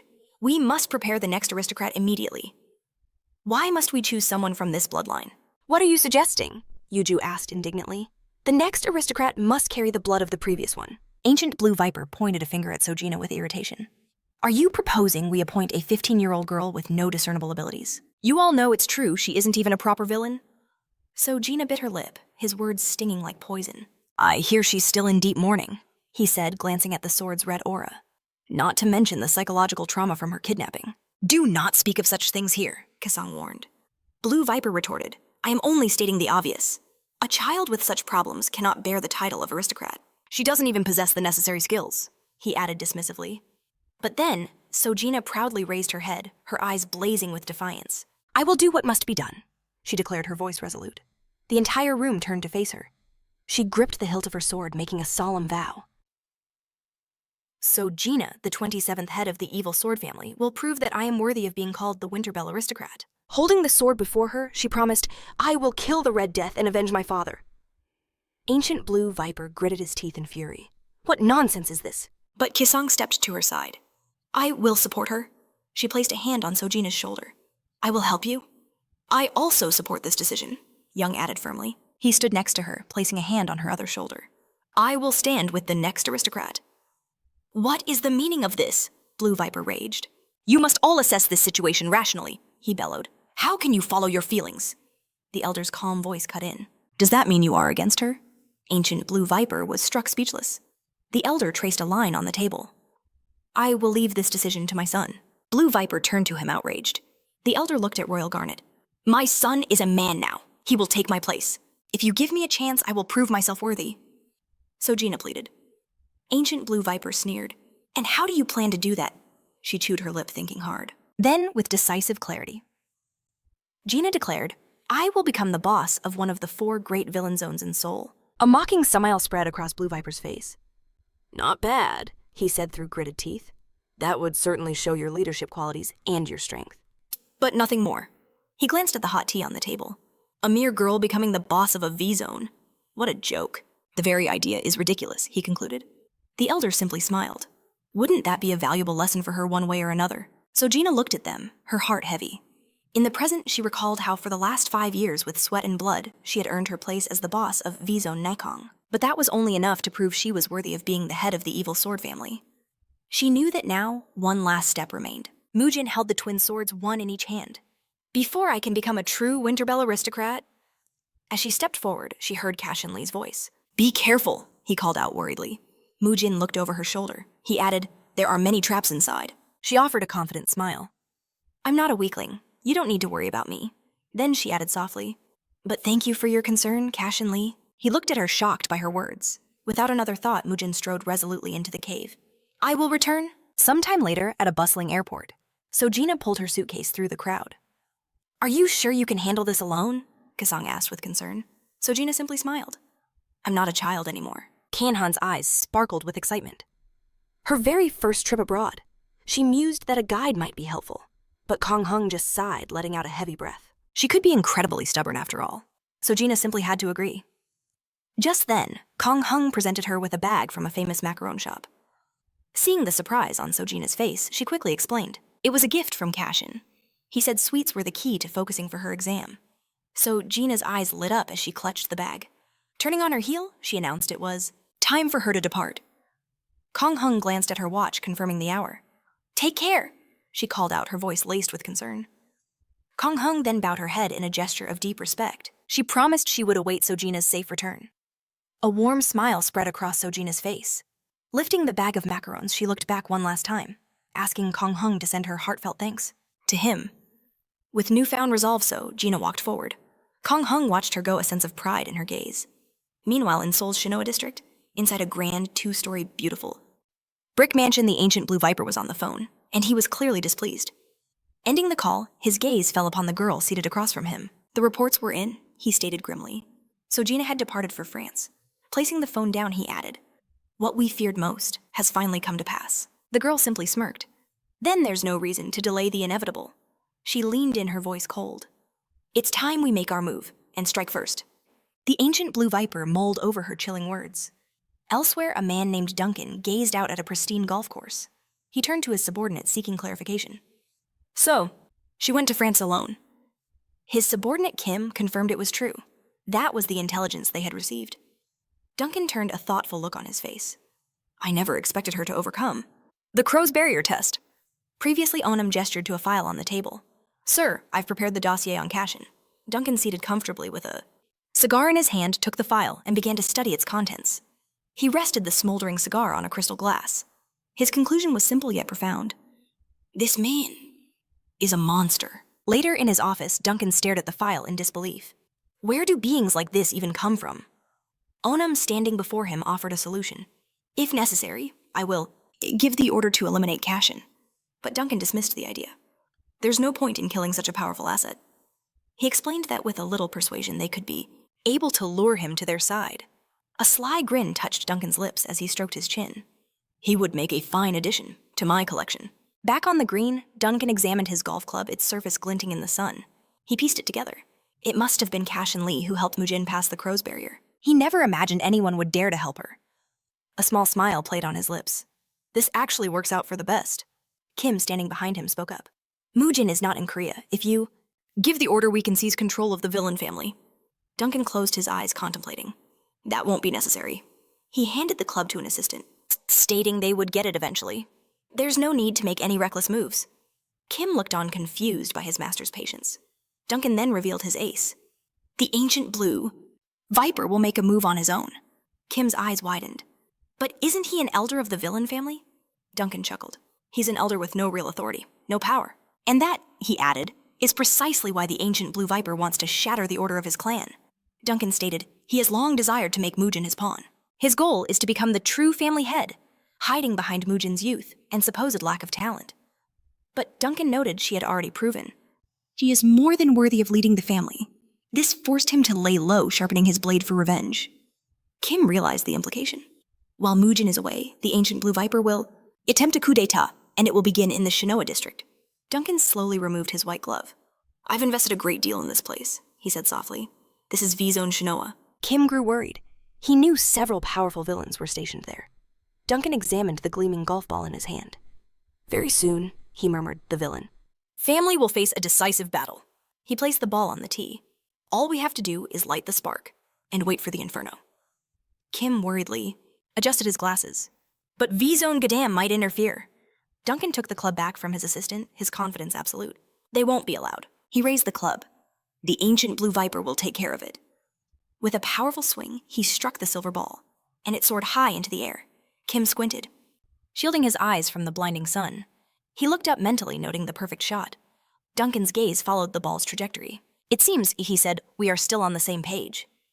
Sometime later, Cashen looked over his new recruits. One of them, Blackhand, laughed, boisterously flexing. Ha! That was just a warm-up for us. Another Crush just grinned. It was nothing. But Cashen's voice cut through them, sharp with irritation. I wasn't talking to you. His gaze was fixed on Black Ghost, who stood at perfect attention saluting. I can only imagine how difficult it is to manage these idiots. Black Ghost's reply was stoic. I was merely following orders, sir. Blackhand bristled with anger. Who are you calling idiots? Cashen completely ignored him. As promised, he announced, your training begins now. We will train together, starting with a simple test. Blackhand looked puzzled. A test? Crush repeated the word, his tone filled with disdain. Cashen has stated it plainly. Blackhand, you're first. He then clarified, a one-on-one sparring match. Blackhand's surprise quickly turned into a manic grin. All right, he shouted with joy. It's because I'm the strongest, isn't it? Crush looked at him condescendingly, assuming it was quite the opposite. Blackhand flashed a confident, toothy smile. I'll show you what I'm truly made of, he declared resolutely. He exploded forward in a burst of speed. It's time for the new Blackhand to shine, he thought to himself with utter confidence. All I need is 5 seconds. But Cashen Lee stood perfectly still, utterly calm, watching the brute charge crackling with golden spiritual power. Blackhand closed the distance, throwing a powerful punch aimed straight for Cashen's head. But he sidestepped it effortlessly, the fist whistling past. Cashen Lee then grabbed him, with a hand glowing with sparkling blue mana. Your carelessness, he said calmly, could have just cost you that arm. He drew back his other fist, adding, it would have left you open to the enemy's counterattack. An immense wave of blue mana erupted from Cashen's body. Crush and Cutter watched completely stunned. Cashen Lee commanded next.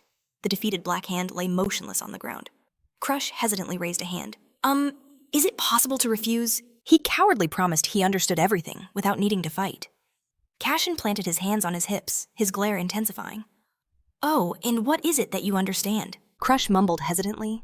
After a long pause, he said, "One should never be careless," he added quickly. "And one must always soberly assess an opponent." Cashen Lee. What is this nonsense? Crush demanded, his voice filled with indignation, as Moros hovered nearby, staring him down. Crush turned a hint of sadness in his eyes. What's wrong? He asked, looking to where Cashen had been. But in a flash, Cashen was behind him. You need to be more careful, he whispered. Crush's eyes widened in sheer disbelief. In the next instant, the sickening sound of fists meeting flesh echoed through the air, followed by a pained groan. Cutter's happy giggles were cut short. Black Ghost watched with absolute glee, clenching his fist. Our boss is incredible, he roared. Soon, both Cutter and Crush were on the ground, twitching and moaning in agony. Cashen then turned his cold gaze to Black Ghost, who immediately snapped to attention. When they recover, Cashen ordered, you will spar with them. Black Ghost obediently replied, yes, sir. He then hesitated. Should I treat them the same way you treat me? Cashen gave a dismissive wave. Of course. A dark promise formed in Black Ghost's voice. As you wish. Sometime later in the ruins of Shinoa's V-Zone, 3 thugs were viciously beating someone. You thought you could run away with our money, one of them snarled, landing a brutal kick. Keep it down, another warned. But the first thug was enraged. This guy infuriates me, he screamed, shouting death wishes at his bloodied victim. Suddenly, the thug in the black helmet froze, scanning his surroundings. His eyes went wide with shock. What? He stammered, pointing a trembling finger. What in the world is that? The second bandit, a scarred man in dark glasses, glared in that direction. What now? But as he saw it, his expression changed. They both turned and began to run for their lives, screaming in terror. The victim, a disheveled man, looked up in confusion. What's happening? He wondered. A girl glowing with a divine golden aura took a single step forward. Her dark silhouette, a sword resting on her shoulder, rose above him, completely blocking out the sun. The man fell to his knees, bowing his head in reverence. Thank you, he wept. Thank you for saving me. But the girl's reply was ice cold. I didn't help you, she continued. I let them escape so I could deal with you personally. The man stared completely lost. A dangerous smile played on her lips as her eyes sparkled. You're the one who stole my money. A while later, the girl stood alone amidst the ruins, her sword still resting on her shoulder. The only sign of the man was his lower torso sticking gruesomely out of a stone wall.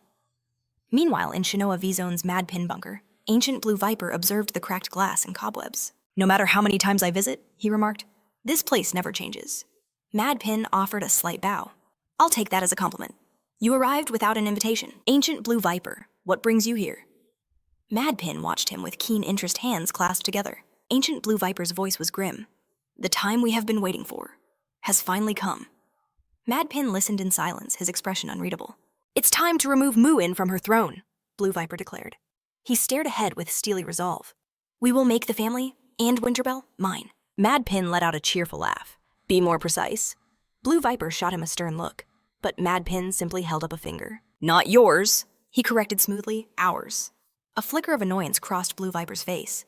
Mad Pin began laying cards on the table. If you want my help, you need to be clear about what I get in return. He picked up a single card. If we don't agree now, there will be complications. Later. He flipped the card, revealing the Joker. Just like this. Back in Screwdriver's apartment, Cashen Lee held a red box. What's this? He asked. A package from Muin, Screwdriver explained. Inside, Cashen found gleaming yellow crystals. Why? Our boss helped her find the white tiger sword, he said. Consider this a token of her gratitude. Cashen shrugged. Since he could choose his main reward, he saw no reason to refuse this bonus. Screwdriver, who hadn't turned from his monitor, finally spoke. That's that then. By the way, I got some new intel today. It seems the Shinoa V-Zone is planning something big. He paused for effect. I believe they're targeting not just us in Namgang, but every V-Zone in Seoul. Cashen listened intently. What for? Screwdriver spun around in his chair with a dramatic flair. I don't know the exact reason, but it's not hard to guess. The Shinoa V-Zone is the strongest in the entire country. Many of its members are considered boss-level threats. Cashen nodded slowly. I've heard the rumors. Moros chimed in. Looks like the kid has been doing his homework. Screwdriver grabbed a remote. Most importantly, he said, clicking a button, you need to watch out for this bastard. An image appeared on the screen. His name is Python. He's one of the top 3 strongest in Shinoa. Cashen had to agree. Yeah, he looks tough. Screwdriver added, Python once fought Duncan. He lost, of course, but he put up a worthy fight. However, he is not the boss of that V-Zone. Cashen Lee realized the implication. There must be someone else. Exactly, Screwdriver confirmed, crossing his legs. The true boss of Shinoa is a man called Mad Pin. Most bosses rule through strength, but that's not his style. So he's just a figurehead? Cashen asked. Not quite, Screwdriver corrected him. He's a strategist. He used his brilliant mind to seize power. He's a master of all sorts of tricks and setups. Cashen noted bluntly. Sounds a lot like you, Screwdriver. He laughed. I wish, but Madpin has another more terrifying feature, mind control. He can manipulate his enemies. Cashen's mind raced. Bloodrain used hypnosis. The puppeteer drove his victims mad. Madpin's skill must be something similar. Yes and no, Screwdriver explained. Their skills are merely fragments of Madpin's core ability. Cashen was stunned. Is that even fair? As far as I know, he added. He can't influence a large number of people at once. In any case, Winterbell is already figuring out its next move.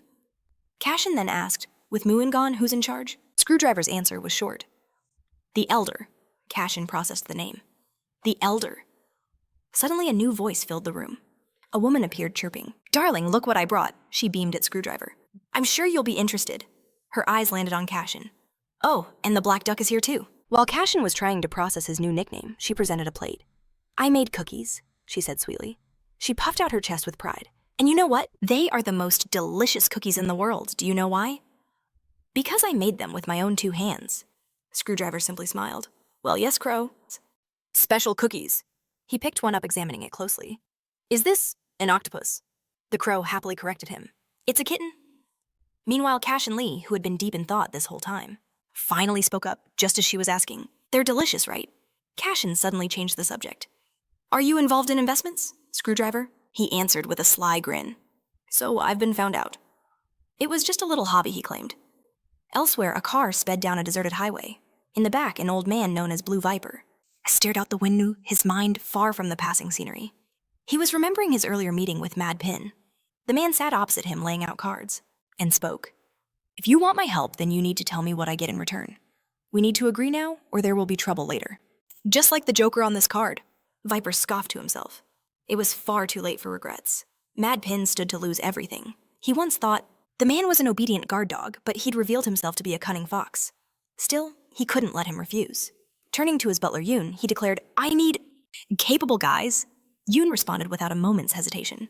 I will handle it all. When would you like to begin the hunt, sir? Viper explained. That it needed to be done immediately. They had no time to waste. As he spoke, his eyes fell on a photo of Cashen, his thoughts turning darker. This guy is next on the list. Deep within the Shinoa V-zone inside Madpin's bunker, his gloating voice echoed. You all should have seen it firsthand. It was like watching the old man swallow poison. Python, an S-Rank Striker with a physical attribute, took a huge bite from an apple and asked, So which side are we taking, Duncan's or the old man's? Madpin replied, Whichever one I prefer. He quickly added that the situation was complicated. Redshot, who was a plus-rank marksman with the fire attribute, licked his pistol. Why not both? He declared.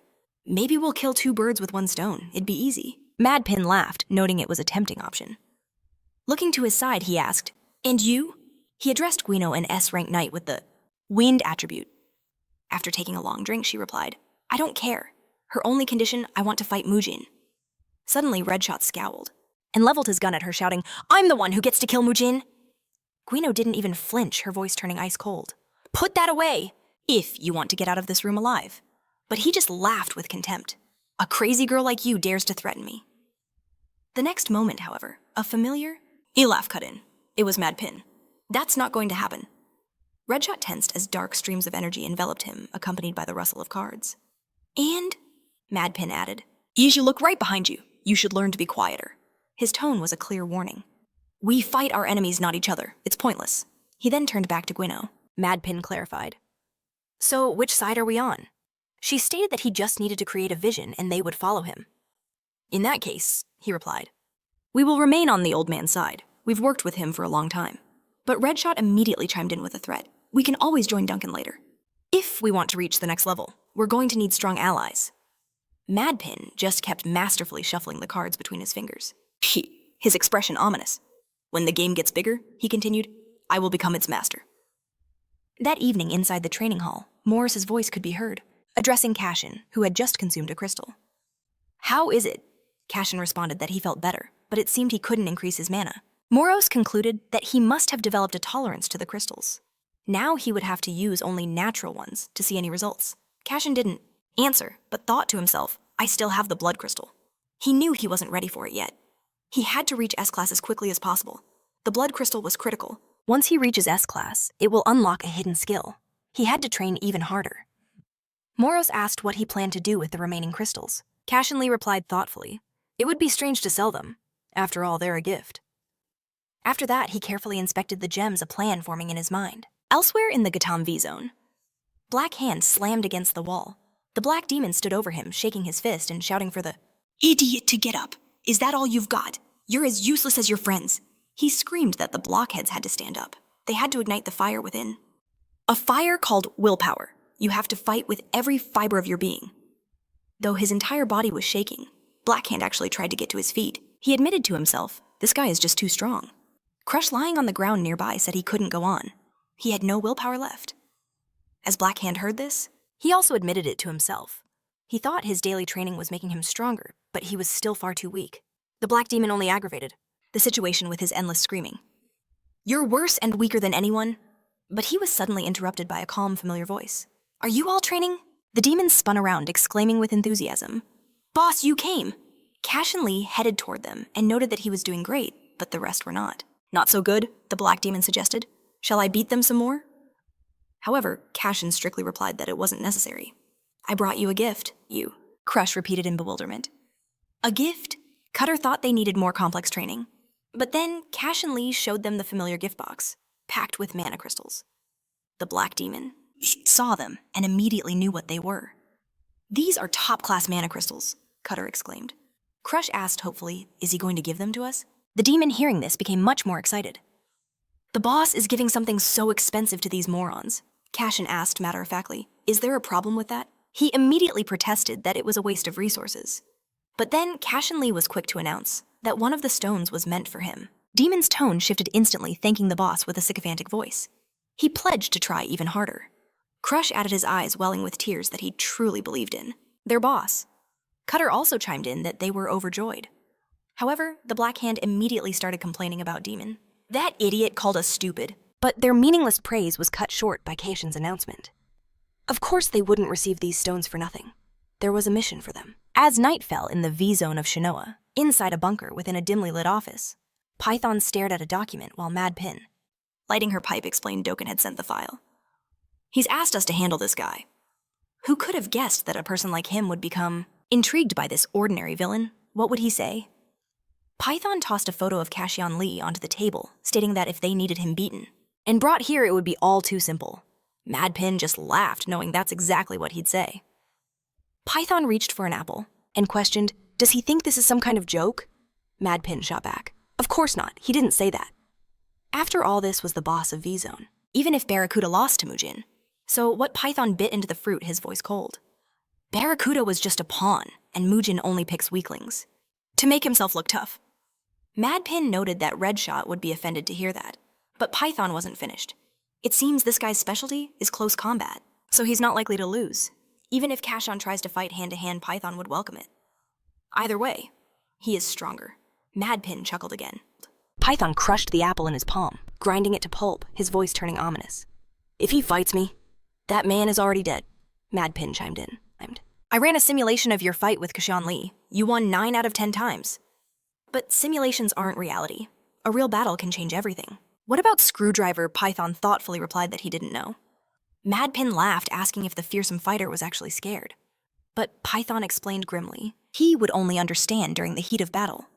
After all, Screwdriver is the only one who survived a fight against Moran. Mad Pin took those words to heart. Well then, he finally announced, we can leave Screwdriver for later. Let's focus on Cashen. Python clarified, we need to deal with this as quickly as possible. He stared intently at the photograph of Cashen Lee, once more confirming his decision. He was right. Otherwise, the old snake would make a move. Python asked again, his face a mask of dissatisfaction. The old snake? You mean the elder? Mad Pin sighed heavily. Yes, that old man is dangerously impatient when it comes to his desires. Meanwhile, Cashen was walking through V-Zone Street before dawn. Moros questioned him, isn't this training a bit much? But he replied with confidence that the reward for this is a high-class monocrystal. This is just child's play compared to what's coming. Besides, it's 4 of them against him alone. There's no need to hold back. However, Moros still noted the Black Demons. They seem even stronger now. Cashen explained that it's because they practically train together every single day. Moros couldn't resist a sarcastic jab. More like you beat them up every day. Cashen insisted, it seems their teamwork has improved. He was certain it was thanks to the Black Demon's training. Cashen stated firmly that if they could attack from a distance, they could defeat any enemy. But suddenly his gaze locked onto something else. 3 dark silhouettes materialized before him, and as the men stepped into the light, their butler Yuno immediately introduced himself. He begged forgiveness for arriving without warning. My name is Deo Yun. I am a servant of the elder, of the evil family. Cashen repeated in confusion. Servant elder? But Deo Yun, an A-rank outer from the striker class with the physicist? Attribute didn't repeat himself. He bowed politely and announced, he requests a meeting with you. Soon they arrived at a heavily guarded mansion, the ancient Blue Viper. Taking a sip from a ceremonial cup promised the young man would get soul. Cashen Lee, sitting opposite him, asked in disbelief, where do you get such power? He remarked that even from their brief conversation, it was clear the elder was incredibly powerful. Right now, I can give you the first half. Cashen's eyes narrowed. So, to get the city, I need to become your obedient dog. Viper smoothly corrected him. I prefer to call it a partnership. The elder knew the current situation was dire. If they weren't careful, all of V-Zone would fall under Duncan's direct control. I need your strength to stand against him. Cashen replied coldly. I understand that. But why is an elder acting as a mediator? Shouldn't you be talking to Mujin? Viper explained that Mujin was too young, too driven by her emotions. To resist Duncan, they needed a calm mind and experience. Cashen admitted, I get the feeling you're undermining your boss, or are you two not that close? Viper simply responded that the boy just needed to understand this was the best choice for everyone. So, Cashen pressed, the elder can do things that she can't. The old man answered, with immense pride. For example, Guandam's V-Zone has restrictions on electricity and water. They're small now, but will worsen over time. I can cancel them. I am the owner of the input supply company. I can help immediately.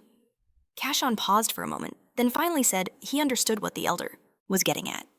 Viper noted, good, I'm glad you're so smart. However, Cashen Lee, picking up a small cookie from a tray, announced that soul was not enough for him. I have other conditions. The elder immediately asked him to name them. Cashen took a small bite of the dessert and said, the elder must provide me with natural mana crystals. Then, I promise to seriously consider your proposal. After their negotiations ended, Viper repeated Cashen's condition, in his head remarking out loud, that boy is a fearless fool. But why not? He wasn't the real target anyway. Natural crystals. He could get as many as he wanted. Cashen is just the beginning. Once he owns him, I wonder what Screwdriver will do. No matter how strong he is, he can't fight alone. And during that time, he would achieve his true goal. Dialing a number on his phone, Viper thought with triumph, now the family of Evil and Winterbell belong to me. In Simei's V-Zone inside the Madpin's bunker, he was on the phone chuckling. Yes, certainly. Python, watching from behind, asked what that old fox was plotting. Finishing the call, Madpin replied, the old man needs a cat to catch a mouse. It seems the snake is ready to shed his skin, so he's in a hurry. Python readily offered, should I go? But Madpin stopped him. There's no point sending a wolf to catch a mouse. Then Python asked who he would send. Madpin chuckled. Goo and Seol likes things too clean. He immediately clarified, what about Laughing Ghost? But again, Madpin waved him off. No, I need a cat, not a killer demon. Then, thinking of Redshot, he said aloud, I'll have to choose him. That's right. The most important thing is that he knows how to obey orders. How he carries them out. Doesn't matter to me. Early in the morning in America, in the Philadelphia, Kwan Yuri was going to work at the Vesna Hotel as always. She carefully placed a bouquet of lilies in a vase admiring the pure white. Vincent entered the office, his eyes landing on the flowers as he greeted her. He noted she was in exceptionally early. Yuri, smiling, offered a similar greeting. He moved closer, then stopped. Abruptly, he asked with surprise where she'd found lilies so fresh. She explained a flower van was parked downstairs, so she bought a few on a whim. Vincent called them beautiful, remarking on their wonderful scent. Kwan Yuri agreed, wishing she could have carried more. He suddenly took another step, leaning over the plants. Lilies, he murmured. I haven't seen them in person for so long. He added, my older sister. She used to love them. Yuri immediately filed that fact away in her mind. He has an older sister? Vincent then asked, do you know what lilies mean in the language of flowers? She remained silent as he explained that in America, they're tied to souls ascending to heaven. Because of this, they're often used at funerals. In Korea, that role is reserved for white chrysanthemums. Kwan Yuri blushed flustered, saying she had no idea they carried such a deep meaning and that she would be more careful, but he quickly reassured her. There's nothing wrong with it, he said gently. In fact, I'd like you to keep bringing them. I absolutely love white lilies. She was once, again confused, but let out a quiet sigh of relief. As night fell, Screwdriver was glued to his monitors, lost in his work. Suddenly, Cashen Lee walked in. "What are you doing?" he demanded, then shot another question. "Where's the boss?" Cashen, sinking into the sofa, explained that he had gone to a meeting with the elder. At that, Screwdriver warned him, "The old man will contact him soon. It could even be today." When Cashen Lee shot him a dissatisfied look, Screwdriver elaborated, "The elder wants to make him an ally, or absorb him." Just then, a crow appeared once, again presenting a cookie. "Guess what it is?" it chirped. Cashen replied sarcastically, "As if it's that easy." Taking the treat, he answered, "Is this an octopus?" The crow corrected him with admiration. "It's a dog, so cute, right?" Screwdriver refocused on Cashen, Lee urging him to just listen to the old man. "You shouldn't make enemies right now," he advised. "The boss needs to play hard to get, to increase his own value." When asked what the boss had requested, Cashen replied, "Natural mana crystals." Screwdriver's eyes lit up. "Excellent. Did the old man agree?" Cashen Lee explained that he had confirmed he could acquire them easily. He admitted he was surprised the elder wanted to join this war with such eagerness. Cashen asked thoughtfully, "What should we do?" "Next," Screwdriver answered with a sly grin.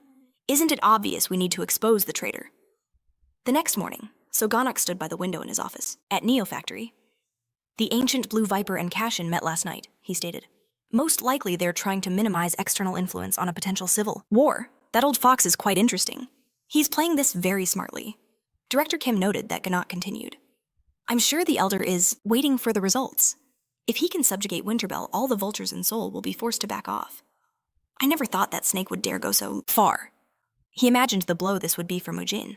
"She's trying so hard to become an aristocrat, only to return from France and see that her direct vassal has already seized control. I wonder what will go through her mind. Will she truly lose heart and accept defeat?" The lens girl grinned and said, "For ordinary people, a vassal's betrayal is like the end of the world." Turning to her, Soganak asked, "And for Mujin," the lens girl explained, "she has been building a tower of revenge for her father for years. Of course she'll be shocked when everything falls apart." Director Kim listened to her, a chilling thought forming. "So you plan to make the elder the main villain, drive Mujin to madness, and take everything for yourself? So from the very beginning, she was your main goal?" Ganak, turning back to the view, noted, "It's not a problem that the snake began to act a little earlier." The lens girl added, "This is just an intriguing turn of events," bringing a glass to his lips. So Ganak agreed. "Yes, we will simply watch his story play out. The only thing we have to do is take a credit for all the changes afterward." Arriving at school, Cashen Lee sat at his desk, staring into his notebook, while Moros looked around, noticing the palpable tension in the classroom. He guessed it was because the exams were coming soon. Moros then asked what Cashen planned to do after graduation. "Will you go to university?" But Cashen shot back with displeasure.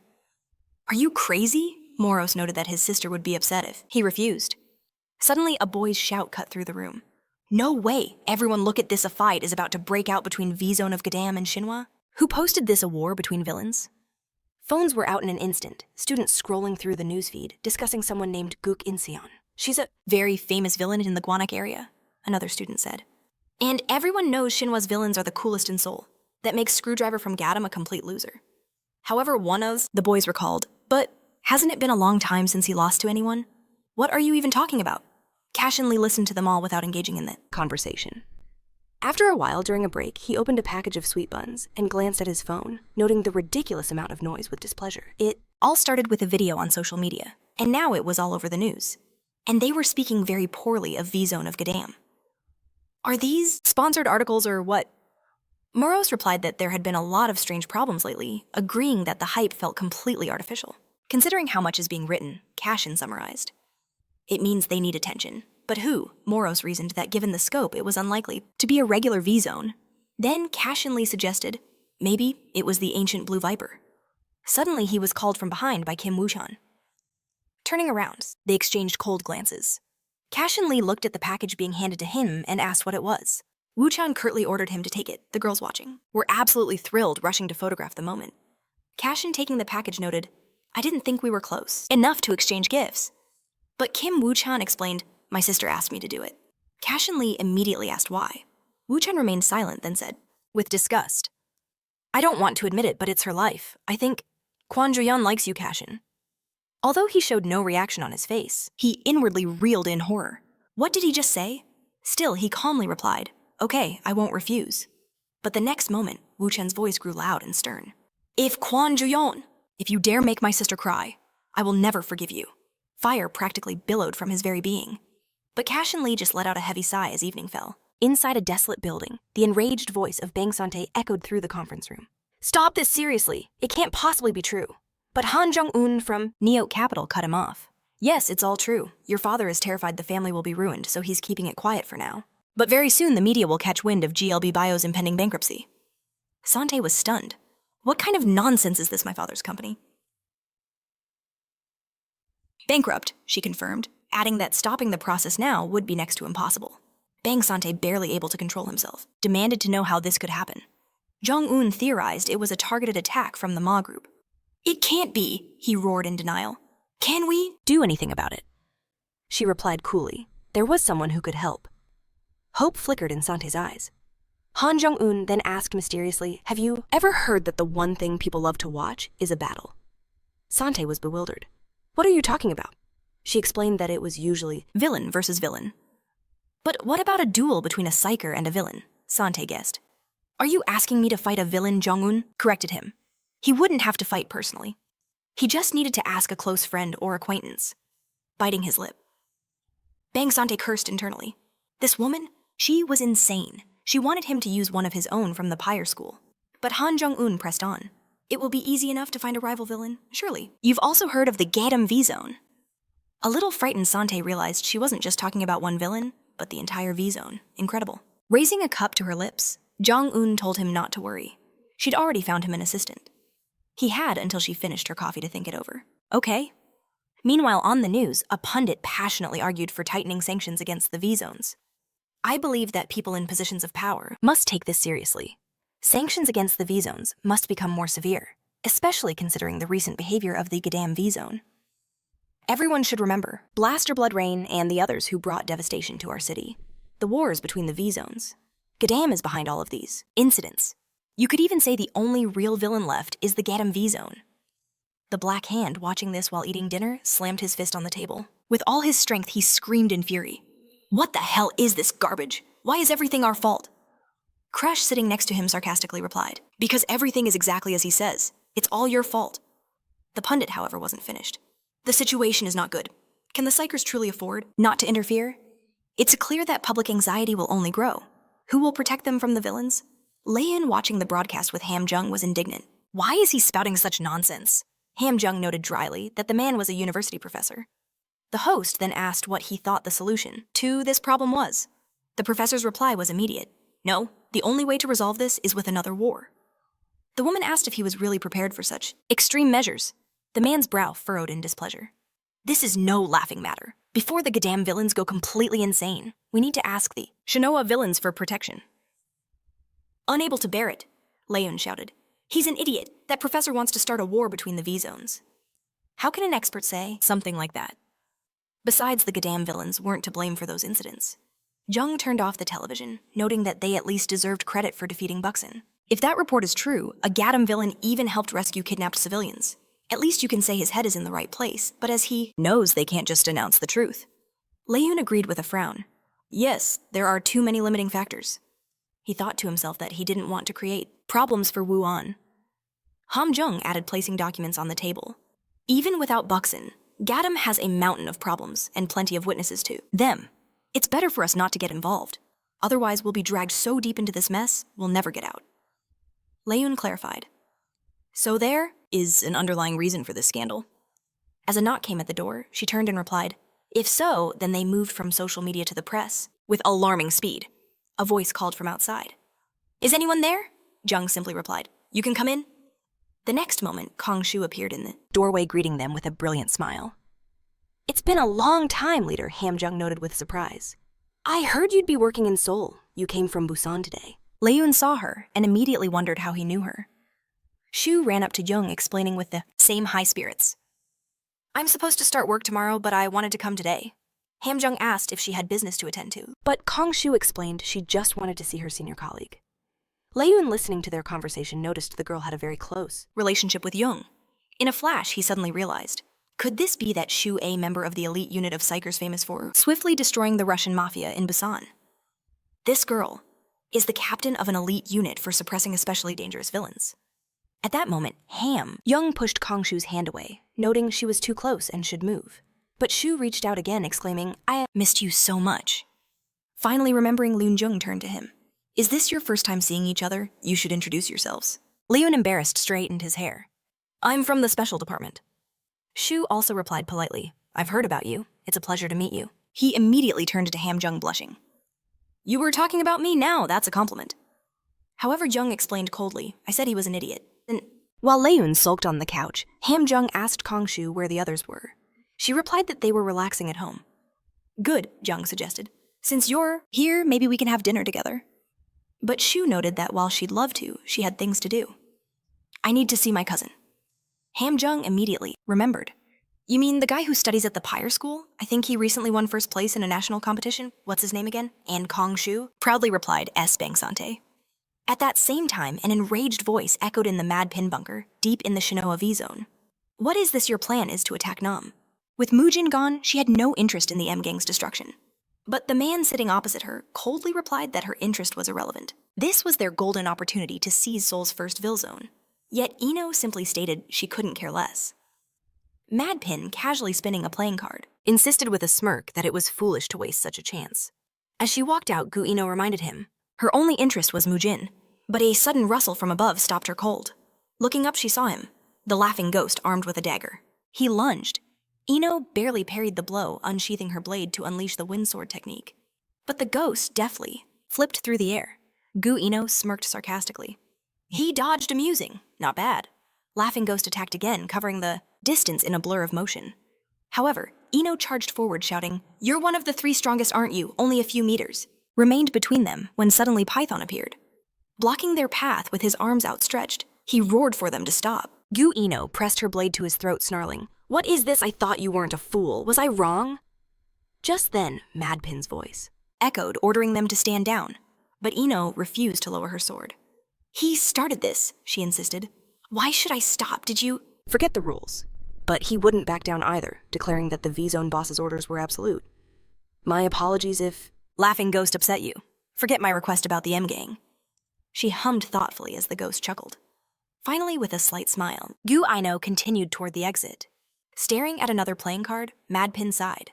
Their meeting had failed. It seemed he would have to play the card he'd been saving for so long. At Kotum High School, classes ended. As Kang Kason stepped outside Moro's cafe caught his eye, he thought about studying there, remembering his upcoming exams. He'd told everyone he wasn't going to university, but that felt like a complete lie. Kason grumbled to himself when he noticed Kim Won up ahead. At that moment, he recalled what Won had said about her gift for him.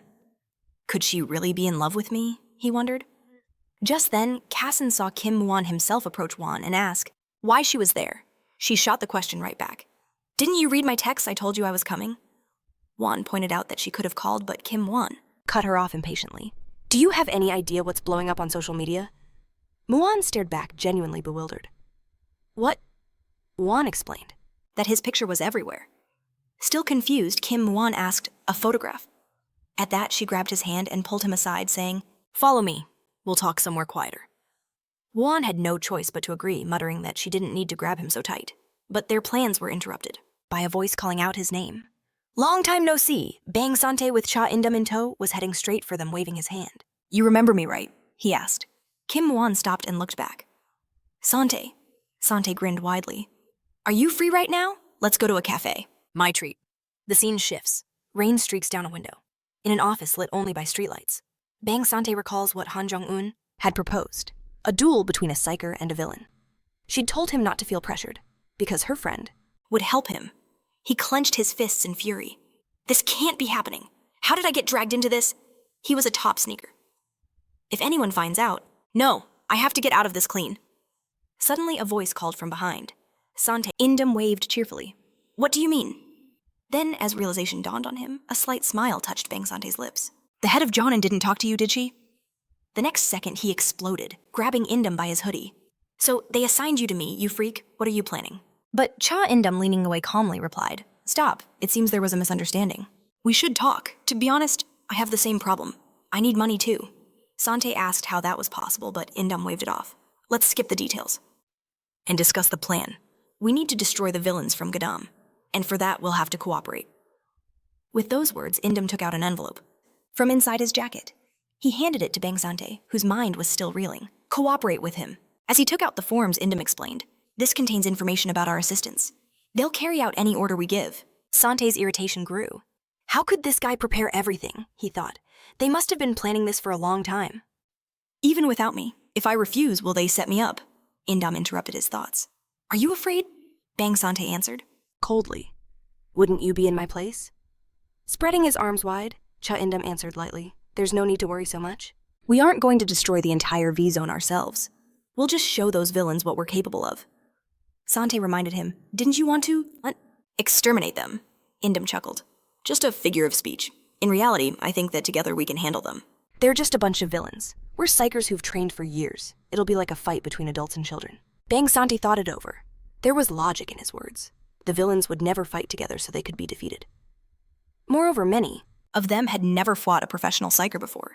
They were definitely not a hindrance. Suddenly, Cha Indam added, by the way, I think we'll need some help from the outside. I even know 2 people I could ask. Sante wasn't especially interested, but still asked who they were. Indam announced, first, my cousin Kang Suho. Bang Sante mentally screamed. What, is he serious? Cha Indam strictly insisted that it's better to do business with those you can trust. And he's family. But wasn't he recently transferred to the south? This isn't... Could it just be a coincidence? She leads an elite department of psychers? But things could spiral in a completely different direction. He understood the risks, however. If she simply knew what was happening, it would make everything easier for them. Wouldn't it? After calming his nerves, Sun asked about the second person. Inbom stated his name, plainly Kim Won. Dissatisfied Sun crossed his arms and sighed heavily, demanding to know why. Cha Inbom explained that this guy was legendary. He's so confident he believes he can take down every villain by himself. Sun had also heard the rumors that his father was murdered by a villain. Bangs confirmed it. It's true. Sun's eyes lit up. Well then, this guy has the perfect motive to get involved. He would never refuse an offer like this. Still, Sun remained unconvinced. No matter how he looked at it, the plan was solid. But that guy was far too arrogant, always trying to prove he's right. Finally, Bangs announced he would contact Shu himself. But Inbom immediately interjected, what about Wandan? He suggested that they meet him right now. Cha Inbom didn't like the sound of that at all. With a grimace, he questioned. Now, he knew their relationship was complicated. Sun pressed him, so what should I go alone? Inbam dodged the question, saying, no, I just mean... But before he could finish, Bangs rose from his seat, his voice like steel. If you lack the confidence, then stay out of it. I'm not about to work with someone who's already trying to sabotage this mission. Cha Inam's face soured with displeasure. Moments later, the 4 of them were seated in the Eden Cafe. Kim Won, having heard their plan, clarified their objective. So you're going to attack the Gadamville zone? Sun confirmed it. Yes, we didn't come up with this plan just to... But Won cut him off, his voice dripping with disdain. Have you all lost your minds? Bangs tried to persuade him. Aren't psychers supposed to protect everyone from villains? Kim Won shot back. I fail to see the connection between attacking a Ville zone and a psycher's duty. Inbom, sitting beside them, listened intently, thinking to himself. Why is he acting like this? I thought he'd jump at the chance. Sun tried another angle. The media only talks about how dangerous the Ville zones are. How can we, as future professional psychers, simply ignore this? Won asked suspiciously. What are you getting at? Sun pressed on. Don't you know how to handle unruly children? You either give them what they want, or you discipline them. I know it sounds extreme, but we aren't going to destroy the Ville zone completely. We just want to teach them a lesson for the sake of the civilians. He hoped that would be enough. Meanwhile, Moros turned to Kasim, who was also in the cafe. Did that guy come here just to hang out? Kasim replied, annoyed. I can't hear their damn chatter from over here. Moros explained. That's because you're sitting too far away. Kasim then ordered Moros. Listen in on what they're saying. No one can see you but me. Moros gave him a look of displeasure in return. Back at the table, Kim Won clarified their strategy. So you want to intimidate the villains with brute force, Sun explained. It's a fast and effective method. Won noted coldly. Perhaps, but I have no desire to get involved with the idiot who tried to hit on my sister. The next moment, feeling the sharp, accusing stares of everyone at the table, Cha Inbom exclaimed in shame. I apologize. I wasn't myself that day. I'm truly sorry. Just then, the voice of Kim, Nian herself, cut through the tension. Let's just forget about it. The purpose of this meeting was something else, she added, but don't expect to be forgiven. Bangs made a mental note. This girl holds a grudge. Suddenly Juan asked, "Don't you all think this plan is a little desperate?" Sun asked, clutching his teacup tightly. Desperate? Kim Wan began to explain. "We're still just students. How can we possibly attack an entire Ville zone? Don't even dream about it unless you want to get seriously hurt, or even killed. The Gadamville zone isn't as weak as you think, but Bang soon decided to push back. All Ville zones are well-protected places. Well, yeah." With those words, he dramatically covered his face with his palm and added, "Of course, I won't support you." Then, peeking through his fingers, he asked provocatively, "Or are you just scared?" Juan replied sternly, "Nothing of the sort. I'm just worried about you." Sun immediately shot back, "Worried about us?" Chai-Inam, looking at his phone, began to read aloud, passing the lines off as his own thoughts. "We are the top students of the Psycher Training Academy. Are we really going to lose to a bunch of villains?" He privately thought, "Good thing we decided to record this." Bang Sun suddenly erupted in anger. "Kim Wan, your nonsense is getting out of hand with those words. You've insulted every student and this entire school." But Kim Wan replied firmly, "I'm not insulting anyone." This drove Sun completely over the edge. He screamed with fury, "Just shut up. You're nothing but a coward. Have you no shame standing before your dead father's memory?" Kim Nian froze, turning her head toward Wan. After a moment of silence, he calmly announced, "I won't stop you anymore. Do as you please, but be careful. The Red Mask is a dangerous opponent. You'd better hope you don't run into him." Bang smiled faintly. "I'm utterly disappointed in you. We have nothing more to discuss." Chai and Bam remained silent, repeating to himself, "Red Mask. What a stupid nickname." He then stood up, heading for the exit with Sun, who laughed. "All those rumors about Kim Wan were just lies." Inbam agreed. "We just wasted our time." As soon as they left, Nian asked with alarm, "Brother, are you angry?" Juan squeezed the glass in his hand, the water inside beginning to boil from his contained rage. "No," he said, "not at all." A voice mused that, "The student psychers have been acting frighteningly bold lately." The same voice wondered, "In the middle of the city? How could they even think of attacking a Ville zone?" Kasim looked at his phone. "I can't tell if they're desperate or just plain stupid," he said. "At their age, I certainly never acted like that." Moros listened to his commentary in silence. Kasim scrolled through the news. "So, should Kim Wan join them?" The phone displayed an article on a news page linking the head of the Shinwa district office, Kim Daku, to black money. Suddenly a voice declared, "My brother would never agree to that." Kasim looked to the side, weary. "How did you know where to find me?" Kim Nian looked down sadly and said that she just knew. Then, looking forward with new resolve, she admitted, "I've awakened my ability." Kasim answered, completely unsurprised, "I figured that was possible." Her brother, a powerful psycher, demanded to know why she'd revealed his secret. Kim Nian simply said she didn't know why, but then she explained her true feelings. She didn't believe Cashen was a bad person. In fact, she admitted with conviction he had saved her life more than once. Looking ahead with a newfound resolve and a warm smile, Kim Nian declared that she wanted to thank him properly face to face. Sometime later, amidst the towering city buildings, Cashen Lee leaned against a wall, setting his phone aside. He had come to a single conclusion: their meeting was no mere coincidence. With his hands in his pockets, he stated the obvious. Since she knew his true identity, her ability had to be related to perceiving a person's nature. He had asked, hadn't he? But Kim Nian admitted it wasn't quite like that. She could see a person's past, she explained, but never their future. Lifting her sleeve, she revealed that she remembers every single thing that has ever happened to her. Those memories she continued replay in her mind like a non-stop video. Looking down with a hint of sorrow, she confessed that she never chooses what she remembers.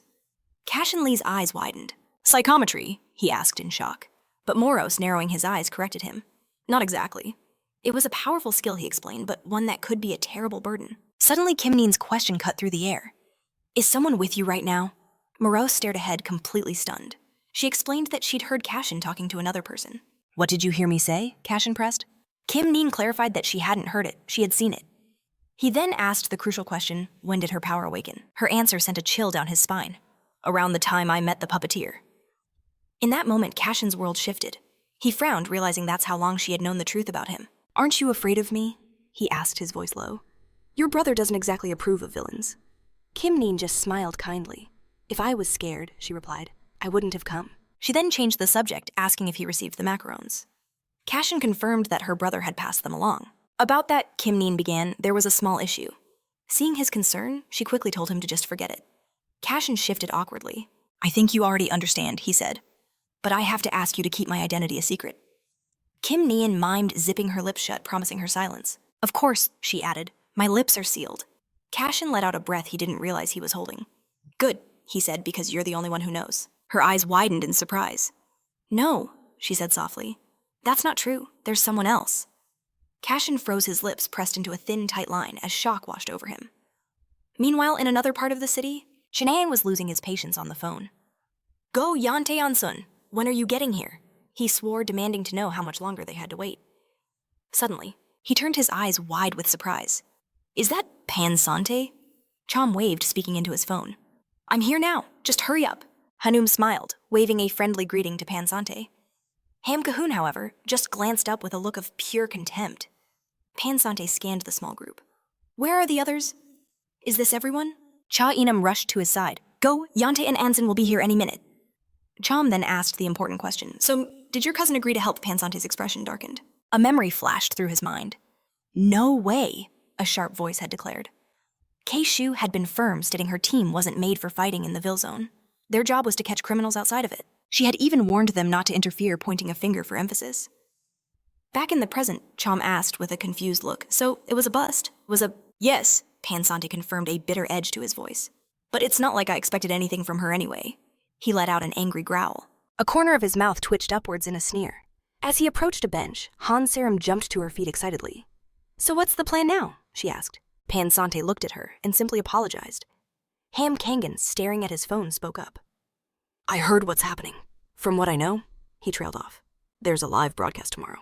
Pansante met his gaze and confirmed it. With a blogger who has over 1 million subscribers. Han Serum gasped. 1 million? She covered her mouth in awe. That's incredible. Ham Cahoon stroked his chin, his mind already calculating the risks. Okay, a simple video is one thing, but a live broadcast is different, he mused. One tiny mistake and everyone will see it instantly.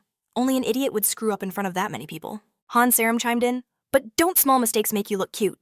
Ham Cahoon shot back with venom. Just shut up. Pansante clenched his fist, his voice ringing with passion. Our goal is to punish these filthy villains. He began to tremble with righteous fury. If any of you aren't confident, then leave now. Justice will be delivered by our hands, he roared. Han Serum immediately hugged his arm, her eyes sparkling with admiration. You're so cool, she exclaimed. Cha Enam, standing off to the side, muttered into his phone. Yeah, a bunch of idiots. We're right at the park entrance. He confirmed that the whole team was assembled. Ham Cahoon scoffed internally. Deliver justice? He stared ahead, a deep frown on his face. What utter nonsense. He knew the truth. Everyone here had a different goal. He glanced at Han Serum, thinking, she just wants to be an idol chasing after fame. He then considered Go and Ansanun. They're probably only here because of the famous blogger. His eyes swept over the entire group. He concluded that each of them had their own selfish purpose, which meant they could all be used. A wicked grin spread across his face. They were indeed a talented bunch. They will make excellent stepping stones for me, Hamkun thought to himself. His grin widened as he imagined the chaos that would unfold when the world finally recognized his true power. Pansante noticed his expression. What are you smirking about? Han Serum waved it off. Just leave him. She said, he's always been weird. Elsewhere in a stone building bathed in moonlight, the figure known as Ancient Blue Viper posed a question. Has Cashen contacted you? Yuno bowed. He has, Yuno confirmed. He accepted our offer. Ancient Blue Viper's lips curled into a smile. So he desires a real monocrystal, does he? So young, yet so greedy, he mused, placing his hands behind his back. And what of the others? How did they react? Yuno began his report. Black Hand, Red Eye, and Iron Mask have all responded positively. Ancient Blue Viper pressed, and Crow Young Deo looked down. My apologies, he said. I have been unable to reach her. Ancient Blue Viper stroked his chin, a thoughtful look in his ancient eyes. He gazed out the window. A pity, he murmured. Still, the rest are among the finest Kodum villains we have. Yuno added with certainty. And with Cashen joining our ranks, our power will. More villains would soon flock to his banner. Ancient Blue Viper knew the time for stalling was over. He couldn't risk Lynette and Ami discovering their plans. They're not fools, he muttered, his gaze distant. His voice turned to steel as he gave the order. Tomorrow evening we begin the operation. Yuno bowed deeply, a hand over his heart. I will prepare everything to perfection, my lord. Ancient Blue Viper's eyes narrowed. Do we have a guest? Yes, Yuno confirmed. He is from Duncan. At that moment, Barracuda stalked down the dark corridor, his heavy footsteps echoing towards the door. He's late, Blue Viper said with disdain. How ill-mannered. Yuno's voice was cold. Shall I dispose of him? But before he could, the doors burst open. Barracuda stood there, a sneer on his face. After that long journey, you want to kick me out. Yuno frowned, his irritation showing. What is the meaning of this? He demanded. How dare you enter without permission? Barracuda simply smirked. I merely came to visit the old poisonous snake. Or is this not his home? Ancient Blue Viper stepped forward. Duncan sent you. For what reason? Barracuda's hand, like an iron vice, grabbed his own hood. He promised you support, he growled. He threw back his hood, revealing a wild mane of dreadlocks. And I am that support. The declaration hung in the air. Later in the dead of night, Ancient Blue Viper's thoughts churned. Barracuda. The name sparked a memory. Just a month ago, Cashen nearly killed him. He stared at the grinning warrior across from him. How did he recover so quickly? And what's with that face of his? Blue Viper wondered aloud. What's wrong? Barracuda taunted. Don't you believe your eyes? Blue Viper scoffed. I was counting on strong support. Since when were you considered strong? He leaned back, a look of utter boredom on his face. He had hoped for one of the 7 strongest. It seems they don't value me very much. Didn't Cashen already defeat you? He goaded. And kick you out of your own Ville zone?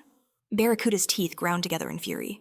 Don't you dare speak such nonsense. His voice was a low growl.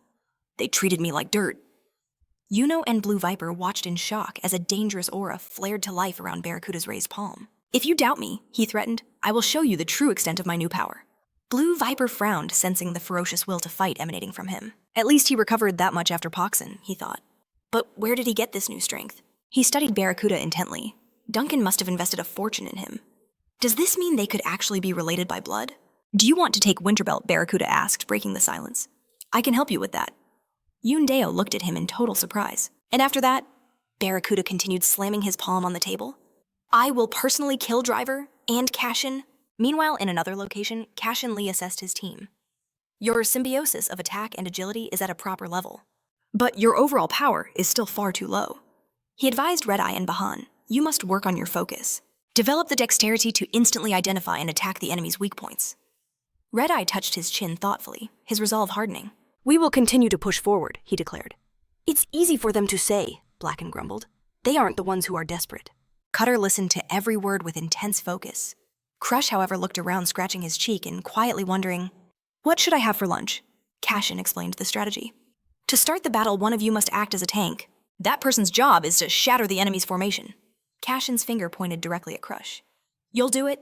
Crush sputtered me. But I'm a striker, he said in confusion. Cashen raised an eyebrow. Then why do you need such a huge hammer? Crush beamed. It just looks cool. No, Blackhand roared. Cashen calmly corrected him.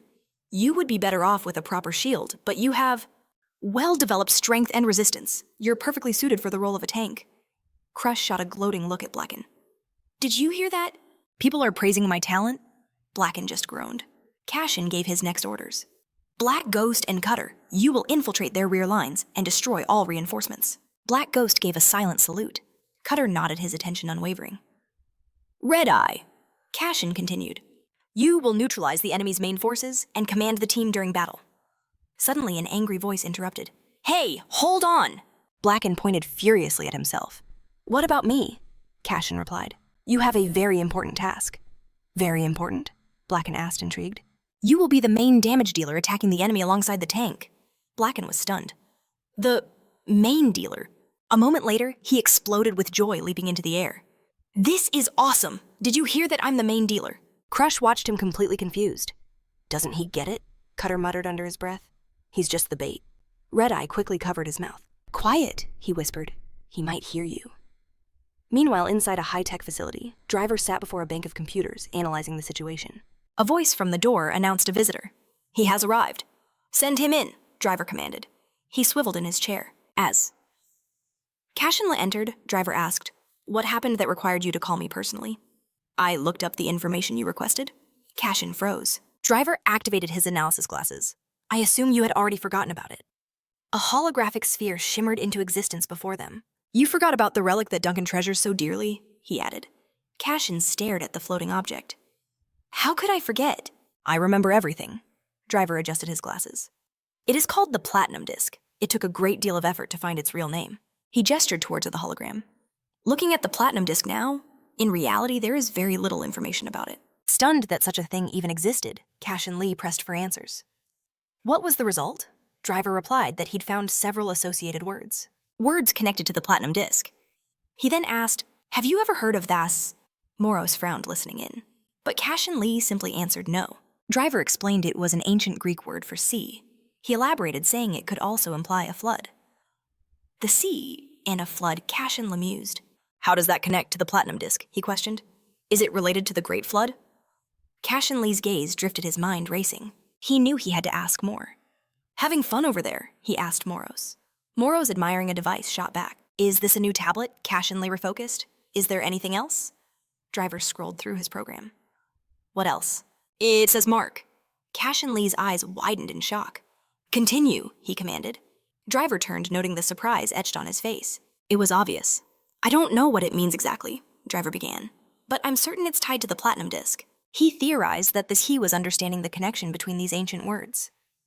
Cashen Lee made a thoughtful sound. Driver continued. There are only 4 more discs. Cashen Lee motioned towards Moros and asked for more details. Duncan has one of them, Driver explained. And the other 3, Cashen Lee pressed. Driver scratched his head. We got lucky there.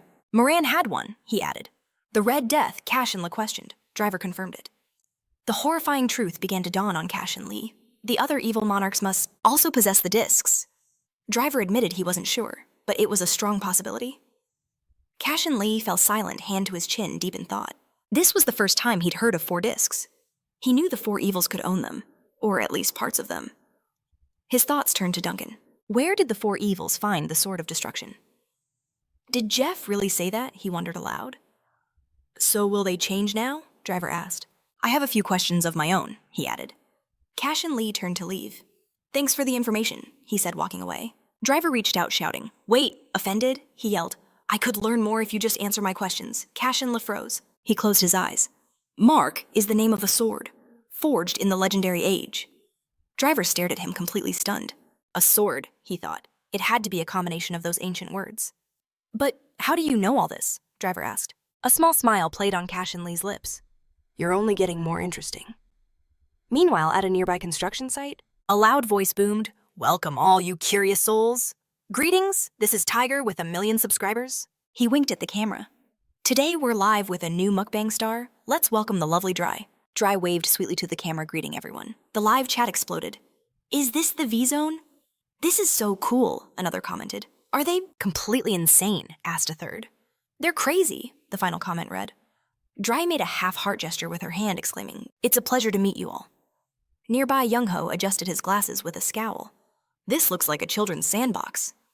And Sanon watched with a grim expression. A moment later, his face hardened with resolve. I will give my life for Dry, he declared firmly, and no one will stand in my way. Go Young-ho buried his face in his hand. I heard that exact same line a couple of years ago. He glanced toward the live broadcast. Back with Han Serum. It's just pure love. And Sanon confessed. He's an idiot, Go Young-ho thought. Suddenly, a new voice cut in. I see. Everyone's gathered. Go Young-ho and An Sanun looked up in surprise. Pan adjusted his gloves. Get ready, he ordered. We'll hold a briefing before we begin. Pan Sunday rested a thumb on his chin. It's time to enjoy the party. Over at the V-Zone entrance, Pan pressed his earpiece, his voice turning stern. Do not even dare to act on your own. He continued. The priority is for everyone to return safely. Dealing with these freaks is a secondary objective. We move as a team just like we were taught. Hanum and Cha Inbom listened intently through their headsets. Nam Kangun crossed his arms. And who's giving the orders? I am, Pan stated without hesitation. Nam Kangun tried to argue. I'm eager for a fight. A true leader only points the way for others. Pan gave him a menacing glare. I will be the leader, he repeated, his tone final. Nam Kangun looked away, displeased but silent. Pan checked his phone. We begin infiltration of the V-Zone in 30 minutes. Young-ho raised his hand. I have a question. What is it? Pan asked. Young-ho thumbed towards the bloggers. Who's going to watch them? They don't even have separate security. Pan sighed in irritation. The main thing is that they don't cause any trouble. Why else do you think we are here? Young-ho glanced back at the influencers. Something could still happen. I'll take responsibility for their protection, especially Dry's. Han Serum's face twisted in contempt. How despicable, she thought. Shut your mouth, Pan ordered Young-ho. You already have a role in this plan. Serves the idiot right, Hanum said mockingly. Cha Inam looked over at the film crew. The operator was focused on Dri, who was cheerfully chatting with her subscribers. Cha Inbom watched her, an enthusiastic smile spreading across his face. Later, at the Hotel Lavian, My apologies, but I can't make it, Royal Garnet said. I have things to attend to. During lunch, Screwdriver inquired. What's going on? I have a meeting at Winterbell, Royal Garnet replied. Otto and Aroma sat on a sofa, behind him reading a book. Aren't we supposed to meet tonight? Screwdriver asked. Royal Garnet explained the time was changed abruptly. The scene shifts. 1400 hours. Inside the Gatamville zone, Screwdriver asks in surprise. Why here? Royal Garnet's reply was simple. The Elder's orders. That old man is definitely up to something, Screwdriver thought. Royal Garnet snapped. Why the silence? My apologies, Screwdriver replied. I'll call you back. Something urgent just came up. His finger slammed a key on the console. Royal Garnet pressed him. Urgent, did Cashen do something again? But Screwdriver ignored him, his eyes wide with shock. They're here! He stared at the main monitor. 3 Pyre students appeared on screen. We have uninvited guests, he announced. Pyre students? Royal Garnet questioned. Screwdriver zoomed in on Pansante's face. For now, they're just kids. He stroked his chin thoughtfully, a grin spreading across his face. What could these brats possibly want from us? Meanwhile, on the other side of the door, Cashen activated his spiritual power, unleashing a powerful training kick. His foot slammed down with a thunderous crash. Lightning crackled from the impact. The Shadow Blade's greatest strength is its piercing speed, he mused, but its weakness is that it's useless in close quarters combat. He stared intently at his fist, recalling the Black Hand fighting technique. If only I could master that. He gazed at his hand where a chain of dark blue energy now coiled. Moros materialized beside him. Trying to learn a new skill, Cashen looked at his glowing hand. Just an attempt. He threw a punch into the air. I need more practical skills. It's the only way I'll ever defeat my enemies, he resolved. Suddenly, his phone buzzed in his pocket. He pulled it out, his expression turning curious. Moros floated closer, peering at the screen.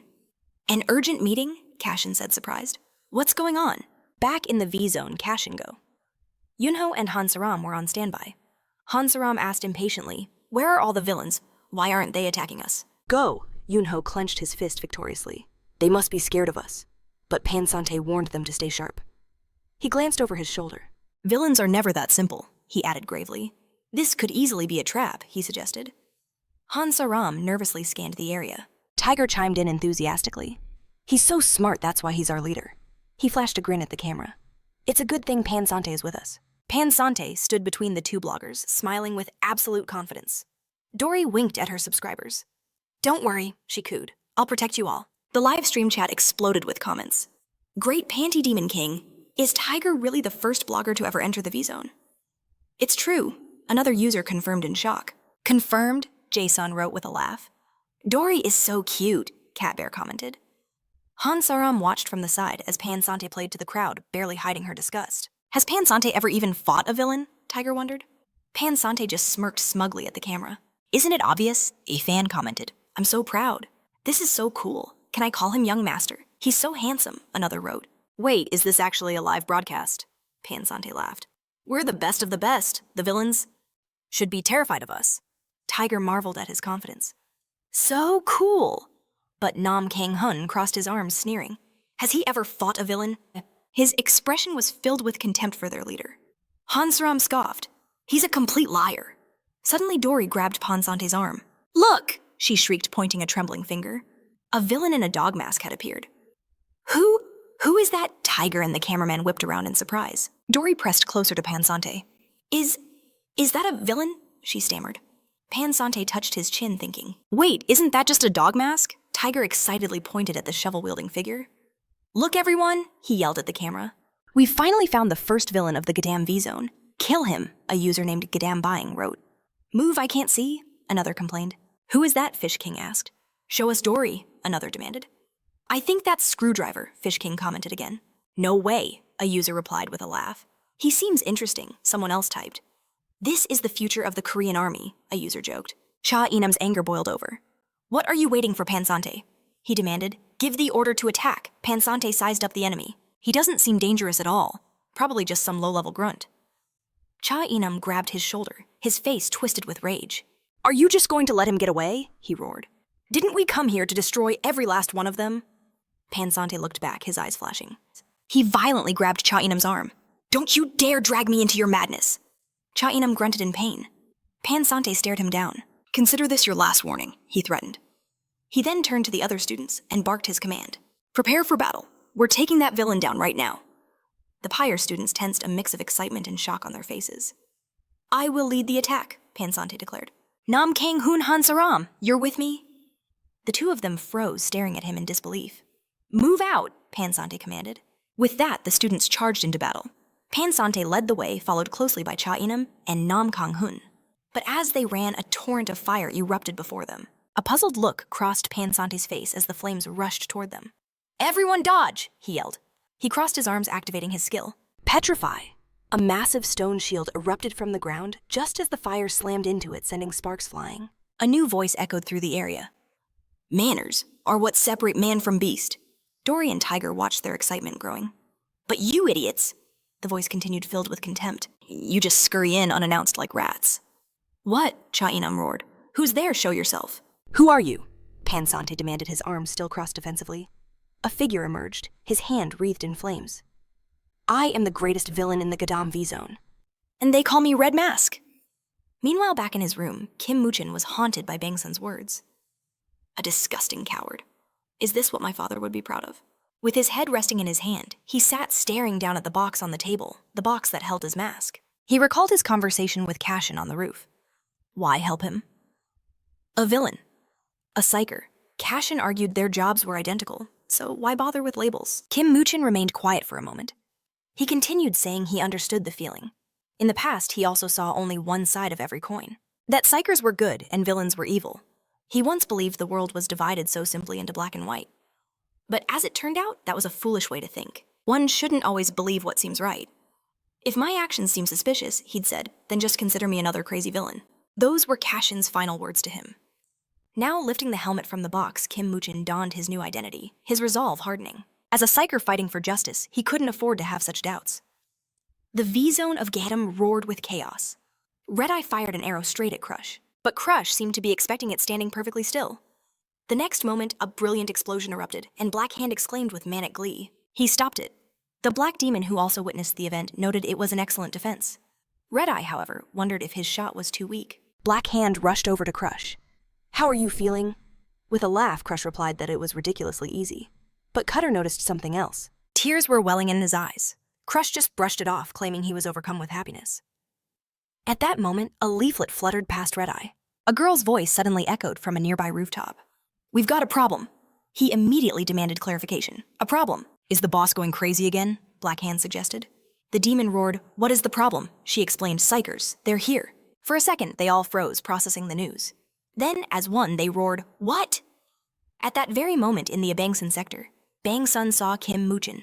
Clad in a villain's outfit, he wondered, Is that Red Mask? The one Wan warned us about?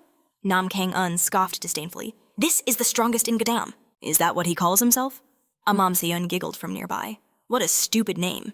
But Red Mask paid no attention to their ridicule. He announced, According to the rules, Psycher students are forbidden from entering villain territory. This is not your playground. This is your final warning. Get out of here while you still can. Tiger, still filming, turned to his audience. Did you all hear that? The villain is threatening us.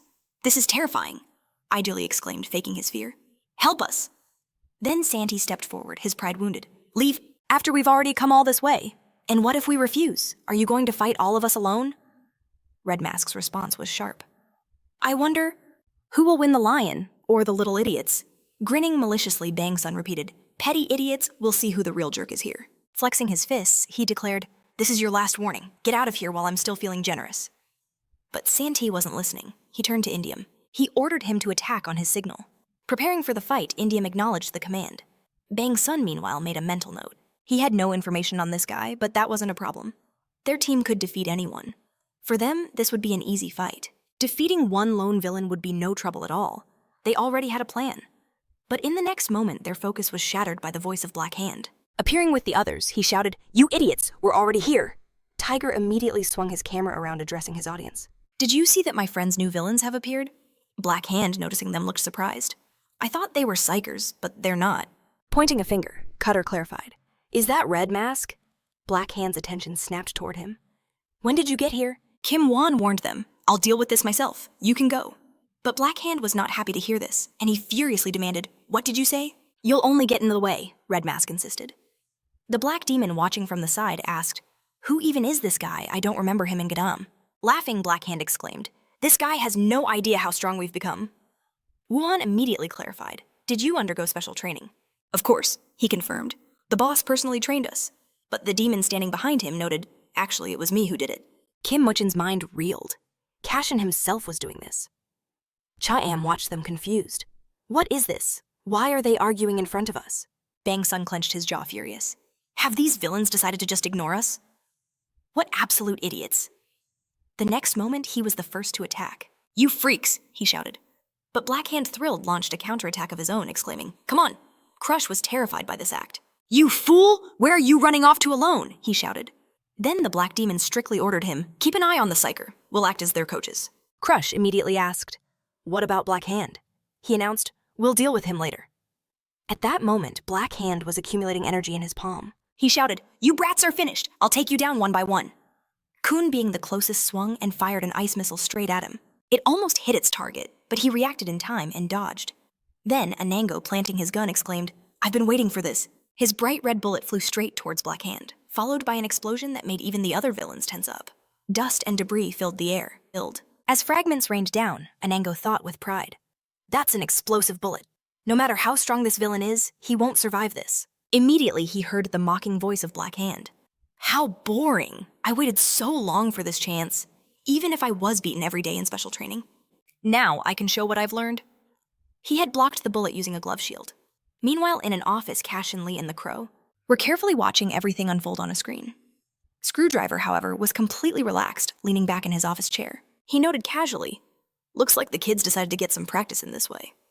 Cashen saw Indium and Santee and realized he'd seen them on campus. But looking at another Psycher, a helmet, he wondered who it could be. Screwdriver insisted that no matter the reason, this intrusion into V-Zone was unforgivable. Cashen immediately asked if he would go himself, but this wasn't his level. Screwdriver confirmed he wouldn't, he had other matters to attend to. He then turned to Red-Eye, who should now fully grasp the situation. Looking back at the footage, Cashen noted the fight wasn't completely one-sided. Screwdriver then asked, so which side are you on? Cashen explained that he was, of course, on the side of their kids. Except for the Dark Demon, the other three were still fools, but right now they were fighting, like it was a real war. Their teamwork was incredible. It was more like a battle between gods than chickens and hens. Screwdriver sighed, admitting they were unlikely to control themselves. He stood turning to the Crow, watching the fight with glee, asking if she could fly over to retrieve everything. Without even looking away from the screen, she promised her dear one she'd do whatever he asked. Hearing this, Cashen realized with a shock, you didn't call me here because of them, did you? Tossing a tool in the air? Screwdriver agreed. That's right, we need to find the traitor in V-Zone's Sector Gadam. The battle was still raging. Black Hand raised his defenses, roaring for the idiots to attack. Nam Kangan stared, wondering, what is he a tank, Sango? Struggling for words, could only repeat, my bullet. Bang Sun ordered everyone to get the Psychers back in formation. Forget the tank attack the dealer first. But go! Yu Yan had already charged forward, shouting, leave him to me. You idiot, get back! Sango screamed after him. In the next instant, Go Yu Yan was utterly crushed by a devastating blow. The attacker grinned. This is how a real tank fights. Serum cried out in horror. There are two tanks! Bang turned to the others and commanded them to stop the villains from shattering their formation. Cha! Indium gritted his teeth, cursing under his breath. He gripped his spear tighter, roaring that he would finish this villain with his special attack. The next moment, he unleashed his spinning spear technique. But it didn't stop Crush at all. The villain closed the distance and shattered the weapon with a single crushing blow. Indium screamed in horror. My spear? Crush just grinned. This little toothpick was never a threat to me. Cha Indium, in disbelief, repeated, a toothpick. Getting to his feet, he denied it. I've already assessed your level. You're all talk. You've never felt what it's like. To get punched in the face. With that, Crush lunged at Indium again, landing a powerful blow. Indium panicked, turning to Ham Serum and ordering her to stop. Standing around and give him a buff now. She shot back irritably. Shut up. I know what I'm doing. Concentrating her power. She began to cast her wind. Power spell. When a red arrow suddenly appeared above her, Bam Kangan came to her rescue, shattering it with his ice wall. But then a noise from behind. And in the next moment, Cutter appeared right beside her, exclaiming, Peekaboo! For the second time, Kangun arrived just in time, blasting him away with an icy push. Cha Indium. Seeing all this, started cursing. Why is she just standing there? Why can't she support us properly? But Nam Kangan whirled around and shouted back, You're the idiot! Our formation is completely destroyed. Just then, a black demon appeared nearby, armed with menacing double blades. Ham Serum gasped in fear. There's another one here. At the same time, go! Yuyan adjusted his glasses, about to say something, but the black hand that approached him simply wished him sweet dreams and knocked him unconscious with one punch. Crush continued to pummel Indium with his signature attack while the people watching the broadcast mocked the Psychers. They're completely defeated, they wrote. And these are the ones who wanted to take down all the villains. They've been totally destroyed. They should just get out of there. Bang Sun, trying to catch his breath on the ground, was bewildered. This is impossible. Why can't we succeed? I can understand individual strength, but villains working together as a coordinated team. The Black Demon chased the trio of Psychers, striking terror into their hearts. Nam Kangan screamed at Sarum to finally start fighting, but she shot back annoyed. "I'm a support, you idiot." Suddenly, someone called out to Bang Sun. Turning, he saw Red Mask approaching. "I warned you," the villain said calmly. "You shouldn't have underestimated V-Zone." But Bang Sun refused to admit defeat, shouting back, "Don't get ahead of yourself. It's not over yet." The next moment, he unleashed a flurry of attacks at Red Mask, but the villain dodged every single one. At the same time, he relaxed, thinking to himself, "Not bad for a student psycher. This is the highest level," but he didn't feel the goosebumps that could awaken his entire body, not like the ones he got from Cashen. Sante was furious. "How much longer are you going to just dodge?" he roared, raising his fist again. He then unleashed the stone wave. Technique and sharp rocks erupted from the ground, but Kim Muchan stopped it with a single blow, explaining, "I wasn't dodging. I was receiving your attacks. If I finish you off in one hit, my anger won't be satisfied." With those words, he swung his arm and sent a massive fiery spear hurtling toward Bang Sun. Meanwhile, Cashen Lee stood on a rooftop in V-Zone, looking out at the city. "What is this?" he asked. Screwdriver presented an unusual device. "It's a vertical takeoff and landing aircraft, a newly developed cutting-edge model." Cashen examined it carefully. "How did you get this?" "Are they sold for personal use?" Screwdriver simply stated, "I built it myself thanks to its aerodynamic design and ultrasonic speed. This craft can get you anywhere in just a couple of minutes. It also has a stealth feature so no one can spot us on radar." Listening to all this, Cashen Lee could only think that this man was truly terrifying. In Heaven Pub, patrons were enjoying their drinks when Rampage, sitting at the bar, exclaimed tirelessly, "I'm serious, Psychers just showed up there." Yuji, listening, repeated in surprise, "Psychers? But that's against the rules." Rampage insisted he was serious. "From the way they looked, it was obvious they weren't ordinary," Jihan clarified. "Did you see it yourself?" "It was on the broadcast," Rampage explained. "There was a live stream on social media. Wait, it's probably still on?" And while he was searching for the broadcast, Yuji asked again, "Which of our people were there?" Rampage thought for a moment. "There was one strange villain. I'd never seen him before." The man in the crimson mask breathed a sigh of relief. The Black Hand and Red Eye were finally here. But at that moment, Jinho was already lost in his own world. In the Vilzone, explosions tore through the sky, towering over the gray houses. Red Mask launched fiery assaults, shattering entire blocks of stone, while the Psychers could only freeze, bewildered by the chaos unfolding before them. But the Black Hand just grinned, boasting with pride. "He's not half bad?" Crush, genuinely shocked, asked. "Is this the power of the AM serum?" Bang Sun Up anxiously asked about his condition. But then Red Eye appeared, declaring there was no reason to continue. "We leave now," he commanded, "and there will be no consequences." Nam Kang-un bit his lip, his mind racing. This couldn't be happening. If he were in command, this mission would have succeeded. The Black Hand, however, seethed with rage. "We're just letting them go," he snarled at the announcement. "Who says so?" Red Eye insisted it was time to withdraw before the battle descended into total chaos, a point from which there would be no return. But that explanation didn't sit well with him. "What kind of nonsense is this?" he roared. "These idiots need to be taught their place. Otherwise, they'll just keep coming back for more." The Black Hand gathered his energy, lunging forward with a ferocious cry. "I'll land one more blow this fool will never forget." A Psycher needs to learn from his mistakes. But in the next instant, an unseen force stopped him dead in his tracks. The Black Hand crashed to the ground, ensnared by crackling electrical discharges. He struggled to rise, shouting, "What is this? Why is my body so heavy?" Suddenly, Go-Sunil, the man who'd been posing as a cameraman, spoke. "An S-Rank Psycher of the support class with the order attribute." "And that's a wrap," he stated coldly. He never wanted to get involved, but he couldn't let it go any further. If he hadn't stepped in, things would have become irreversible. Crush immediately bristled. "And who are you supposed to be?" But the Black Demon quickly stopped him. "Stop! Turn around!" he yelled. "You know this person?" Crush asked. The demon explained, "He's a Psycher from Control, and he's also an S-Rank." Now, the Black Hand turned his face a mask of confusion. "What did you say?" he repeated. The Black Demon continued, "If he's here, it means others are too." Red Eye's mind reeled. Besides the ones they fought, there were other Psychers hiding, watching them this whole time. We never felt their presence at all, he wondered. Then the sound of approaching footsteps was heard. Bang Sun frowned in annoyance. Why is he here? But then a horrifying thought struck him. Could this all be Cha In-dam's doing? An enraged shout echoed across the battlefield. It was Cha In-dam, and he was the one who called Kangshu here. At first, Kangshu was surprised, but as he approached, In-dam began to beg desperately for help. You have to help us or we'll all die, including Bang Sun. He pleaded with everything he had for her to save them. As Kangshu stood up, In-dam turned to Sante explaining, it was a safety net. Sante grew even more furious. Has this guy lost his mind? Cha In-dam couldn't hold back, flashing him an obscene gesture in return. What kind of idiot are you playing dumb in a situation like this? He screamed. If I hadn't called her, we'd all be dead by now. Bang Sun was disgusted by his foul language. When suddenly Sunil's palm landed firmly on In-dam's shoulder.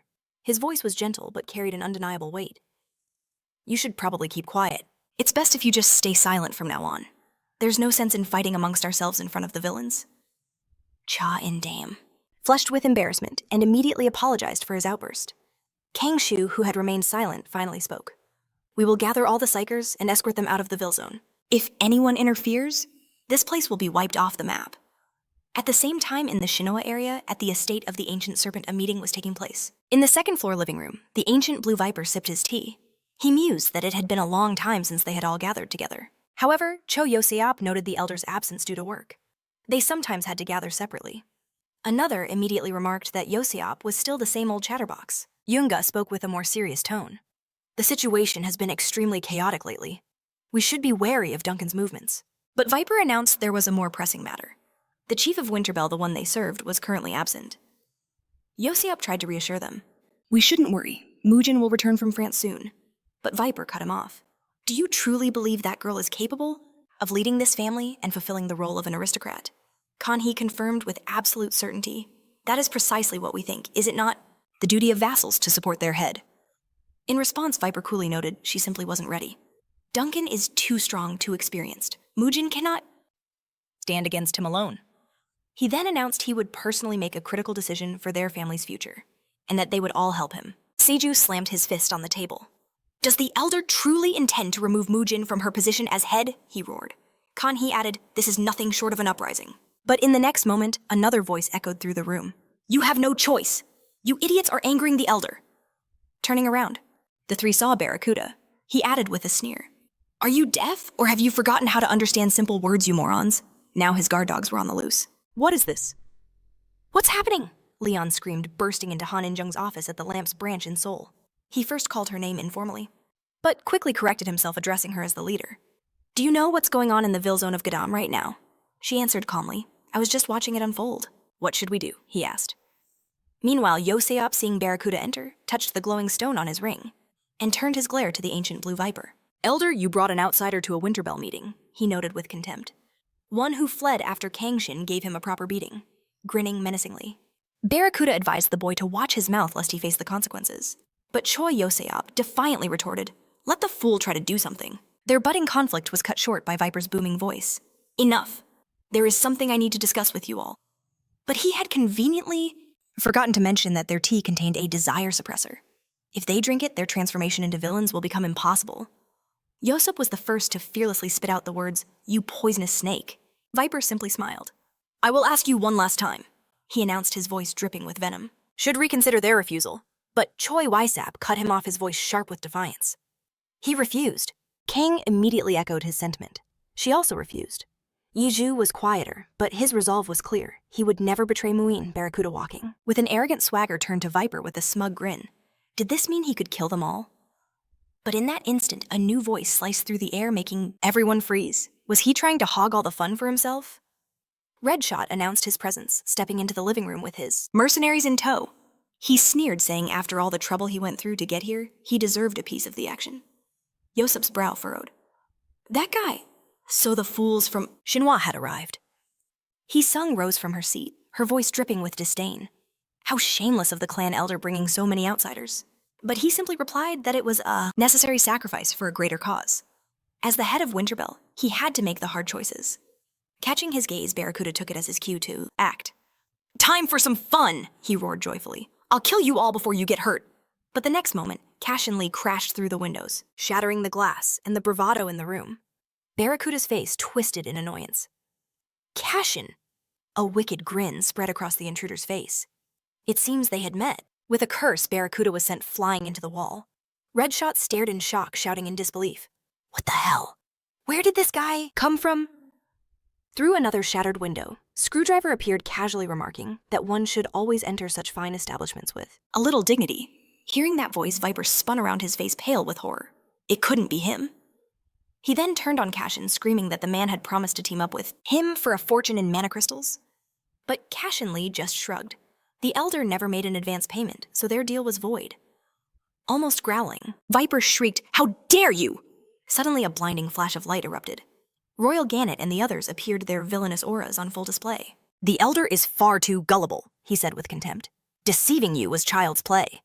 Viper, completely broken, stammered, How could you?" Royal calmly explained that they knew the elder was capable of such a betrayal. Of course, they suspected he might slip something into the tea. What a true disappointment. And to think until the very end he had hoped Viper was better than this. Hearing this, Viper's face contorted with rage as he screamed, "So what is that? Why you brought an outsider to a Winterbell meeting?" But Royal Gannet merely shot back a mocking reply, just like an elder would. During the chaos, Barracuda was still reeling from the earlier blow. Redshot noted that they came with the elder's permission, but these two villains were a different story. Screwdriver cut in, warning that they also had permission, but Redshot still didn't get it. What kind of nonsense was this? Who could possibly grant them entry? Just then, the doors to the room swung open and Mujin's voice rang out. "I did!" Viper stared in utter shock. "Where did she come from?" After the threat from Kongshu, the Red Eye clan member repeated, "This place will disappear from the maps." Crush, standing beside him, exclaimed in disbelief. "There's a girl even crazier than their boss." Red Mask then made a sudden announcement.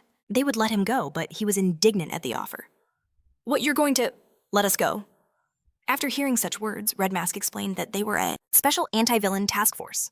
They were specialists, and fighting them was simply not cost-effective. The Black Demon agreed, stating he would let them go. Crush erupted, shouting at him, "You too, why?" He calmly explained that from what they had heard, this was a battle they could not win. Crush tried to argue, insisting they had fought the boss with honor. Red Eye thought sarcastically, honor how so? They were simply beaten down. The demon also admitted to himself that even their boss probably couldn't handle these opponents alone. But now the Black Hand, unable to take it anymore, roared, "We all must stop this nonsense." They had endured so much, all to prove they weren't some weaklings. And now they wanted to run away because they were scared. Gosunel watched them, noting how amazing it was that the man could even stand despite his immense power. The Black Hand shouted, veins bulging on his face, that he would show them all what it means to be a top ranker. Even if they had to suffer one defeat after. Another Crush stood behind him, quietly reminding him he was just the bait. Kongshu drew her pistol, pointing it forward as she said with chilling calm, "Such insolence. The price for disobedience is steep. Attack if you wish to die." The Black Hand charged without a second thought, screaming for her to taste his special skill and he had forged through intense training. With that, he unleashed the Death Glove, with a booster roaring for her to feel its power. However, she didn't even flinch. She fired. The bullet tore right through his glove, and the Black Hand thought in horror, stop, this was his ultimate finishing move, he can't stop her. In that instant, a crow suddenly appeared, using her magic. Crow's hide and seek, and the bullet vanished into the beak of the crow's head on her cane, stunning every psycher who witnessed it. She grinned, announcing that now it was her turn to play. Kongshu was dumbfounded, remembering how Goal had previously warned her about who to watch out for Engadam, Screwdriver, Cashen, and the crow. Looking at the photographs on the board, she had clarified, are they the only ones we need to be careful with? He had added that a black demon had recently joined them, and he shouldn't be written off. But for now, he wasn't a major threat. They only had to worry about those three. Shu, carefully studying the photos slowly, repeated, Cashen, Screwdriver, and Crow. Now, regaining her composure, she replied that it was an honor to play with such villains, so she would arrange a special game. With those words, she armed herself with a second pistol. Back in the secluded mansion, Ancient Blue Viper was still reeling from Mujin's arrival.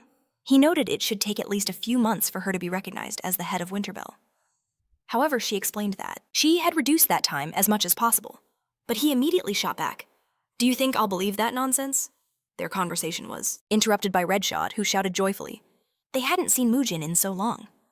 He never thought they would meet here and had been looking forward to this day. But she just looked at him with cold displeasure and clarified, And who are you? Gritting his teeth red with fury, Redshot prepared to shoot her, promising he would make to remember his name for eternity. But the cold kiss of a blade stopped him short. Turning, his eyes widened at the gleaming steel. Who dared, standing behind him, a figure in a black uniform, a mask hiding his face? Viper's blood ran cold. He knew who they were. The Black Mamba, a notorious group that operates under the command of a single leader. This meant only one thing. She had earned their recognition in a shockingly short time. Mujin stepped forward. Pointing her sword, her voice was like steel. I will not sit idly by while the Dark Serpent plots a coup. I hereby revoke your title as Elder and banish you from the clan. As her decree echoed, a ragged breath cut through the tension. Barracuda, slowly regaining consciousness, realized this situation was a living nightmare. His master Gunik's words surfaced. He had always told him that the one with the strongest fighting spirit wins. In any battle, that was the key. As long as he had that, There was always a chance to win. He could always turn the tables. All he had to do was hold on to his fighting spirit. Trying to rise, Barracuda thought, I must hold on to my fighting spirit. Now is the time. It would take something incredible to change this, and only he could do it. Then he roared a name. Cashen. Barracuda roared, challenging him to a duel. Cashen asked, completely surprised. So suddenly you were just lying in the corner. Barracuda just screamed like a maniac. Aren't you ashamed of that sneak attack? Are you afraid of a fair fight? Screwdriver quickly warned Cashen that even the biggest idiot wouldn't fall for this obvious taunt. However, as if he hadn't heard a thing, Cashen simply replied, Fine, I accept. With a roar, Barracuda charged. Come and face me, he yelled. There's no way you can defeat me. Then, with shockingly nimble moves, he dodged Cashen's blows, remembering. First a direct right, then a left hook, exactly as predicted. He had learned Cashen's every move in a simulation. He could not lose this time. Because now, I am stronger. As Cashen's attacks failed to land, Barracuda laughed aloud. Your obvious attacks won't work on me anymore. Just you try. He decided to strike, aiming his mechanical arm at a weak spot. I was almost successful. Do you think I'm the same as before? Your life ends now. But in the next moment, a chain of shadow erupted from nowhere, tightly coiling around Barracuda's limb, catching him by no surprise. Looking down, he yelled in bewilderment. What is this? Cashen sharply pulled him closer, the chain tightening like a vice. You've certainly become more talkative, Cashen noted. But that's enough childishness for today. Then he slammed his fist into Barracuda's gut with all his might. He groaned in pure agony, but Cashen didn't let him go. Grabbing him by the hair, he smashed his forehead into Barracuda's nose with a sickening crunch. Watching from the sidelines, Royal Gannett mocked, That must be painful. Leannet, standing nearby, noted that the blow was unlikely strong enough to kill him. Cashen grabbed Barracuda by his mechanical wrist, observing that his new weapon was impressive. Where did your old weapons go? He asked, his brow furrowing. Barracuda persistently asked why he still couldn't win. I fought you hundreds of times in the simulation. In response, Cashen tore his limb clean off. Tossing it aside, he explained, You can only learn how to truly fight when you've been beaten for real. Waving a hand, Cashen added, Consider this payment for the lesson. Viper watched in horror, realizing the man had lost so easily. Redshot cried out, No, we're finished. But suddenly a portal shimmered open. 3 figures emerged, and one announced, It's time for us to end this boring show. No more resistance. You will all bow your heads and surrender. He looked around. So many great people gathered in one place. I'm glad to meet you. My name is Unul. I'm the director of the Central Administration of the Neo Center. Viper spun around, repeating in fear, Unul? But Cashen, on the contrary, looked bewildered. Who is that? He asked. Screwdriver replied, He's Duncan's right-hand man. Unul turned to Mujin and said he wanted to congratulate her on behalf of the director on becoming the head of Winterfell, he finished. However, she clarified with disbelief. Are we in a position to be congratulating each other? Get to the point, she commanded. He repeated that he had come to stop them, but Cashen interjected, And what if we're against it? Do you think you have enough strength to resist? Unul confirmed calmly. In fact, we have more than enough. But you two don't have time. Eat to stay here now. Cashen demanded to know what he meant. Screwdriver, adjusting his glasses, exclaimed, Exactly. He's right. We have to return to Gadam now. 4 years ago? In the training room of Lampus's Korean branch, Kang Shu offered water to Hamjung. Are you tired? We just had a sparring session. But she was doing a handstand while lifting dumbbells. I need to train to my absolute limit, she explained. Shio noted with concern that she could harm her body. But Young replied, The more you strike iron, the harder it becomes. It's tough and boring, but it has to be done. There is no quick way to get stronger. Then Kang Shu, with a childish sparkle in her eyes, asked, So your goal is to become a top-class psycher? Hamjung, wiping her head with a towel, replied, That it's the common dream of all psychers. But first, I want to fight one person. Shou immediately asked who it was. Young replied, A certain impudent person who received the top class before anyone else. Then Kang Shu exclaimed, "It's him, the one I met during my internship in America." Hamjung explained that he had offered to fight her if they met again. But will that day ever come? This made Shio question, so are you enemies? Sitting next to her on the bench, Jung added, "It was a good experience. I realized that there's always another sky above the sky." Shio handed her a bottle of water. She noted that he must be incredible for Jung to praise him so much. Ham Jung added that even among the top class, he is a close combat specialist. He once said that during a fight, it doesn't matter if your opponent is weak or strong, a relative or a colleague. You need to fight with your full strength. That's the only way to become as strong as him.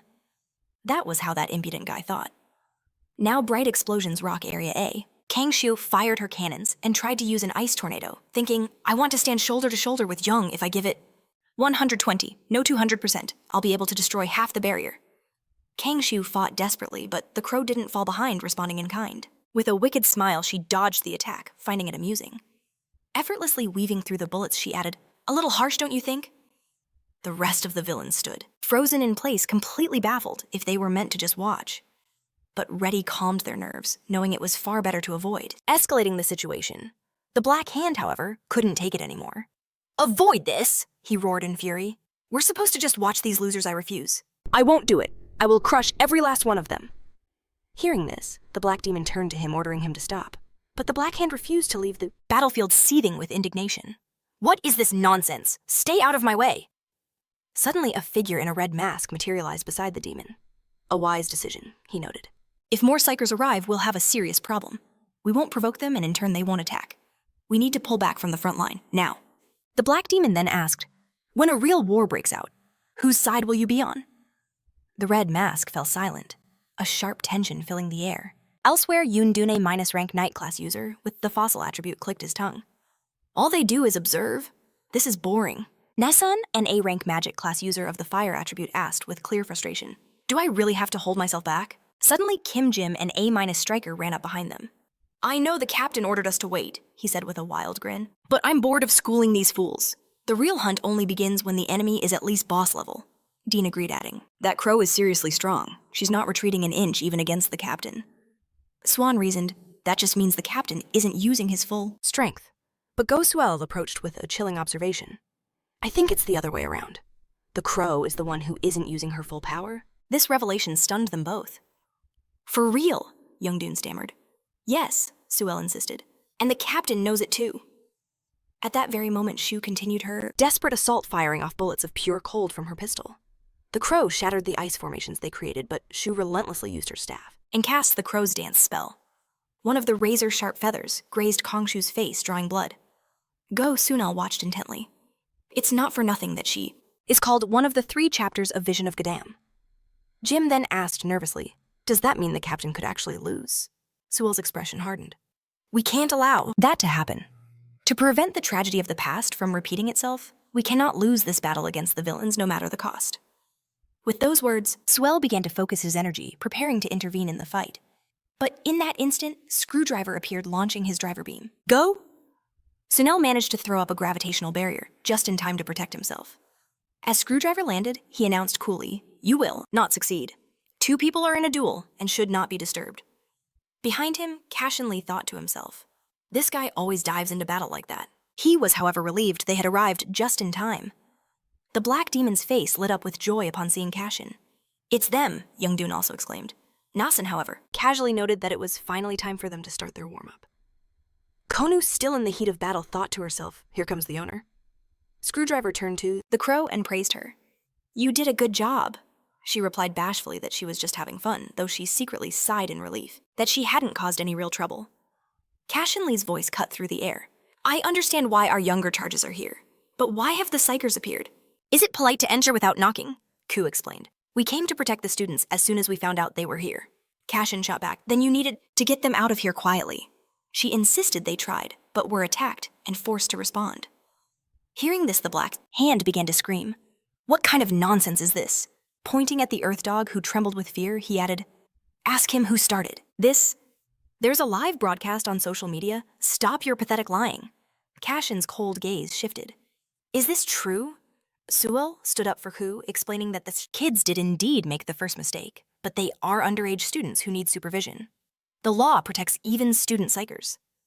Cashen Lee was not happy with this answer. And so what? They broke the rules, and now you'll just leave, he added with false politeness. My apologies, before his tone turned to ice. However, Cashen noted that this problem cannot be solved with words. She then asked what he was proposing. We will do as you want. He raised his hand as crackling discharges began to form. He announced, for your mistake, you will have to pay the price in full.